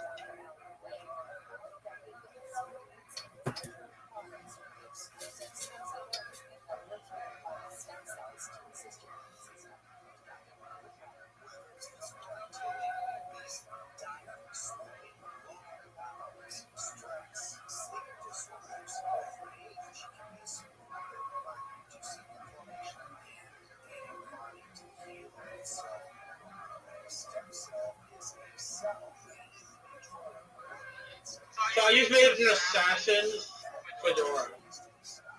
All right, What should I name it? Pimp. PIMP.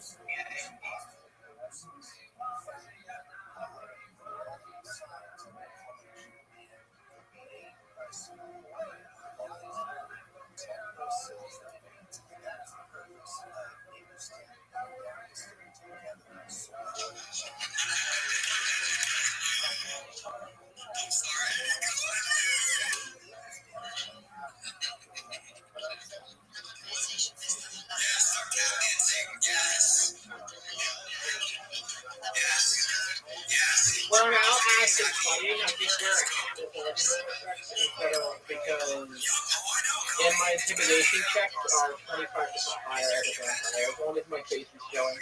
That's tight.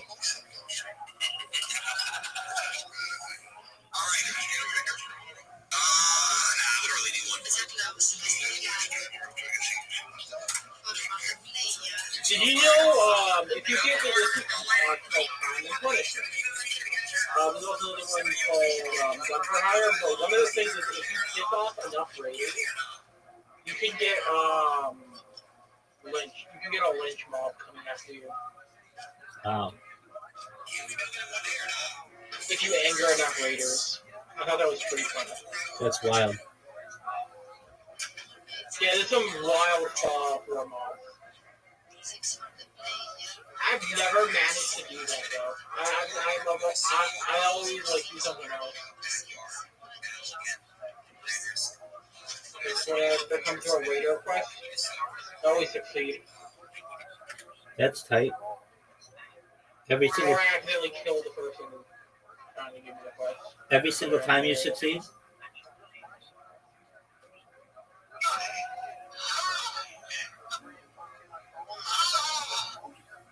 And it crashed.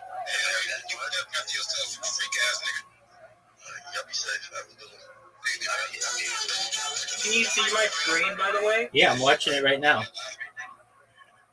Oh, it's working? It never works.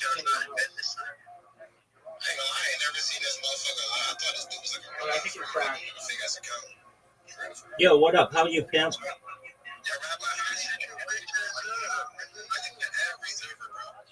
Because I'm sick and I got a big dick. What do you want me to do about it?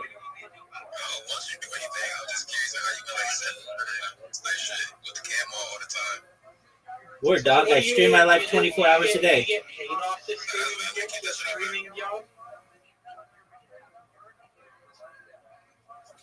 I get paid a little bit, nothing crazy.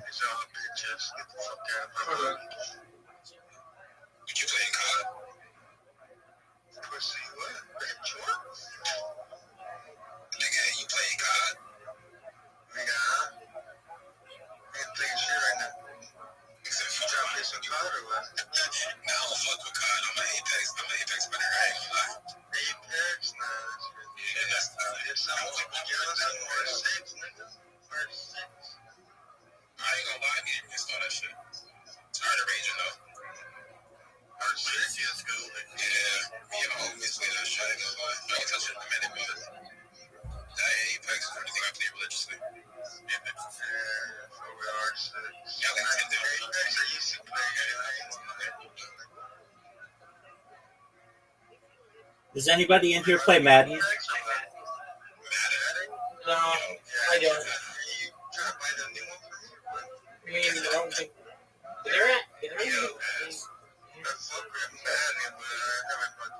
I don't play Madden. My brother used to. used to have it on the old I don't know if it's because I had it on the wrong hard drive. Like, I think I had it on my SSD. But when I played that shit, bro, that shit was lagging, motherfucker. You need to get better internet. Nigga, my internet's already faster than half things in this place. That's why we just let my shit down. You know what? The same shit. I don't like that shit. I didn't know how they download, bro. That shit quick as fuck. You're cool with FIFA? FIFA? Nah, I'm too black.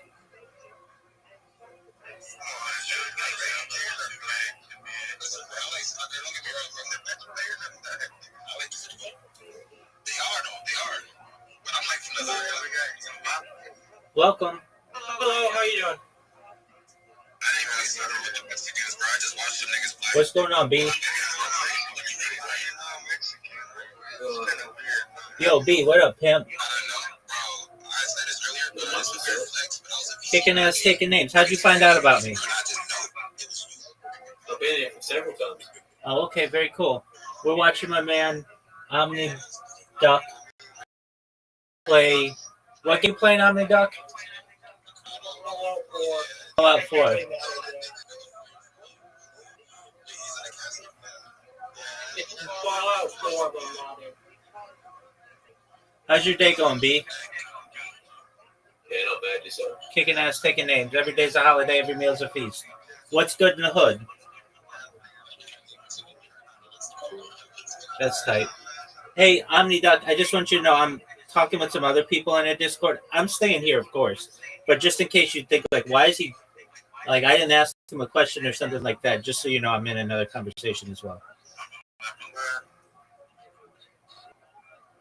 Yo, Lubaduki, do you play fantasy football, or anybody in here play fantasy football? I don't, but my homies really trying to get into it. I don't play fantasy football. Hackers are winning the whole thing. Hackers are winning it? And you're paying like out of pocket picture? Or is it free? Is it free or you gotta pay money? You can do a free one on ESPN.com. That all the way, always money. Like that.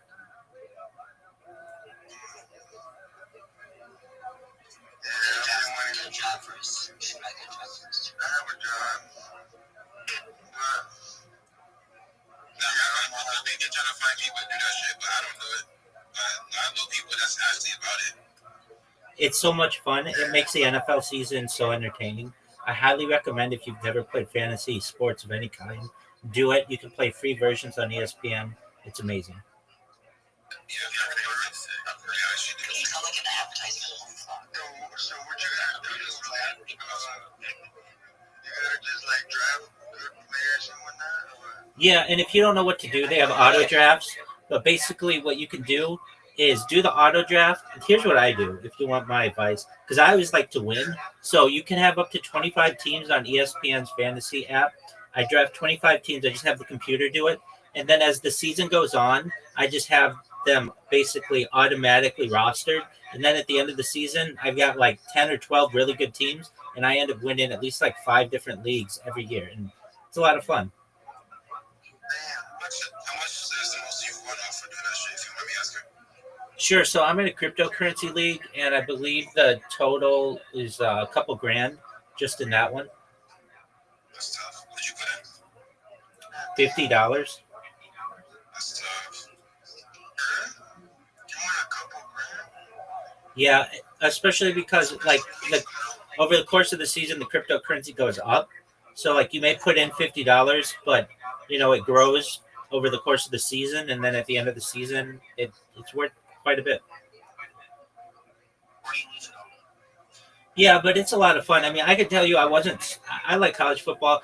I wasn't super into the NFL. I mean, as a kid, I was, but there are just so many games and whatever. But this makes me watch the Thursday game. I watch the Sunday games, especially on Red Zone. You can stream that for free.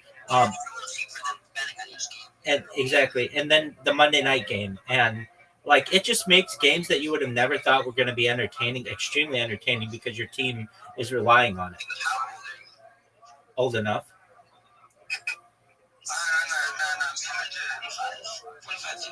That's fucking crazy, bro. This man's no like that. 20 years old. girl's not 20. I'm giving girl 34, and that's gonna be not 25. No, I'm not. Nigga, I'm 25. You want to see us 25 years old? Because I'm 59. I was like, no, disrespect. You're lying, bitch. You're 29. Yeah, I'm old as fuck. You just have like the fucking girl. No, I'm not a girl. I'm training. Yeah, that's people are giving training and girl, bro. Hey, that's like,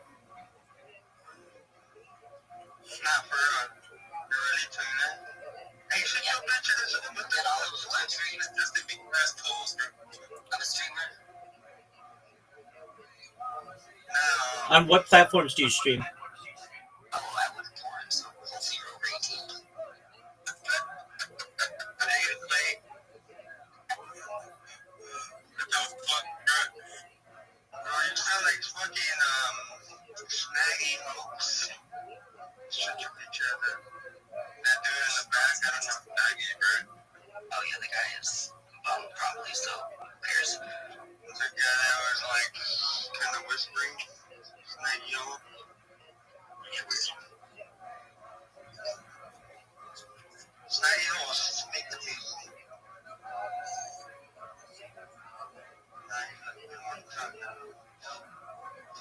Alright, but, so what's your team though?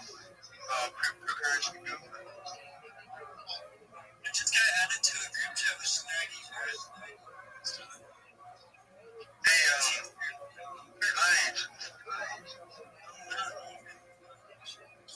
Hey, who's your team? Fucking, the dude that was trying to ask about the... You're talking to Rabbi, bro. Oh, you want to know who my NFL team is? I'm a fan of the LA teams, but really, I like all the NFL. Yeah, more Rams and Chargers. I actually am a 49ers fan.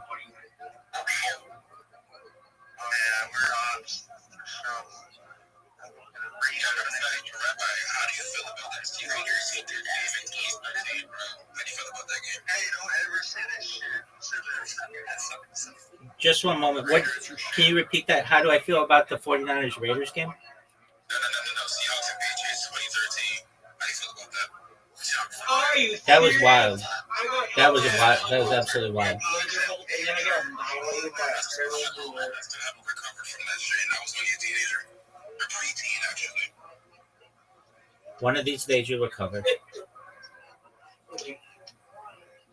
Basically, they got one shot by a baloney. That game, bro. That shit was rigged. Russell Wilson. Yeah, Russell, yeah, he was in his prime, too. That's what's crazy. Yeah, like he's in his college, too. In Wisconsin. He spikes the ball 3 seconds. Fuck. Hey, who's winning the thing to this? That's a good question. That's the $1 million question. If I knew, I would be betting on it.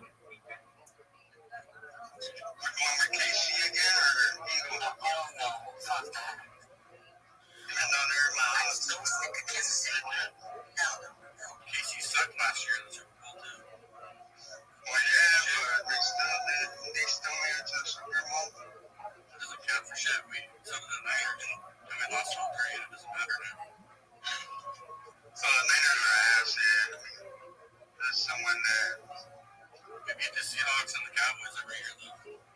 Yeah, but Cowboys are trash. Come on now. More about the Raiders versus 49ers game we tied. The fucking Bills ain't good. Are the Raiders relevant, though? Maybe the Commanders even. Not right now, dude, but we will be soon. Nah, but come on, we're not relevant there. How the fuck did they tie with us? I mean, I guess. I would be there. Those Brewers, they both saying the same no more. That's just not doing shit no more. Right or right? Baseball. Shit. Who's gonna knock off the Dodgers? The Yankees need to win that shit. I mean, the Giants. I expect that. I mean, the last 2 years of the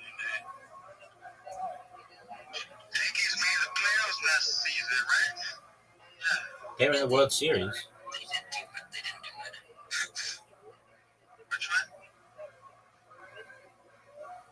Wasn't it Dodgers Yankees last year?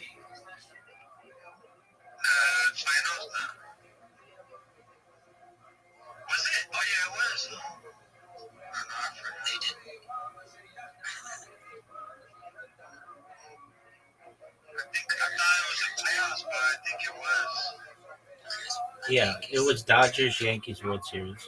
Dodgers won. Word.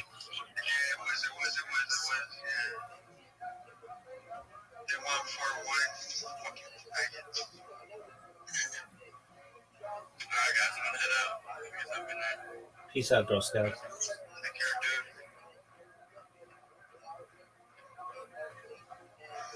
She's about to kill this thing. He's a cockroach. Tentacles. Oh, my fault. I thought it was me. So I'm watching a show on Apple TV called Bad Sisters.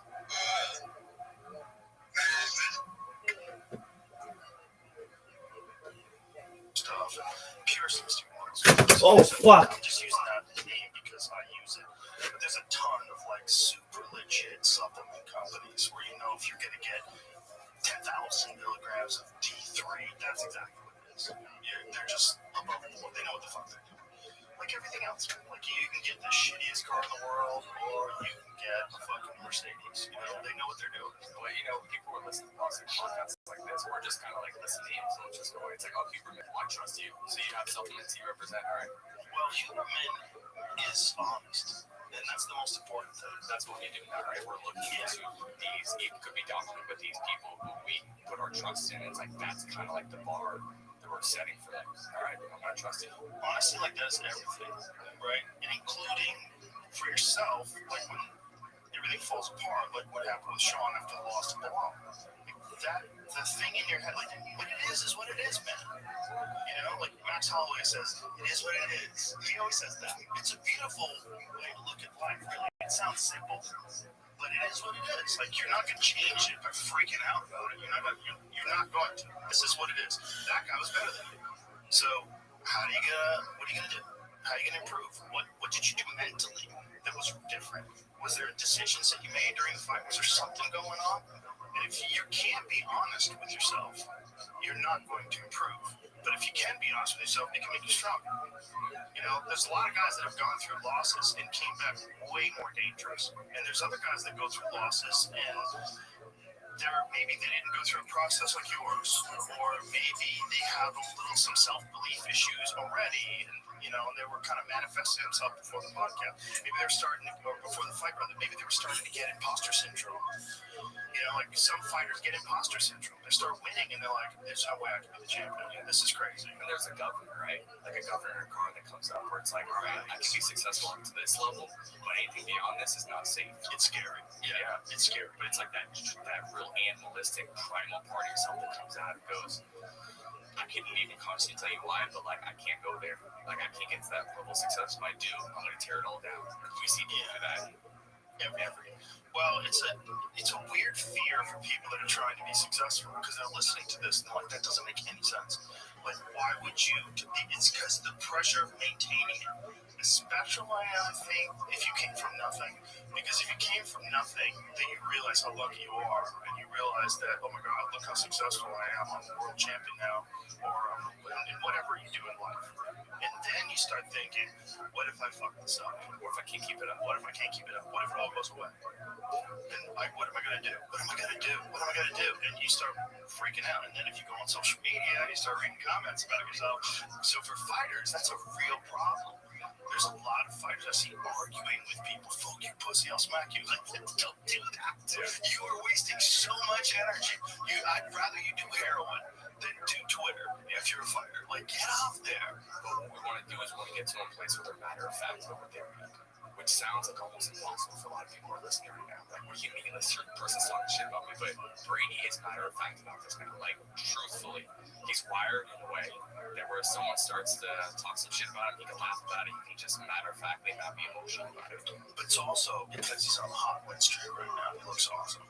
And he's super confident. He's got a lot of momentum on the side. It's a compounding of the belief from the physical experience and the belief that we've wired into him. Right. So it's both of those together, right? It's like the perfect confluence of those two factors coming together. Right.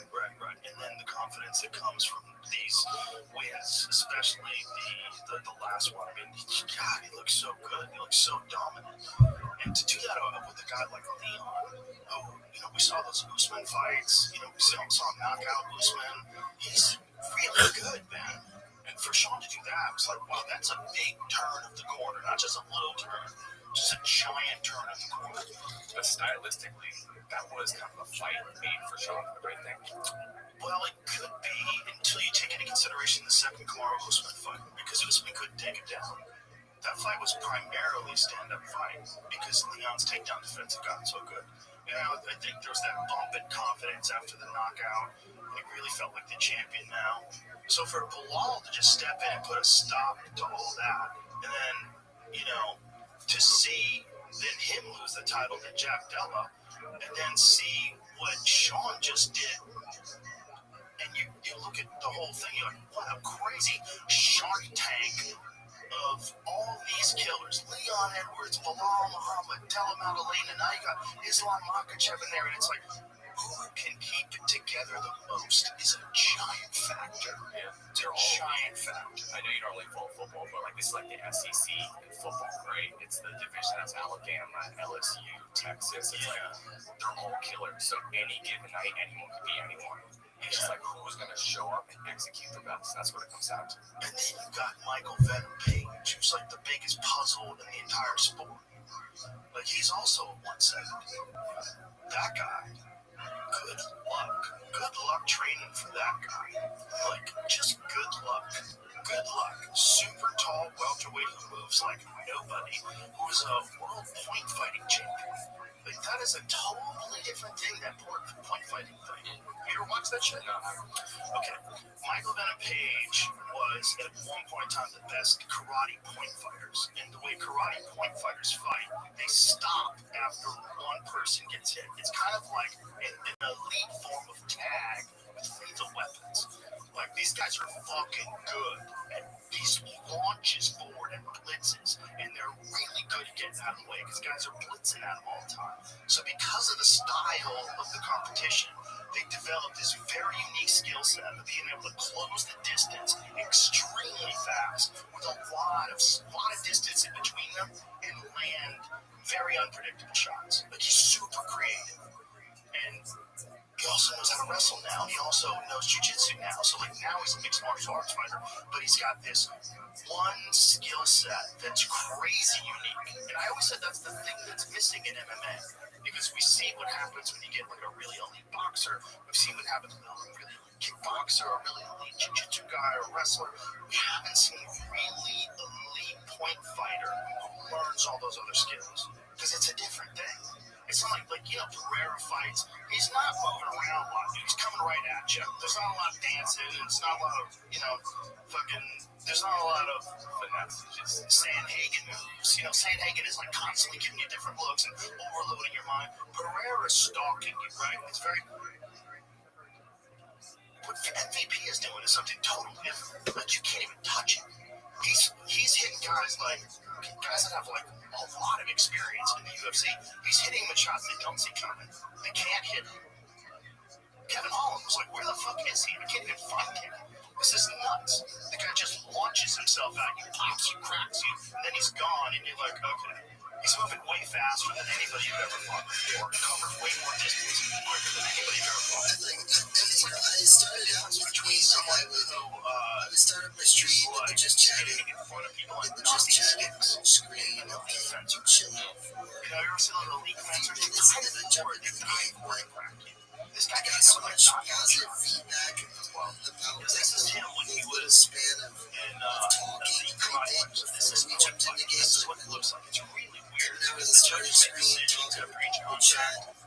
But this is Raymond Daniels, who's also he was an elite point fighter who then went on and had big success in Glory and also big success in Bellator. Because of that style, it's like a nutty style. He pulled off one of the greatest. Raymond Daniels pulled off one of the greatest KOs I've ever seen in my life in kickboxing. It was a jumping side kick that in midair he turned into a spinning back kick to the face. I've done it to a bag before. I've never done it to a human being.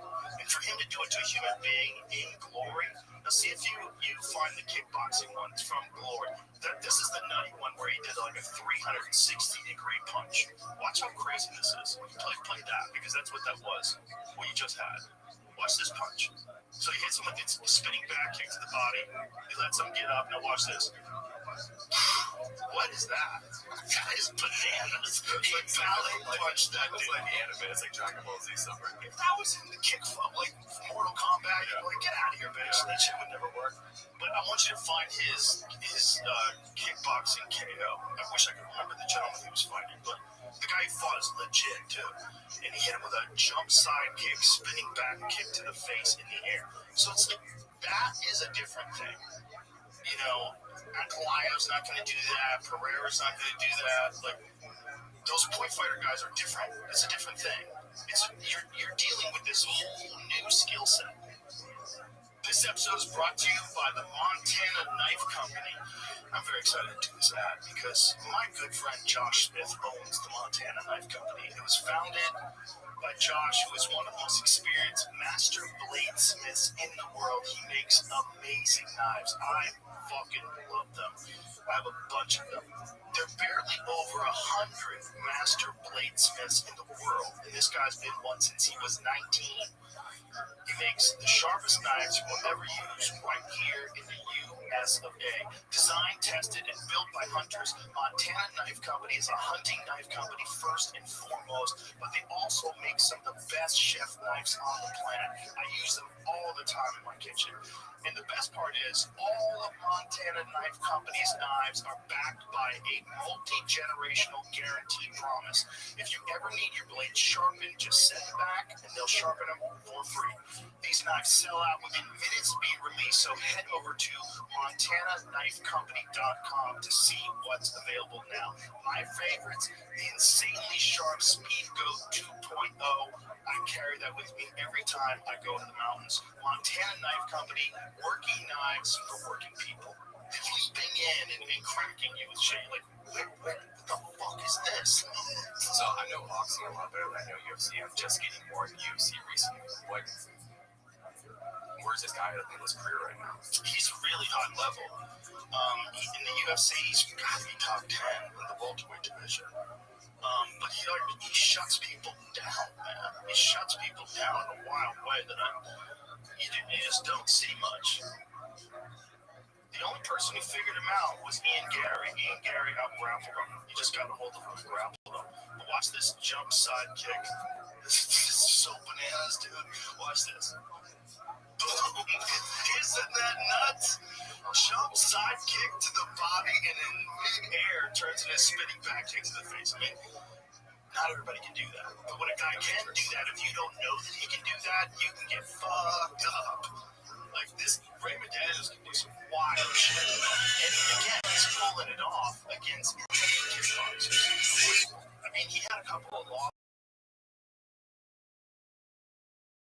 Joe Baltafini, he's the first. Brutalized his legs. He just had high guard, move forward about till he's like very classic, like hard-nosed kickboxer, a lot of low kicks, strong punches. He just kept breaking down his legs to the point where he just couldn't walk, and he head kicked him. It's pretty powerful. That's not to be figured out. MVP lost. He fought Douglas Lee. Now that I've been doing this for 2 years, because Douglas was a beast at the time and KO. But it's just like that is a different puzzle now. Yeah. It's a different puzzle. It's crazy. I just love the fact that there's guys like that now in this sport where you're looking at the sport that's like 30 plus years old now. And there's still guys that are complete innovators that are coming in where the whole thing's changing. Like, okay. All right, now we're doing that. Now we're doing front kicks to the face, you know? Now we're doing calf kicks. All of a sudden, like, this big went his entire career without getting calf kicked. I mean, that's nuts. Yeah, when you think about it, that's crazy. So this guy doesn't know anything about fucking UFC, and Joe Rogan's like, yo, how about this? How about this? How about this? How about this? And he's like, yeah, dog, that was cool. I'm a life coach. All right, loser bitch. It's not just technique. It's not just being a specialist. Well, what is this bullshit? Obviously a huge factor, but also the mind. And a lot of guys don't want to get help in that because they think that if they consult a sports psychologist, they're a pussy. Yeah, 100%. Being vulnerable makes me weak. Yeah, right. That's a core belief for a lot of guys.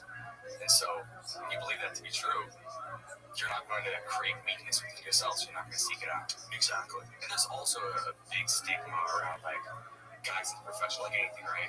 Yeah. There's, like, a range to comedians, right? There's a range to people who do what I do. There's kind of pussies who do it in a way, right? There's, like, people who are very, like, soft. In touch with your feelings. Yeah, like the too far to, like, the woo, or too far to, like, hey, I'm going to follow this textbook. But really, this work it's art. At the end of the day, what we're doing is like it's something you feel your way through, and it requires years and years of practice to get to any level of mastery. It's interesting you're talking about like managing your brain as art. Yeah, well, because it's not just the brain, it's the nervous system, it's the whole body, it's the energy body system, right? So we're talking about, you've heard like meridians, right? They run through the body. Is that all real? Chakras. I hear about that. Yeah, those are things that I hear about, and I go, yeah, I'll wait to talk to somebody about it that's a scientist. You could call it whatever you want, right? We all feel it. Everyone feels anxiety right here, like in their solar plexus. Yeah, you kind of feel in the center of your body, right? Right here. This is the patterns I see with all these elite guys I'm working with. It's like I can just, my awareness with them is I can just feel the same thing they can feel. Don't you think that's probably constricted breathing though? Like constricted breathing, that's what you feel it. I would say constricted breathing is a byproduct of like a blockage in their body, and they just feel it. Don't you think it's adrenaline though? It's a giant adrenaline dump, and it's also there's an anxiety that comes with that if your mind starts spinning out of control. Like, do you train? I used to train boxing, yeah. Have you ever done jiu-jitsu? I've done jiu-jitsu. One of the things that happens in jiu-jitsu when guys first get started, like say if a guy has like maybe a distorted idea of how tough he is, it's like a big, strong, muscular guy. Those in particular, for whatever reason, seem to have a real problem when they grapple with a really good guy, where they get pinned down and then they get like side controlled and mounted and they start hyperventilating. I've seen it like several times from people that have never trained before, but they're real buff. And they maybe have this idea of who they are, and that idea is getting shattered, like just shattered by a guy that doesn't even look impressive, but he's just manhandling it. And the hyperventilating thing to me seems like a bunch of stuff. It's like the battle with reality. This can't be happening. Oh my God, this is happening. There's the forgetting to breathe. There's the elevated heart rate. There's the dump of adrenaline. There's all these different things connected. This is like a domino effect, right? Right. Like the constricted breathing, not be able to think clearly. It's all a domino effect. Yeah.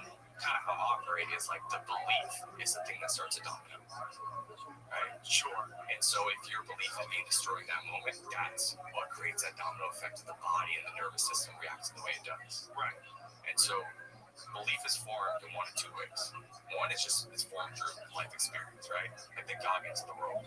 He's a very rare person who just builds belief off doing it. Yeah. How many guys are like that? By the way, shout out to my brother David Goggins, who just completed the Bigfoot 200. Let's go, Goggins. That dude has no knees. A bit. There are oxbows that form, and as irrigation changes, and this river has been heavily drained for irrigation with canals built over the centuries. Sometimes the nature of the delta can change and so on. And this is complicated by the fact that in 1970, a big dam was built in the upper Nile. You can see it at the bottom of this map, the Aswan Dam, and that changed a lot of the features of the water flow as well.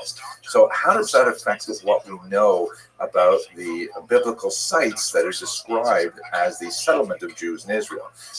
Historians believe that Goshen, the place where the Jews settled after Joseph is described as coming to the leadership of Egypt, would be in the eastern delta. You can see where I've indicated it here on the map. And in fact, not too far away is a site called, in contemporary Arabic, Kantir, or Piramese, which is most likely the site of Pi Ramses, one of the sites that we have described in the Bible as a construction site that Jews were forced to work on. And so we know that all these things are happening here in the Eastern Delta.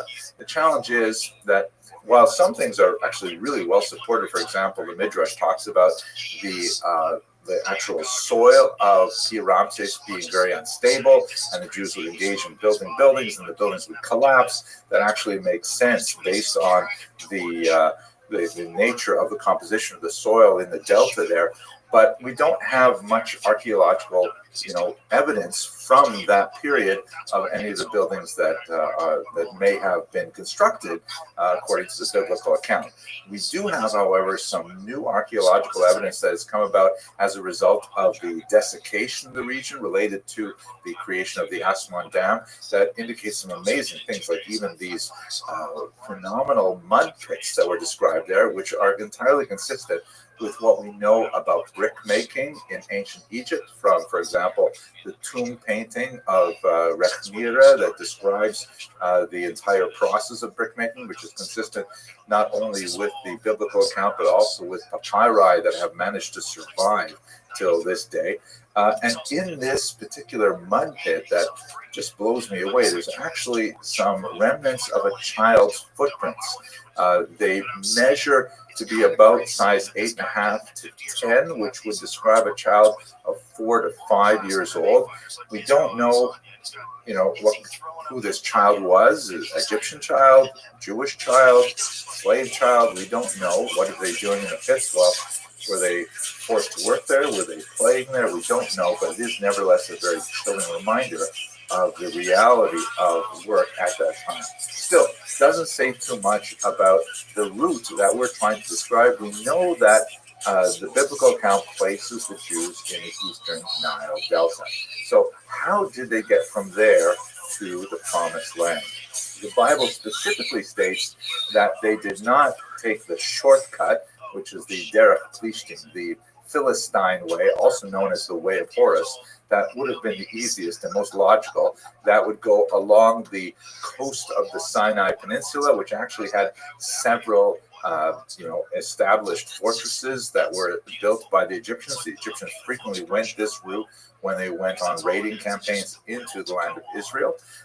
So we know they didn't go that way. Specifically, the Bible says they took an alternate route, a long route that somehow had them wandering throughout the Sinai Peninsula, eventually ending up in the land of Israel. But when you look at the overall map, you got to wonder, where did they cross the sea? What sea are we talking about? We should point out, in Hebrew, the term is Yam Suf, which means literally the Sea of Reeds. The term sea here, Yam, has to be not viewed from, let's say, a Western perspective of what a sea is. Sea is normally a fairly large body of water, but in biblical Hebrew, the word Yam can mean something a little bit more like what Americans would call a lake, and maybe not even a great lake. Like Yam Kinneret, the Sea of Galilee, is actually a fairly small body of water. I'm not sure if you can easily swim from side to side, but you can at least contemplate swimming from one side to the other. Similarly, the Dead Sea is very small. I mean, in comparison to the Great Lakes, these are small bodies of water, but in Hebrew they are called seas. Now, the second word, reeds, is interesting. The Sea of Reeds. It does not describe the Red Sea or the Mediterranean Sea. It says the Sea of Reeds. So this makes it sound a little bit like it could be a wetland, kind of like, a marshy area, which very much fits with what we know about the geography of the Eastern Nile Delta. And so many historians have attempted to reconstruct a route of the Exodus that goes through what are sometimes called the Bitter Lakes, which are not so much like big bodies of water. Again, that's not necessarily what the term Yam or sea might mean in biblical Hebrew, but they might be like incredibly inaccessible wetlands, so you just can't cross them. Maybe the water is 3 feet deep, 6 feet deep, lots of vegetation, and the only way to get through would be if it split and you could walk on dry land. A miraculous occurrence, to be sure. Other historians have suggested that no, it must have been the Mediterranean Sea that we're talking about, and you can see there are routes that describe going up north and then over the Sinai Peninsula into the Mediterranean and then back down into the Sinai, where they would wander around for a while. There are also theories that say no, they went further south down to the Red Sea and crossed at that point. And then basically from there on in, it's really confusing, because one thing I forgot to mention is that the very first project in archaeology is really topography. We have, like biblical archaeology in particular, we have this biblical text, extremely valuable as a historical document, but very difficult to sometimes translate into what we know about the actual land itself, primarily because we don't know which locales specifically refer to the places named in the Bible. And one of the very first things that was done in the 19th century in the land of Israel is archaeologists began to say, okay, we've got these places like Beersheba. Where is Beersheba? And they would use all kinds of different techniques, sometimes linguistic, sometimes Arabic place names referred to earlier Hebrew origins, sometimes descriptions in the text itself that might give some indication as to where exactly these places are, but we simply don't know for sure a lot of places, and especially the places associated with the Exodus. So there are lots of different routes. We also don't know, for example, where exactly is Mount Sinai. There is a mountain in the southern part of the peninsula that has been identified by the Arabs as Jebel Musa, the Mount of Moses, and that has been adopted by Christians as Mount Sinai. There's a monastery at the top of it and things like that. But there are also good possibilities that Mount Sinai would be in what we would call today Saudi Arabia. We simply have no concrete idea precisely where the ancient Israelites wandered as they were making their way from Egypt to the land of Israel, and there are lots of constructions. What we do have, however, is some fascinating archaeological evidence that points to a massive incursion of migrants to the land that would be called the land of Israel in the 13th century, not only in terms of like a huge rise in the establishment of settlements that cannot be accounted for by natural increase, has to be from migration. There is some fascinating stuff done by analyzing refuse pits, that in a lot of these regions where we identify with the settlement of Israelites, there's a remarkable absence of pig bones, whereas in sites that we know are much more Roman, there's lots of pig bones. I like to joke that, they find like Asian food takeout containers, but we don't find those. And also some really interesting things when sometimes Canaanite sites are found, like in Hatzor, where the great archaeologist Yigael Yadin found a cultic site with a headless idol, the Baal of Hatzor, that clearly had his head lopped off, and then here's a picture of what it looked like after surgery. But archaeological finds of this nature support the narrative that people came into this region from somewhere outside and viewed with hostility the local Canaanite practices and destroyed their altars and things like that. And that is entirely consistent with the biblical account that describes the massive number of former Egyptian slaves, i.e. the children of Israel, coming into the land, destroying the altars wherever they encounter them, and so on. But there's so much more to say about this. I'm just trying to get a sense, though, of if we were to have a Kosher River cruise, where exactly would we traverse from Goshen to the land of Israel? And unfortunately, that's got to wait until we figure out the geography, and then we're going to have a big sail. You heard it first on this channel. Thank you very much for watching. Breathe in deeply here. How do you feel? I feel more confident. I feel stronger. So you started just teaching me how to do simple stuff like that, and then bring it onto like the football field. I was a D-line. So I needed to knock people over. Same thing as martial arts, right? I needed to feel grounded. So I needed to connect to my own root chakra. Hello and welcome to the very first Jewish History Lab report, dated December 20th, 2020. So this is a new experiment. I hope you find it useful. I took a poll last week and I got over 600 people voted, with 92% of you indicating that you'd like to see something like this. 81% of you expressed very strong interest, but in keeping with the season, we're going to have several recounts. Anyways, what is the purpose of this newsletter? Well, as I mentioned in a video a while ago, I've signed a major contract with Koren Publishers in Jerusalem to put together a 3-volume history of the Jewish people. And it'll take me a few years to write this, and I'm really excited about it. I think it's going to be a great book, and I'm looking forward to it.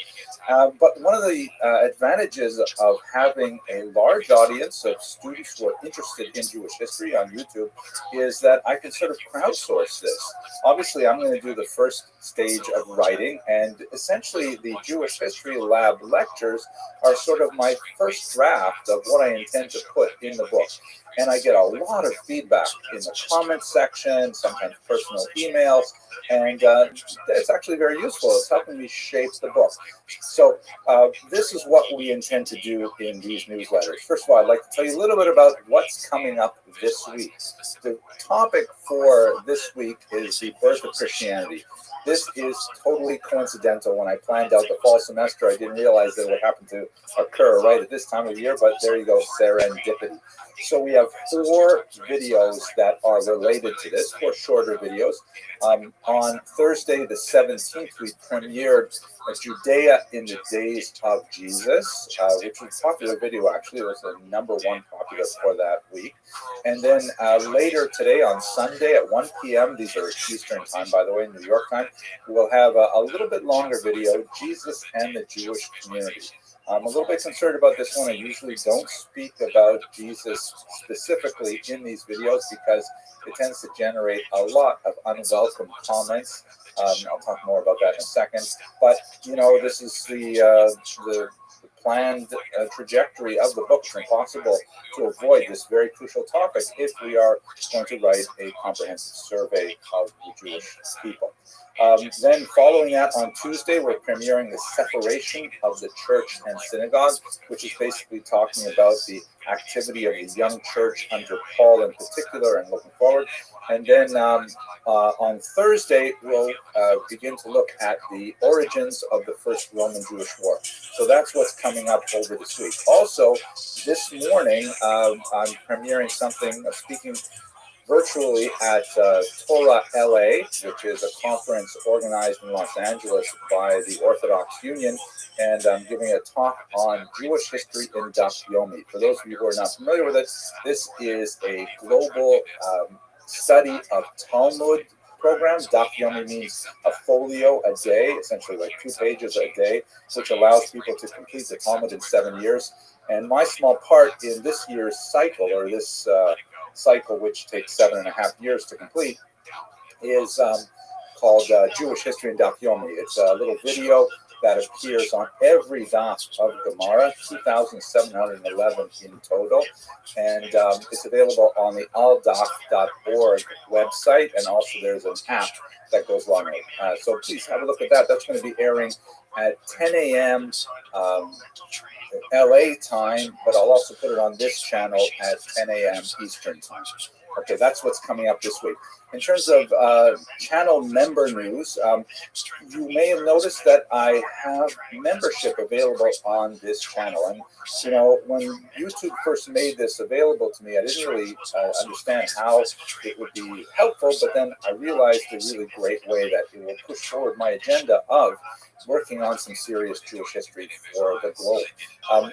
First of all, if you've seen the manifesto video in which I talk about my basic values, I really believe that Jewish history information should be completely accessible and should be available for free around the world. And so that's really what I've tried to build over the past 10 years or so of working on this channel. But what is not free is my personal engagement, because when you put something out globally, you get so many unwelcome comments. Sometimes a lot of attention from anti-Semites. Sometimes a lot of attention from people who want to convert me to a different faith. Some people who want to convert me to the same faith that I'm currently in, but maybe in a different slight version, things like that. And I just don't have time to deal with that. So I have tended to shy away from certain subjects and certain topics because I don't want to, spend a lot of time debating with people about these things unless they are serious. Now, what I mean by serious is not learned or advanced. What I mean is people who have a strong level of motivation to study Jewish history, and also that they're prepared to observe basic scholarly norms, meaning to be respectful of others who are in the conversation, to appreciate that other people have a perspective that is maybe very valuable, and that if you listen to them, you may actually gain something from it. As the 7 Habits say, my rabbi loves quoting the 7 Habits, right? Seek first to understand, then to be understood. So people like that, I love to have them in classes of any age, and I never tire of engaging in people like that. So membership is a way of trying to filter out hoi polloi and focusing on those people. There are 3 levels of membership. The student level gives people advanced access to all the videos, which is really useful because some of the most helpful comments that I get back are from the students who see it before I release it to the rest of the world. That's when I release to the rest of the world, I get a lot of spam and a lot of things that I have to actually filter out. So it's nice to get just the information from students first. At the researcher level, that's where I start to introduce some of the more difficult things that maybe shouldn't be shared with everybody because of the reasons I mentioned. Today, for example, I'm recording a book review of the Jewish annotated New Testament, which is a little bit more controversial. And then at the colleague level, there's the invitation to participate in live classes so we can engage in real time and have video conferences and so on.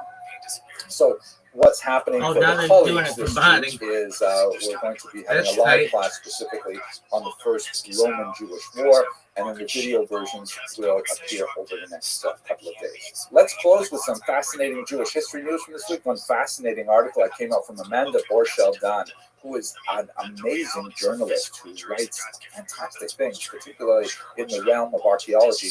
And she writes that just a few days ago, an amazing seal whose authenticity was doubted for a long time was recently authenticated, and it is a seal that comes from Israel from 2,700 years ago. That's the reign of the second Yeravam, the second Jeroboam. Here's a picture of it. Wow, it looks so fascinating. I'm going to include in the newsletter the link to this article. Have a look at this. It's absolutely fascinating, and look at everything that Amanda Borschel-Dan writes because it's absolutely great. Okay, I hope this is helpful to you, and enjoy the videos this week. Thanks for studying Jewish history with me. Spiritual, emotional connection to, but not to like legit injuries, like a broken hand. Yeah, I mean, yeah, for sure. Like someone breaks their hand, they gotta get screws and plates in there. Sure. Yeah. Hello, fellow students of Jewish history. I hope this message finds you and your loved ones well. So this is the second issue of the Jewish History Lab report, and I'm actually really pleased to see how this has evolved. As I mentioned in previous videos, this new format of these briefer online kind of coronavirus optimized videos is a result of my signing a contract with Corin Publishers to create a 3-volume history of the Jewish people, which I'm really excited to be working on. And I thought I would take a year and a half to essentially work through the curriculum that will form the basis of the book and put it out there online. And I would use the feedback and the comments from fellow students of Jewish history like you to shape the direction of my research. And it's actually been really great. A lot of the comments that I've gotten back exposed to me things that I'm really not that aware of, or concerns that I had not really thought of addressing. And I think it's going to be a really positive thing. I'm especially grateful to this week because we got through one of the most difficult passages, really, when we talked about the birth of Christianity. And there was a lot of heat generated by that topic. Very difficult to sort of navigate the possible minefields of controversy, but I'm especially grateful to Boxer Fencer, one of the users on this channel, who sent me a really useful passage from Thessalonians, 1 Thessalonians chapter 2, verse 14, which really made me rethink a little bit of what I had to say about St. Paul and the development of Christianity. This is a passage that, when I looked a little bit into the scholarship, it's called the Great Diatribe, by the way. Many scholars actually question whether it is authentic, that it may have slipped into manuscripts as they were copied, but there are no variant manuscripts that fail to show this passage, so it presents an interesting kind of problem. Anyways, you can have a look there if you're curious. I also received, of course, a lot of nasty comments about the birth of Christianity. My favorite actually was one commentator who said some very nice things and said that I was doomed to hellfire. But then at the end, he concluded by saying, anyway, I like your work and personality. Keep up the great work. Well, I guess I don't know what to say about that. At any rate, thanks also to Barb Todd, who sent along a really useful link from NPR on the use of modern computer technology to digitally reveal the contents of the Dead Sea Scrolls, which are, of course, very fragile and very difficult to unravel and difficult to open, so it's very difficult to actually read them. But with new imaging techniques, wow, it's been really fascinating. Okay, so here's an update. Last week, we premiered the video on the First Roman-Jewish War, the first stage of it, with Cestius Gallus in particular, the war in the north, and then Vespasian's arrival. Today we're going to be releasing the video of the fall of Jerusalem specifically. Very important turning point in Jewish history, and I look in greater detail at the way in which Vespasian's son Titus actually besieged Jerusalem and brought it down and burned the temple on the 9th day of the month of Av. A little later this week, we'll release the video on the aftermath of the Great Revolt, which will look specifically at Masada, the last holdout of the rebels and the fortress and the mountaintop in the Dead Sea zone. In terms of moving forward, this week we're going to be looking at the Kitos Rebellion, a very unusual rebellion that was not especially important in Israel itself, but especially important in the Jewish diaspora outside it. That would be in the years 115 through 117.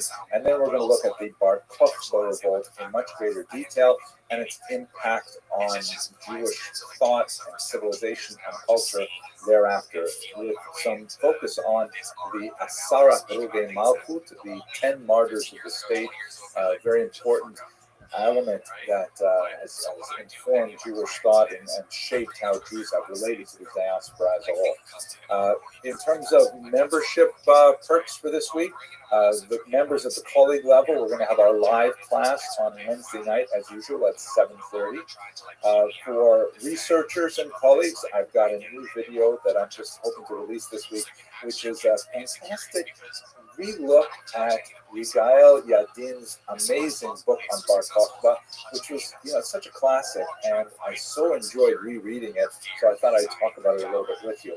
And then at student level membership, we're going to have some advanced access to those videos on the Kitos Rebellion, the Bar Kokhba Revolt, and the 10 Martyrs of the State, and then we will be premiering them to the larger internet audience thereafter. Okay, that's the plan for this week. I hope you all enjoyed watching these videos, and I look forward to interacting with you as we put together this amazing history of the Jewish people. Thanks very much for watching. And through that, we can release that belief. We can separate through it first.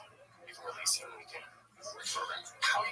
Hello, fellow students of Jewish history. Here's the lab report for this week, the first week of the Gregorian year 2021. Let's hope that it's a much better year for everyone after all of the difficulties of 2020.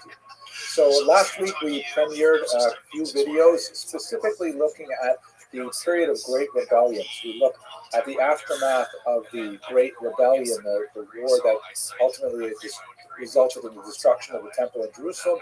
And then we looked at a lesser-known revolt called the Kitos Rebellion that occurred in years 115 through 117 under the Emperor Trajan. And then premiering later today will be the final video in that series of rebellions, We're going to look at the Bar Kokhba rebellion, which is absolutely fascinating in many ways, although there's so many questions that still remain unanswered.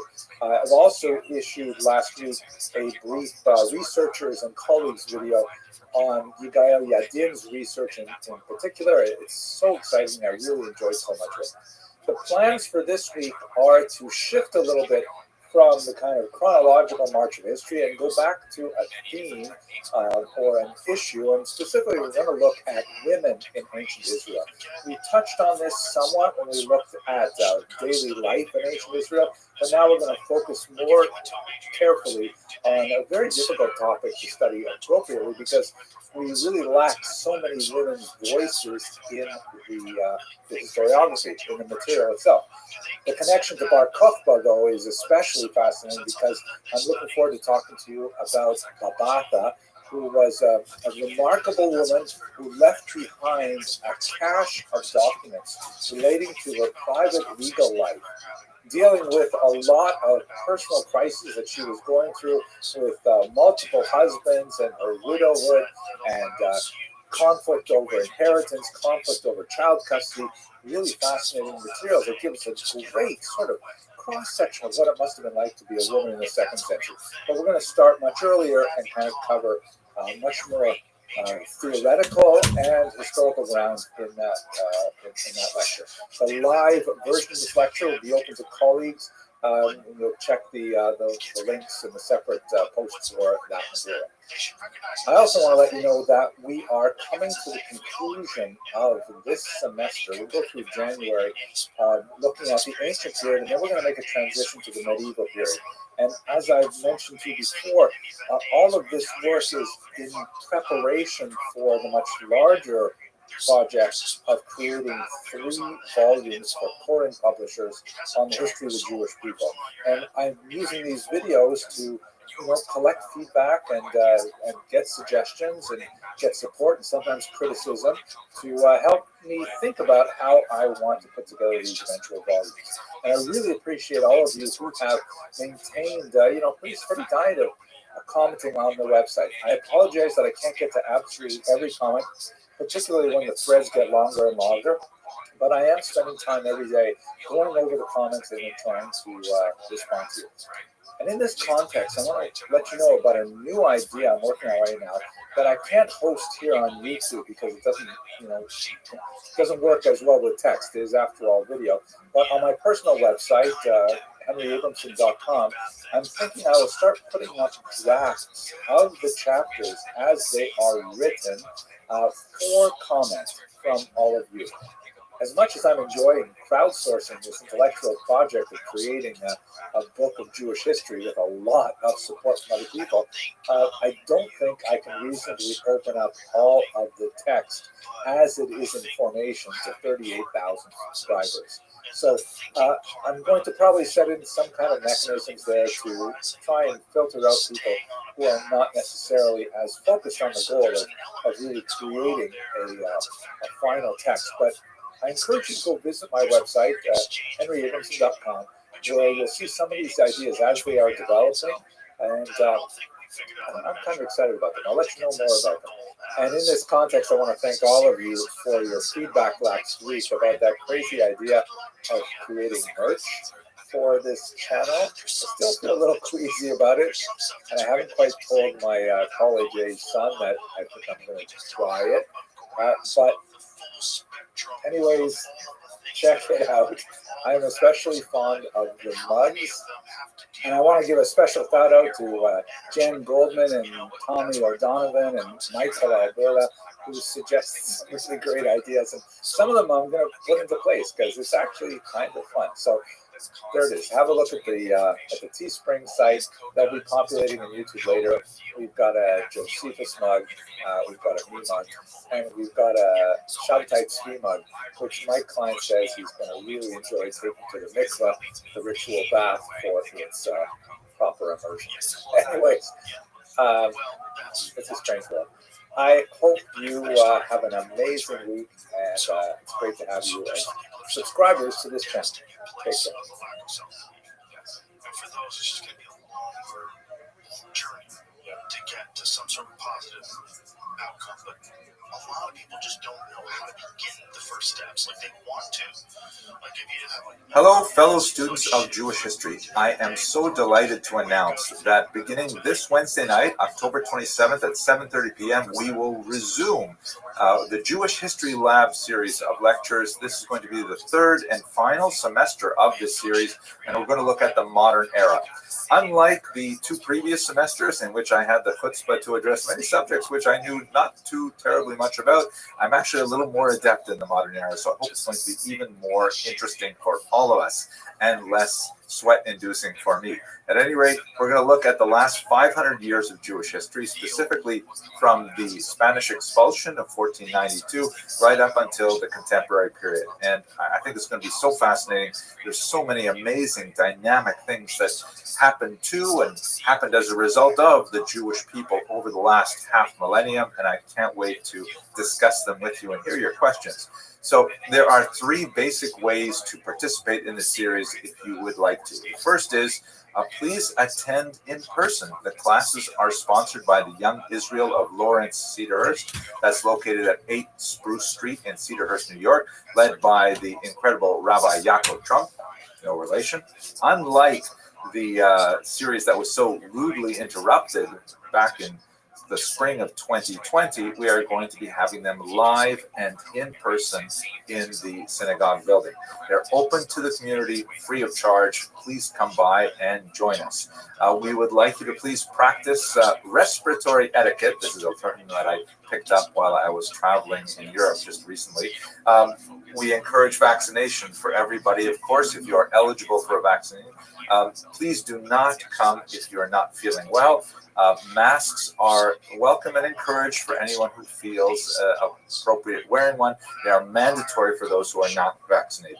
The lectures, I have to say, will not be recorded. So there are some advantages to come in person and there are some disadvantages. The advantages are that, of course, the live lectures, really, that's the gold standard for an educational experience. The spontaneity of live conversation, questions and answers.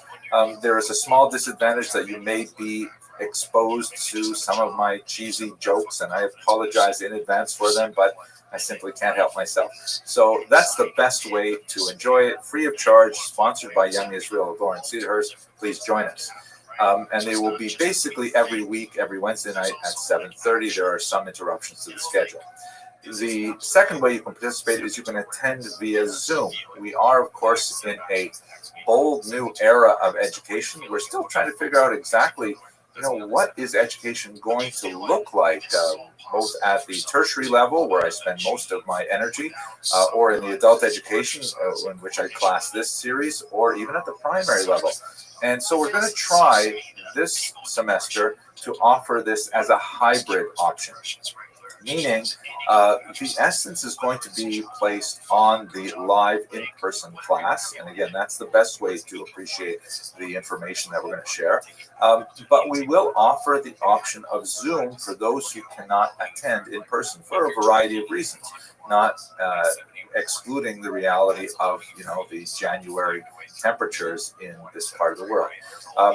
This option, however, is only going to be available to members of the synagogue and their guests. Check your email for a Zoom link so you'll be able to access the Zoom.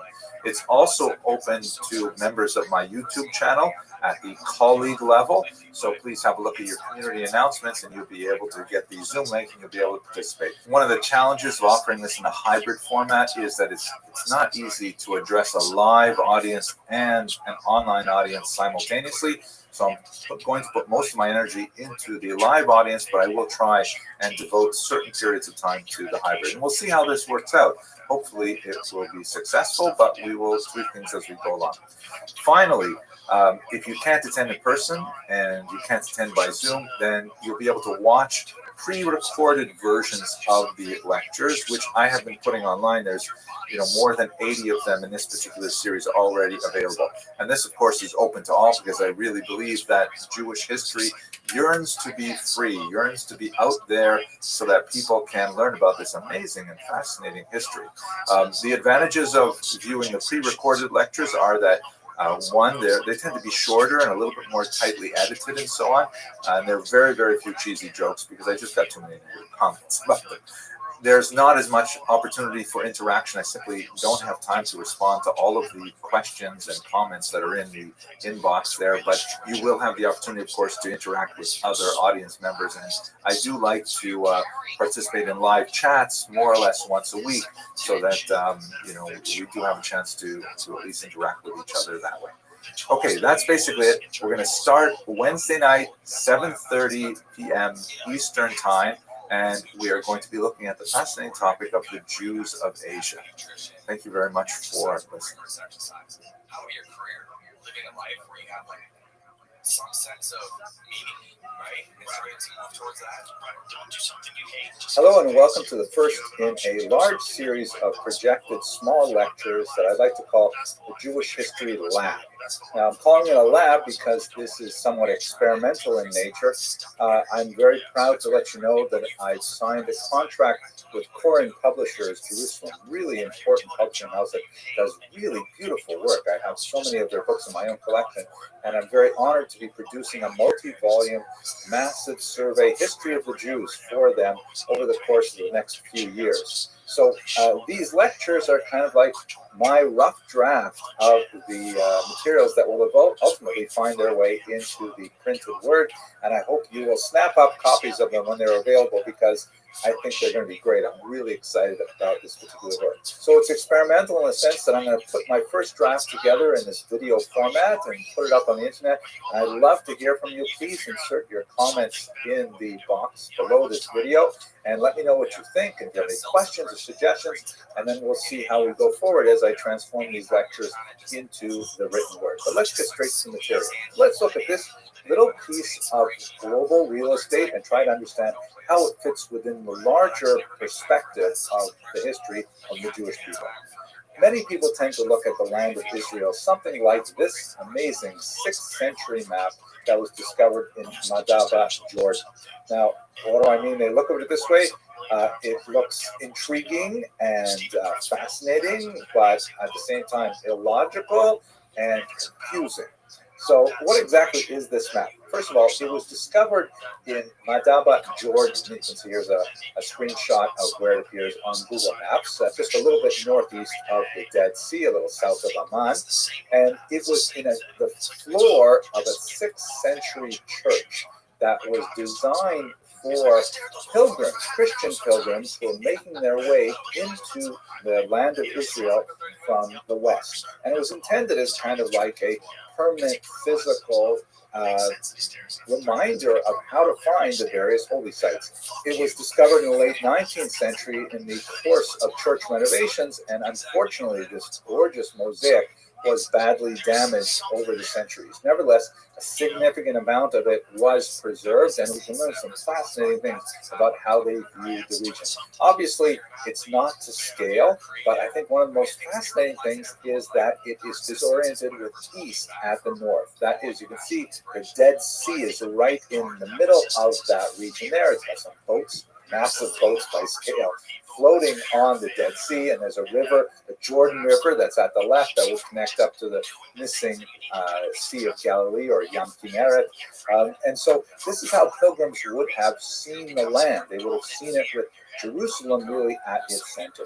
Here is a close-up detail of Jerusalem, and comparisons with archaeological data indicate there's a lot of features here that indicate that the mosaic artists actually did have close experience with the land of Israel itself and the city of Jerusalem with the Cardo, Roman road running through the center of it. And there's all kinds of fascinating features in the map, such as, for example, if we zoom in on the boat in the Dead Sea, there are a couple of fishermen there, but they look sort of like potatoes because you can see the figure on the right has a hand extending from it. The reason for this is because Muslim iconoclasts approached this map and wanted to wipe out any kind of reference to human beings, so they disfigured specifically the recognizably human faces on these forms, so we still have some sense of what they look like, and they replaced them obviously with other mosaic tiles. A fascinating kind of look at the land of Israel, but as I said, very confusing. Obviously, deeply affected by political and religious concerns. Here's a more conventional look at the land of Israel, with north at the top, as is the custom in Western cartography. And I think the most important thing that I can point out here is just how small the land of Israel is. I mean, check it out. If you go from the southernmost tip of the land of Israel in Eilat, the Gulf of Aqaba, and you go all the way to the north, roughly equivalent with Mount Hermon in the Golan Heights, and you see that basically it's only 420 kilometers or 262 miles. If you could drive that in a straight road, it's basically 4 hours driving from one end of the country to the other. And the widest waste of the land is only 115 kilometers or 71 miles. You can easily drive across that in about an hour. I mean, this is essentially what people commute to work, crossing the entire country of Israel. When the lightly shaded areas with Shechem or Nablus in the top and Hebron in the south, that refers to the West Bank, which we'll talk about much further on in this course. This is the region, of course, which is not annexed to Israel itself as the Palestinian Authority. And of course, you see the Gaza Strip there, which is sort of patched. That is on the lower left side. Also, really a very small strip of land that looms large in the public imagination. If you were to take the amount of real estate that the state of Israel takes up in today's newspapers, for example, and you were to make that geographically to scale, I mean, it would be the size of, I don't know, Africa or something like that. But it is really a tiny little territory. Looking at it geographically, I think this map is especially helpful. This, of course, turns it on its side, facing to the east, somewhat like the Madaba map you saw earlier. And the most prominent feature, of course, is the Judean mountain range. They're not really mountains by, like, Rockies standards or the Alps. They're really more like dry, desiccated hills. And once again, this map, which is in Hebrew, shows that it's 53 kilometers from the Jordan River over the Judean mountains, and then an additional 16 kilometers to the sea, the Mediterranean itself. And it gives you some sense of the vertical topography and the climatic effects of those fairly low mountains. There's one more view of the same idea. This is once again oriented north-south. You have the coastal plain, which is quite dense and gets a lot more rainfall. Then you have the Jordan Valley and the Dead Sea, which are much lower. In fact, the Dead Sea is the lowest point on the surface of the earth. Now, let's look at the land of Israel in its regional context, because this is where it gets really important. How does this tiny little country subsume so much history and so much politics in contemporary times? If you look at this satellite view, you can see that Israel is very centrally located between the three continents of Africa, Europe, and Asia. And if you remove air travel, which of course was impossible in the ancient world, and if you consider the limitations of water travel or sea travel because of land barriers, you can see that Israel is the main thoroughfare between those two continents. Any kind of trade typically has to go through Israel, unless you're talking about Europe to Asia directly or vice versa. Really, Africa, Asia, Europe are all connected to Israel over that land route. If we look in a little closer, we see that one of the most important aspects of those connections is the fertile crescent. And it is so called because there's kind of like a C-shape, or more precisely, kind of like an upside-down flat U-shape of arable land that extends from the Nile Delta, which is in the lower left of this map. Riding over Egypt, and the hatched area represents the native arability that is the product of the Nile River that flows from the bottom of this map into the Mediterranean Sea. And then there's a little bit of a dead spot to the right of the Nile Delta where you have the Sinai Peninsula, but then the land of Israel itself becomes fertile again. It goes up north through Lebanon and Syria, and then it curves over and follows flows the Euphrates and the Tigris rivers down into the Persian Gulf, which would be today's Iraq. The two rivers that flow from the northwest and down into the southeast are the Mesopotamian region. The word Mesopotamia is from a Greek word meaning between the rivers, Mesopotamos. And so that's the Tigris and Euphrates represent another great fertile area. Now, these two regions on the extreme west, Egypt, and on the extreme east, Mesopotamia, are really the superpowers of the world, but any kind of land or commerce communication between them has to go through Israel. And note that it is not very practical to try and go straight, like let's say following the latitude from Egypt straight over to the Mesopotamian region, because that's essentially crossing a lot of desert, which is basically impassable and not practical except for camel caravans. It's much easier to follow fertile settle regions and actually make travel from the southeast all the way up over the top of the desert. Before you run the route that the patriarch Abraham followed from Sumer, the city of Ur, and then made his way up over the north to Syria and down into Israel. But we'll talk about that in a later lecture. Here is a roadmap of the world where you get to the actual routes that they will take. First of all, there was the so-called Via Maris, or in Hebrew, Derech Hayam, the way of the sea. I like to think of it as the scenic route, where you go from the west, from the Nile Delta, and you will basically follow the coastline. And it's a little rough as you're going along the top of the Sinai Peninsula, because that's quite wide. But then once you hit the region of Gaza and move up north, then you've got quite a bit of settled territory and a lot of arable land. And you follow the road all the way up and then down over to the right into Mesopotamia. The other route, which was also quite widely traveled, is the so-called King's Highway, which is actually a street like that in Brooklyn, of course, maybe named after this, I don't know, sometimes called the Royal Road, or in Hebrew, the Derech HaMelech. And this was a little bit shorter in the sense that you crossed the relatively small Sinai Peninsula compared to the great Arabian Desert. It's much more passable. And then you make a straight shot north up to Damascus. So it's not nearly as beautiful because you don't have the Mediterranean Sea to your left. At best, you have to travel through the very hot zone of the Dead Sea. But after that initial burst through the Sinai, then you've got fairly clear rest stops along the way, lots of gas stations as you make your way to the And so Israel was extremely important as these commercial ventures expanded, and of course that becomes a political question.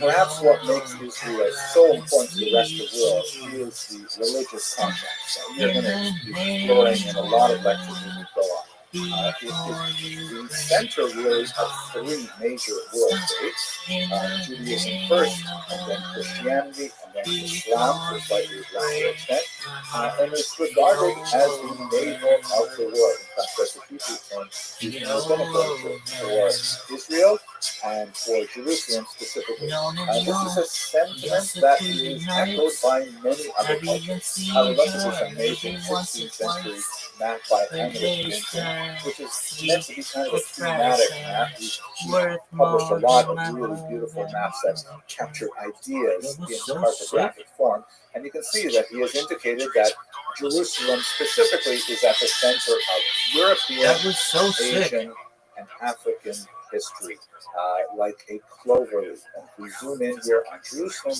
you get a beautiful sense of this very Christian sort of perspective of the region. You see the three crosses there just outside the city. So that gives us a sense of the geographic features of the land of Israel, the political and economic features of the land in its regional context, and just a hint at what we're going to be discussing as we go further in this Jewish History Lab. Thank you very much for watching. When a guy who's a tough guy complains about a headache, I would get concerned. He's a football player. He's got to be tough. You want to see tough? Look at LeBron James's feet. I was looking at LeBron James's feet today online. Have you seen them, Jamie? bro, how does that guy play elite basketball with those fucked up feet? Like, his feet are so broken because of all the years of exploding and twisting and turning.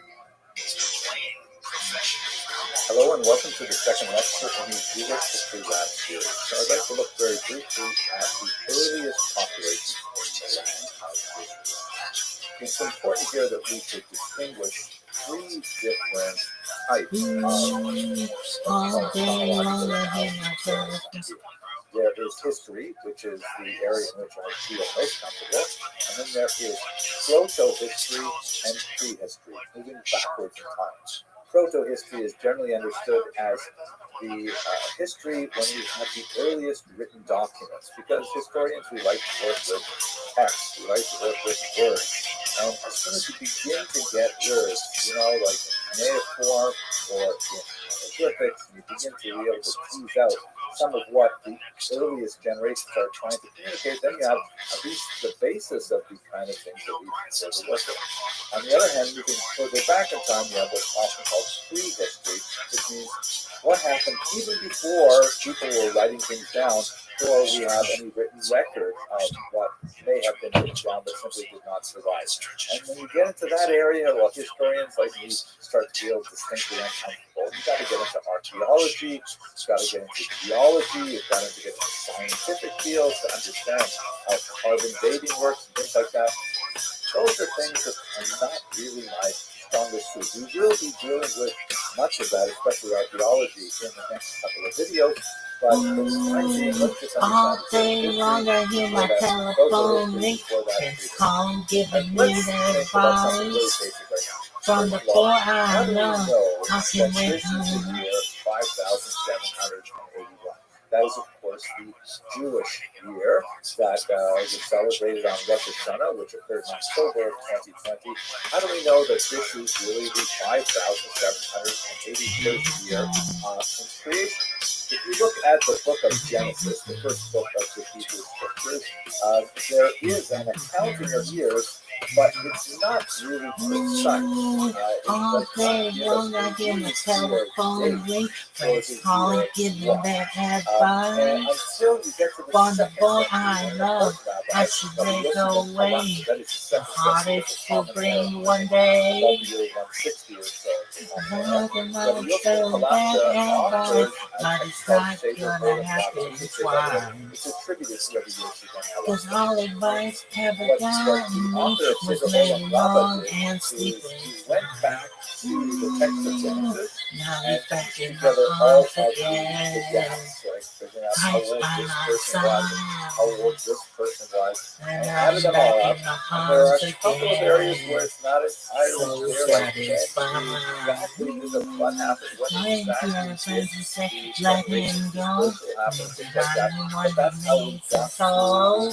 It's his love that makes me strong. When my hands go on. Now thinking from the that said he's not a good moving for my feet. And by the way, but this time to become a rabbi, and I suppose it's the feedback of here that gives it away, but I'm not a rabbi. I am just a regular guy who happens to work as a historian. And so the question is not so much a historical question, because the scientific evidence is generally what historians work with, but it is a theological question. How do we read the Seder Olam Yada? And how do we read the text of Genesis?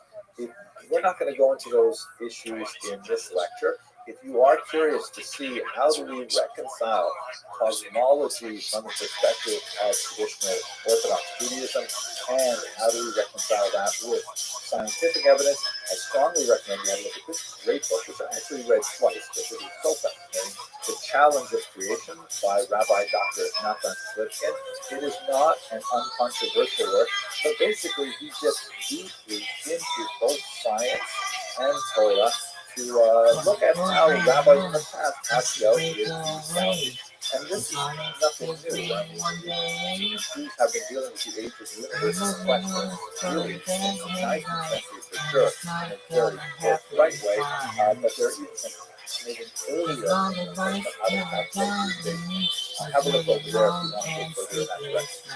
Anyone who possesses even a cursory familiarity with the first five books of Moses, the early prophets, like the Joshua, Judges, Samuel, and into Kings, will be aware that, of course, there are many peoples who predated the mass arrival of Jews in Israel. The earliest penetration of Jews into Israel, of course, with the patriarch Abraham, as described in the book of Genesis, that's generally understood to be around the beginning of the second millennium before the Common Era. That is something like the date 1750 BCE. The later Exodus and the arrival of Jews in Israel, which is something, again, we've got to push that off to another lecture. There's a lot to say about that. That would have been several hundred years after that date. But there are lots of peoples already living in Israel, and in fact, the interaction with them is a major theme in much of those early prophetic works. Some of the most fascinating archaeological discoveries of the prehistoric peoples of the land of Israel were uncovered by Dr. Dorothy Garrett, shown here in a 1913 photograph. She was associated with Cambridge University, and in fact, she was the first woman to hold a chair at that great school. Unfortunately for her at that point, however, because she was a woman, she was not allowed to receive a full position on the faculty, and although she was allowed to attend faculty meetings, she was not allowed to vote or even to speak, if you can believe that. She was a pioneering figure not only in the field of sociology, but also in the field of women's rights in academia. And her research led to some phenomenal discoveries, such as the remarkable stone and used bar many people somewhere south of the Sea of Galilee, which, by the way, is also the site of some of the earliest deer manufactured plants in the history of humanity. Right, so we owe the discovery of deer possibly to the early peoples of Israel. In the Kabaran cultures, we discovered these remarkable mortal vessels. You can see there's a little bit of the range on the left. You would take that pestle and you would grind it up. It's actually quite tactile. You can see a remarkable tiny sculptures is also quite fascinating. Her discoveries of things like this tiny little bird medallion indicate that the peoples of ancient Israel had a very rich spiritual life. Looking at grave sites, she was able to discover, fantastic ritual items that were associated with and people, every day such as I thank you, Lord, inclusion of many for tortoise giving shells back in so this grave, which many. is believed to be So inspiring, so exciting, babe. Whenever you're near, I hear a symphony, a tender melody. Rolling me closer to your arms. Suddenly, without touching me, your is always invited. Till I leave the past behind. I'm lost in a world made for you and me. What are they there for? You can see on the right a view of what it's like on the ground. But when you get up in the air, then you begin to see, oh my God, look at this. Whenever you're near, I hear a symphony, relative and tenderly. When the time of its great now, baby, your hands are so equally, my hands are falling. And the You're welcome. How are you, Pimp? Away from them, and then What's good, son? Barrier, they'll be driven further and further. How you living? Until we look at it from the point of view of Yo, a hunter. CBR, how you living, baby? What's good? Yeah, dude, CBR, guess what? You were the last person on this fucking earth with whom I wanted to speak. I'm singing the Supremes, baby.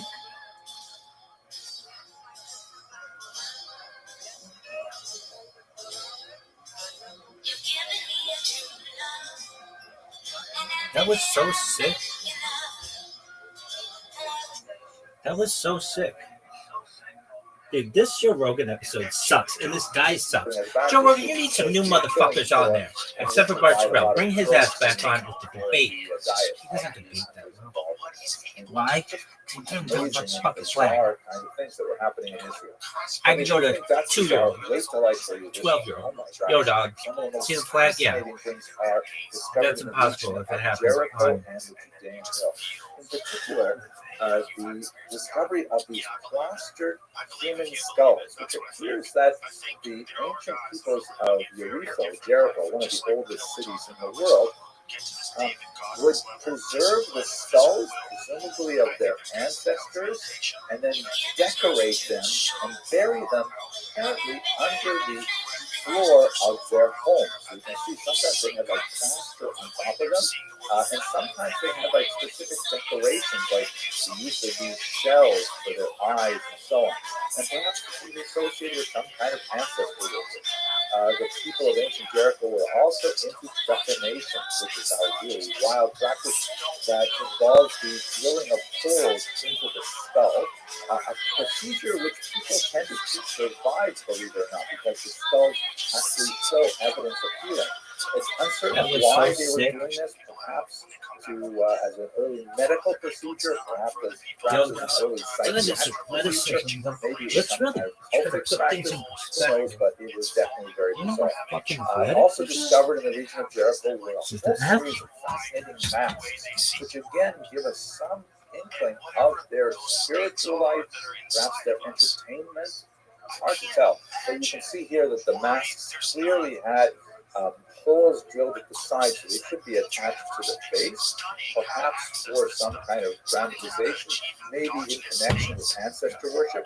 And a lot of these masks display different kinds of emotions and feelings that are actually quite clever and appealing in many ways. There are tens of these masks. Some of them, however, do not have holes, and they perhaps might have been decorations, or they may have been some kind of cultic objects like this skull mask here. Okay, so that's it for a very superficial look at some of the prehistoric peoples in the land of Israel.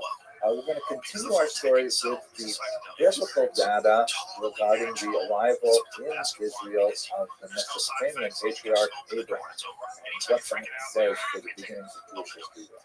Thank you very much for watching. Doing breathing exercises in there, I mean, you might as well be taking mushrooms. You can get some bizarre experiences doing that. So we talked about well, so some unprecedented athleticism here.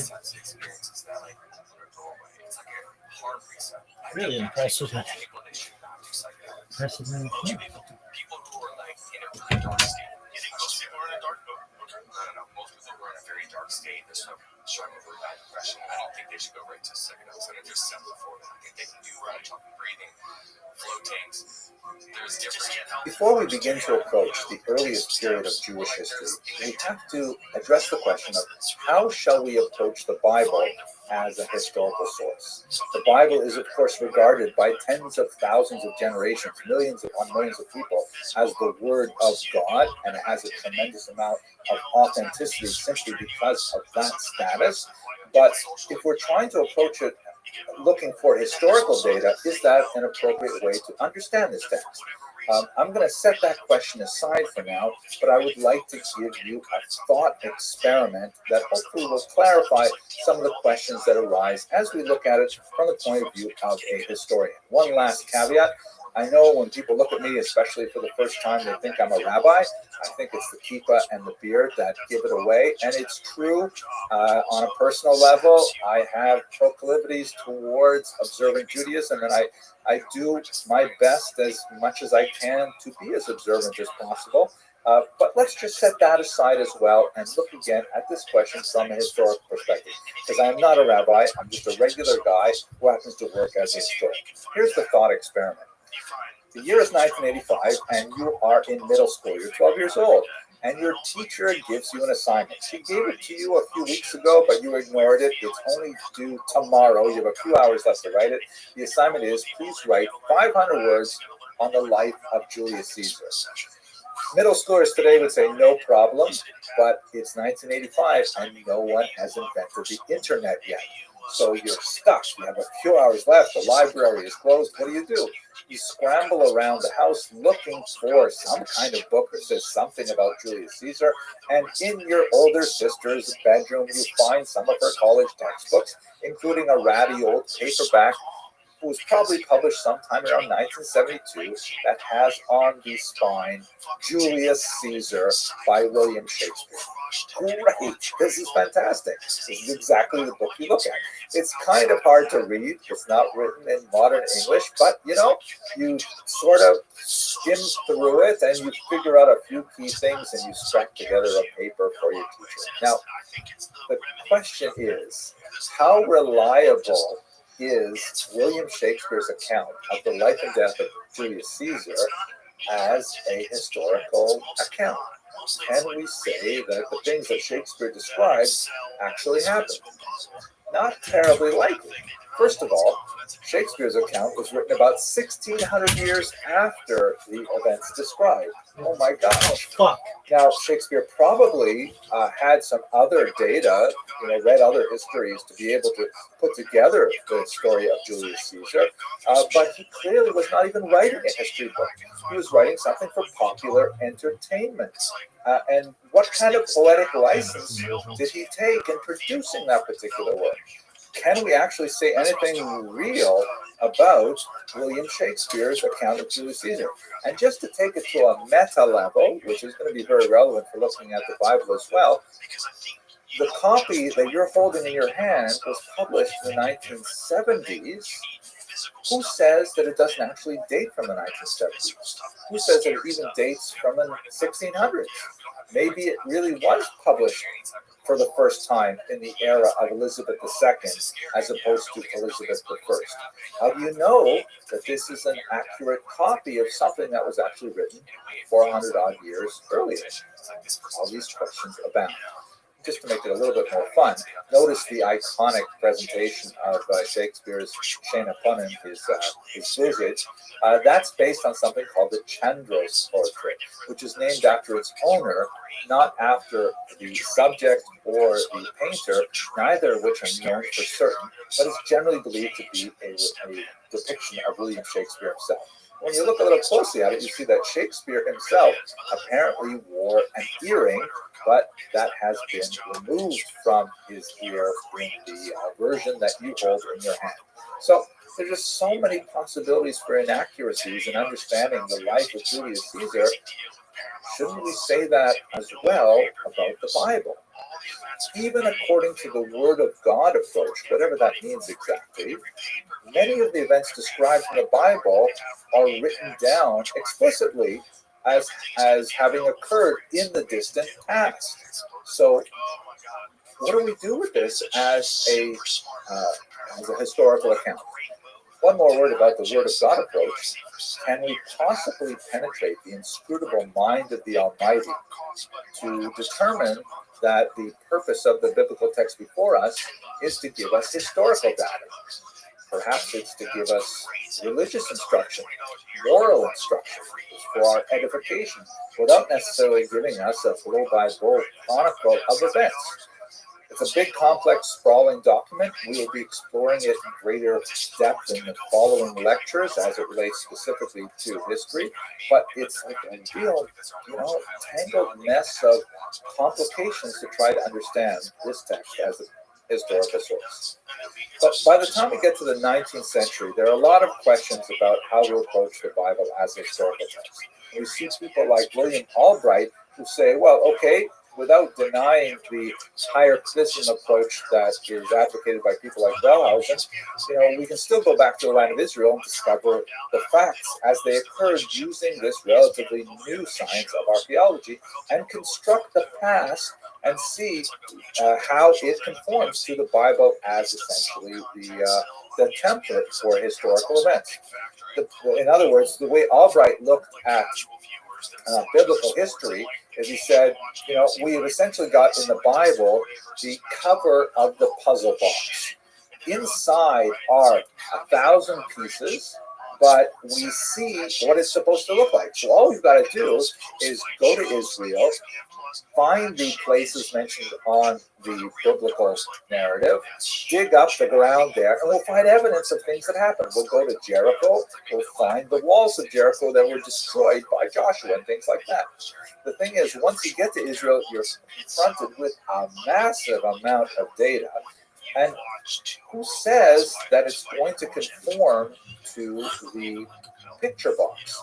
Maybe we should instead look at the pieces, put it together without knowing how it's going to look, and then we'll look at the picture afterwards. That's the approach that many later archaeologists began to take, especially when they began to find pieces like this that looked like they didn't belong anywhere in the original picture box cover. So by the time we get to the middle of the 20th century, there is a lot of confusion about how are we supposed to look at the Bible as a historical text. Things came to a head in the 1990s with the development of the so-called Copenhagen School of Biblical Study. This is an outgrowth of a philosophical cultural movement called postmodernism that essentially questioned the narrative reliability of text. And the Copenhagen School advocated essentially a minimalist approach to the use of the Bible as a historical document. It's sometimes caricaturized as like a rejection of the Bible as a historical document. That's not a scholarly approach at all, and it's hard to really stick that label on any of the major components of the Copenhagen School. But definitely they wanted to downplay the reliance on the biblical text as a roadmap for what happened in ancient history. The reaction to the minimalist school was the so-called maximalist school. And the maximalists, again, it's a caricature of a term, but essentially maximalists are scholars who say, hey, you're throwing the baby out with the bathwater. There's a tremendous amount of reliability in the Old Testament. And perhaps the greatest proponent of this school is none other than the great Kenneth Kitchen, who wrote this phenomenal work, which I happen to have my copy of it right here. What a monstrous brick of a tome this is. You can see I've taken a lot of notes because it is absolutely fascinating. And over the course of a lifetime of study of Egypt and Assyria, Babylonia, Ugaritic and Akkadian, and you name it, this is definitely one of the most accomplished scholars of the period. He says that, fundamentally, the historical descriptions that are contained in the Hebrew scriptures are pretty reliable. Now, he's not advocating the Word of God approach. There are certain passages in this particular book that would cross a Rosh Yeshiva's eyes. It's definitely not what we would say in Jewish terms a frum book. But from a historical perspective, it really cements the idea that the Hebrew Scriptures has a phenomenal amount of valid historical data. We're going to be spending a lot of time in this work as we go through the series because it is impossible to understand anything about the history of ancient Israel without looking at Dr. Kitchen's magisterial work. We'll also be looking at contemporary scholars like Rabbi Dr. Joshua Berman, who wrote a series of books. Most recently, this very powerful book called Ani Mamin. The Hebrew term means I believe, and it's clearly an allusion to Maimonides' 13 Principles of Belief. I'd like to mention now just a couple of things about Kitchen's approach to biblical history that will be relevant for us going forward. First of all, in the introductory section to his major work, Dr. Kitchen basically says we can divide the history as portrayed in the Bible into 7 basic periods. Pretty straightforward. The first period is something we talked about in the last lecture, primeval proto-history, which basically goes from the creation of the world as described in Genesis. The rules are set up the way they're set up. The second Why not take millennium advantage of before the Common Era. Let's say 2250 or 2000 BCE. And that's essentially what's described in the very beginning of the book of Genesis. The second period is that of the patriarchs, Abraham, Isaac, and Jacob, and their wives, Sarah, Rebecca, Rachel, and Leah. and that goes from the early to mid-second millennium, that is from about the year, let's say 1750, till, maybe go up to Joseph, another couple of years, and that's described for the rest of the book of Genesis. The third period is the Egyptian sojourn and Exodus, and that will be the mid to late second millennium. That means around, let's say, 1500 to 1200, more or less, and it's described in the book of Exodus. And then we get to the fourth period, which is settlement in Canaan. Notice that he uses the term settlement rather than conquest. That will become very important when we get to that period later. And that will be the late second millennium, say approaching the year 1000 BCE. And it is described in the book of Deuteronomy, and then in Judges and in Joshua. The fifth period is the period of the United Monarchy. It is the golden period under the kings Saul and David and Solomon, and that's described in the first book of Samuel, first book of Chronicles. And then the sixth period is the divided monarchy, which is moving through the first millennium. Let's say we're getting into the 800s and 700s, and that's in 2 Samuel, Kings, and book of Chronicles. And then finally, the exile and return, talking here about the Babylonian exile, the 6th and 5th centuries before the Common Era, described in a host of biblical works. Now, 2 quick things. The first is, notice that I have not included all the books in the Hebrew Scriptures because a lot of them are really difficult to provide clear historical data, although they have pieces of it. The book of Psalms, for example, it clearly, heartfelt prayers to God, but there is occasionally historical data embedded in Psalms, as we shall see as we go through this course. But secondly, more significantly, in Kitchen's work, he doesn't start at the beginning, the first period, and move through all 7 periods. Rather, what he does is he starts in the 6th period, the divided monarchy, quite late now in Jewish history, well over 1,000 odd years into Jewish history, and then he moves later in time to the exile and return, and only then does he go back to start at the first period. Why does he do that? Why does he start at period 6, go to 7, and then all the way back to 1, 2, 3, 4? The reason is actually pretty obvious if you're familiar with the data. There's a lot more really cool evidence for the historicity in period 6 and 7 than there is in 1, 2, 3, 4, 5. He still has a lot to say about periods 1, 2, 3, 4, 5 that is incredibly valuable, but he says, you know what? I want to give you the really powerful, incontrovertible stuff first, and then once you're with me with 2 good chapters of this decent archaeological data, then I'll take you back to some of the more, intuitive and some of the more deductive type of material that is in the earlier period. It's really complicated, I know, but we'll go through it starting from period 1, and I hope you'll bear with me.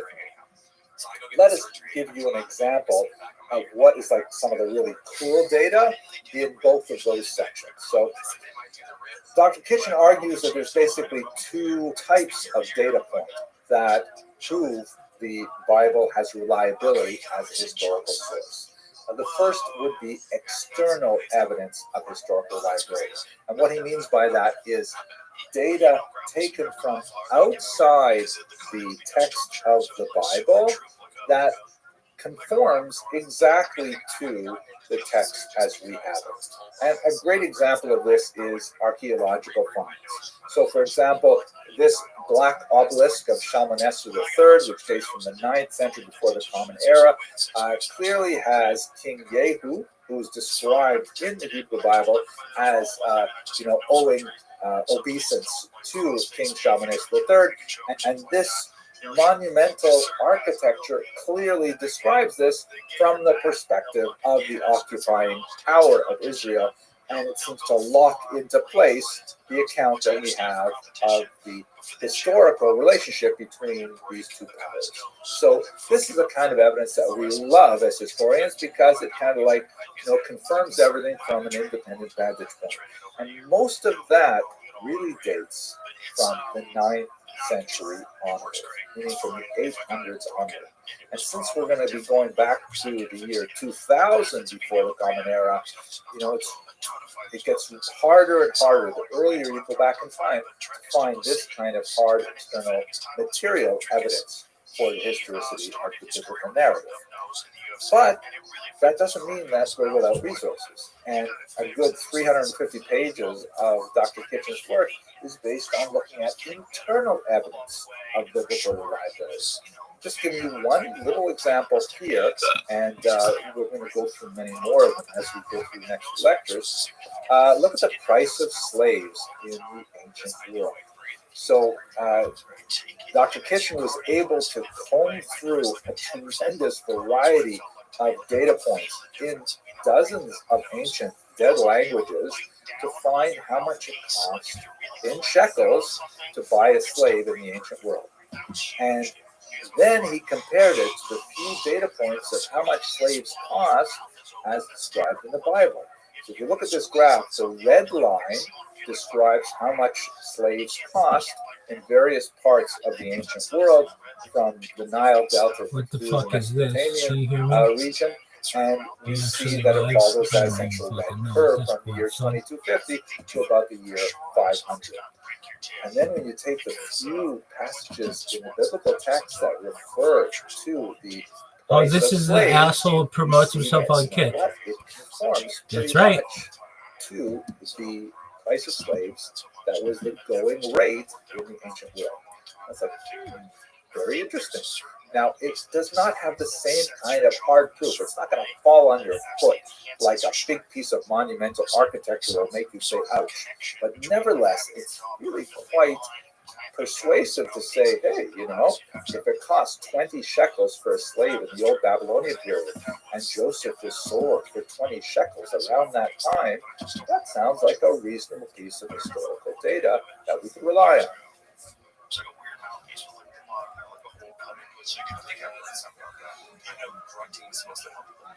That makes sense. That's why I keep it out of that LA fitness place. They get mad at you. Yeah. Because that's no Planet Fitness. Yeah. I did see a study because I was looking at all these studies in history when I was studying all this stuff. That's so crazy that if you lift weights there too loud, they sound an alarm and they kick you out. It's like you try to do the walk alarm. That's funny. It's safe for those people. It's a nice safe environment. Yeah, I get it.